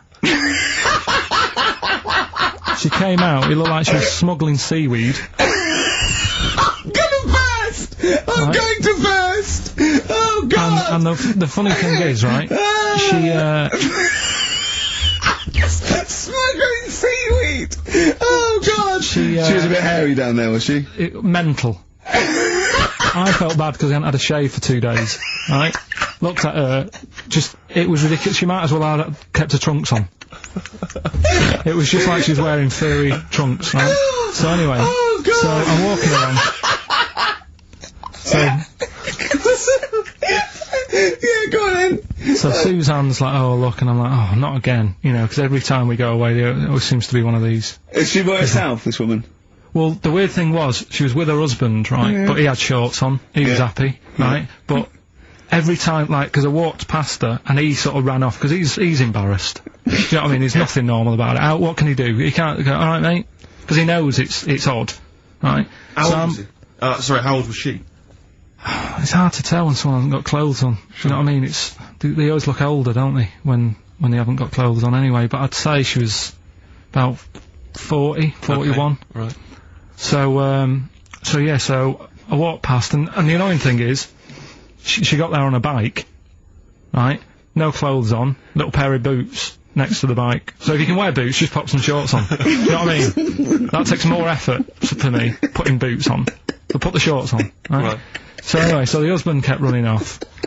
I walked past, and I'm getting annoyed because I'm saying, well, we've got to walk past them again on the way back. I like the fact they're scuttling away when Carl walks past. Like when you lift up a bit of, sort of iron sheeting in the woods and loads of mice run away. Yeah. It's like whenever Carl goes, that nudists run away. Yeah. Oh, right, okay. So we sort of come walking back and what have you, and you know, I have another look and what have you, and he runs off again. Why are you another look if it offends you so much? Oh, you might as well just have a look, you know what I mean? It's just putting it on show and what have you. But the interesting thing was, I just wondered whether the husband... If the husband were nude, you'd looked at his tackle, because remember when you went to see those two strippers and it was a woman and a man, and they whipped their shorts off, you said you looked at his tackle first. I think any bloke would. Well... You would. You just check it out, it's natural, isn't it? You just go, oh, right. So it is normal or whatever. Because you don't know if you know what I mean? You don't know if what you've got's right until you see someone else's. No, do you know what I mean? Yeah. But anyway, so, but he got us talking, because I was, then, as soon as I saw her, sort of, today's been ruined a bit, so I'm walking up the beach. It's been ruined! Walking up the beach with Suzanne going, how does it happen? Do you know what I mean? Why do people do this? What fun are they getting out of it, and what have you? And, I just was thinking, is there any chance that fella, right, didn't even know that she was a nudist until they went away? Do you know what I mean? Because I said to Suzanne, say if I met Suzanne, it's like we're getting on, yeah, everything's fine. Yeah. And then you go off on holiday and you go, you haven't got much luggage. And she's like, no, it's fine, this is plenty, and I'm thinking that's weird. And then we go down the beach and she whips her knickers off. I'd be annoyed, but there's nothing I could do. Do you know what I mean? Sure. So I'm just wondering whether that's what happened to this fella. Every time someone came walking up, he was like, oh god, this is embarrassing. And he kept nipping off. Yeah. Finding something else to do. Look at some shells. So I'm wondering, Rick, if at some point, maybe today or in future shows, we should get a nudist. You know, one of those official nudist spokespeople. You know, because all these nudist organisations, get them on the phone, justify themselves to Carl, because, you know, in his mind, they are, what would you say, weirdos, freaks? I don't quite get it. I was reading something in one of the supplements last weekend, and some journalist went round to some, whatever you call it, some resort or whatever for the nudes and that. And it's Were just... they playing volleyball? Well, the annoying thing was, bowls. Why is that annoying? Well, don't play a sport where you got to bend over.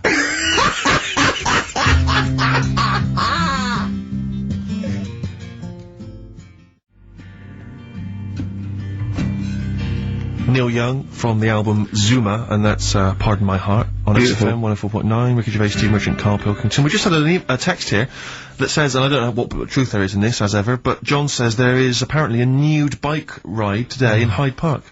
Now, I can't believe that's the case, because I don't think it's allowed, is it? You can't ride around with your veg, can you? I don't know. Why would you want to? Well, that's a good point. On a bike. On a bike, I like the fact that that's what disgusts him.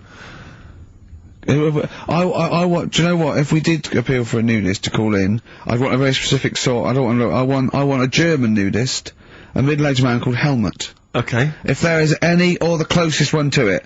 So I want a middle-aged man from Germany. If your name is Helmut, you're in.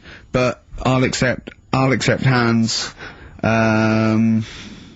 Carl would be good, wouldn't it? All right. Yeah. I think I'm wondering if the age might. Maybe we could we broaden that out Okay, a just little bit? a German nudist bloke. Right. Could he at least be fat? Can I find a fat German fella? If your name's Helmut, we're going to give you a big prize. Yeah. But you know, any fat German fella who likes to get his sausage out. Sure. Okay. It's sauerkraut. Yeah. What's the phone number? 0871 222 1049. It'd be good just to get an email or a text with a contact on it, and then I can just call them up in the week. Sure. And 83936 is the text number. I don't know what our audience demographic pans out like, Rick, but I'm suspecting that's probably a fairly small fraction of our listenership. I know, but you know, there must be someone out there. If you know a fat German who likes to get his tackle out, phones are going. Straight away. Just answer it, Carl. Just answer it. Just pop that. It could be anything. Well, just see what it is. To be fair, it could be a nutter. It could be a nutter. But just say hello. Just tell it's not straight away. He'll stay there, won't he? He'll stay there. Well, answer it. Answer it. Leave it. Answer it. Oh, you see this? It's gone. It's gone. There you go. He bottled it. So, just as well. Well, you took too long to answer it. There's a vicar in Australia who's started sort of doing his services and all that in nude. Hot, isn't it, out there? Yeah, but the churches aren't. Churches are pretty cold. It was on some website. Of course it was. Yep. Just saying about a vicar and that who's there's a lot of nudists and that who want to get married. Do it, you know. Don't mess about with the wedding dress and that. Just snip up. Cheaper, isn't it? Well, I suppose it's so. I suppose if you believe in God, you believe that that's the way to be in it, because Adam and Eve and that. Yeah, but then in Adam and Eve, the shame made us dress up, didn't it? Yeah. Eating the apple and things. Yeah, but God didn't want that, did he? No, he wanted to see it all. He was loving it. He was having a whale of time getting a life full of all of that, and then the snake said, cover yourself up. Stitched him right up. Yeah. So if you believe in God, which clearly I don't, do you believe in God, Carl? Dunno, I don't really worry about it. It was ages ago, wasn't it? So, you know, if he's about, whatever. Not that bothered. Adam and Eve is pretty interesting though, isn't it? It's not, well, how is it interesting? He made man, out of dust. Then just 'cause he could, he's having a laugh. Then he made, her out of one of his ribs. Again, he'd like to vary it a little bit. Then they had 2 sons, which gave rise to the entire human race. What was going on there then? What would have happened if they didn't get on? That's interesting. Sometimes with pandas, they don't fancy the other one, do they? They go, well, that's my choice, one. You've brought me one panda from Lisbon Zoo, and I've got to shag that. What if I don't fancy him? What if they bring in a right slapper? Do you think what if it's the equivalent of, like, Love Island, whatever it's called? It was like Celebrity Love Island. Yeah, and they're going, I'm not shagging that slapper. Every panda in the world has seen that dirty old mott in magazines. Why am I meant to mate with it? I've got some dignity. Are you talking about Adam there, or Panda? Was that? Either is fine, I suppose. Bad Do you think pandas. that Adam had any say when God was making Eve? Was he saying, "Can make the boobs a bit bigger, would you?" And then, I'm a blonde guy. I'm into blondes, really. I mean, I don't know. Did he have any input, or was it just? I don't know. Well, I suppose it was one of his ribs. I know, but he's probably restricted. You go, well, I'm working with a rib, Adam. Give me a break. There's only so many things I can do. Well, he's probably in kind of intensive care, wasn't he? With the whole. They go, well, I can't just keep making the boobs and things bigger because her legs will get shorter. I don't mind short legs. Yeah, make the legs longer. I don't mind no legs. I don't mind no legs. As long as the boobs are sizable. I tell you what's weird though, Steve. Right? Everyone's heard of like Adam and Eve. Yeah. What's the surname? Yeah. Where'd they get their post from? Unbelievable. Now listen, before you play the next tune, we should just, we were trying to mop up some stuff from the last couple of shows which we haven't dealt with yet. One of which is an obsession of yours, because we're on a radio station, Ricky and I come in, we bring in CDs, music we love, it means so much to us, we adore it. You don't really care about music, you work at a radio station, it's just, I don't care. I do. No, you don't. I do like a good track. I don't like everything that comes out and everyone raves about. Yeah, you thought the iPod wasn't worth it because you named the 5 tracks you'd like. What was it? It was In the Ghetto, Babushka, Living in the City. What was the other one? Killing a Georgie, and there was one other one or something. And you just only like songs with a story. Yeah, but then there's a reason to listen to it, isn't there? Well, no, only once. Going on.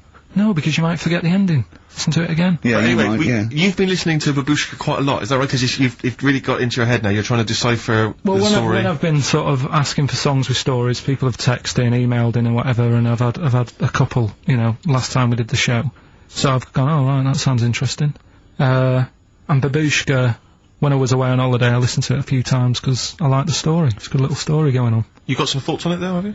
A couple of questions. We'll have a listen to it. Let's have a listen to the track, and then I know you've got some queries you'd like to raise. It's just about a woman, innit, who, I don't know, she's ugly or something, aged badly, and her husband gets bored with her. Have a listen, see what you think. Right. XFM.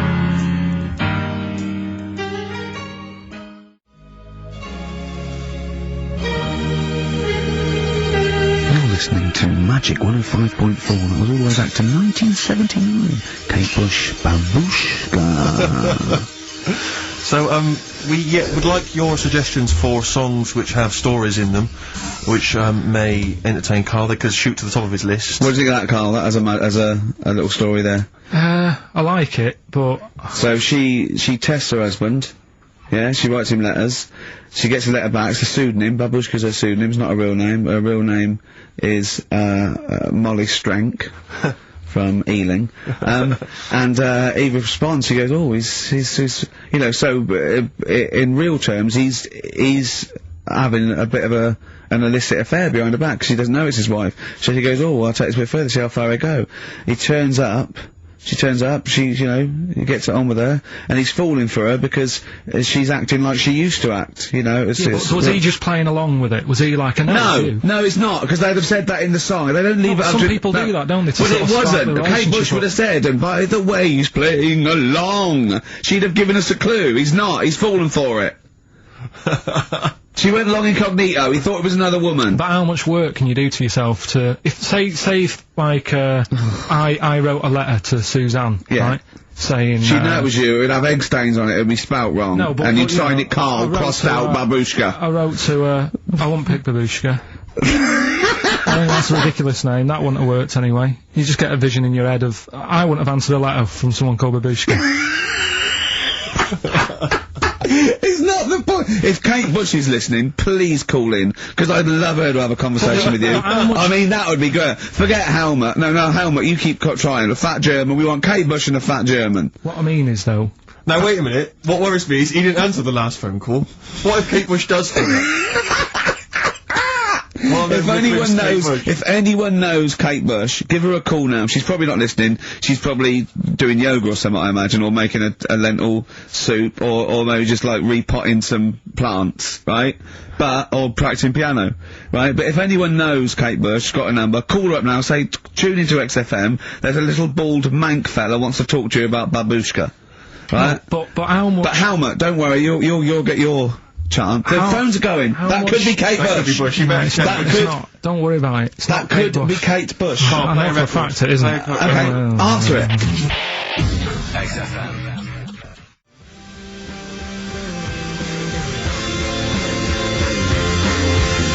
Half Light by Athlete on XFM 104.9. Ricky Gervais, Steve Merchant and Carl Pilkington. Carl. Right. 2 o'clock. Let's get Rockbusters rolling. I should just, if people aren't familiar with Rockbusters, then, someone has actually sent in one of their own to test Carl. They've used, I think, the same principle that Carl has, which is, you know, utterly random. Yeah. As you said before, you know, really just trying to think of something that he might be thinking of. Sure. So, I'm gonna, I mean, she's done it quite coherently, but I'm wondering if I should sort of say it more as Carl might say it, you know, just slightly less. More different every time. Yeah, slightly less coherent. So, Carl, this is one for you, alright? Go on.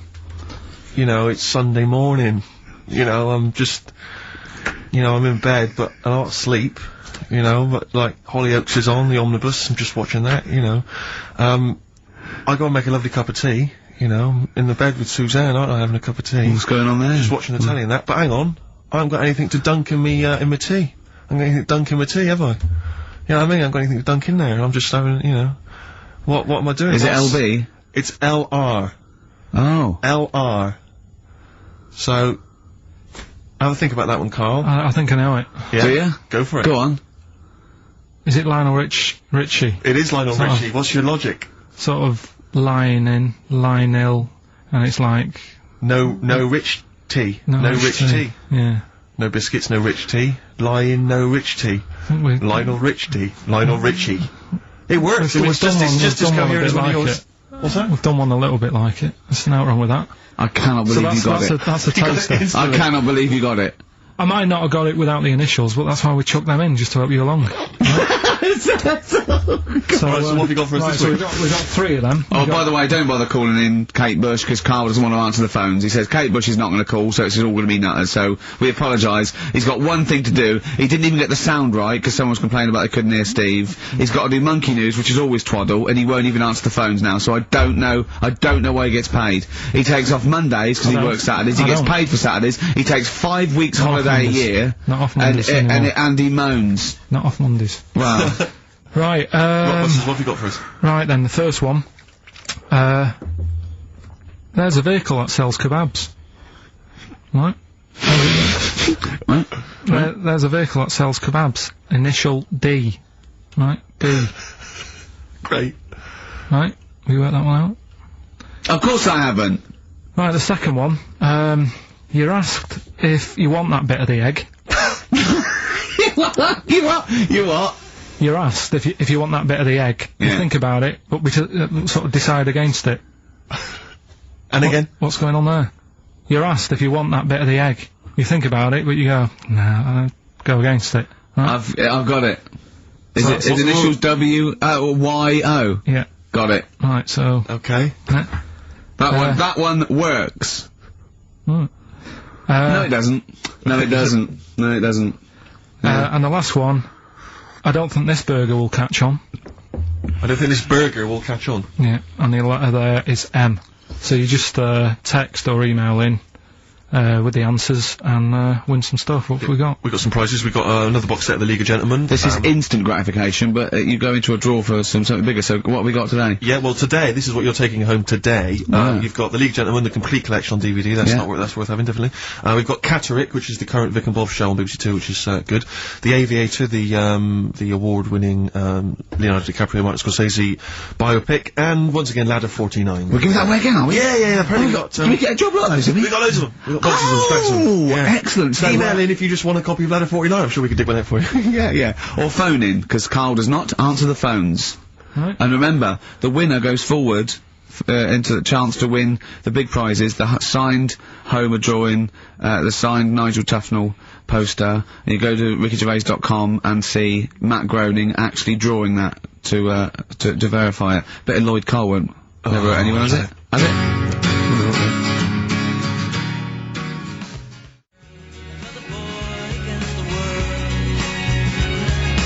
Lloyd Cole, Impossible Girl, on XFM 104.9. Wow.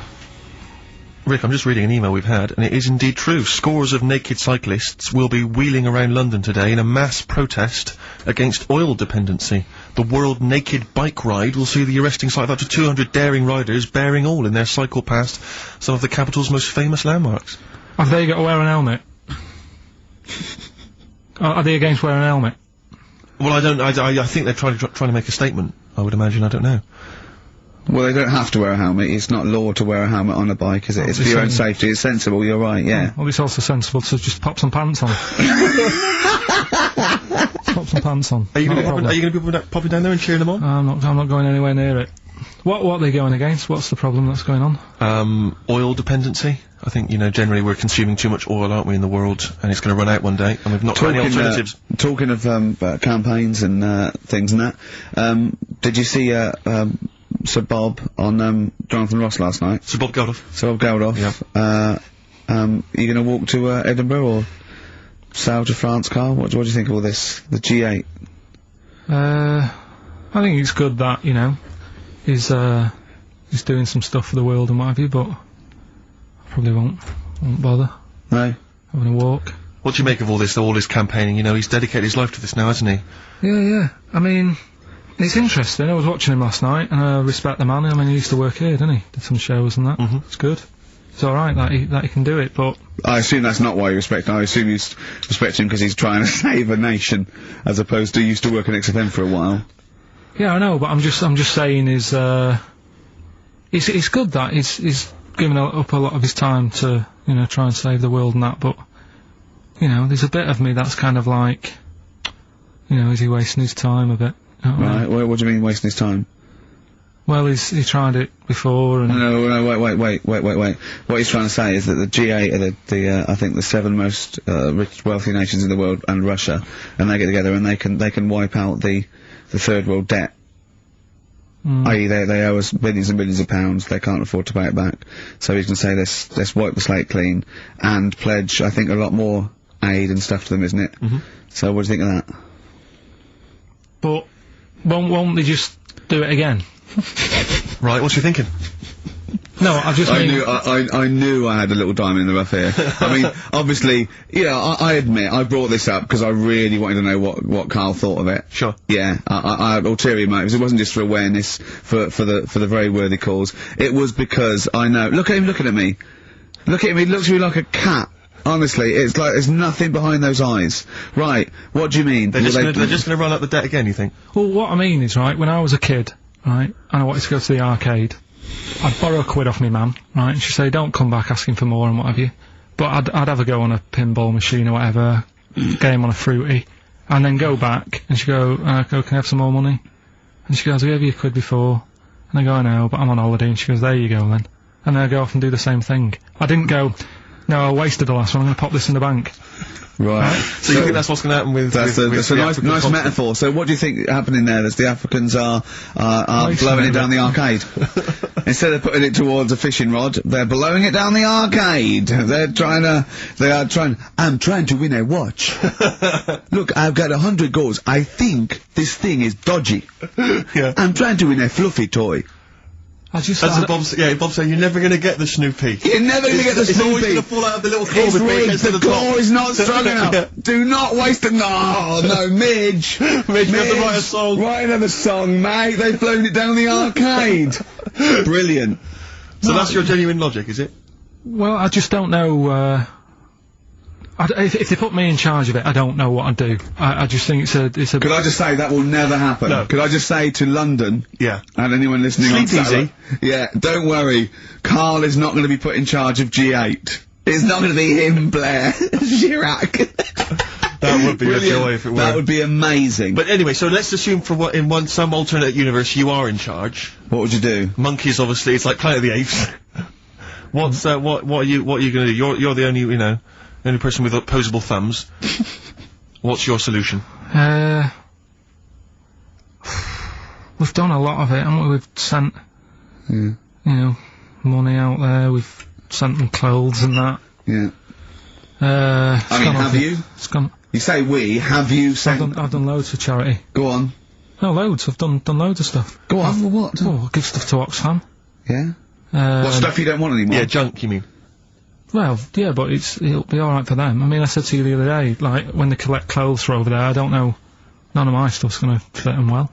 But the thing is, I do loads of charities, I do loads of things like, Go on. I pay for tools, I do that thing, a monthly payment of a £5, paying for, toolbox and that for someone out there. I help old people, which I'm gonna stop, to be honest. Why? Because, do you know this thing I do, Steve, right? No. This is a £5 a month as well, right? I got stopped in Leicester Square one day. He said, there's a little old woman somewhere. She's cold, are you gonna help her out? So I was like, oh, why me, right? So anyway, so they said it's easier if people look after one old woman, right? So why me? I've signed up to look after this old woman called, I don't know, call her name June or whatever, it doesn't matter. So... It does to her, but go on. So anyway, so I'm paying this £5 a month, and the first £5, first time I paid it, I got this thing in the post, right? And it had, thanks a lot, Carl. You're looking after June. Here she is, here's a little picture of her, and she's sat there, what have you, with a cardigan on and stuff like that. Every £5 you pay, you know, it'll be cheering her up, and, you know, look after her, pay for her food and what have you. So, for a bit, you feel good, don't you? And you think, well, I've done my bit for the world. Anyway, 2 months later, get another package, right? Picture of June in there again. She's got a tan. So he's saying you're paying to keep her warm. No, they meant a week in Mallorca or whatever.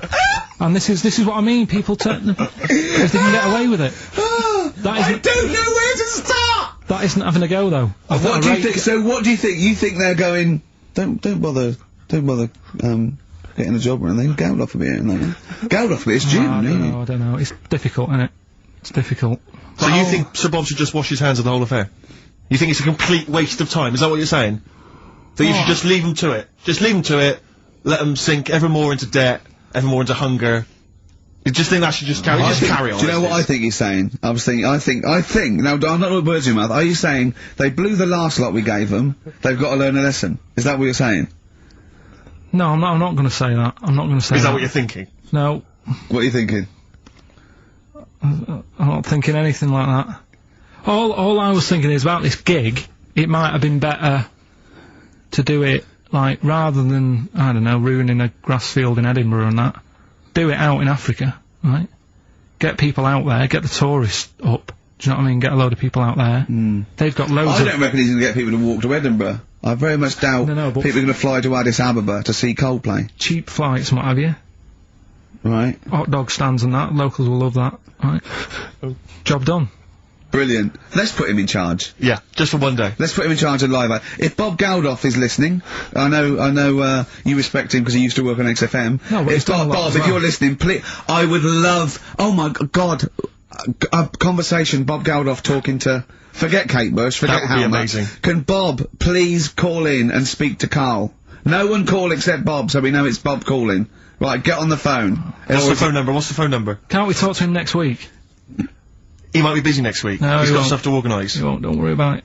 Don't worry about it. You can talk to us next week. Alright, I'm not gonna I'll go through the phones, it's mental. Play a record. Alright, what we're having? Bit of Killers? Yeah.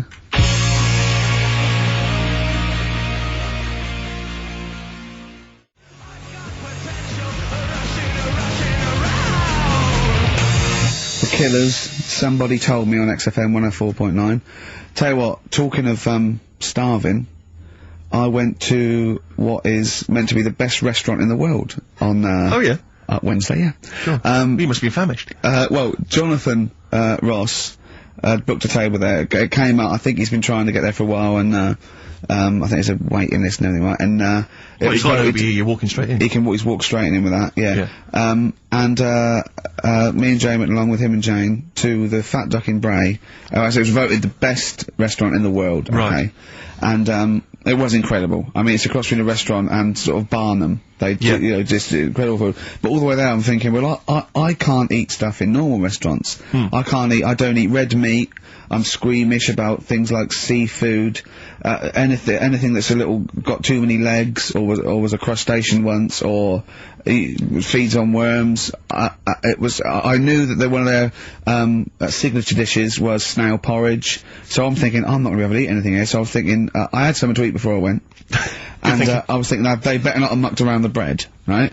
Got there, beautiful, and it was really quite fantastic, and I let them know straight away that I was a Philistine, and they really accommodated me. You know, I didn't have the snail porridge. They put mushrooms in my snail porridge, which was more of a risotto, and there's tasting menus and that, and it was really fantastic. But Jonathan, halfway through, on the way there, I don't like travel well. On the way there, he actually phoned me and said, "Why are we taking you to this restaurant?" Good point. Very good point.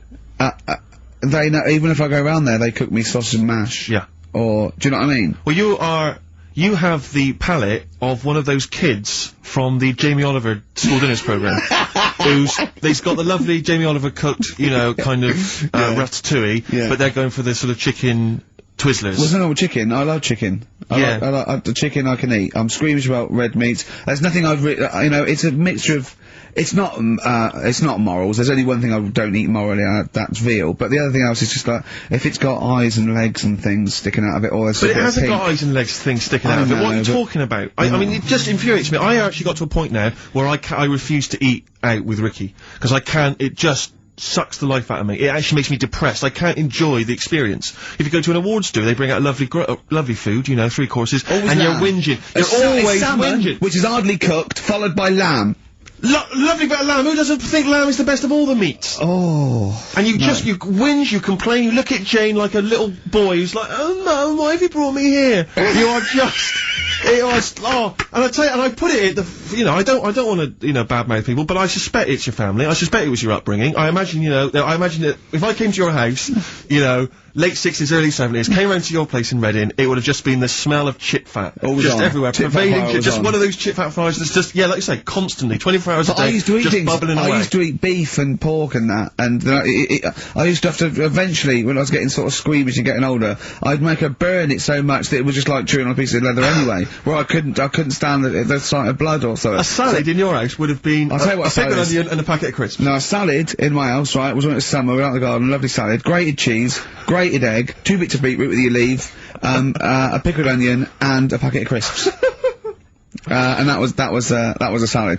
But now is that? Do you agree that is probably the reason why you've got this palate? And I don't even. It's not even a palate. That's too nice a word to use I've got more squeamish as I've got older. Because I say I used to eat beef and pork. What do you mean squeamish? I don't understand what you mean. Squeamish. If I suddenly think about it, I can eat like, it has to be blasted. It has to be unrecognised to be an animal. You know what I mean? I mustn't see a bit of pink or a bit of fat. So if we were in biblical times, and you're there, and Jesus Christ has just fed 40,000 with some fishes and some loaves, you'd be going, I'm not into the fish, JC. I say take the head off, really cook it, take the skin off, I can see a bit of spine. And unless that bread is mighty white, I'm not interested. No.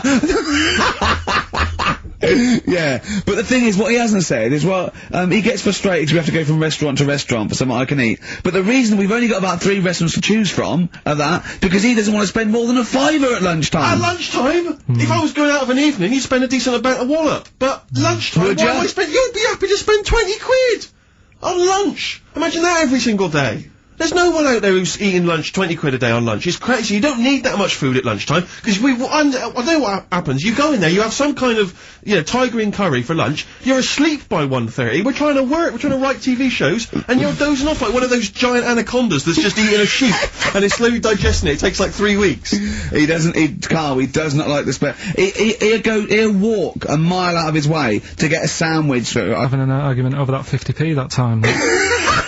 I don't want to bring it back up again. Here's the situation, Carl. I lent you 50p, and you decided you weren't going to pay me back. It should be to my discretion if I say, don't worry about it, Carl. You should offer me the 50p, go, there's that 50p I owe you, and I'll go, don't worry about it, Carl. But you didn't even do that. No, it's the way that you were, like... I said, where's my 50p? You went, oh, you don't need that. That's not your decision to have. I didn't say that. I said, I don't think I've got it at the moment, or whatever. Rubbish. And you're going through my pockets and that. Rubbish. 50p. Ridiculous. You've just given him a keg of beer for free, hadn't you? Well, let's not go over it again. I mean, I just think value for money is important. Like, now, okay, so for instance, in the morning I have to get the tube, but you can get a travel card, zones 1 and 2, right? It's about £4.70, I think. But before 9:30, it's about £6.50. Alright, and then at 9:30, when the clock, literally on the clock ticks over to 9:30, it's £4.70, right? Now, sometimes I'll get there, it'll be about 9:20. Now, you'd be saying to me, oh, just spend it, and I'm thinking, I've got 10 minutes. I'll perhaps read the paper, wait for it to click over to 9:30, and then I can get a cheaper ticket. Now, surely that makes sense. Surely that's logic.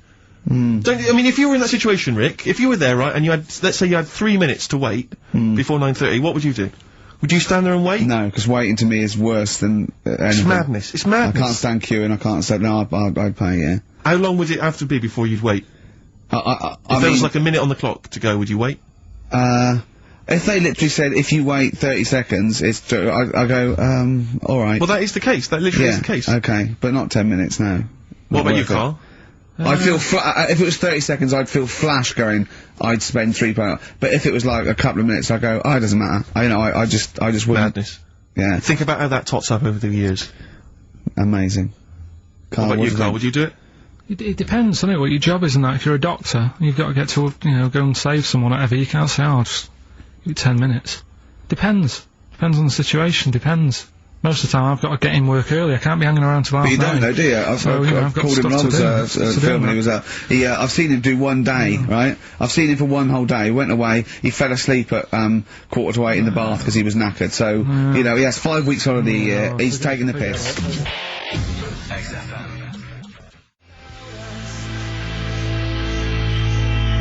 Feeder, pushing the senses.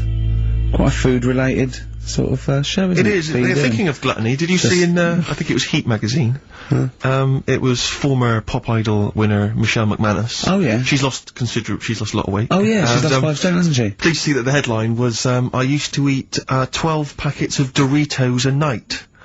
At night. 12 packets of Doritos. I just like the idea that you got to 11 packets, and you're thinking, one more will do it. A bit peckish. One more will do it. Yeah. Yeah. Oh, unbelievable. But someone sent in a couple of odds and ends news stories, you know, they've gleaned off the web. And apparently, Britain's fattest family have shed 23 stone. One of them died. Between the 5 of them, oh come on. Between the 5 of them, the Phillips family from Worcester weighed more than 100 stone. Jesus. Well, how many are there, though? They spent 5 of them, and they spent £300 a week on food. An evening meal consisted of an all-you-can-eat Chinese buffet and another ice cream stop at McDonald's. The mum, she was generally happy, like Carl is, but she said she used to get upset when she couldn't buy clothes for her kids because the shops didn't stock anything above XXXXXL. It says here, it says Mitchell, 13, was the heaviest of the 3, weighing 27 stone. By the age of 4, he was Britain's fattest toddler, weighing 10 stone. Is that competition still going? He broke 5 bikes. He broke 5 bikes by buckling the wheels. Oh, that's I know you're always a fan of fat kids, Carl. Chasing an ice cream van. Yeah. But the bike just fell apart. Yeah. Who knows? Maybe now he's on that nude bike ride, you know, because he's lost some weight. Oh, that would be painful, wouldn't it? If one of them buckles. Yeah. Well, I've got another food-related item here. Now, Carl, I got a little email via my agent, sent from someone here, okay, sent from someone at XFM, okay, and I won't say it was, she just said, I thought this might be good for Ricky to use on Saturday, and obviously what happened is, Suzanne has sent you an email in the week, it was Wednesday, and you've returned it, but I think you've returned it to the wrong email address. You returned it to someone here, who of course immediately forwarded it to my agent for ridicule on the show. Don't panic, it's nothing that bad, okay? It's an email from Suzanne talking about your tea that night. Was Suzanne out on Wednesday night? Was the an England game or something? Yeah. So you were alone. You were home alone, were you, Wednesday night? Yeah. Did you enjoy your meal? Was it a quiche? Go on. Right. From Suzanne to Carl. Take the quiche and put it on the baking tray. Cook for 30 minutes on 190. Take lettuce and put on plate. Take 3 tomatoes, wash and chop into quarters. Place on lettuce. Take an avocado, chop in half. Remove the stone. Peel skin and slice. Place on salad. Put salt and pepper on, and a dribble of olive and balsamic vinegar dressing. Right? In brackets, small bottle behind the cafetiere. Right, in case he's reaching for bleach. Yeah. That's it. You gotta put everything else away. Right? Then sprinkle a smidge of parmesan on top. Remove quiche from oven, cut into quarters, and put on plate. Eat. Oh, wow. Does she have to do that every single time? She's like... No, it's just that I'm not that good at cooking, right? And to be honest, that was a lot of hard work. I didn't bother warming it up. And I did without the avocado. Why? Why? Too much messing about. He didn't even do that! With instructions, it was too much! But, yeah, I'm not that good at cooking and that's not cooking though, is it, Carl? That's heating up a slicing. quiche. That's cooking it is making the quiche. Yeah, but I'm just... Could you have figured that out if she had left that note for you? Why did she have to tell you what the olive oil and balsamic vinegar was? Because I've put sort of cooking oil on my food once, and I said, it's ever since, right, years ago. I'm gonna die! Years ago. Leaving Mr. Magoo at home! It was ever since I put sausages in the toaster. That, what do you mean? I nearly set the flat on fire. Because, do you know, like, when you're grilling food in a pan and all that? Yeah. Sort of sausages spit and it goes everywhere, doesn't it? And it makes everywhere greasy. So I thought, well, just want to warm them up. Yeah. Bung them in the toaster. Yeah. What And happened? she sort of caught... Well, They got she, stuck and they sort of caught on fire, I imagine. she came in just as I was sort of plunging it, and what have you came in from work. She said, what are you doing? I said, no, I'm in sausages. Well, the oven isn't on. I know, they're in here. What, you turn it off? Panicking and that. But I've never been into it. I've never been into cooking and that. At school and stuff, I didn't bother doing it. Oh, every time Suzanne comes home, she must think, please be the house still there. Yeah. Please not let me hear a fire engine as I come round this corner. Oh God, she comes and goes, oh God, thank God. I bet she's always happy to see you when she gets home and you haven't burned the place down or introduced some howler monkeys or something. Unbelievable. What I find extraordinary is there are people who are in sort of care in the community who don't need instructions on how to prepare food. Oh, they do, they can do it, yeah, you show them once. Yeah, no, they and they've do. learned it. Whatever you do, don't put sausages in the toaster, Johnny. Do you know what I mean? Yeah, and they've learned it. They don't put sausages in the toaster. Yeah. What do they put their fingers in. Yeah. Are we doing, Rockbusters answer? Oh, it's what London's waiting for. I'll tell you what, we'll play a song and do Why not? Rockbusters, yeah? It's worth waiting Plus, for. have we still got Monkey News to come? Yeah. Oh.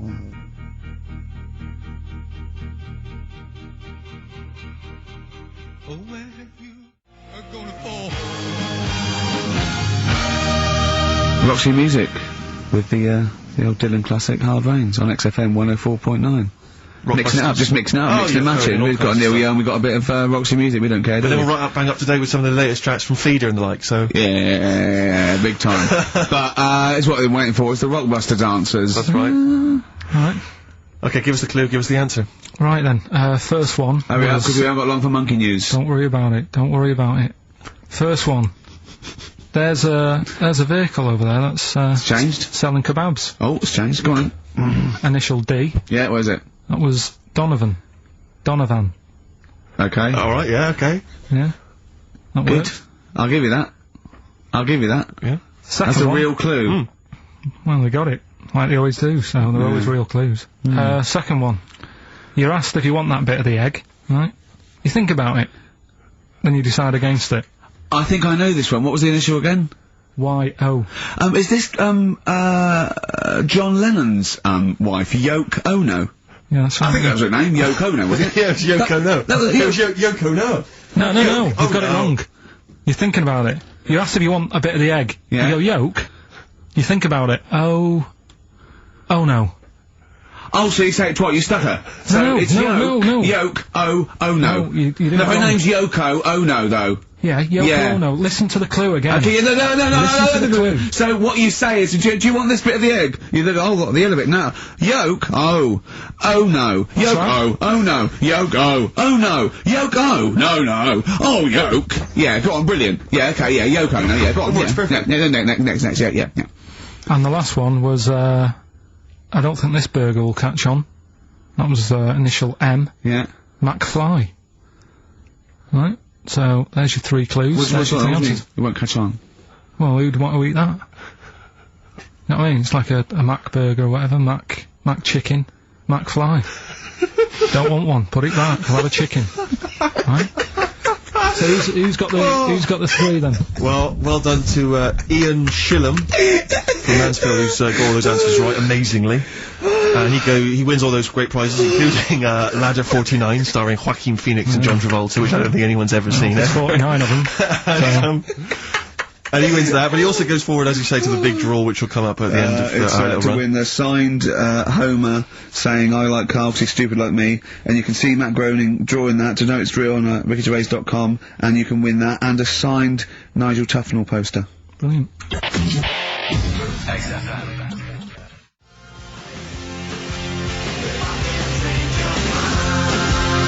It's a Ricky and Steve classic on XFM, Sugar, If I Can't Change Your Mind. Brilliant. So listen, it's time, isn't it? We've only got a few minutes left, so you better play the jingle. Oh, chimpanzee that! Monkey News. So Monkey News, if you've only just started listening to the show. Oh, you poor fool. Monkey News is where Carl reports for us all the latest monkey activity. A headline or a word or someone he overheard in a pub and then totally embellishes it and makes it ridiculous and impossible. He believes it though. He believes every word he's saying. Let me say that before when you hear this, whatever it is, I haven't heard it, twaddle, remember, Carl totally believes it. Go on. Right, so anyway, right, I think it's in LA this happened. Right. I think. Why does he think? So these people are in a restaurant having a lovely meal. Is one of them short and hairy, but totally covers from top to bottom in a spacesuit, so he didn't know it was a monkey? It's not one of the customers, one of the waiters? So they're having a lovely dinner, probably one of the best sort of dinners they've had, right? Mm. So the waiter comes over, and it's like, you know, can we just say that I had a lovely meal and that? Right, it's the chef. Of course it is. Can we see the chef? Yeah. So can we just, you know, see the guy who cooked it? Of course. Yeah. Short fella, hairy? So the waiter said, to be honest, the waiter said, look, he's busy, you know, he's got meals to cook and what have you. He hasn't really got time. He said, it'll only take a minute. He said, no, I prefer, you know. So this is a restaurant in LA that serves brilliant food. I'll pass your message on and what have you, right? So he sends for monkey Pierre White. So it's a bit odd. Anyway. So they go out. Right? They go out to the car and they notice the kitchen door's open. Yeah, right? yeah, of course they do, because they're going to discover something that I don't know. So they're going to discover. Just out of interest, where did this chef train before we see him or reveal, you know, what he might look like or like to eat? So anyway, so they pop their head in and think, we'll just nip in and go, you know, love fruit salad or whatever. Yeah. So they stick their head in. We better see the human chef. You never guess what? Go on. Monkey stood on a chair, right, cooking veg. Right, so anyway, so they're like, what's going on here? What do you mean? What do you mean he's cooking veg? What is he doing with it? Well, he's stood on a chair by the cooker and he's chopping stuff. Oh, he's chopping as well now. He's just isn't it? Yeah. It's got a little, you know, he's got the bosses in there. They're like a bit shocked. So he's a bit panicking because he's got this monkey working for him. So they say to him, "What's going on here? We didn't know this is what's going on. You know, why have you got a monkey cooking stuff?" So he said, "Well, incidentally, a monkey, I should point out, who probably doesn't need instructions from its girlfriend." Forget it.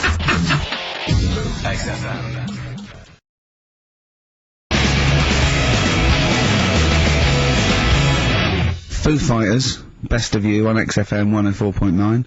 I'm Ricky Gervais, with me, Steve Merchant, and Carl Pilkington. Alright? Carl's had a bad week. I'm going to say that straight away. He tries to rule out stress in his life. Yeah. But he's had a bit too much stress this week, haven't you? One, a phone call from his mum, stressed him a little bit. Right. Something he said in a magazine about his auntie. Okay. Came back to haunt him. Auntie Nora? Auntie Nora, yeah. Don't name her.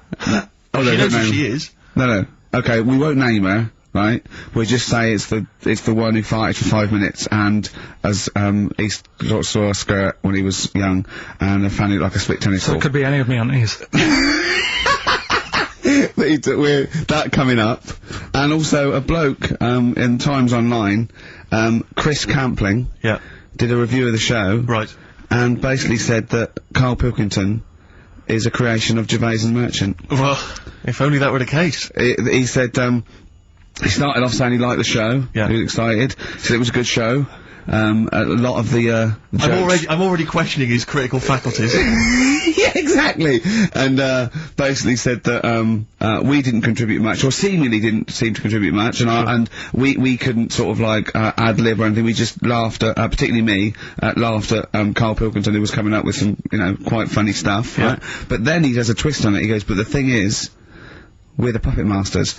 He's a created person. We've created the persona Carl Pilkington for our own amusement. Right. He bases this on simply that we talked about, what was it we talked about? The Chinese not aging well, and he heard him talk about that on my DVD. But clearly I say, Carl, remember when you were talking about that? It's a news, or remember in the week, and so he thinks it's all scripted now. Imagine if this show was scripted. I'd be ashamed. Yeah. If this show was scripted, I would send back the BAFTAs for the shows the actual shows we've written, and I would say... I'm not having a go at Chris Campling. He's nice about our other work. He likes The Office, and he likes my stand-up and everything, and he likes the show, but he's saying... Because we're not spontaneous, we scripted this and invented Carl. So he's like, you know, we've invented another Gareth. If we had created Carl, I would not have squandered a character that good on this poxy radio station. Absolutely. Also, does he know that we spend about 3 months on half an hour script? So how long does 2 hours of dribble? But the main thing is, as if this could be scripted, it's dreadful. It's shocking. Or maybe this is scripted. Hang on, you've lost me now. Did we just check the script? Maybe Chris Campling does not exist. Maybe I've made him up. I don't know what to believe. See, the name doesn't wash with me. What was his name? Chris Campling. Sounds odd. That's something that I made up, isn't it? Campling's almost like a joke. It's almost like a gay name, isn't it? Oh, he's a Campling. See, I think this is scripted. Yeah. I think I've probably made this whole link up. And Carl is a creation. Campling, that's not a real name. I made it up. I should have come up with something better. Yeah. Sorry.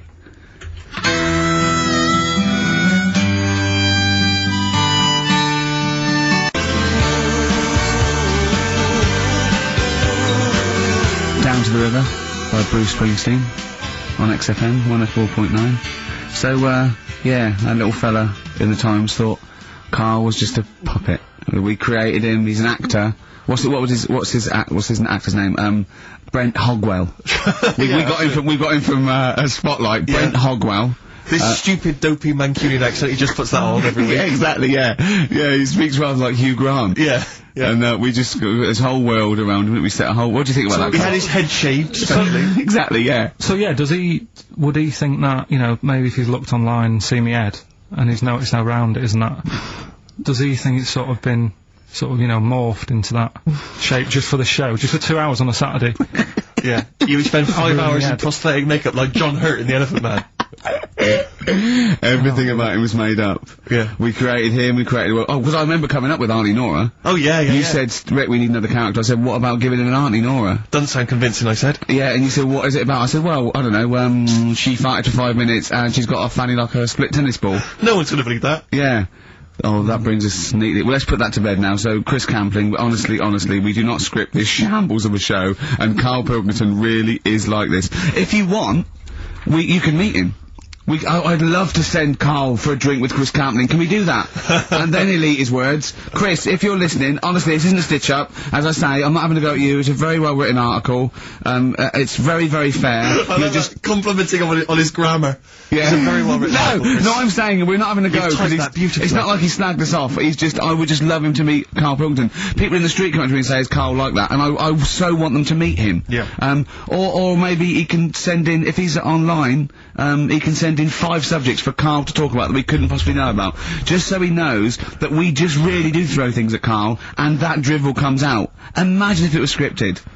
But anyway, so Chris Campling, or anyone who knows Chris online, get him to email us, and with 5 subjects that Carl can talk about. That's a good idea, isn't it, Carl? It is like, I'm the Elephant Man the way I'm being treated now. Just sort of like... I scripted that. I wrote that joke last night. Are you sure? Or was it yours? I don't know, Carl enters and says, I'm like the Elephant Man. Hang on, let me just check the credits on the script. I'll tell you what though, Steve, that I found out about the Elephant Man when I was talking to Ricky. What? You know the only bit that was normal on him? Oh yeah, no, it was in the film.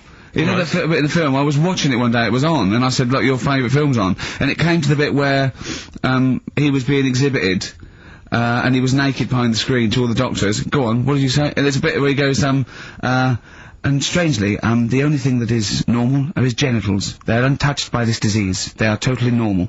Right, what did you say? It's a bit annoying, isn't it? It's like the only bit that you'd want as an elephant. The only bit you'd want that was like an elephant. Yeah, no, I can see that. And he said, and he got the head. So other stressful things. So anyway, what's the Auntie Nora thing? Sorry, Auntie X. Auntie X. What did she, why is she upset? Well, he mentioned her in Zoo. He did this thing for Zoo magazine, and he mentioned about when he looked up her dress, she had a... by accident, remember? You were going around looking up your elderly relatives' dresses in case they weren't wearing... For people who've not heard Carl talk about this in the past, just explain quickly again what we're talking about. Right. He didn't want to talk about it at all. When I was a kid, right, Auntie Nora used to come round... me auntie used to come round... As if there's any ambiguity now. Yeah. My auntie used to come round and stay, right? And I'm sat on the floor watching the telly, right? She sat on the sofa with a caftan on. I turn round, right? And it was there. It was looking back at me, right? And we've mentioned this, and Ricky sort of said, what did it look like? And, you know, a split tennis ball came to mind. That's what we talked about, right? So anyway, Zoo magazine, when they did the interview... And she's the one that used to put a valance on everything, isn't it? Well, not everything, obviously.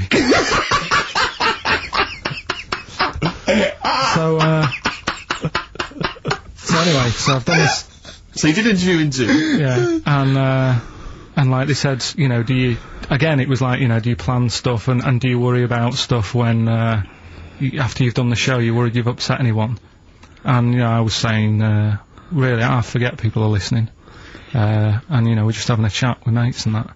I said, but now and again, I do worry, when I'm on my way home from the show and that, and I'm thinking about what we've talked about. And I was saying, you know, the Auntie Nora incident. Yeah. Incident! Like Watergate! Yeah. And, anyway, so this was in there, right? And I was saying in the magazine, you know, but I think I got away with it. She doesn't listen to the show, but, you know, and I don't think she reads Zoo magazine, so... She's more of a nuts woman. Sure, yeah. So, anyway, so my mum calls up the other week, right? And she goes, wish you wouldn't, you know, talk about Auntie Nora and that. And, I was like, oh, so how do you know about that? She goes, well, one of your cousins have called us up and said they've read the article about it. So yeah, that's why we don't want to talk about it, really. So he stitched you up. So do you know what Auntie X has made of this? Do you know if she was upset or not? Well, she doesn't know about it. Because, I mean, maybe she's always thought it looked like a split tennis ball. Maybe you're just in sync, you know, because you're relatives and stuff. Maybe she knew instantly. Even if you hadn't named her, she'd have thought, hang on, I farted for 5 minutes once. Yeah, that's not going to be ambiguous, it could well is it? Be me. If you hear that, like, someone who farted for 5 minutes and's got found like a split tennis ball, you're going to go, I wonder if he means me. Yeah. You're going to remember that. Or Auntie Jackie. It could be Auntie Jackie. Oh, God. And he got in trouble, you know, last week when he was going to the wedding? Let's talk about that in a bit. Okay. Yeah. Get a Cure? I love it. In Between Days, XFM 104.9 with HD Mushroom Carl Pilkington.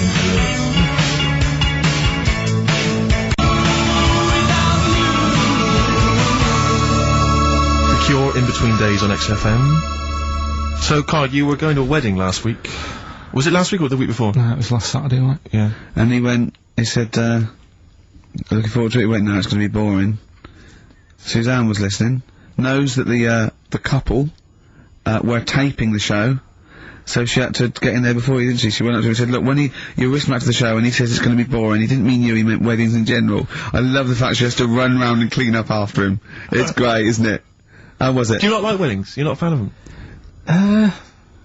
They're only good for the people involved, aren't they? What are you talking about? You're getting free food, free booze, free music? Yeah, but it's just all hanging about, and there's loads of people there you don't know. Absolutely, I agree. Do you know what I mean? You've got to make an effort. Yeah. And, even the bit that was important, right, when they were getting married, right, there wasn't enough chairs, because it was, you know, all the family gets the chairs, don't they? So I was sort of stood at the back. Stood at the back of that watching, and, I couldn't hear what was going on, because a woman was breastfeeding the baby. Oh! But what, how loud was this baby guzzling away? You couldn't hear what was going on? So it was slurping and that, and she was like, I just thought, how hungry is it? Could it not have waited? Because you've all got to wait for the buffet or whatever later. I know. But also just in this Well, there was two, wasn't there? Why didn't you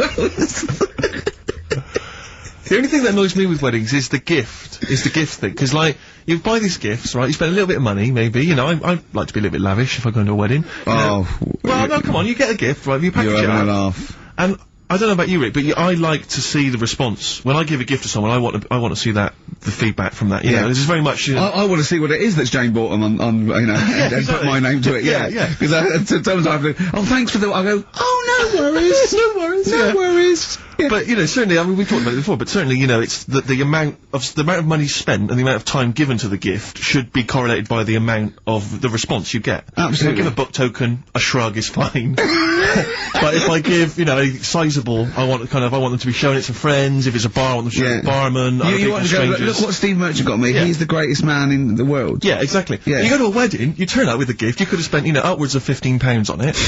You turn up, you walk in, you say, excuse me, where's the bride and groom? I want to give them this gift. And some bloke, normally the brother-in-law, says, oh, no, the brother-in-law's mate. Yeah, sorry, they're too busy to see you right now. Just stick the gift on this big table with all the other ones. Yeah. And, they'll get back to you. In a week. It may be 6 to 8 weeks after the honeymoon. They maybe write you a note. They won't thank you personally, they'll write you a note. It'll be a general thank you, and your name in different type. Yeah, but it might have some vague reference to, you know, to what you did, but it won't really be personalised. Yeah. The set of mugs, again, will be in different type. Exactly. Thank you, Steve Merchant, for your wonderful gift. We love mugs. Yeah, yours. Yeah, exactly. and a photocopied signature. Exactly, yeah. Yeah, it's not right, is it?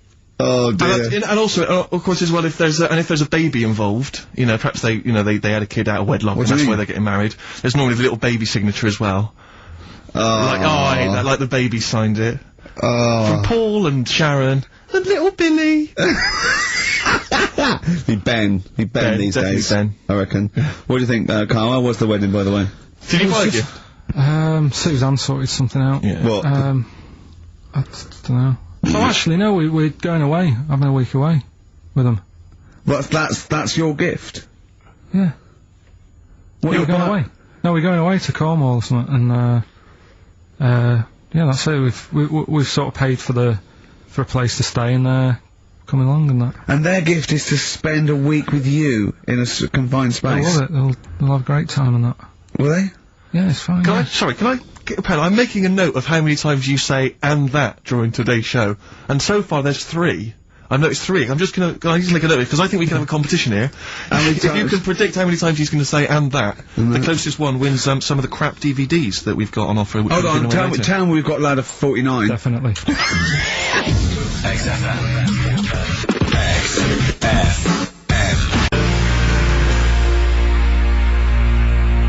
Landed Ben Folds on XFM 104.9. We've had an email, Rick, from Simon Whittaker. He says, he's throwing the question to Carl. Have you seen the video for that Ben Folds song, where there's apparently a monkey working the sound desk and shifting the piano? Yeah, you want to check that out? Talking of monkeys, working the sound desk, we've also had a lot of emails directed at you. Yeah, a lot of emails directed at you, Carl, asking if you saw this programme that was on in the week. I think I didn't see it. I think it's called The Strangest Village in Britain. Yeah. Did he watch it? He called me 6 times during it. Called me 6 times. Now, just explain briefly what this was, because I didn't see it. Well, it was a sort of an experiment. I think I can work out from the sort of 70s. And it was sort of run by, from what I can make out, mainly sort of German Christians. Right. And what it was people with various disabilities, or mental illnesses, Down syndrome, autism, bewildered, you know, and they were living normally in the community. And there was 300 people in the village. Half had some sort of problem, mental problem or disability, and the other half were sort of carers. And I mean, it was, you know, it was very, very strange. And where is this village? It's somewhere in this. It's up near Whitby, innit? Right. Okay. But he called me. He called me at various points. You were watching that. It just started off. He went, "Geez, if that's the beginning, what have they got coming up?" Then there was 2 fellas, and the phone rang, and it went, "What is going on?" And it was 2 blokes who had created their own language. Okay. And they are going, "What do you know?" And you go, "What do we do?" And you know, it was an interesting programme. I love documentaries like that. But what made it twice as good was that I knew that Carl was getting confused. Yeah. There was one bloke that went round interviewing people, and he'd just have a string of questions, and he'd go, "Have you ever had curly hair? What's your favourite animal? Have you ever seen a badger?" Alright. And, Carl was getting stressed. It was stressing me out. Because he was trying to think of the answers quickly enough. Yeah, he was sort of saying, you know, do you like mosaics and that? And I was like, oh, I do it. And the next question was coming in. It was like Mallet's mallet. You know, that sort of... that word association thing, it's stressing me out. But he said he wanted to go there. He actually said, "Oh, could I go for a holiday there?" And I went, "Well, I doubt that. I don't know. Maybe you could go on a visit." You know, oh, that would be great, wouldn't it?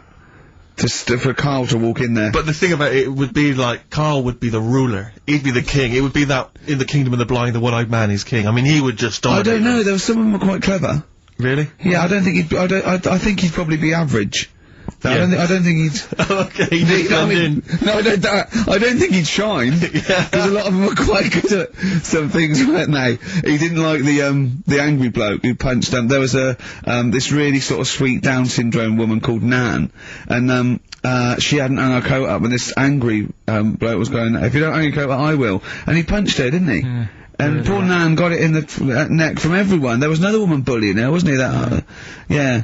But you like the little the little Down syndrome fellow with the woolly hat who was helping that woman. If I went there, he's the one who had sort of humped down and said, "Come on, let's go for a pint or something." Sure. But incidentally, do you like mosaics? We didn't establish that. He's still thinking about it. What was his name, that one, that you liked, that you wanted to hang around with? What was his name? I can't remember. He was good, I liked him, he was nice, wasn't he? Yeah. He's the one that fell over, then proposed marriage to that woman, didn't he? Yeah. I remember, I was on I don't know if this is alright to talk about. I mean, it happened, so, you know, not worried about it. It's alright to talk about. Everything's alright to talk about. But I was on the train, right, coming from Manchester back to London, right? Yeah. And, got on it was like a Friday night. And it was heaving, you know, like the last train is and all that. And, absolutely chocker. Right? Yeah. So I'm walking through the carriages, thinking, oh, is he in his seats anyway? Anyway, everyone's like, it's heaving, right? It's people stood up in the doorways, you can't get in the toilet and all that. There's not going to be any chair knocking about. You know, so walking through, and anyway, I see this one empty chair sort of in front of me, right? I think, oh, why ain't anyone sat there, right? I'll just rush to that, get myself a seat, plonk myself down, right? And, sort of turn round, you know, see who I'm facing, you know, see who you're sort of having a chat with. Little fella there, right? Little, Down syndrome kid. Right. Sat there. And, he goes, alright? And I thought, oh, right. Not bad, but do you know what I mean? They're always talking, aren't they? You can ask a lot of questions. Right, so I was like, oh, here we go, 2.5 hours. And I couldn't get up because the thing is, that's obvious. Sure. Right? So that's like mean. I never want to be mean, do you know what I mean? No. At the end of the day. So anyway, so I think, I know, I'll go to sleep. Clever. Right, so I shut my eyes, and he leaves me alone and that. So then, my phone goes, and I think, right, what do I do? Do I ignore it? Or do I open my eyes and see what it is? Anyway, I open my eyes, it's Ricky calling about something. About nothing, probably, actually, thinking about it. It wasn't even worth answering, right? So anyway, but I'm awake now, aren't I? So he's like, hello? And I'm like, alright, mate. And he says, you're muscly. Right. Oh, God! And, I said, yeah. And he goes, you know, why?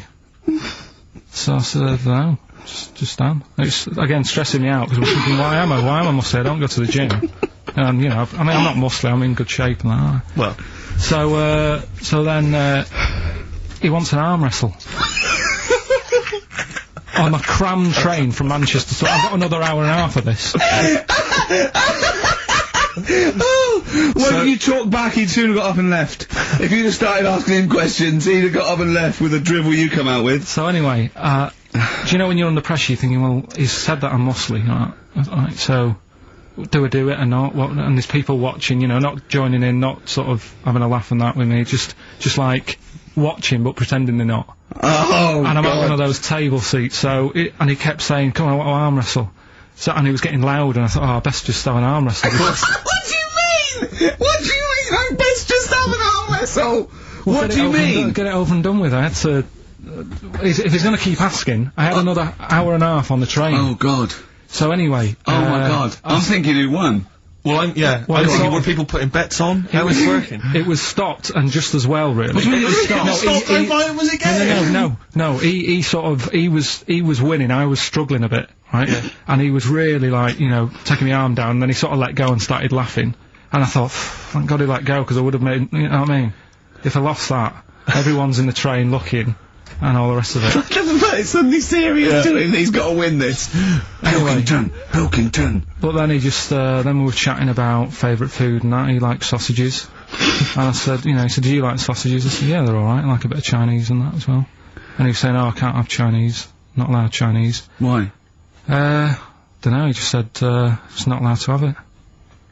But yeah, I had a good long chat about stuff and that, but... So you enjoyed it in the end? In the end, it was alright, yeah. It's just... What do you okay. No, but it's that thing, innit? It's whenever you're faced with something different, it's always awkward, isn't it? And that's the thing. You're talking about him now, are you? And I think I did alright, because everyone else was ignoring him. But I probably made his day pretty good. Yeah. We were a nice bloke. I like the idea that newlywed couple are probably thinking that's going to be a similar journey down to Cornwall.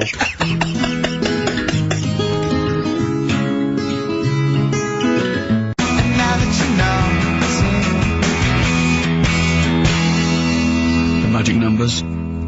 Forever lost. I was taken unawares because I opened that thing, what is it? The confectionery? Well, we were sort of doing it ironically, like people getting shameless plugs by giving us stuff, but then I opened it, and it's brilliant. It is brilliant. It's all retro stuff, it's got a curly-whirly, a fountain, sherbet fountain. I've just been eating a drumstick that I didn't quite finish in time. It's got some of those little cola bottles. That's Hope and Greenwood and their confectionery, which are available now, the perfect summer gift. Perhaps you've got to go to a wedding or barbecue party. We've got some rubbish to give away now, haven't we? We have indeed, yeah. If only we hadn't opened that, we could have thrown that in the mix. I know, no, it's too good to give away. It's time for Rockbusters, the quiz that no one looks forward to. And we've got, as usual, the bunch of CDs, DVDs, I should say, which... Just tell me we have got another copy of Ladder 49. Ladder 49's right here. That's Brilliant. in the mix, yeah. How many did they send you? Joaquin Phoenix, John Travolta, Ladder 49, the movie that no one's seen. Yeah. I've never met anyone who's seen it. But is owned by every single XFM listener. Exactly. Also in the mix, as I said before, we've got Priscilla, Queen of the Desert, which, if you haven't seen that on telly, I'd be very surprised. French and Saunders at the movie, the best of all the French and Saunders movie spoofs, which is, I think, on TV every single night. Yeah. It's a very gay giveaway so far, isn't it? Well, this got one, Ladder 49, the people in uniform, you got Queen of the Desert and French and Saunders, the gays love them. You know how much a fan of Chevy Chase, you know I love Chevy Chase. Yeah. Well, we've also got here National Lampoon's Christmas Vacation 2, which doesn't feature Chevy Chase. It was so bad, even Chevy wouldn't agree to be in it, so instead Randy Quaid, who plays Cousin Eddie, it's him, right. And on the back I notice it says, special appearance by Eric Idle. Brilliant. I mean, let's be honest, if a film's got a special appearance by Eric Idle, I know. It's probably not classic, is all I'm saying. Do you reckon saying. they do, always walk on the... look on the bright side of life. Anyway, that's just some of the DVDs which you can win, and obviously the real reason you should enter is because you go forward to this big prize draw, which is in our last show, where you can win some actual quality. Yeah, a signed, Matt Groening drawing, and if you can see him drawing that on rickygervais.com, it's totally genuine, it's just there, him actually drawing it in front of your very eyes. Also, us, made us, Flanimals, and a signed, poster by Nigel Tufnell. Christopher Guest. Sure. So proper good prizes. Yep. Just that this is, I think it should be the last one to get into it. Maybe next week, the 4 that we've got get down to 2 maybe. And then we get them on the line in the last, what do you think? Well, I'll be honest, I wish we'd thought it through. I don't know about you, but I wish we thought this Chris Campling, if you've got any ideas to how this show could have run, see, we should have scripted this. What we said, we just said go in a drawer, didn't we? Did we? Yeah, we hadn't thought it through though. Yeah, but we can't keep swapping and changing. Well, we haven't done it yet. We can do what we want, yeah. You know how many BAFTAs we've won? We can do exactly what we want. High five. Well, listen. Right, let's get down to business then. Right, so Rockbusters, let's explain briefly what this quiz is for those that have only just started listening to the show. It's basically, Blockbusters. Well, you say that, Rick, but it's not, is it? I mean, that Blockbusters made sense. Yeah, well, this thing, Carl thinks this is a cryptic clue going, right, a fella is walking along and oh, look, there's the fish, what does that mean? Trout spinners. Some of them are hard because they've dug them all out. Some are hard because they don't make sense. No, but they've dug them all out because they're going to put them all on the website for people to play along with, and they came to me for the answers, and some of them are pretty tricky. I couldn't answer them. So I love that. Anyway, the only man that can outwit himself. Right then. So the first one then, here we go. Why don't you borrow some land off Mr. Boardman or Mr. Laurel or Mr. Fletcher? Alright? why don't you borrow a little bit of land? Oh, it's changed already. Already changed. Already changed. Mr. Boardman. Well, no, do it again and do it exactly the same each time. Do it again. Why don't you borrow some land off Mr. Boardman or Mr. Laurel or Mr. Fletcher if you need a bit of it? What's changing? Okay, and what are the initials? Right, LS. LS, that's a band or an artist. Who am I talking about? Second one. I'm gonna, sorry, he's got a sweet in his mouth. I'm gonna annoy those seabirds over there. Right. I'm gonna annoy those seabirds over there. Oh, just those seabirds, it doesn't matter where they are. I'm gonna annoy them seabirds. I don't know what he's talking about anymore, Steve. Honestly. B is the initial. I love the fact that he was fascinated by the strangest village in Britain, but the stories he's told us about where he comes from, there's him going around with two fellas with big heads, webbed feet, a little pigeon-chested bloke, him on his grifter with Maggie pecking at him, his dad in the telephone box nicking groceries, and a horse in the house next door. I mean, how strange was his upbringing? Yeah. And him hanging from his satchel. Unbelievable. There's another woman who I remembered. Actually, I'll tell you later. Go on, what? I'll tell you later about another woman who I remembered. What is this? Give us a teaser. It's just a woman who rode around on a three-wheeled bike with her husband in a basket. Right, I'll tell you that. Right, and the final you don't get clip. teasers like that on the other radio That's a hell of a funeral service. Right, listen. Right, the final clue. What the Scouse fella said to the robber who he found in his house next to his vineyard. Oh, Jesus Christ. What? Again? Right, so what the Scouse fella said... Right, this is going to be a pronunciation thing. ...to the robber he found in his house... Oh, God, I've lost the will to live. I want to get in that woman's basket on the street. We'll just be driven round for the rest of my life. The initials there, A-W. A-W. Who is it? Alright. Well, email in and that. Should we have also on the text 83XFM? You can win Christmas Vacation 2 and Ladder 49. Yeah, watch that man.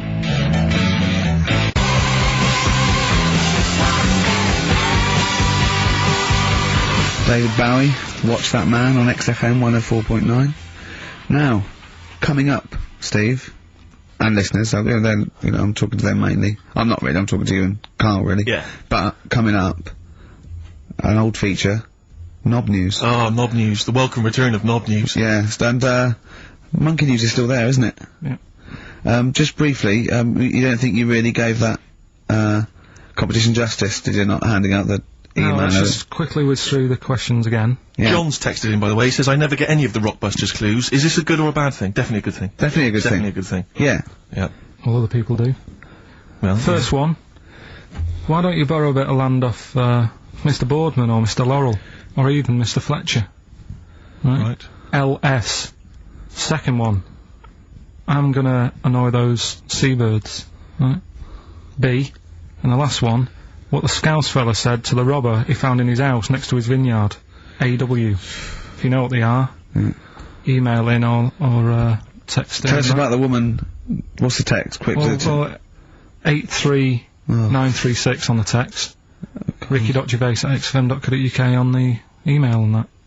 Alright, and that. Mark that one down. Just make a note of that. And that. Right, tell us about this woman. Well, it was just because you were saying about the, you know, our living... We are broadcasting now, aren't we? This is actually going out, this is live. This isn't us sort of like... Yeah, but you were just talking about how I lived in an odd village. Yeah. With kids with big heads and all that, right? And what I wanted to do... What is that again? There's two kids with big heads. Yeah, they just had sort of big heads and, webbed hands and that. They went to my school. And, when I spoke to my dad the other day, because I'm going to see my mum and dad tomorrow. Oh, yeah. So I said, have we got any school photographs with the, big-headed kids in? And he said, no, nobody bought those sort of school photos, because they were in it, so it was always a bit ruined. But I said, well... No, he said sales would, you know, because he obviously talked to other dads and stuff like that. And he just said, oh, no one bought them. But anyway, so... I would love them! Yeah. That's why I'd buy them. Yeah, but I wouldn't stand out, would I? If it's on the mantelpiece. Well, yeah, well, so, but anyway, so I was talking about, you know... When you say they had big heads, what do you mean? Do they look like someone from Doctor Who? They were just quite quite big. But they weren't related? No. So why did two blokes with big heads and webbed feet? I lived in a weird area. There was a sort of a chemical plant close by. I can't believe you've never told us that before. That explains a lot. Not just the freaks in your neighbourhood, but there was loads of weird stuff going on. There was this, like I said, there was this woman who used to like live in one of the council flats, right? And she had a three-wheeled sort of big. What do you call it? Three-wheeled son. He was the weirdest bloke we ever knew. What do you call it? Like a big tricycle, but for an adult rather than one for a kid. It was a big one. It wasn't a motorbike though. It was a no. It was a push bike thing. Right, yeah. And she used to sort of ride down the road with a fella sat in the basket on the back with his like legs dangling over, and they'd be going to like the pub and what have you. Was it a different fella each time or the same one? Yeah, little sort of bald-headed fella. So it was in collection for like organs and things. Bring out your ill. And then people just throw Grandad just in the back and go, right, we get £4 for Grandad. But she's got a lovely pair of testicles on him. They're very low, but they're extremely... Bring out your dead or nearly dead. She used to pick on her husband quite a lot. They'd be in the pub and what have you, and they'd be sat by themselves, but she'd always be sort of, you know, having a go at him, moaning at him, sort of pushing him about and that. So my dad and his mate, right, they went round to their house, knocked on the door, she answered, and he said he was a copper, right? He said, you know, Detective Pilkington, gonna come in and have a word. So I'm just gonna make a note of impersonating a police officer. For the good, he went in and sort of said, now, I've heard, you know, you picking on your husband a lot. Yeah. We'll be keeping an eye on you. Do it again, and, there'll be trouble. And she backed off after that. She was alright. And how was the husband? Was he still in the basket though? Was he allowed to ever sort of like ride up front with her? Or was he just always in the bar? He just, she'd sort of stopped picking on him in public places and stuff. That's good. You can't get done, can you, just for doing that?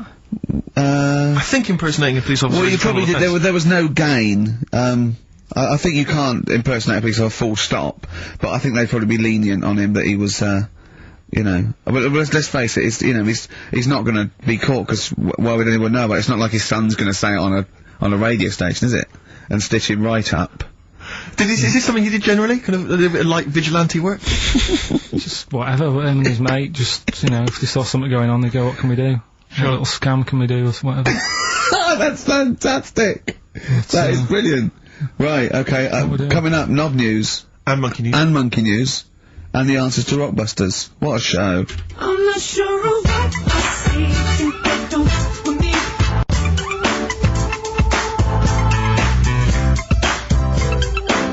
Signs on XFM by Snoop Doggy Dogg and Justin Timberlake and a bunch of other people. Ricky Gervais, Steve Merchant, Carl Pilkington. Sorry, I was just enjoying that Hope and Greenwood confectionery. Lovely. I wish I had something to wash that down with, Rick. Won't you have a glass of lovely Banrock Station red wine? Oh, lovely. It's barbecue friendly. Yeah, perfect. Good. So just keep sending stuff in. Free stuff, please. Free stuff. Good stuff. Carl, what are we talking? What are we doing? I've got something to tell you actually. You know we teased Steve about not ever spending any money. Careful, I'm careful with money, I'm not. Yeah. Guess what? He's treating it like, he's nurturing this, right? He keeps running off, right? In the edit, he's having a suit made, and he wants to be just right, because I reckon he's forking out quite a lot. He's having a suit made. Think of that, him. Let me tell you this though, I don't want you thinking that I'm getting all flash with my cash. It's very hard to buy off the peg when you're 6'7". So, you know, it was a necessity. Carl, I don't want you thinking that this is the beginning of some new phase. Well, is everything you buy sort of made to measure, or...? No, I'm afraid if only I could afford it, mate. But, no, I'm off the peg generally, but... So what, like, properly done and that, just... Oh, yeah, it's the full thing. The full works. Gotta keep going back for fittings, they got that little bit of chalk, you know, the pins. That's where I had mine made, you know how good I look all the time. Did you have to have that, thing done where they say, what side do you wear your member? What side you dress? They don't say what side you wear your member. That would hardly be a euphemism, would it? So they say what side you dress, sir. It means what side your little John Thomas leans, doesn't it, on rest, usually to the left, isn't it? Your little left testicles. If I said to you now, what side do you wear it on? Do you know? It would be left. It would be the left. That's what I mean. If standing there, right, with nothing restricting it or holding it in or holding it up, right? It sort of leans, your one ball is sort of like slightly back and lower, isn't it? And your little John Thomas rests there, so it's left. And the reason they ask it is so they don't put the tape measure up on the left and squash your willy or touch your willy. So it's nothing to do with, like, well, you'll need a bit more room, sort of more material on that side, or... Well, no, I don't think they compensate. It's just when they put when they stick that up into your groin, they don't want to come in contact with your little... The thing is, I don't know what side I wear stuff on. I just sort of pull my pants up and wherever it wants to go that day. But maybe it's not big enough to sort of make any, real decision. But, like now, I'm sat here, right, with my jeans on. I don't know where I am. Well, that's clear from hearing you talk. No, but what I mean is, if a fella said to me, what side are you, what side do you member on? Member? What is this the use of the word member suddenly? I'd go... Well, it's usually not appropriate, and also, I imagine in the old days they had big baggy pants and used to sort of like hang down, and now, like with those stretchy boxers and briefs, it's sort of held up in a nice neat little parcel, isn't it? So it's probably not appropriate. It doesn't come in contact with your little snake. So, did you ever, have you ever heard that? Are you telling me a tailor has asked you that and you went, what do you mean, mate? No, I've never, I've not really had one made to measure. I had one made when I was a kid, but since then, I've sort of bought a suit off the hook. But when you were saying about buying a suit, I know that question sort of crops up and I don't know what the answer is. It just annoys me the way I don't know, there's no surprises anymore. Do you know what I mean? People know. What do you mean? He's gonna go, right, I'm gonna measure you now. Which side shall I measure? Go, well, pot luck, go and have a look. Right, there you go. Oh, you got it. You chuck me off. What do you mean there's no surprises anymore? What are you talking about? Everything you say is a surprise. Everything you say. Every opinion you have. Is a surprise to me. What I mean is, why aren't people just happy just to go, well, depends, isn't it? I'll just pull the pants up wherever it wants to go, I'm happy. What do you mean? Why is this such a big issue? But Carl, when they ask you this question, they're not making a note of it somewhere. It's not statistical research to find out what the kind of common leaning is. It's a question so he doesn't touch it when he's using his tape measure. Just be careful. But he is being careful by asking the question. But what's wrong with him touching it anyway? If he's, I mean, it's only like a slight... Fair enough. But if he just sort of, knocks it a little bit, you can just gotta go... Do that again? To me, it's the same as the prostate thing. It's just happening all over again. But the doctor doesn't go, oh, what side's your arse on, sir? Trying to avoid the arse. He wants to go, he knows where your arse is, and he's aiming for it, and he wants to get it up there. He's aiming for it for a good cause. This little fella's going, well, I've got to measure his leg. I don't want to touch the knob. I'll just ask him, sir, do you mind telling me where your cock is so I can avoid it? It's a big difference. But like I'm saying to you, I'd have to have a look first. To let him know. I don't know where it is now. I don't know, it could be the left, could be the right. Are you telling me you don't know where your knob is without looking? Well, what do you mean without looking? How could... Well, you're saying it as if like... Should we have a guess? Well, have a look and tell us where it is. And what are you wearing? What sort of pants are you wearing? I've got my jeans on. But you've got pants on underneath them? Yeah. What are they, briefs? Or boxer shorts? Boxer shorts. Boxer shorts. Well, it's probably free, but the jeans are probably stricken it. I think it's probably either in the middle, dressed in, or just slightly to the left. Have a look, and we'll tell the listeners after the break where's Carl's knob. It's a good competition. Oh, brilliant. We've got to send this to the Sony Awards people. XFM.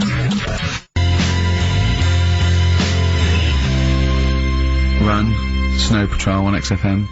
Well, big question. Where was Carl's knob? That's what people have been hanging on for. Yeah. Where was it? Well, I can't believe people have been texting in. Hey, what, guessing where it is? People saying, is it in the middle? Is it in the left? It cost them 10p. Cost them 10p to find out. Just wait, I'm gonna give out the answer. You don't win anything, right? Let's strike it lucky. Right, bottom or middle? Right. It was to the left. Oh! Yeah.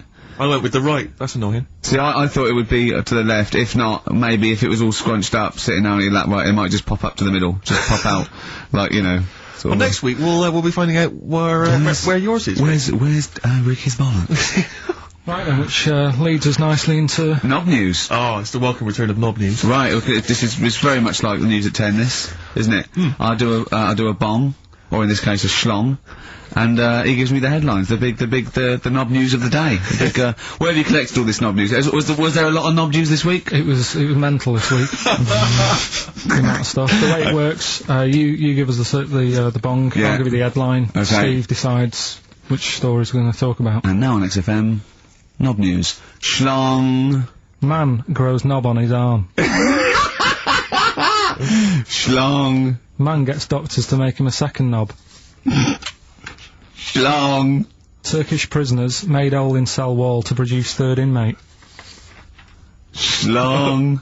Doctors accidentally remove man's testicles. So, well, can I straight away go for the accidental removal of the testicles? Well, it's happened before, hasn't it? We've talked about that before. How does that, what did he go in for a tonsillitis? What are they called? Tonsillectomy. And he went in the wrong way. What are you talking about? How can they accidentally remove his testicles? It says he didn't look at his folder, and the doctor said to the fella, "Oh, we've removed your testicles and we wanted to take out your prostate gland." So that's what happened. There's the story. This is what I mean. That's why I don't like going to the doctors. It happens, doesn't it? Because all these sort of it's when they say things like, "Oh, it's just we do loads of these operations." That's when they're not concentrating. Brilliant. Do you know what I mean? When they say it's procedure, that's like having a boring job that you do every day when you're not going to be concentrating. I prefer them to go, "This is a tricky one, this." I know what you mean. I sort of do know what you mean. You watch TV programmes about, like, you know, removing someone's second head or whatever, and it's like the best surgeons from all over the world. It's televised, they can't make a mistake. They can't go, "We took his legs off by mistake." Whereas the fella who's having a prostate's like, "Oh, do you want to do it? I'm sick of doing them." Yeah. And they're probably doing a crossword whilst right it. Of course they are. I've seen that actually in operating theatres. They're doing a crossword. That's what I mean. Yeah. I was just examining some of the other knob news, Rick, a little bit more closely. Man gets doctors to make him a second penis. I'm sure we're all interested to know what happened there. Yeah. A German who persuaded doctors to give him a second penis has lost his wife after he showed her the result. Biker Michael Gruber lost his original penis in a motorbike accident, and doctors built him a second one using a mixture of skin, bone, and other tissues. Bone? Apparently, the penis worked so well that he was even able to father a child with his wife Bianca, but Gruber was still not happy and asked doctors to repeat the operation and build him a better organ, to which they agreed. From his hospital bed he said, "I've got 2 penises, but no wife. I'm hoping when I get rid of one of the penises, I'll get her back." What do you mean? Sorry, he had 2 put on. What side does he wear? So he's had both. So he's had 3 then? Yeah. Yeah. This is probably the thing that happened with Hitler, when he had 1 ball, but he had 3 at one point, didn't he? So he just got one in the other ball, gave his mum one, and got the other one. Man grows penis on his arm. I mean, why people are constantly losing their penises around the world, I've no idea. But why? I didn't realise it was a bit... What do you mean why on the arm? It's just a graft, isn't it? Yeah, but put it on, like, your buttock or your side, not... You can't wear a short-sleeved shirt. Why do they've done that before? I don't understand it. Why not just graph it onto the side of your leg or something where it's high up, close to where it should be? I don't know. To get it used to the environment. Like when you were, like, released a duck into the wild. I've never understood that. If there's a doctor, again, you know, we had a doctor last time, if there's someone who can let us know why they put it on the arm. So they can keep an eye on it, presumably. He's not going to work with this knob on his arm. He's probably in a hospital bed and under examination. Right. So what do you think? They pop the knob on the arm, say, "Come back in 3 weeks." What do you do, by the way? "I'm a mechanic. Keep the long sleeve shirt," because the blokes go, "Why have you got a knob on your arm, mate?" What are you talking about? He doesn't go back to normal as a teacher. "Sir, what is it, Simpkins? You got a knob on your arm. No, don't worry about that. Do your maths." What do you think this bloke's walking around with a big knob coming out of his arm? Why on the arm?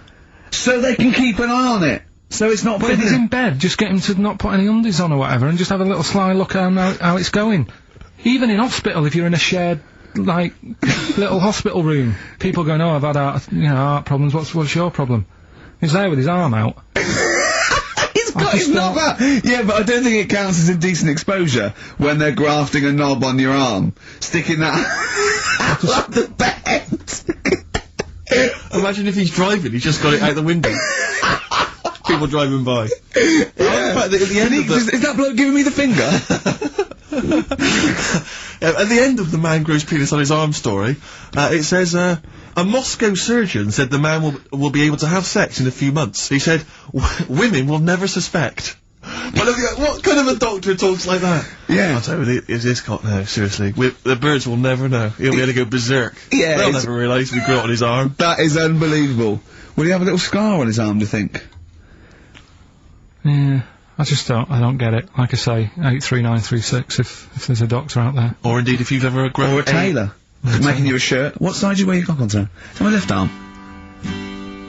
What's this? Bit of stones? Yeah, beautiful. Lay it on me.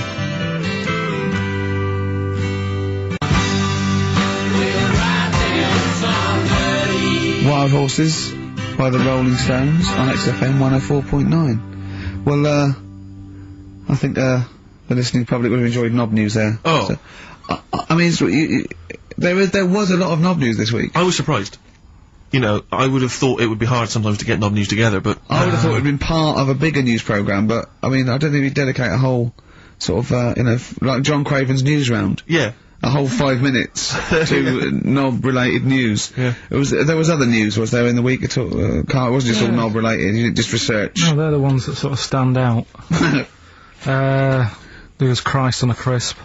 Right, what's that? That's obviously a crisp that someone vaguely thinks looks a bit like Robert Powell. Yeah. Yeah, what a load of twaddle, yeah. There was a bloke who can, blow up balloons using his ears. What do you mean? Look at him. Just, well, it's all connected, isn't it? That's, you're just redirecting it, aren't you? Pointless, though, isn't it? It is pointless. No, I'm sort of downplaying it like it's no big deal, but it is pretty impressive. It's not. When was the last time you blew up a balloon? Oh, I don't know. That's what I mean. It's not needed. It's not impressive. That's what I mean. That's why. But you can say that about any form of sort of like bizarre entertainment. I don't think you have to hang yourself from hooks, but a lot of people go and see Jim Rose Circus. I mean, I wouldn't. I don't see the... But would you go and see that? What, Man Blowing Up Balloons did? No. If it was a mate of mine, I'd go, do that thing you can do. To a group of new friends, I'd go, alright, then I'd get on with it. You know, to me, it's below, an average card trick, doing something like that. Apparently, though, he does make balloon animals with his penis, so, which is pretty good, isn't it? Him up with his ears, so it's always a snake. It's a little snake. I go, yeah, well done. Back to the news. Right, now listen then. What about another feature we'd like doing? What? Song with a story. Okay, he's been working on this, hasn't he? He's like a producer, isn't he? Yeah. But with a completely round head. Just, I was saying that, you were saying I don't like music, but I'm saying I do if I can hear what they're singing about. And there's a reason to sort of listen to it. Have you turned into 50s dad? What is this? No, but it's like, it's nice to have a song where you go, I can't turn it off because I need to know how it ends. You know what I mean? It's like a mini... Right, it's like a mini film. You can't sit through a film unless it's got a grotesque in it. He can watch The Elephant Man, because he's getting a glimpse of this... He's waiting to see the bloke's face. That's all he's waiting for, right? And so, 3 minutes is about as much as you can maintain his... well, last week we did, Babushka. Yeah. That woman dressing up, sort of tricking her husband, then it sort of backfires and that. Don't know how it ended properly, I don't know if they split up or whatever. But this week... There's no follow-up. Kate Bush isn't now penning the sequel. Right, go on then, to what's this week? Pinball Wizard. Right, okay, what's the story there? It's about this sort of deaf, dumb and blind kid. Right. Who's good at pinball. That's it. So I don't believe he would be good at pinball. But even if he is, it's a lot to give up, isn't it? Just for that. Well, he didn't give it up. No, but it's not like, well, you can't even say to him, oh, a lot of bad news and that, but you're good at pinball. It's just a bit rubbish. I mean, does he even know he's playing pinball? Is what I'm saying. Do you know what I mean? And it's not hard, it's just moving the thing, just hitting the buttons hard. Yeah. It's not like, if he was good at Pac-Man or something, you go, oh yeah. But... It wouldn't scan, would it? Well, I mean, what were they thinking of? What were the Who thinking of when they wrote this? Well, let's have a listen to it. But, you see, now, being He's a Pac-Man wizard. It kind of works. Yeah. He He's deaf, dumb and blind, though. Yeah. That's pretty grim, isn't it? It's rubbish, isn't it? Well, don't say that. Oh, that's alright, I can't hear you. No, but it is like, it's just the worst, isn't it? I can't imagine what that would be like. It's pointless. I've been a tapeworm or something, isn't it? It's just... No, but what I'm saying is, what sort of a life is that? It's horrible. It is a bit like being one of those creatures deep in the ocean. Well, look, can I just answer your questions? It must be terrible. Yeah, that's what I'm saying. Yeah, job done. But would you want a song about it, and, you know, he's got that pinball. But it's not a real person. We were getting onto the realms of people with disabilities, but he is not a bloke that existed they sang a song about. Well, listen to it. Anyway, let's... Well, it's not a true story. I don't need to listen to it. Let's have a listen. Oh, okay.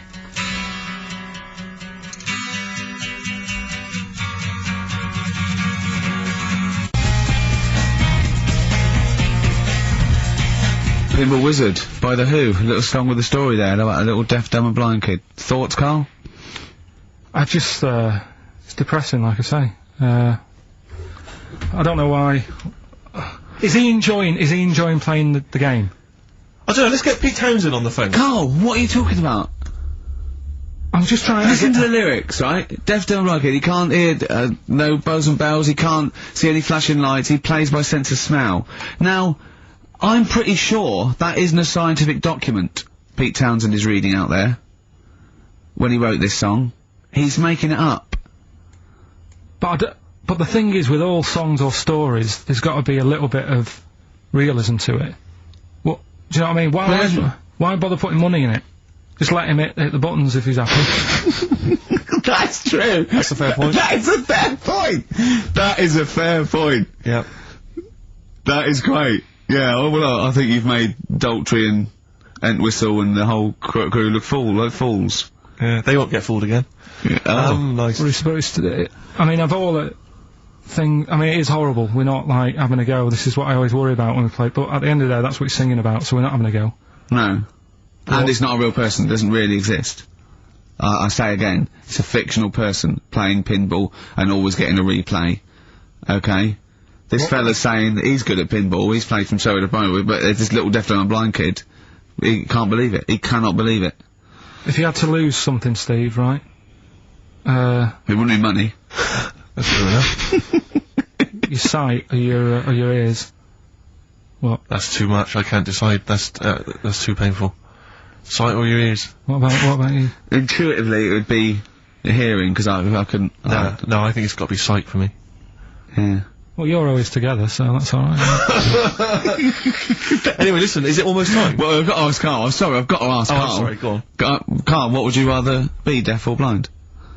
When did this question ever really come up? When the doctor goes, well listen, you've got well we can either lose your eyes or your ears. It's up to you. This is never a decision that has to be made by anyone ever in life. But go on then, would you rather be blind or deaf?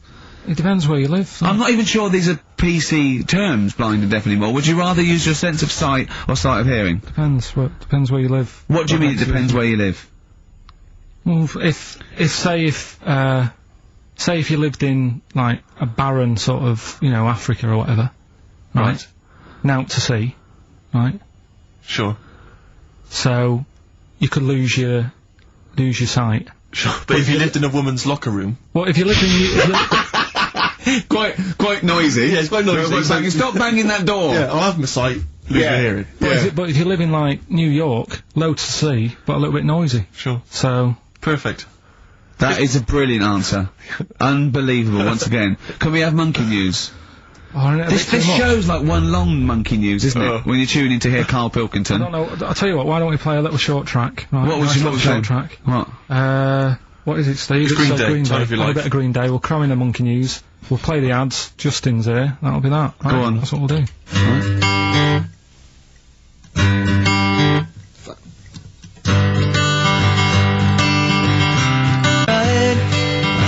You had the time of your life. Green Day on XFM 104.9 with JC Merchant, Carl Pilkington. We need the answers quickly, Carl. Rockbusters. We're running out of time. We've got Rockbusters and Monkey News to come in this fun-packed show. Give us the clues. Give us the answers. Right, the first one was, why don't you borrow a little bit of land off Mr. Boardman, or Mr. Laurel, or Mr. Fletcher? Go on then. Right, what am I getting at there? The initials were LS, right?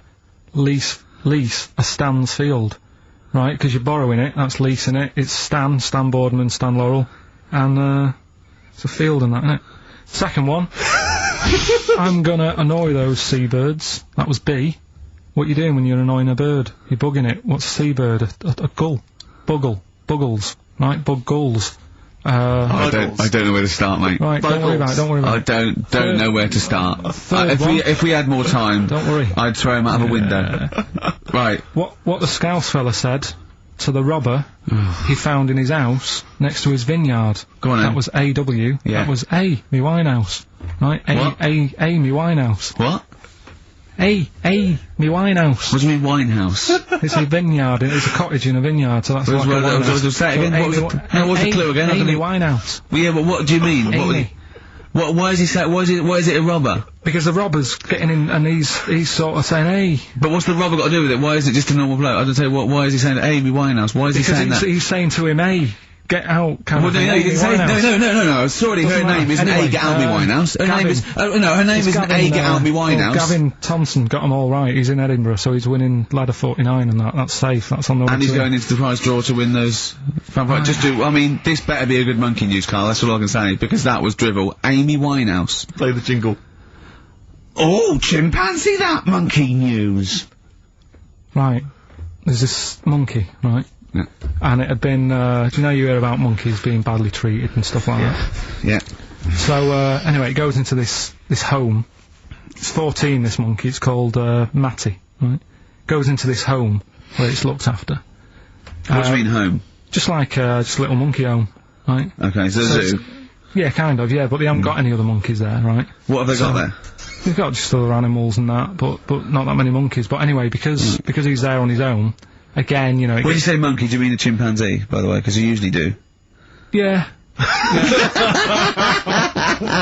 can't believe that journalist thought this was scripted. Amazing. So anyway, yeah, so it gets sort of pally with the people working there and that, and it's smoking fags, it's having a drink at night and all this, right? What do you mean it's having a drink at night? How? It's all here, Steve. I mean, we haven't really got time, but... Well, don't say it's all here like it's proof. You've got another stupid story that someone has put onto the internet. Someone sitting at home in their bedroom has put onto the internet. So he's having a fag, he's drinking a lovely glass of Bangrock Station. Yeah, the wine that's perfect for a barbecue. Yeah. Anyway, it's loving life, it's forgetting about its past and everything, right?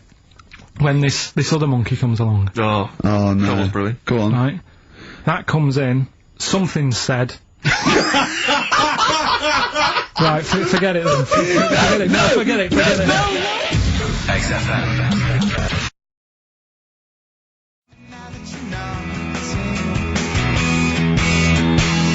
Forever Lost. The magic numbers, and the magic number is 104.9. XFM. I'm Ricky Gervais, with me, Steve Merchant and Carl Pilkington. Right, 2 more shows.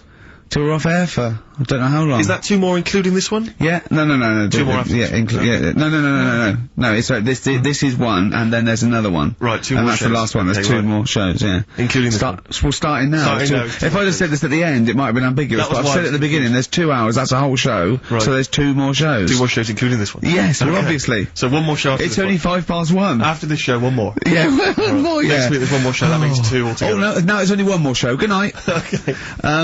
Now, it better be a good one, Carl. Have we got, Rockbusters? Yeah. To win those prizes? Check. Have we got Monkey News? Check. Is it a real Monkey News, or is it something that's slightly made up that you... What? Always is. It's your check. Okay, Knob News? Yeah, we've got a bit of knob news, yeah. I'm worried that knob news, because it's only about penises, is a little bit sexist. Have we got any fanny facts?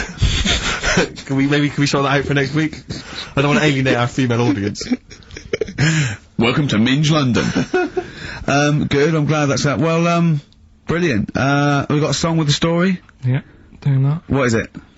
I don't want to sort of tell you what it is yet, because the song isn't that great, do you know what I mean? It's not a song that's like an XFM song, but every time I hear it on, say, like, Magic or whatever, yeah, I have an argument. 105.4? Yeah, I have an argument with Suzanne that, you know, what I think it's about, and she says, don't be stupid, it's not about that, and I'll say, no, it is.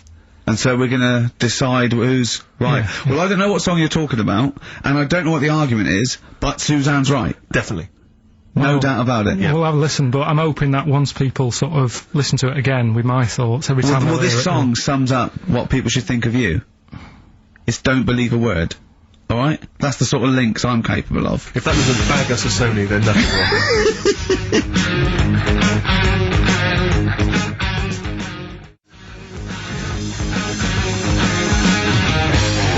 Thin Lizzy, don't believe a word on XFM 104.9. I'm gonna miss this show. It's been good. You won't be the only one. No, well, you know, so we'll come back again. Yeah, we've got a lot to do over the next few months, but maybe for Christmas or just after. But I still call Carl every day anyway. Oh, sure. I called him, a couple of days ago. Of course you did. And I went, it was the weekend, I went, what are you doing? He went, oh, just in Regent's Park and that. I went, what are you doing? He said, just going for, he went, oh! Jesus! I went, what? He went, a caterpillar just fell out of the sky. I went, what? He went, a caterpillar just fell out of the sky. God, it's there, it's wriggling around. I went, sure a bird didn't just drop it. He looked at it and went, oh yeah.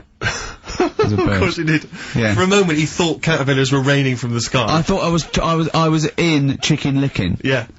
Unbelievable. Why did you think a caterpillar had fallen out of the sky? I don't know, it just startled me a bit. I love Carl being startled. I like the idea of him straight on the phone to Trevor McDonald. Look, Trevor, there's caterpillars, insects falling out of the sky. They're falling out of the sky now. Put it on the news, quick. Are you sure there wasn't a bird? Oh, there was a bird. Yeah, sorry, Trev. Bye. But it was weird. After, like, I hung up the phone and that from you, I sort of, sat there for a bit watching it. I imagine him cross-legged, just in front of it. But do you know what? Because of his shape, the shape of his head, and his sort of IQ, I bet the caterpillar was thinking, Mama. Yeah. Do you know what I mean? Yeah. It's unbelievable. Go on. It was sort of running about all over the place, right, Steve? So the caterpillars have loads of feet and that, don't they? Wow! Well, they have 6 legs. They're actually larvae of an insect, so they have 6 legs. But they have little sucker things to hold on to the cabbages and that. No, they've got more than that. They've got, I'll tell you, they've got 6 true legs. Trust me. Trust me, I'm a scientist. And you were thinking what, Carl? Well, but they've got little pods, they've got little, pseudo pod legs and little suckers, yeah. But it was running about, like, everywhere, right, mental, but sort of running off to the left, and then it sort of went back to where it was, then back, you know, went right and what have you, and I'm just thinking, whoever gave them the legs, right, what's the point if they don't know where they're going and that? Do you know what I mean? If you can get about— Imagine that sentence. Did you hear that sentence? Can we play that sentence back? No, I don't think we can. Imagine who gave him that legs. Whoever gave him them legs, what's the point if they don't know where they're going and that? And that. Always and that. And that, but maybe you just, to be fair to the caterpillar, with all its legs, okay, and you didn't know where it was going, it had just been plucked from its house by a bird, shot up into the sky, and then dropped from 80 feet, hitting the ground. Onto the head of a weird, bold-shaved monkey. It was probably concussed. Yeah. It's one of them things again, though. But it still knew more about the world than you. How does that make you feel? I just think it's a waste of time having all them feet. It's the same thing as the, now it's got feet now! It has a nightmare buying shoes, doesn't it, Carl? all the, what was it you were saying about leeches and that, because we were talking about insects. Well, they're not insects. They're not insects. What are they? Well, I think they're probably, probably platyhelminth. Probably sort of like a flatworm type thing. That's what you were thinking, wasn't it, Carl? Yeah, I'm not sure about that. I don't know what the phylum is, but they'd be, What was the leech, what was an interesting leech fact? There's an experiment, where you get a maze for a leech, and there's a bit of blood thing, and it eventually finds its way to the blood, okay, and then it knows. Okay. And if you put it back to where it starts, it knows where it goes straight towards it, because it's learnt it. If you liquidise that leech, right, and feed it to some leeches who have never done the maze, because of a thing called chemical memory, they find their way straight to the blood. That is extraordinary. It's extraordinary. Yeah. I mean, it's incredible. We should try that at Hampton Court one weekend. but maybe with some tourists. We'll just blend up some tourists. Or the people on them, I'll tell you who would do it, those people who go on Celebrity Love Island. Any of them. They will do anything to get They will be liquidised. People have enemas, they will do they wank off pigs, they will do anything to get on telly. What about that? Be liquidised and fed to another, get one D-celebrity slapper, liquidise her and feed her to another slut. So we blend and see if she can Tippers. find her way, and see if she can find her way to Channel 5. Yeah. What a brilliant show, hosted by Jimmy Carr. Of course. That'd be amazing.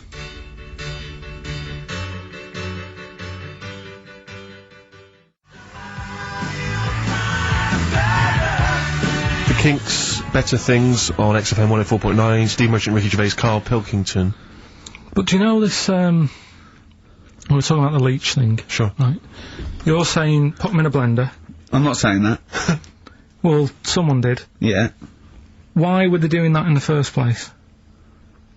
Do you know what I mean? How did they find out that if you put leeches in a blender? I don't know, they probably kept notes, I don't know. No, but what made them, were they just having a laugh? What made them go, was it a party? It was a couple of 40-year-olds, they were at a party. It was a couple of research scientists, they'd been given £1 million, and the boss was coming round to say, what are you doing? And they were just making a smoothie, and they went, quick! Mr. Yakamoto's come round, throw in some leeches! What are you doing? Just leeching. Just feeding these leeches to some other leeches. Alright, well that looks like science, I'm off. Well, that's what here's another £1 million for next year. Bye! Yeah. That's how they work though, isn't it? A lot of these scientists. That's exactly how they work. I'm just saying they're getting away with murder. Go on. Well, just the way they do sort of spend loads of time. And you can't say anything in front of him, because everything's got a point with him. You can't have a conversation with Carl, because he always sort of puts in a curveball.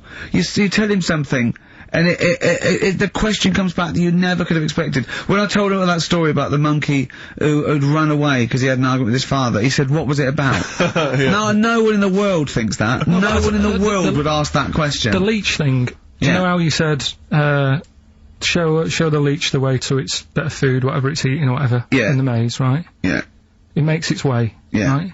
It eats the cheese or whatever. Right? Blood, right? And then you give it, everything's a cartoon with Carl as well, isn't it? Everything is a cartoon. It's a leech with a little hat and a little baby bell at one end. But what happens if you got another one and move the bit of blood, right? So, feed those two leeches to one, then what, so is it gonna get confused, or... Do you know what I mean? Which way will it go if it's eaten two leeches? Yeah. That have done two different ways. Yeah. Is it sort of stressed out? I don't know. It probably knows both routes. It probably goes, well, there's one over here. Oh, there's one over here as well. I'm happy, I've had two for the price of one. Right, and I'm full of leeches. Then what's the best that can happen for, like... what are you talking about? What do you want out of me? Because I'm just saying, if by doing that, they can go, right, we can do this, we're humans. Oh, what do you mean? What do you mean, in the name of Christ? What do you mean? All I'm saying is, what's the point in doing it? What do you mean? If you could do it with humans, I'd say... But what, right, Carl, think about what you're saying, man. Yeah, I'm saying... If you could do it with humans, do what with humans? Say if Einstein, right, didn't do all that maths that he did, right? Say if he got to E equals, and then he died. Squash his brain, give it to someone else, say, right, eat that, and they go, right, it's E equals MC squared, isn't it? What I'm saying is... But they wouldn't, they'd go, E equals, oh. Wouldn't they? If it was chemical memory, they'd go, oh, E equals, oh, yeah, same as Einstein said. Yeah, I just ate his brain. What am I saying? What have you made? Carl, think what you're saying. It's unbelievable. The thing is, right, you are what a scientist does. You just keep saying why, and what, and why, and what. But nothing's ever enough for you. Which is good.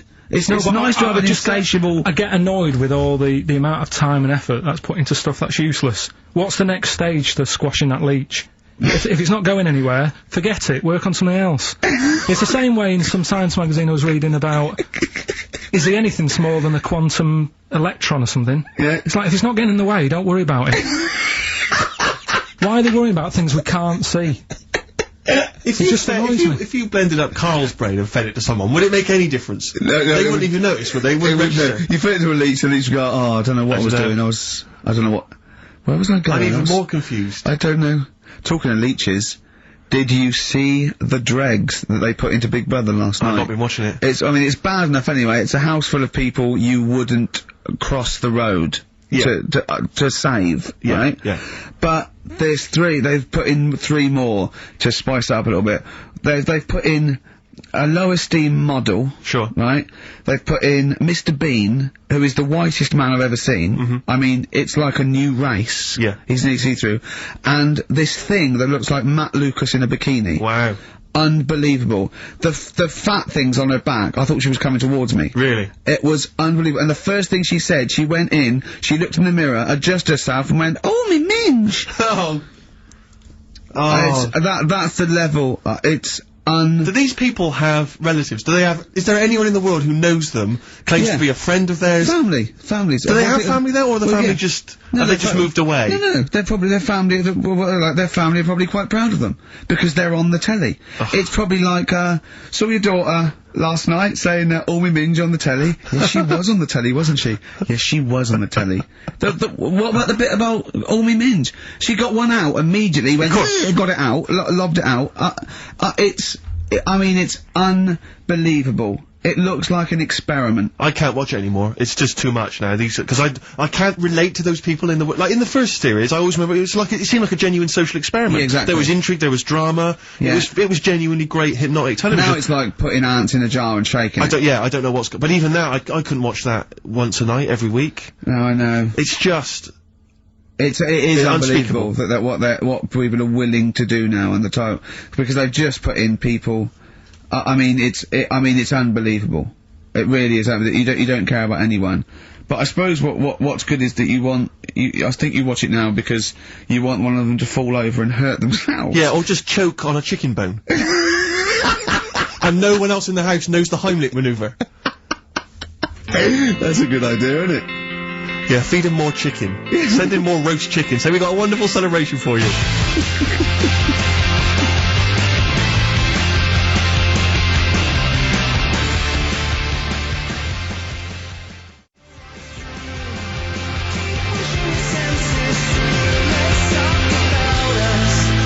Pushing the Senses by Feeder on XFM. Ricky Gervais, Steve Merchant, Carl Pilkington. Right. Alright, how you doing, Carl? I'm alright, yeah. Another holiday? Well, it wasn't holiday. Wasn't holiday. Well, it was. You had 5 days off work. Why isn't it holiday? You had 5 days not working for a living. You know how many days holiday gets a year now?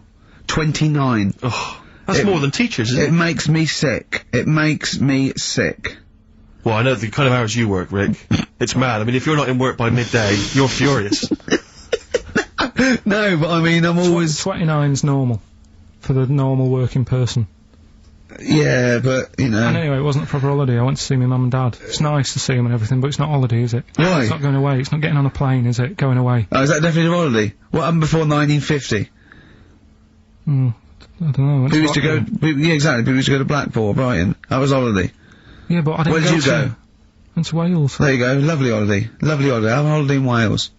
That's what they say, innit? Come to Wales and have a holiday. That's what they say, innit? So, come to Wales and meet your parents. Come to Wales and have a lovely holiday. Right. Well, anyway, it was good and that. It's always good to see him. Yeah. But, week off work. Do you know, like, my mum likes gnomes and stuff? Yeah. Right, of course she does. She's lived with one for 30 years. She said, you know, get your dad to take us to this park where they've got, like, you know, 6-foot gnomes and stuff, right? Have a walk about. Sounds like a nightmare. Yeah. Sounds like a living nightmare. Keep an eye on Carl. So anyway. He stood still for 2 minutes, someone bought him. No, you can't buy them and that. It's like a little exhibition thing, right? And it's part of a hall, right? This big hall that you have to pay to get in, but we didn't want to see the hall, I just wanted to see the gnomes. Of course you did, yeah. So anyway, my dad says, yeah, well, we can get in there for free. Of course he did. Clever. Right? So we parked up on this little country lane, right? No one about. How much is it to go in? Like £2? About £3 each. Yeah. But he said, well, yeah, but if you don't have to pay, do you know what I mean? You enjoy it even more, don't you, when you're walking about and you think, I've got this £3 in my pocket, no one's having it. Yeah. Right? No, looking over sort of a bloke with a peak hat saying, can I see your ticket, please? I wouldn't enjoy it more, no. Go on. Yeah, but you don't worry about it. do You've got a bit of money now then, Rick. You know, you're changed. So anyway, so we had to walk across about 4 fields. For 3 quid! Right, and what happened was, we're walking through all these fields and what have you, big grass and muddy bits and all that, 'cause it'd been raining, and climbing over fences and stuff. And we're in this field, right, and I look to my right, and there's about 30 cows all staring at us, right? And Suzanne started to panic a bit. She said, we shouldn't be here. Dad says, of course we can, we're allowed to go wherever we want, you know, all this land, it's, you know, it's Ramblers' rights and all that stuff. Yeah. And you can take a cow if you want, unattended. So it's right for leaving him in the field unattended. I'm having one. Yeah. So keep us fed for a week. Anyway, these cows start surrounding us. Surrounding us. And, oh, brilliant. Oh no. Face off. And Suzanne's panicking, going, this isn't right. We're not gonna make it to the fence in time. They're moving faster than us, and they started sort of running a bit. Wow. And it's like some kind of bovine West Side Story. Don't a gang of cows coming at you. Don't worry about it and stuff. But my dad had to sort of stand there and like wave a stick at him. Of course. And we got away, but Suzanne was like having a bit of a sweat you on. Got away. Saying, you know, we could have got killed. Sure. And my dad saying, nah, it never happens. And I just wondered if it does, if there's a risk of. Yeah, it is rare, but there's been a couple of cases of being trampled by cows. They're not aggressive, they sort of run through you. Well, they're aggressive if they've got a calf. What? You had kids with them. Kids, yeah. That's goats you're thinking of. Yeah. Maybe they were trying to sneak into the gnome thing, and they were worried that, like, if too many people did it, like, they've got some cows, we can just sneak in where cows, no one's expecting cows. And the cows were going, humans. walk upright like a human. Don't walk upright. They thought you'd blow their cover. Yeah. Yeah, people have been killed by cows before. Yeah, that was like the highlight, and then, So when you arrived there, you were presumably covered in mud, looking like something that had just come from Glastonbury, staggering around this exhibition. It wasn't that bad, it was just like a woods, and it had like a funny sort of funeral, like a graveyard thing. Right. With bodies sort of hanging out the ground and that, and, we had these 6-foot gnomes. Right. And then we just set off again, walked back. But we sure this wasn't a dream? No, it was good, But then I got back, right, Steve, and, called up Ricky, I said, right, you know, are you about? Have a chat and that. So he said, oh, just come round, it's a nice day. Have a drink and what have you. So I got round there at about 6:30, right? Go up to his door, knock on his door, right? He stood there with his tackle out. Oh. Yeah, and what did you make of that? What was wrong with that? What do you mean, what's wrong with that? Why were you looking at it? Why were you looking at it? I tried not to look at it. But again, you're always sort of attracted to it, aren't you? Kind of like... I've never been attracted to another man's tackle. I don't know what you mean. You can't help but have a little sly look. Especially when it's there. When you ring the bell, and I mean the one on the door, right? And that's hanging out. And does he dress to the left or the right? It was to the left, right? Yeah, it was left, yeah. Just popped it out of my shorts. For him. Just popped him out of the shorts. Should have seen the state of him. Shorts on, no top, cigar. Looked like someone out of The Sopranos. It was a mess. Yeah. And then, we sat on the balcony drinking wine, didn't we? Did you pop it back in, or was it still I popped it straight back in. I've got the laugh. Sure. I've got the laugh I wanted. Yeah. He walked in, he went, it's not that hot. Straight away. It's not that hot. Oh, brilliant. Then, was that knob news, or is there more? No, it's got more knob news. That's just a taster. Just a taster. Listen, let's play some average, let's play some great music, and maybe we should have some early knob news. Early knob news coming up. XFM. Once this big dog chased me.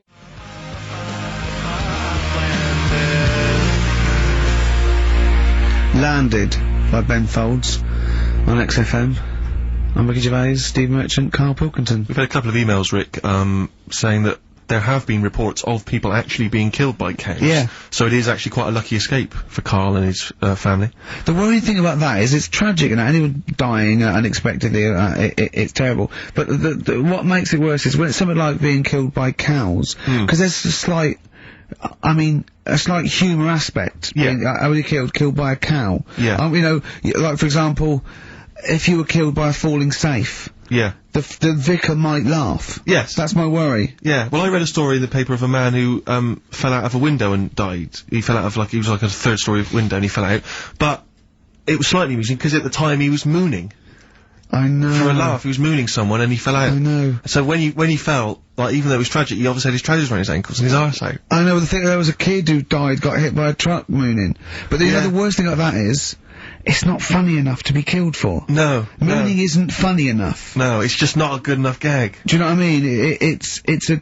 It's a witless sort of thing to do, and then to be killed for it. If you'd just done a 2-hour impromptu Eddie Izzard style, routine, and then you got tragically killed, that would sort of make sense. But doing something that's mooning, it's almost karmic, because it's such a bad joke. Yeah, it's exactly. like in some weird universal karmic way. It's like, if you hadn't been mooning, maybe you wouldn't got killed. I know. If you hadn't done such a lame joke, maybe you'd be okay. Yeah, but that's it. But there's lots, you don't want to be walking along, you don't want to be walking through the garden and stand on a rake, and it flips up. And it hits you so hard. And it's like a boing noise as it hits you. and it hits you so hard that it kills you. It kills you, yeah. Or you fall out of a window and a cactus goes up your bum. I know, you're killed by a cactus up the arse. I know. Or you're at a concert and a fat woman stage dives. Yeah. And she just squashes you. Yeah. How did he die? He was squashed by a big hefty... Mama Cass just jumped on him. Just big fat woman squashed him to death. Yeah. Tell you what. Yeah. Tell you what though. Right, talking of fat women. Go on. I'm not having a go, but did you see Michelle McManus on, Oh, man alive. Yeah. You are what you eat. What is she eating? Girls allowed. Look it out. It was unbelievable. No, but to be fair, you know, she did... Did you see her in her bikini one day? Yeah, well, yes, but she was always a little bit... Yeah, but what do you mean a little bit? Well, no, she eats too much, right? But what I did like about it was that she had a go, you know, she did lose her... hard and that, yeah. Huh? I quite liked her at the end of it, really. Yeah, she's not an unpleasant woman, she's a lovely woman, but, I mean, like I said before, there was that interview in Heat magazine where she, you know, I tend to eat 11 packets of Doritos a night. Yeah. 11 I mean... Yeah. Come on, Michelle. That's too much, isn't it? Unless you're trying to win some kind of competition, like trying to find some kind of, you know, a golden ticket in one of the packets. There's no excuse. What could you possibly be trying to win to eat those every day? But it's not, it wasn't her who annoys me, it's that doctor in it, that woman, she does me head in. Yeah. I can't be doing with her the way, well, you know, she's not actually officially a doctor, is she? No, and her bedside manner's not very good either. No, it's like the fear tactic that I think you want a little bit of... And what does she look like? I mean, she doesn't look like the sort of peak of health. She's got that weird sort of witch-like crone face. Well, it can't be good for you hanging about all that poo all the time. She's always delving into that every day. I used to be told, you know, don't mess about with dog poo because it can make you go blind. Yeah. She's constantly at it. Yeah, I know, yeah. Rubbishing through it. And it annoys me the way it's like, you know, well, let's have a look at your poo, let's see if you're eating the wrong types of food. The person's about 33 stone. Yeah. It's obvious. Yeah. Do you know what I mean? Yeah. Don't need to look at that. It's just wind, and I'll tell you the thing that, I mean, I've never had it done anyway, right? But the colonic thing. Did Michelle have that? I didn't see it. Yeah, she had that done. And they showing it, she sat there sort of lying down. She's like, oh. But I don't understand why people have that done anyway, unless you are sort of bunged up. Yeah, or you've got a cactus up there. Yeah. But the other thing is like the way, like it's a clear tube. Why do you need to, you know what I mean? Why do you need to see what's whizzing past? You know what I mean? Yeah. Like some sort of generation game. You've got to remember what's going past. Everything, then you win a prize. Why can't they just look at it in the bucket after and go, right, yeah. Well, why look at it at all? Why do you need to look at it? Well, it's... out of interest, isn't it? See what's come out, I don't know. So yeah, that's where that went. Oh, that's what I've been looking for, that. Remote control. How does it work? I don't want to go into graphic detail, but they just send water up there, don't they? No, caffeine. Caffeine? Yeah, so it's like it's like a gallon of coffee.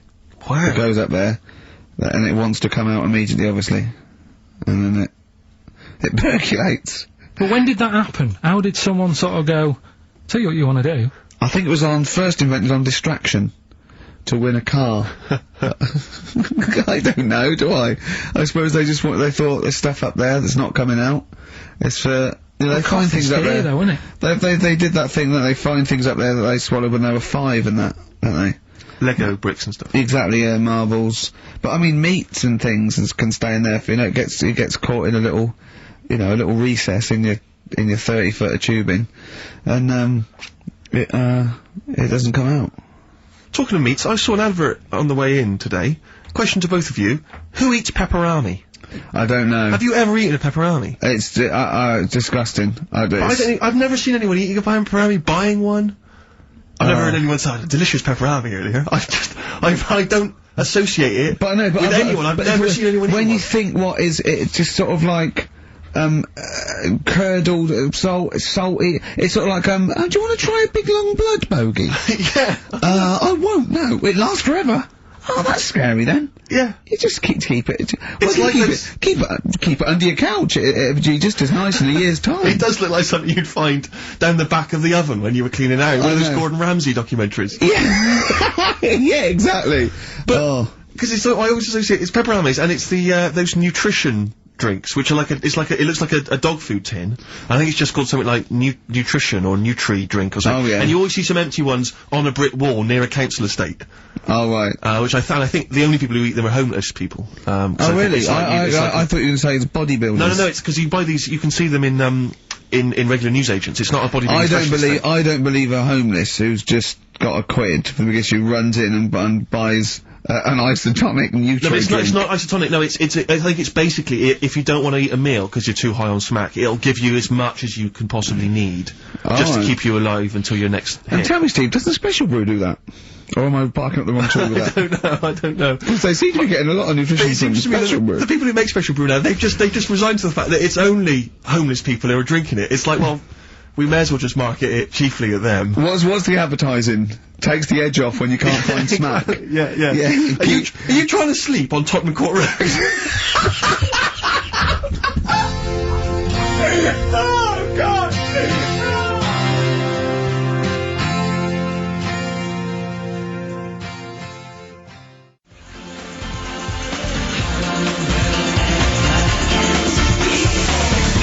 New Order, World, XFM 104.9 with Gervais, Steve Merchant, Carl Pilkington, and it's Knob News time. We're all very excited.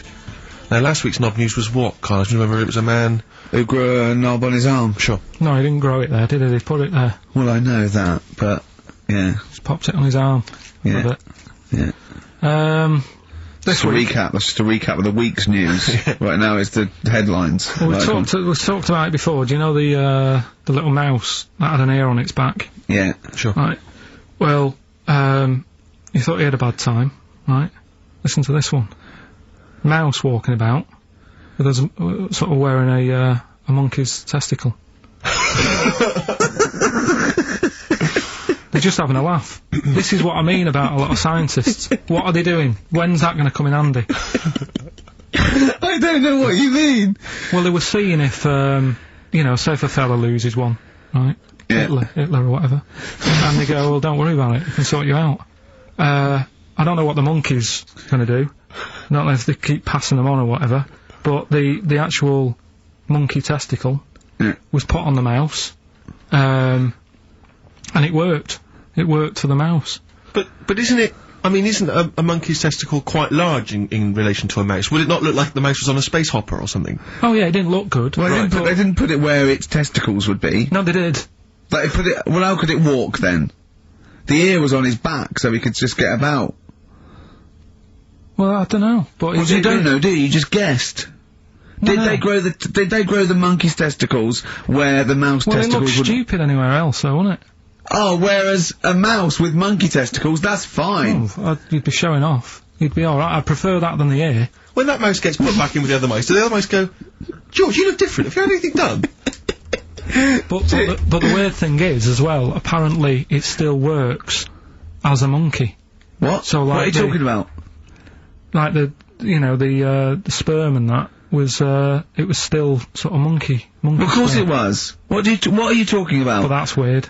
But, what, Carl, it's only a thing to give it nutrients. That's all the thing they're testing. It's like grafting at that level. Right, what's your question? Because right. What do you think? It would change eventually, it would have changed into a mouse testicle, because it had been hanging round a mouse for so long. No, I thought the actual sperm of it, though, would be a mouse's. Why? Because it's hanging off a mouse. No, but your sperm is actually created in the testicles. So that's why it has to be outside your body, otherwise we put them in a nice little cage. But I'm guessing then that they've done this operation so that they can do it to humans. Yeah? Why would I want a monkey testicle if my kids are gonna be monkeys? What use is it? No, think. That's no. That's gonna happen anyway, Carl. Yeah, but think of what you're saying. They've grown a monkey testicle on a mouse to see if it would still function as a monkey's testicle, okay? So they can do that to humans. So think, Carl. What they'd do is, they'd grow a human testicle on a mouse, and it could still be used as a human testicle. So what? To give you a testicle that you've lost. From a mouse? No, from another person who it was kept alive on a mouse. Because it's kept the nutrients alive, as opposed to keeping it in a deep freeze. Maybe bollocks go off after a week. I don't know.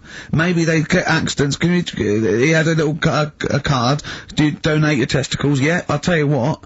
No one needs testicles yet. Let's keep them on a mouse.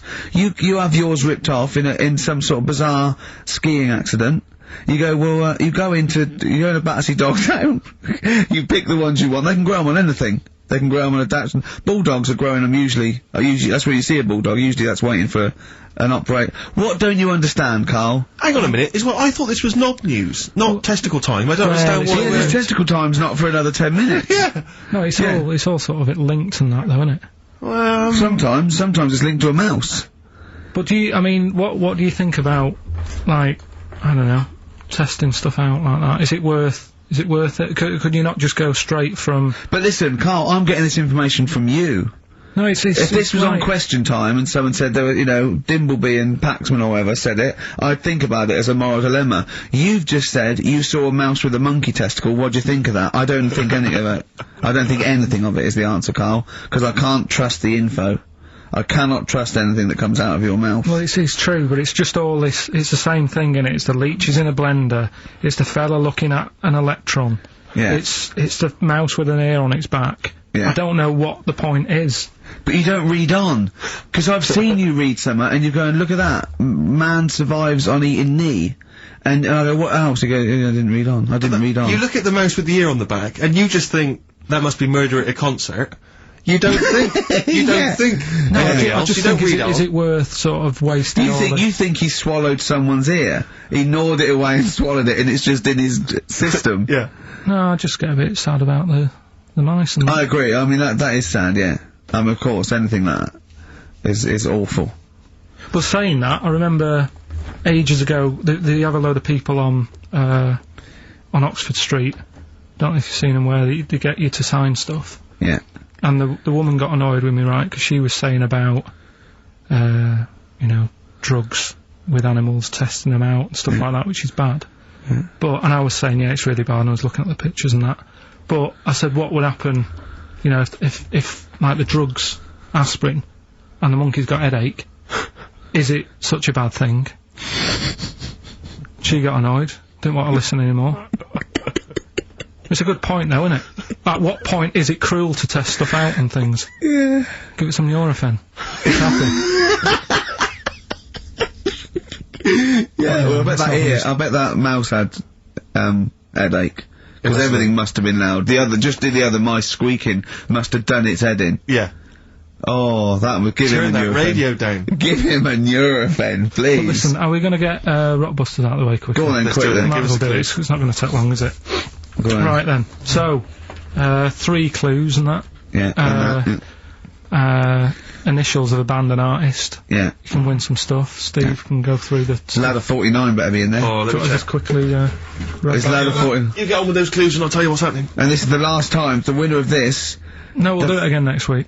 Oh, is it? And then there'll be 6 people and we just draw someone out of a hat to win the signed Homer, the, Nigel Tufnell, and the Us as Flanimals. Right, you ready then? But they've got great prizes. They've got Alias, they've got Alias, they've got The Aviator, a Batman cartoon series, M. Night Shyamalan's The Village, atrocious film, and Ladder 49, there it is. Brilliant. It's in there. Joaquin Phoenix, John Travolta. Their greatest challenge lies in rescuing one of their own.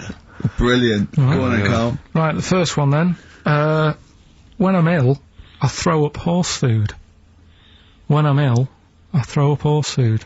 How can that work? What's going on there? The initials there. I-H. Right? It's a band or an artist or a singer. Something like that. I-H. They're the initials. The clue. I've got it. When I'm ill, I throw up horse food. Right? I've got it. Right then. Well, don't say anything. Works, doesn't it? No. Second one, that garden tool, it's not yours. What are you doing with it? Right? Yeah. That garden tool you're messing about with there, it's not yours. Yeah. Give it back. What's that? ND. ND. Right? Artist or a band. What's going on there, right? Third one. That male sheep sounds fed up. Why is he fed up? Right? TR. TR's the initials. That male sheep sounds fed up. What's going on? If you know the answers to them three, email in ricky.gervais@xfm.co.uk, or you can text in 83XFM. Right? Great prizes. You can win yourself a copy of Ladder 49. I've got another confession to make. I'm your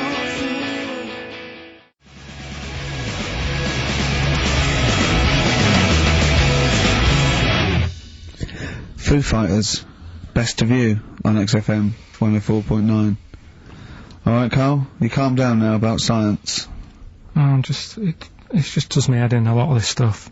I think I would have been better off sort of growing up in the 1940s or something. Why? Where there isn't as much science going on, people just lived, didn't they, for the moment. So you know what I mean? Well, what if you'd had to go to war? What? Alright, maybe 1945, then I'd be happier. Just after the war. Just that bit after the war and before they started What messing age? about. What year would you want to be born? When was the war over? 45. Right. 46 then. But there's Born rationing. 46. There's rationing for another 10 years. 56 then. But there's a lot of science going on in 56. Forget it. It just annoys me, all the messing about. They're always messing about with stuff, and I sometimes think, is it doing any good? Is what I mean. Mouse with ears, mouse with monkey's testicles. They're messing about with a mammoth now. Go on.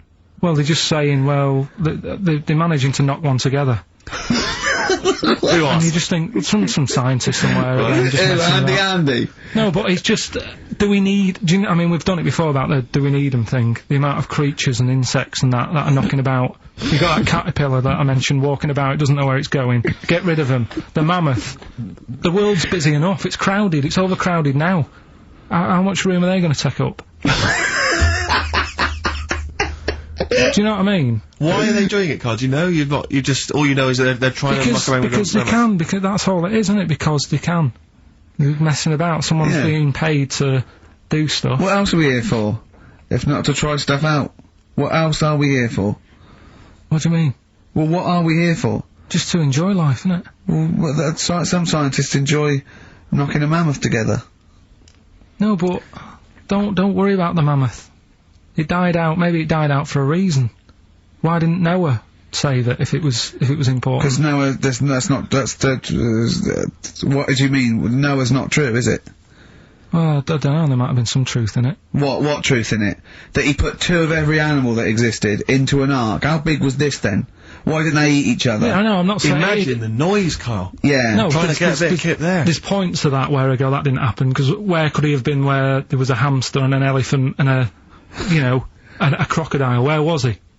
Do you know what I mean? But none of it's true. What bit do you believe? What do you mean? It got a bit wet. What are we talking about? The mammoth or the... No. What is up with you? No, it's just that we had a lot... seriously, have you got brain damage? No, it's just that we had a lot of topics going on there. I just don't know which... we were talking about Noah.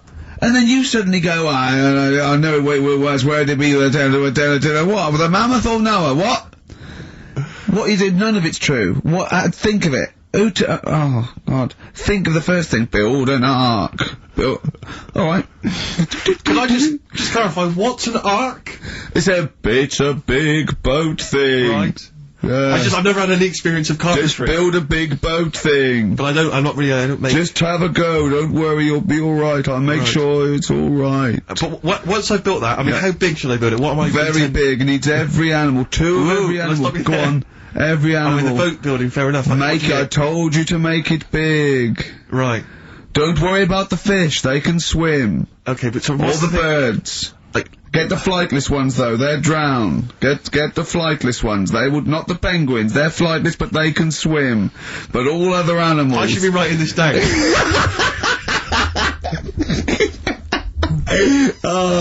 why, I mean, wouldn't you have took that opportunity to go, right, you know, forget the, you know, whatever. Mind you, the jellyfish didn't need to get in it, did it? But there's other animals where you can We don't need to be here. No. Because Carl is actually having a little argument with his own head. It's like, you remember that comic strip, The Numbskulls? Yeah. Where there's loads of people in there doing different stuff, that he can hear them. Yeah. And sometimes his own mind puts him off. Yeah. Like just then, he has an argument with himself and it puts him off. Right, what's your question? I'm just saying, don't mess about with a mammoth. Whoa, Good, okay. Well, what a platform, it's good, you know, we've got a radio show, we've got our own radio show, people are spending money to advertise it, people are actually bothering to listen, and the words of wisdom coming out of your mouth is don't mess around with a mammoth. Brilliant. Great. No, but just going back to... You sound just like Bob Geldof. Oh. I can't be bothered with this. He's trying to say... What can't you be bothered with? Just because I think I've got a good point. What? Don't mess around with a mammoth? That's not a point. Don't put your daughter on the stage, Missing Roy. What are you talking about? It's just that I think there's too many animals knocking about. I mean, I know you love your cat and what have you. Waste of time, though. What do they do? Well, they frighten you. Well, yours is mental, though, isn't it? He's sitting there, and the cat right behind him, and he nearly shut himself. Well, your cat is crazy. It does go through. It loves. Because it's got claws, big old claws. Of course they have. It's a cat. Yeah, but no, most cats don't come leaping at your ghoulies every time you sit down with a lovely warm hot cup of tea. Aren't they pointless, though, Steve? Well, I've always had a problem with pets generally. But cats the most. I was saying to Ricky about, I don't know why, out of all the animals that Dick Whittington could have took with him on his journey. Again! Forget the cat. Forget it. What's he gonna do? Okay, you've got to walk to London because the streets are paved with gold. You can take any animal. What do you take? It wouldn't be a cat because it would keep wandering off. You do double the distance. Try to get it back. Come here. They don't listen to you. I can't be dealing with them. I agree that you don't get enough affection back from a cat. A dog, it loves you, it can't get enough of you. But cats, they're very snooty. Well, they're cool, aren't they, cats? They're cool, independent. I like dogs as well, I like all animals. What would you take with you? What, if I was Dick Whittington? Yeah. And where's he walking from? I don't know, wasn't it Bristol to London or something? I don't know. Again, it's a bit hazy. This isn't well documented. But couldn't he, I mean, why is he taking a pet and not a mate who... I'm not interested. I try and learn and you don't help. That's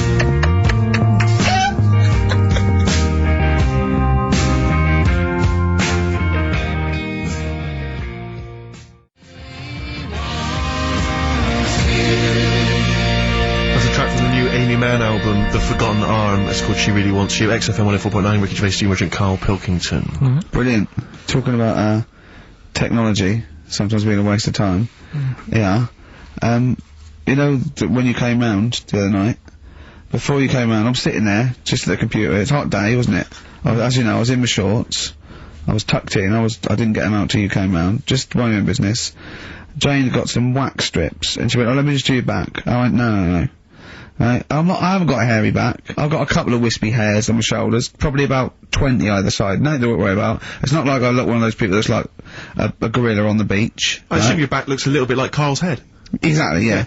And she went, "Let me just do this." I went, "No." She put it on my back, and she ripped it off. I went, "Forget it." She went, "I've got to do the other side now." I said, "Forget it." Right? And, oh God. I let her do the other side. It's ridiculous. It's so painful, and I've hardly got any hairs on the back, right? So, it made me think of something that I'd heard about. There's a thing that you can do, and I don't know why, for people with really hairy backs, and people who are hairy all over, okay, called back, crack, and sack. They do your back, and there's some people that do look like little monkeys. Yeah. Right? Yeah. They do your back, they do your arse crack, and they do your balls. Oh. In that order. Again! Always a question that doesn't matter. No, it does, because what I'm saying is it done from the top all the way down? It's not done in one! What do you think? This is huge 30-foot Band-Aid type thing that you're wrapped in and then pulled. It's done a little bit at a time, isn't it? Right, well, again, it still matters. Which order? Because if it hurts your back, it's definitely going to hurt the sack. That's what I'm saying. I think... What is it called? Back... Crack and sack. Or sack, crack and back? No, it's called back, crack... I don't know. It's probably a marketing person said we've got to put it in order. You could probably choose which order you want them in, Carl. It's back, crack and sack. It should be sack. Sack, crack, back. Definitely. It should be sold like that. Why? Because like I say, if you're lying there, look, you've had half of your back done. If you went, oh, forget it, right, there is no way you're gonna have the sack done. Is it? No. I'm sorry, I wouldn't have the crack and sack done anyway. I don't know why people I'm not are gonna doing have a back done, it doesn't need doing. Where are people going where they've got to worry about the condition of the sack? At what event do you go to and you go, well, I've got to look sharp. I've got to look the part today. I don't know. Having the sack done. Nudists? No, because they're about being natural and that, isn't it? Normally they are airy, like that woman on holiday. Yeah, the women are, the men aren't. No, I don't know. Yeah, they all are sort of pretty airy. They believe in just leaving the body as it is. I think little gay fellas love it, don't they? Why are you looking at me? I don't know. I don't know. You're a little gay fella, and you've had it done. Yeah, text in. Just text in. What's the text thing? 83XFM. Just text in. Tell us what? I don't know. Is there any information that we're missing? Is it painful? I assume so. Of course it is. Why did you get it done? That's the question. Why did you get it done? Yeah. Why is it important to have a hairless arse? XFM.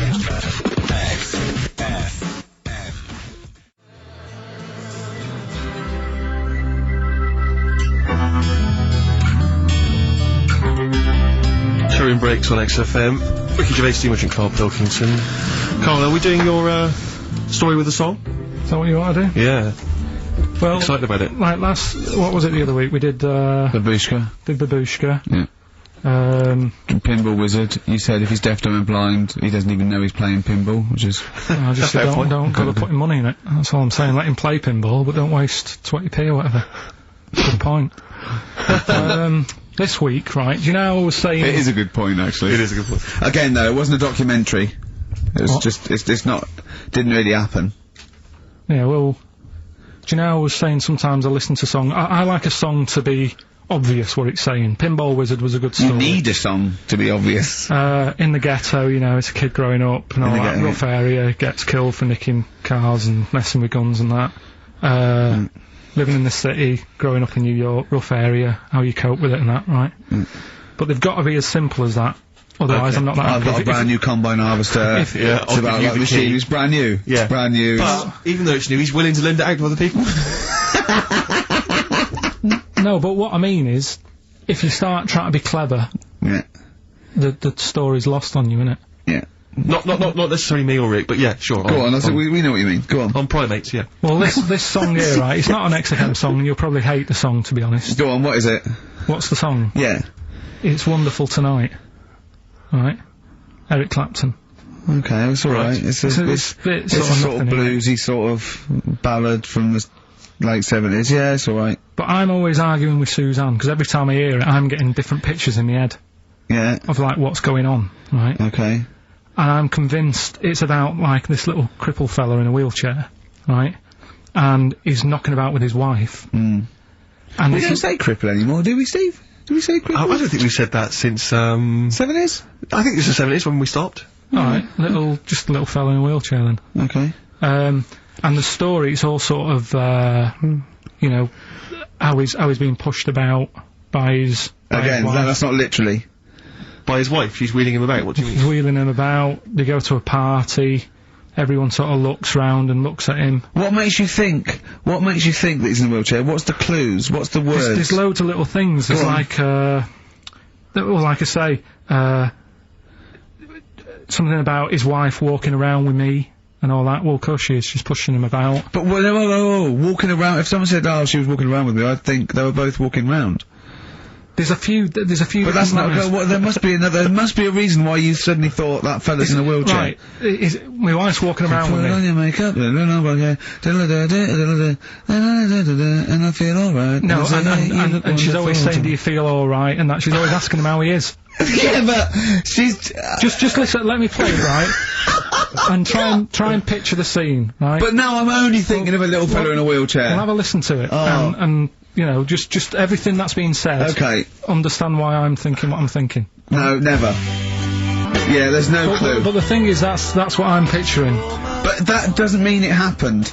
You picture people that are half man, half moth. It doesn't mean it's possible.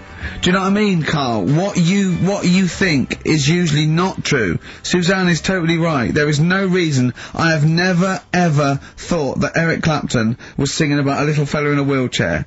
And the one clue in that, there's two, isn't there? Are you alright? Well, let me say that, little cripple.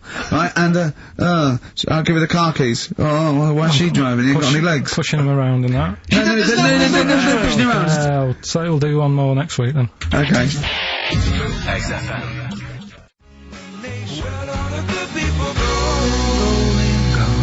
Jack Johnson on XFM. Carl. Right. Yeah, we were talking briefly earlier about something that you've been reading. Well, it's just that you're always having a go at me, saying, you know, you're never happy. True. You know, what cheers you up? What's the best thing that can happen for you and stuff like that, right? Sorry, I've never said to you what's the best thing that can happen for you.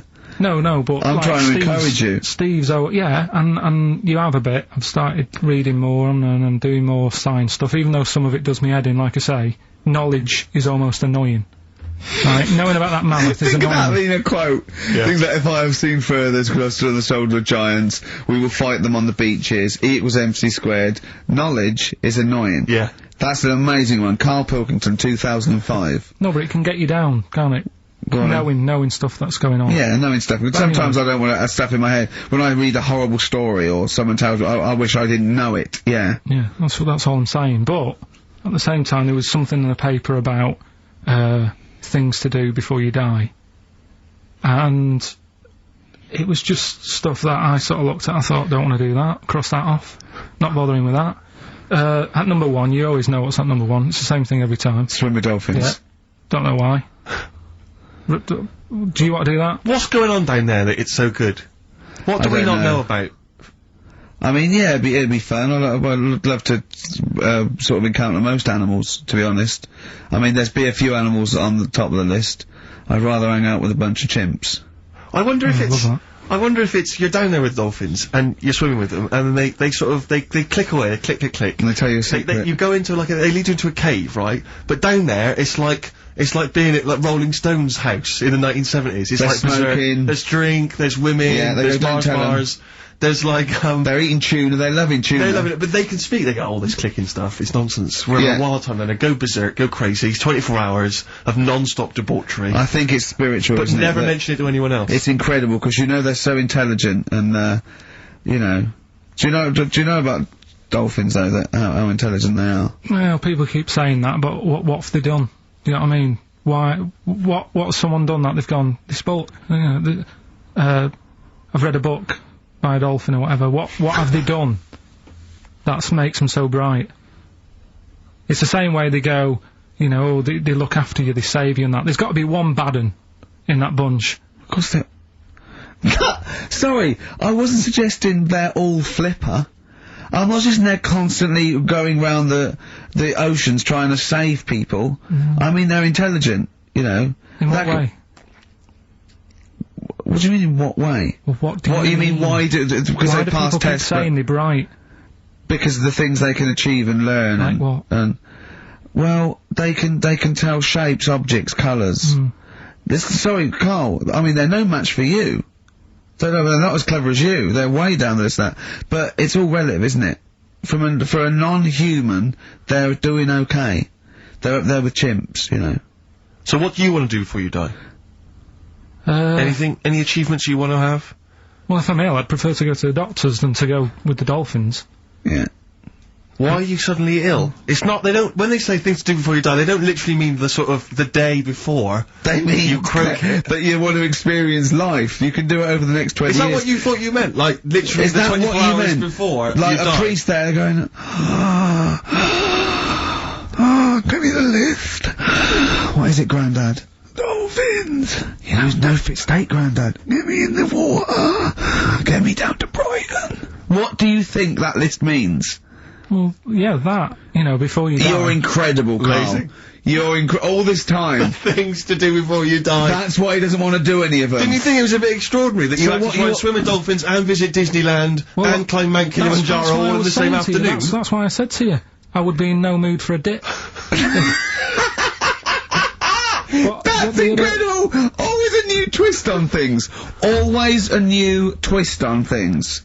But you say about travelling and that, you like travelling and stuff, but why? Because I've seen and experienced extraordinary things. You know, I went to Kenya once. I met a man who was a vigilante. He was cleaning up his neighbourhood because the police were too corrupt to do it.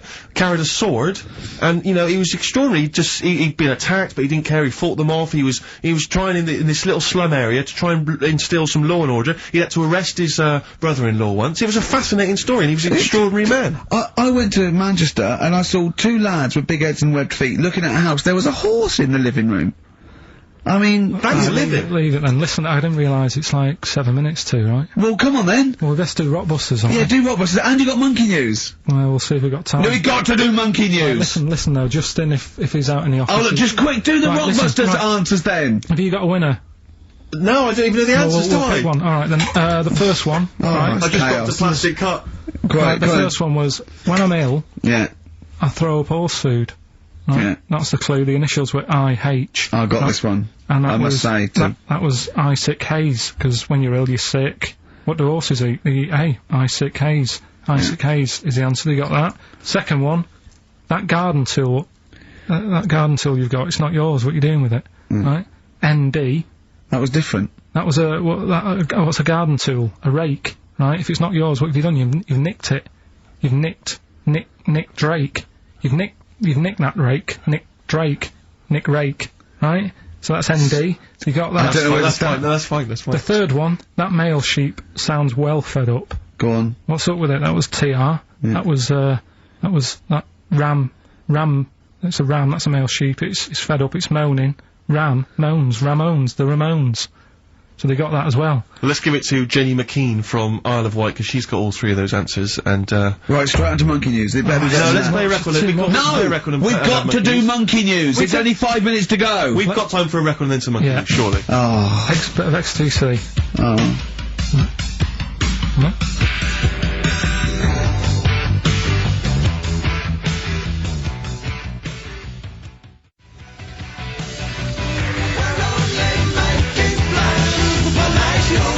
Making plans for Nigel XTC. Okay, let's play the jingle. Oh, chimpanzee that Monkey News. Right, this happened in Pittsburgh. Right, there was a rock band, and they've got this studio in Pittsburgh and what have you, and they're laying down tracks and stuff like that. And in the studio that they use, right, there's this monkey works there. Right, I love the way he throws that in.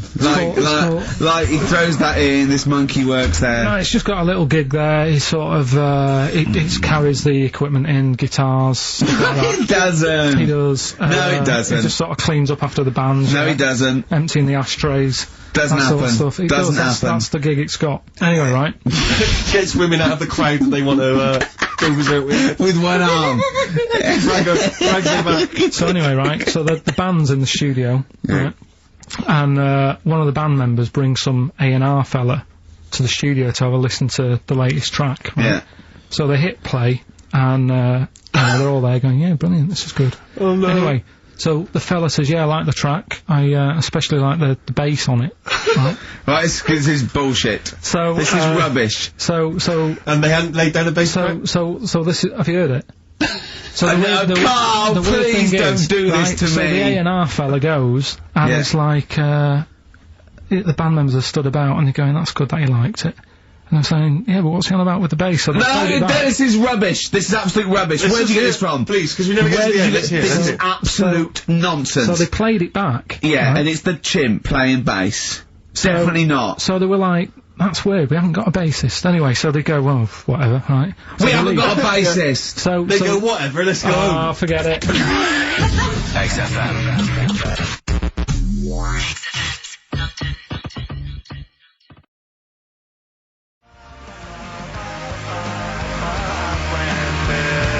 Landed, Mr. Ben Folds. We've landed on XFM 104.9. Ricky Gervais, Steve Merchant, and little Carl Pilkington, and his magical little manky, round, baldy head. He was described as wacky mank in one of the papers this week. Really? Brilliant. Well, remember we were talking about it last week about he came round to my house and I popped out my Mr. Johnson to take a little look at. And his two that made daughters. the papers. That made the papers. Wow. What paper? It wasn't front page of the Times. It must have been like the Daily Star or something. Just squeeze Live 8 on the second page. Yeah, so, Wacky Mank. Wacky Mank, that's great. Wacky Mank. We had an email from someone that reckons they remember you from, body popping, round Salford way. Yeah, Eccles Precinct, apparently. You know that there? I wasn't doing it round there, though. What do you mean? I was round Stretford. Stretford-Arndale. And what were you doing? What sort of body popping was it? Just a bit of everything. Caterpillar. Bit of moonwalking. Do you have a little piece of line there you used to carry around? Well, mates had that. Right, you didn't borrowed theirs. Were you really good?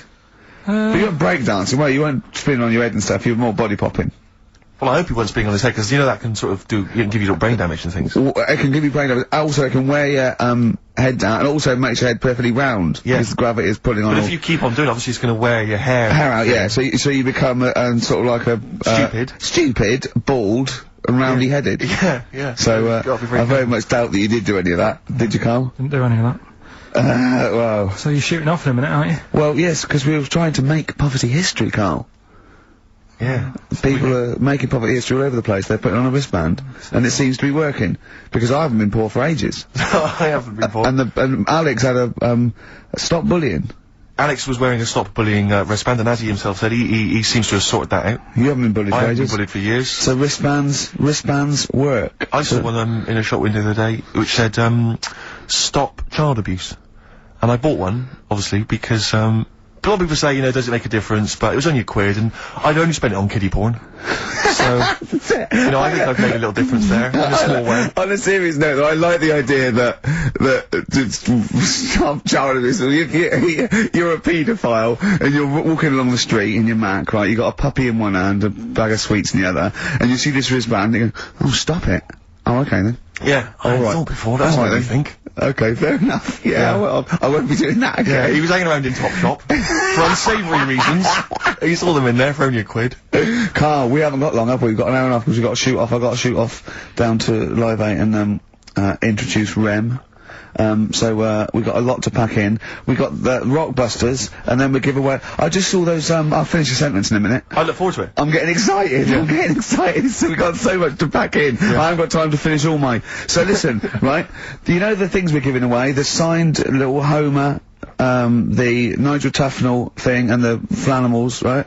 Looks brilliant. They've done a brilliant job, the people here at XFM. So take back all you were saying about them, Carl. And also we should say as well, you've still got a chance to win that, because if you get today's Rockbusters, you go straight into the hat for the big draw, so you've still got a chance to win all those top prizes. Play a record. Bit of Monkeys. Yeah.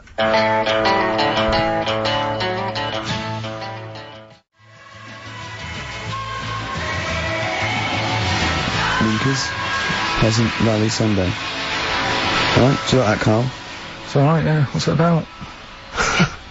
Well, if you heard, it was a sort of, description of, you know, typical suburbia, isn't it? Here in status symbol land. You know, it's a sly dig. When the monkeys get a bee in their bonnet about something. Oh. You better not. You do not want to be on the receiving end of that. Yeah. Well, we've got a good song with a story later. Go on, what we got? Don't want to tell you yet. Alright. Now, is it as, pitiful as last week's, where you somehow misheard that Eric Clapton song? What was the Eric Clapton song? Well, Wonderful Tonight, and he was convinced it was about a bloke in a wheelchair for no reason. No evidence at all. Other than she's walking around with me. Yeah. Well, yeah, walking around with me. No. I walk into a room and everyone's head turns to look at her, which you didn't seem to Helps him to bed. Because he's drunk. He's had a few. Never mind. Yeah, well, you're totally wrong. Big day, Carl, though, isn't it? No, because you know, there's lots going on, and I know Carl's it's very, very important for him that he champions Live 8. I don't know what's going on. I don't know what. I am sick of it, to be honest. Sick of what? Just sick of reading about it. Sick of this Live 8 thing. Sick of it all. Brilliant. Fed up with it. What annoys you particularly? It's not only that today, though, is it? On the way in today, right? Saw a gay fella on a bike. Weird? On a bike, rushing. What time did the gay march start? What time did it have to be? Why are you looking at me? I don't know. No, but he was rushing, left it late, so he'd had a late night again. So my point's right about him.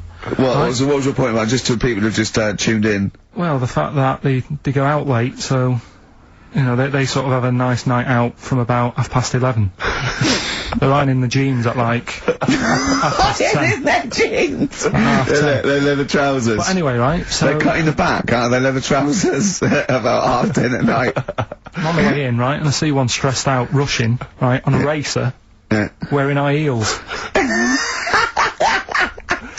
Oh, I love you. He's 50's dad, isn't he? He's angry. He's just angry. If you're a gay fella and you're proud to be gay, but you also want to make poverty history, you don't know what to do today, do you? You're all racing all over the place. Must be murder. It seems a bit unfortunate that they've put them on the same day. Yeah. Well, you can get little leather studded wristbands that say make poverty history. Yeah. So you know, you can join in on both parts. You can kill two birds at one stone. Yeah. But why is Live 8 stressing you out? It's for a good cause. You must have, you know, I know we've discussed this in the past, and you don't really know what you're talking about. But I mean, maybe that's the problem. I'm just, I don't know. I mean, I could have told them ages ago that there was no way that they were going to pay it back. I knew that was going to happen. I love that. But they didn't consult you, did they? When they were handing out this money willy-nilly to people who were dying, you could have had a quiet word with them. All I'm saying is, you could have said to Harold Wilson, Harold, you're not going to get this back, mate. You are not going to get this back, mate. When I wanted a mortgage, I had to supply 3 wage slips, is what I'm saying. I was double checked out loads of times. I'd like to see, have you ever seen that guy Alvin Hall, who gives financial advice to perhaps teenagers who don't know how to spend their money wisely? Alright. Perhaps like send him over there. He's the guy with the bow tie. Oh yeah, you know what I mean? Yeah. Send him over there and just sort of have a chat with him and say, you know, make a list of what you're spending it on. So he's basically, will you be annoyed if they drop all debt and double aid and everything? No, because I mean, you know, people sometimes need help and that, don't they? You've got to help people out, but it's how many times is the thing. You know what I mean? Let them off. But do I, you know, I've got this, monthly payment at the moment, haven't I? Yeah. I'm paying for tools for people out there who need a drill to build a house or whatever. Yeah. Am I now in my right to say, well, you can't have it all? Do you want the drill, or do you want the debt cancelled? This is what I'm saying. Okay. I'm just, you know, I'm all happy to help people out. Do you think they're taking us for a mug? Is that what you think you might be taking? We'll see, won't we? Time will tell, won't we? You know what I mean? If next year, at the same time, Geldof's putting on another gig, I'll go, what's going on now? Geldof putting on another gig! And the Mean Fiddler! What's going on now? I think you're missing out on the true meaning of today, Carl, which is an opportunity to see Keane for free. I think that's the problem. No, I don't want to go. I don't like crowds and that, do I? Right. Can't be dealing with that. Don't like big crowds.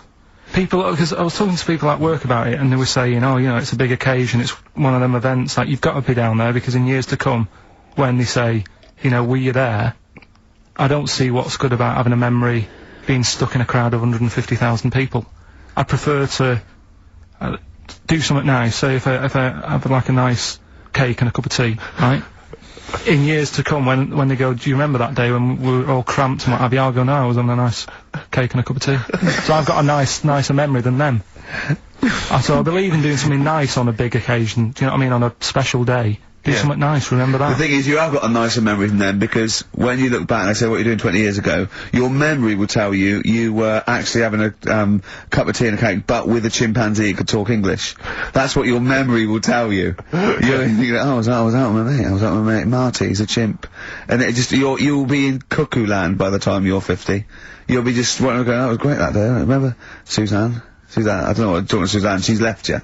She's left you, she's had enough of you waking up. Well, she's down in Hyde Park watching Bed-Shaped live. She's not worried about cake and a cup of tea. Have you ever done a march or anything though? Have you ever sort of... What are you saying? Have you, you know, you're having a go at me for not getting behind it all, right? Which I am, because I've got more standing orders going out my account for charities than anything, right? But have you ever got behind a problem? No. I don't think I have, to be fair, no. No, I am quite slack in that respect. It does take a lot of effort though, doesn't it? Well, it depends. What sort? Well, you know, if you're going to do one of those walks from John O'Groats to Land's End or something, that's a lot of time commitment. There's one, I tell you what, there is one that looks alright. On, Portland Place, just off Oxford Street, there's always, Just a little Chinese fella sat on the pavement. Right? Oh, I've seen him, yeah. What's that all about? Yeah. He's just sat there with a poster. But you don't know what it's for, because it's in Chinese. Yeah. So he's just always sat there. But for me, that's the sort of march I want, where you just... And he's only there when it's sunny. If it's raining, they don't bother. I tell a lie, I did pop down when all those women walked through London in their bras.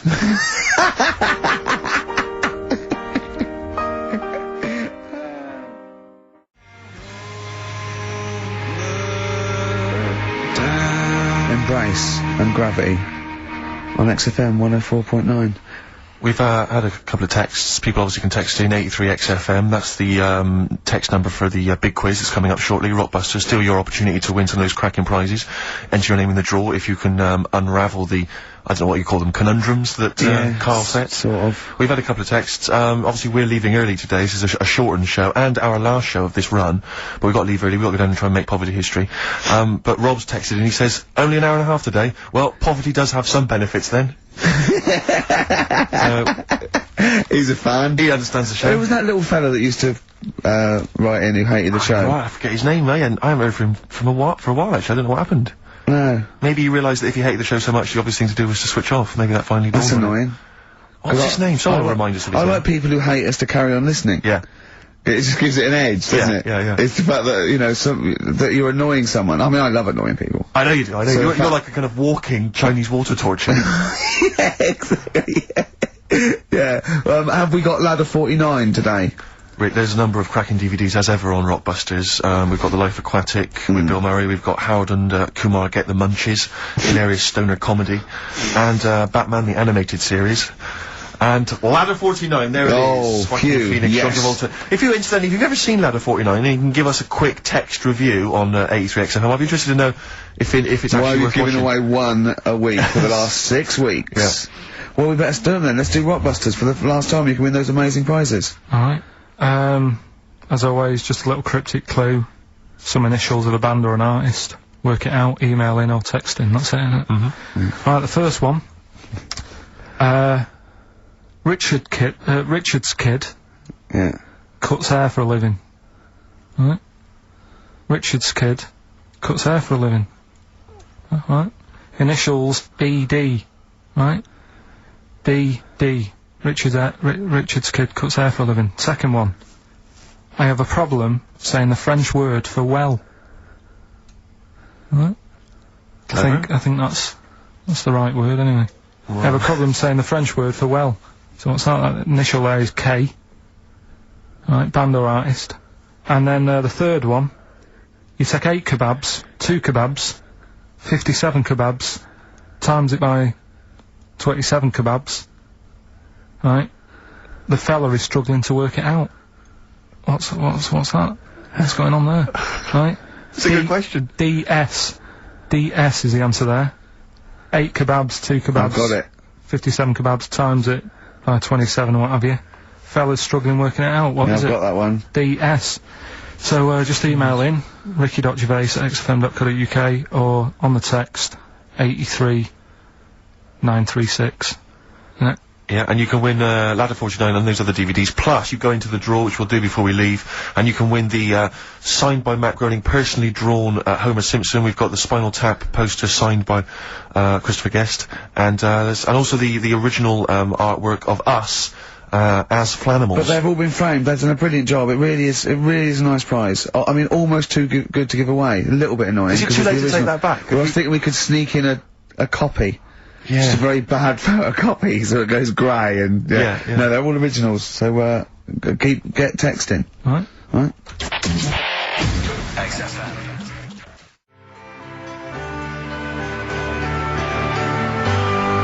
R.E.M., Night Swimming, beautiful song, brilliant band.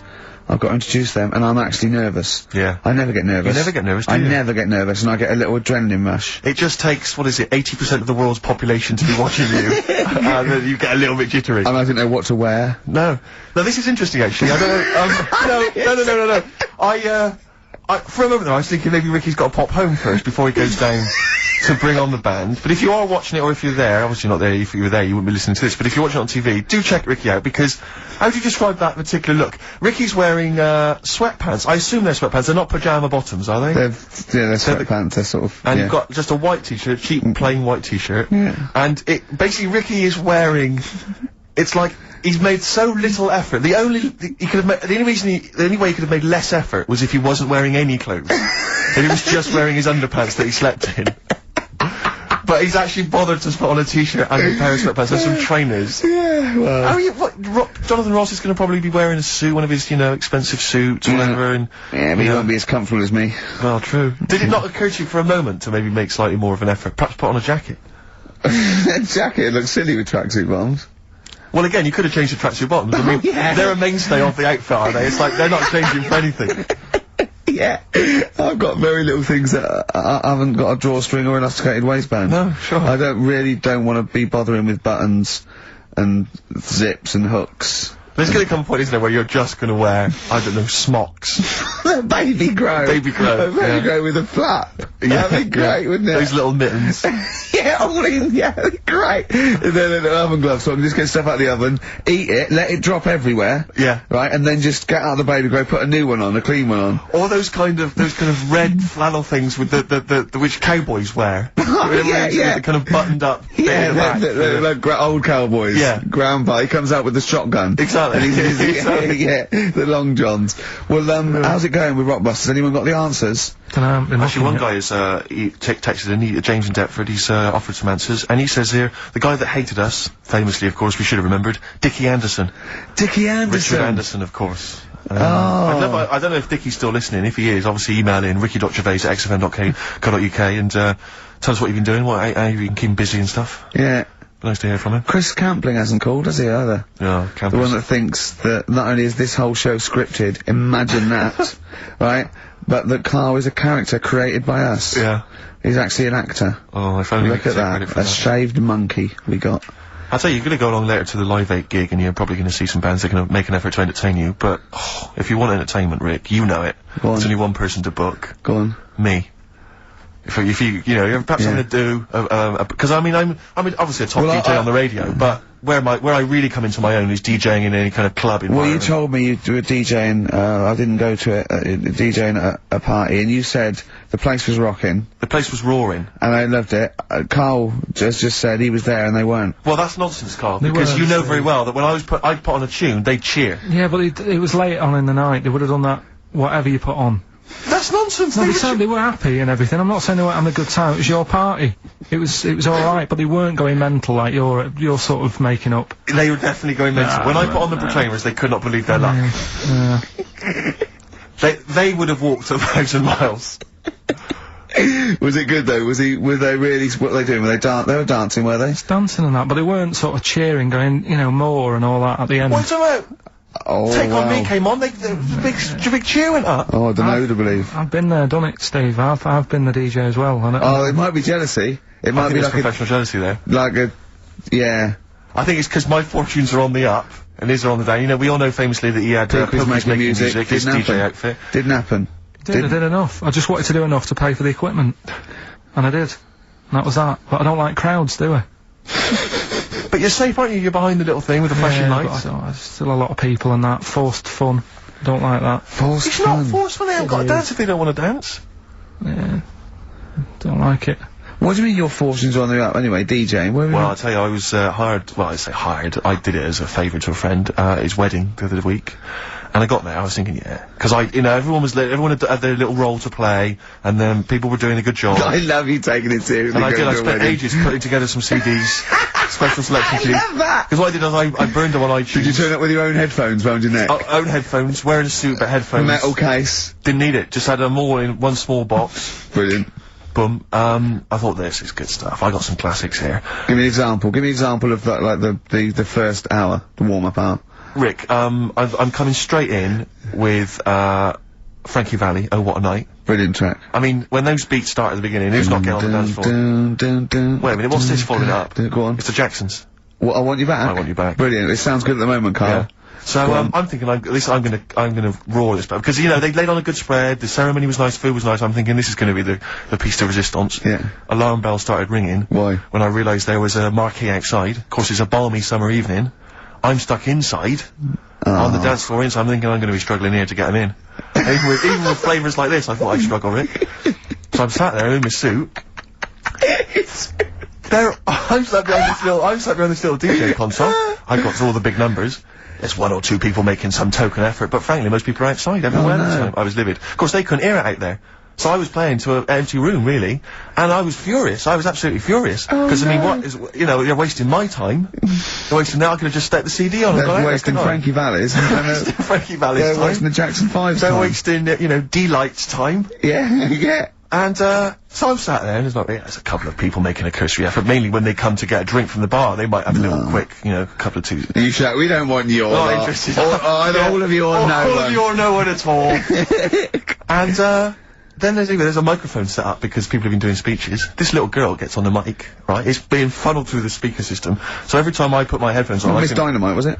It wasn't sadly Miss Dynamite, although she decided to, have a little go at MCing. She was screeching a little head How off. old is she? Oh, I don't know, 8 or 9. At their most annoying. When children are at their most annoying, because they got a bit of confidence there. They're a bit cocky, they're not shy anymore, they're a bit arrogant. Yeah. She's screeching her head off, so I'm playing, you know. And she doesn't know it. Your face! I'm playing into the groove, no one's getting into the groove, because she's going mental, she's just going, what's this, I don't know what this is, play something I know. I think I haven't got any bloody DJ Otsu. Or Crazy Frog. I'm not going to play what you... So she's just screeching along, ruining it for everyone. I say everyone, there was no one left, so me, she was ruining it for me. I bet you were really angry. I'm furious. But of course as well, every time she screeched, it went through my headphones.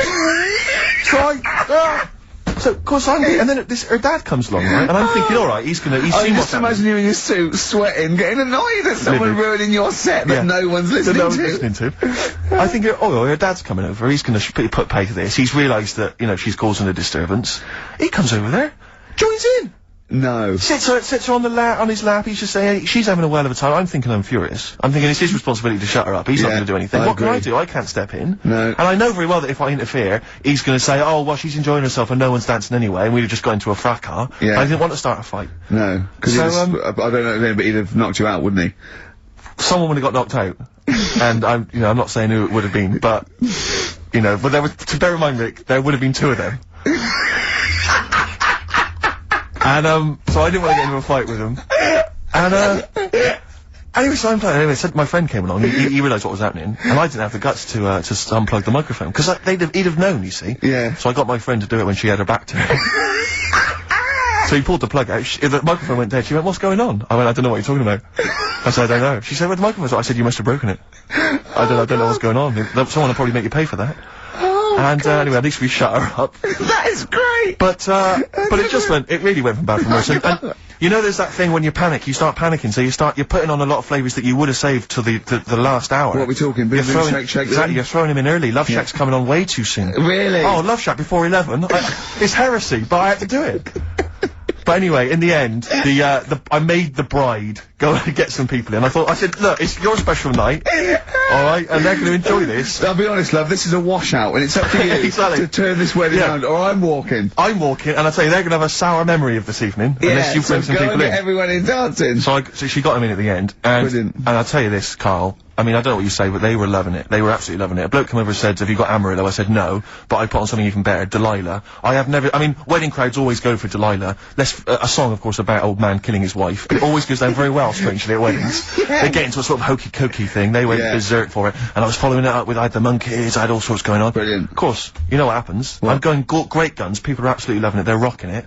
I throw in, I had something cracking on at the end. Come On Eileen, of course, was on. People were going berserk for it. Which is unfortunate, because the bride's name was Eileen.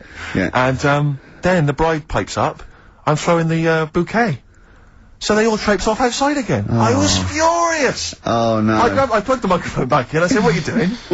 We got, but they went out there, and of course you can't get them back once they've done that, because all the women are running around. I got the thing, and then they got to wave everyone off, throw the confetti.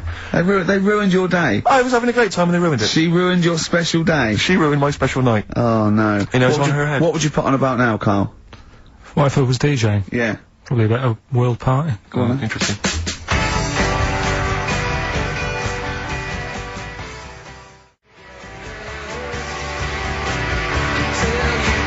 message in the box, put the message in the car, drive the car around the world, and I'm imagining, Rick, that message is make poverty history.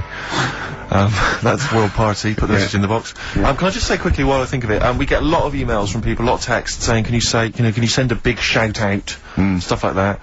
You know, I've just looked at one now, Scott and Julie in Australia listening, they want a big shout to them. But there's so many people that do it, and I'm obviously, just want to say, sorry we never get to your emails. We're very, very lazy. We never really get to look through them. But we obviously do appreciate you emailing in, texting in, stuff like that. And also, can I send a big shout out to my grandparents, who I believe might be listening on their new digital radio? They're pretty high tech. Very West Country. Yeah.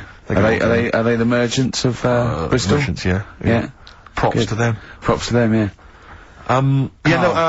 It's a slightly truncated show, isn't it, today, Carl? We've got monkeys over trust. I don't like change, and that's what's happened. I'm not You don't, do you? You're like Rain Man. Yeah. He really is like Rain Man. Anything change, he's got to get in a little routine. You can't. I don't like to. I'm not like Suzanne's mum and dad and what have you, where routine cannot change no matter what. Like what? Well, we've talked about it where, you know, if it's a Tuesday, I'm having sausage, egg and chips no matter where I am. That's what they're like. Right. That's what they'll remember, actually. When I'm saying about stuff about Live 8 and all that, you know, people will remember. If people said to a dad, you know, you remember Live 8? Okay, what day was it on? Tuesday, when I had sausage and chips. Nothing changes. But the thing is, today, normally we have a bit of a, you know, I know what we're doing where and all that, and it's all sort of messed up. We don't usually know what we're doing where. We say, what should we do next? No, but I know, like, Rockbusters has been done early. Right. So that's normally done at about... That's really throwing you, I say, I just I don't like all this change and that, it's messing about, innit? Rain Man. So what do you want now? Well, what about song with a story? See, with the... right, well, last week... Look at him, he's in a genuinely foul mood. No, he's actually rocking. Yeah. He's actually rocking like Rain Man as well. Last week we did, like you say, Eric Clapton. This is the section where we play a song with a story. I think every song, if it's a good song, it's got a story. You've got to listen to it, sort of, you know, from the start. You get in the middle, you're going, oh, how's it going to end, and all that. Yeah. You wait another minute, you know the ending, you're happy. But the thing is, as Steve said, you know, sometimes you're disappointed with it, so it's not a good story. And as Steve said, I'm not sure you're finding what you need in a song for a story. Why don't you read a book, a novel? If you want a really good story that engrosses you, why don't you read a book? You're not going to get it from a pop song. I haven't got time for a book. Song's 3.5 minutes. And that's it, is it? And that satisfied you? Well, yeah, it gets you thinking for a few minutes, then you move on. Then you stop thinking. 2 minutes 50, this one, right? It's brilliant. Go on, then. It's about, last week we talked about the little crippled fella, right? This one... as I say, I don't think we say crippled anymore, but go on. Alright, this one, someone emailed in saying, if you want a song about that, this is a song you ought to listen to, right? Right. It's about this fella who, basically something happened, I think he's in a wheelchair, right, for some reason. You thought that last time. His wife, you know, likes going out. She doesn't take him with her when she goes out. Right. Is it Ruby, Don't Take Your Love to Town? Yeah. Good, brilliant song. We'll just play it then? Yeah, great song. Alright. You've painted up your lips and rolled and curled your tinted hair. For God's sakes, turn around. What do you mean? Oh, it's just, it's a good story. It starts off well and that, you're feeling sorry for him, but then he says, where's me gun? Yeah. Because she's a slut. Why? Because she's going off. Yeah, but what does he expect her to do? What? Just because he paralysed his legs fighting for his country, presumably in Vietnam War, says that crazy Asian war. So he's gone, he's fought for his country, he's taken a bullet, he's come home, he can't walk, he should be a hero, and then his wife's going out putting it about downtown. Why do I never meet women like Ruby? XFM.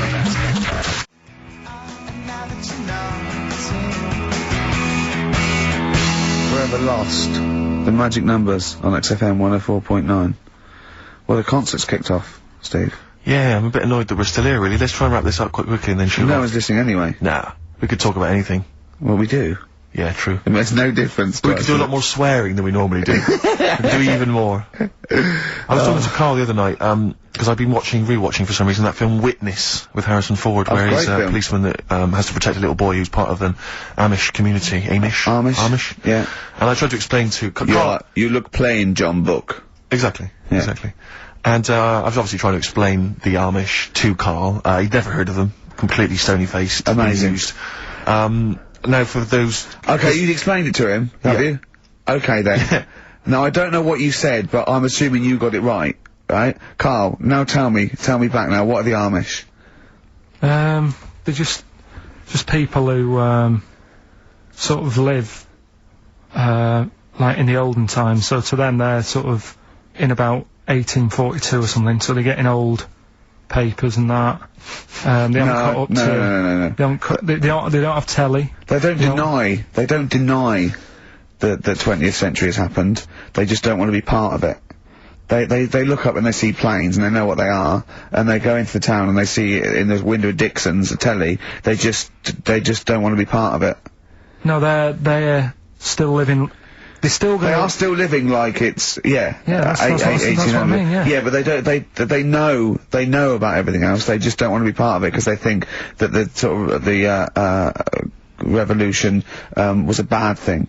They think, that society became more and more depraved, and they wanted to go away from it, and they want to go back to old values, and they think they don't need TV and jets and that way of life. They can survive in the old way, because the old way was better. Missing out on Live 8? Yeah, but they haven't had Band-Aid yet. Yeah. I think this is the problem that Carl had. He in his mind, they were just a bit delayed, so that in his head they were slowly moving towards the 20th century. They wouldn't be able to watch most of these bands, all their electric guitar. They'd be allowed to watch Tracy Chapman. Yeah. Doing an acoustic set. Yeah. Between the bands. Yeah. That'd be alright. But no, in Carl's mind, it's like if he... Although they wouldn't like Fast Car. They wouldn't like singing about that. They go, I don't know what you're talking about. Pony and Trap. You got a pony and trap. That'd be alright.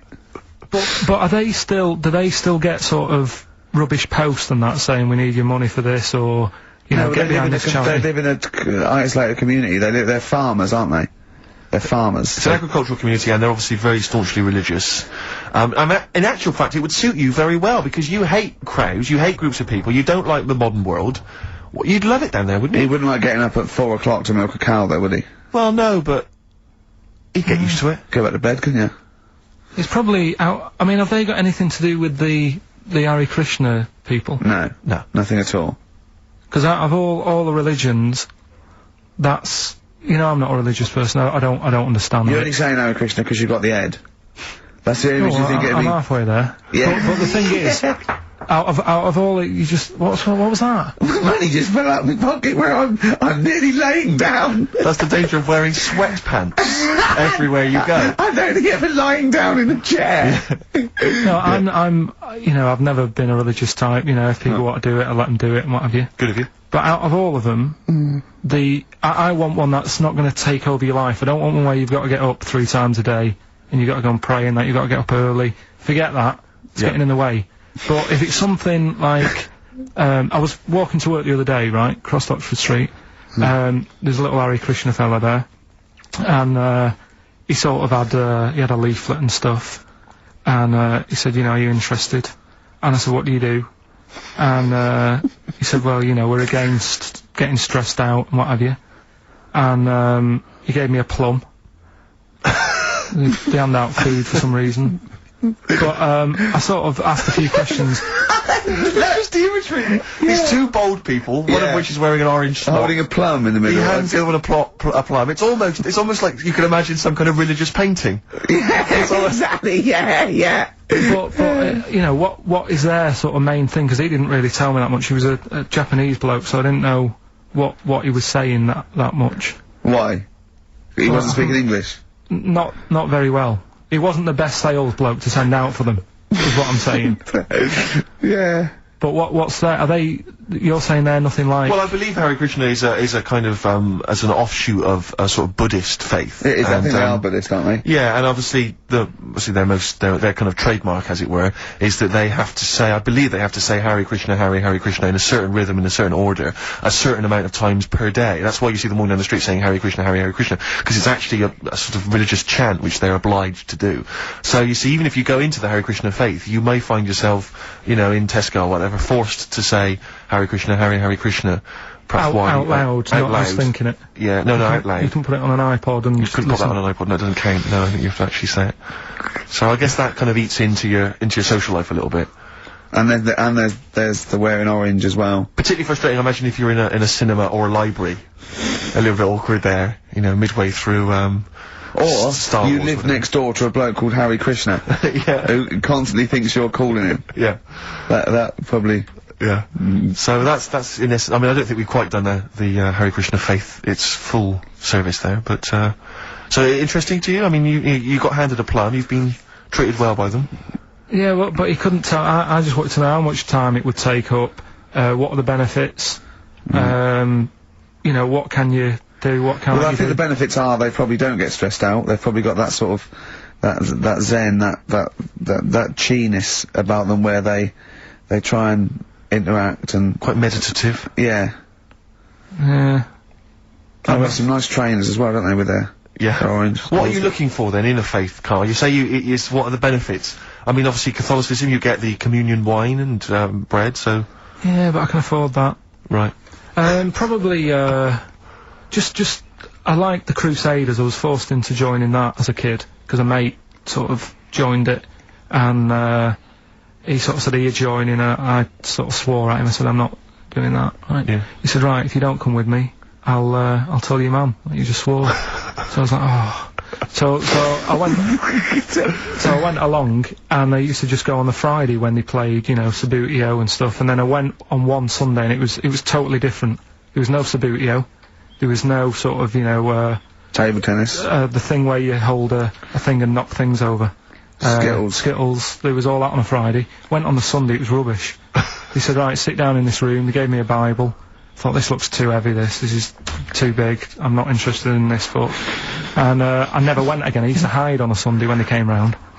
And, that's been the only sort of... I suddenly, why did it suddenly turn out to have to hide on a Sunday when they're coming round? Because they wouldn't leave. They wouldn't leave. Who was it? Were they adults? It was sort of a... Well, he seemed like an adult to me at the time, but he was probably about 27. Well, that is an adult. Yeah, but, do you know what I mean? He seemed a lot older when I was a kid. Yeah. And he came knocking and that, and he used to say to me, Mum, I'll just tell him I'm ill or something. And, he used to hang around to see if I'd eventually come out to play and that. And if I did, I think they would have grabbed me and took me there. I love the idea that for you religion has to bring with it some kind of gift. It's like, you know, join our faith and you get an alarm clock radio. It's like something like I think religion does bring a gift. Usually, it's... Well, the gift of the Lord. Well, the gift of everlasting life, isn't it? And that's the problem with it, you know. A lot of people believe in it because they think... But for Carl, his feeling is like, that should be a given. That's safe. I'm definitely going home with eternal life. But what else can I have? Is there an iPod? You have to have a religion, because obviously I don't have a religion, I don't miss it, and I wouldn't want one. I'm an atheist. And that's out of belief, that's out of logic. And we don't get into the politics or the morality of it. Why do you feel you need a religion? Why don't you just get a hobby? Well, I didn't want one. I don't want one. I just was saying that, you know, if I was to get one, which one would I go for? Is what I'm saying. I'd like to see you perhaps as a Jew. I think Judaism would suit you well, I think. What are the hours like for that? Tough. It can be tricky. That's what I mean. I don't want anything that's, you know... And they have a day where they don't eat and stuff. I couldn't be doing that. So they have days when they eat too much? Yeah, but what happens if I'm not that hungry that day? Like I say, I don't like change. You know what I mean? I like my Cheerios in the morning.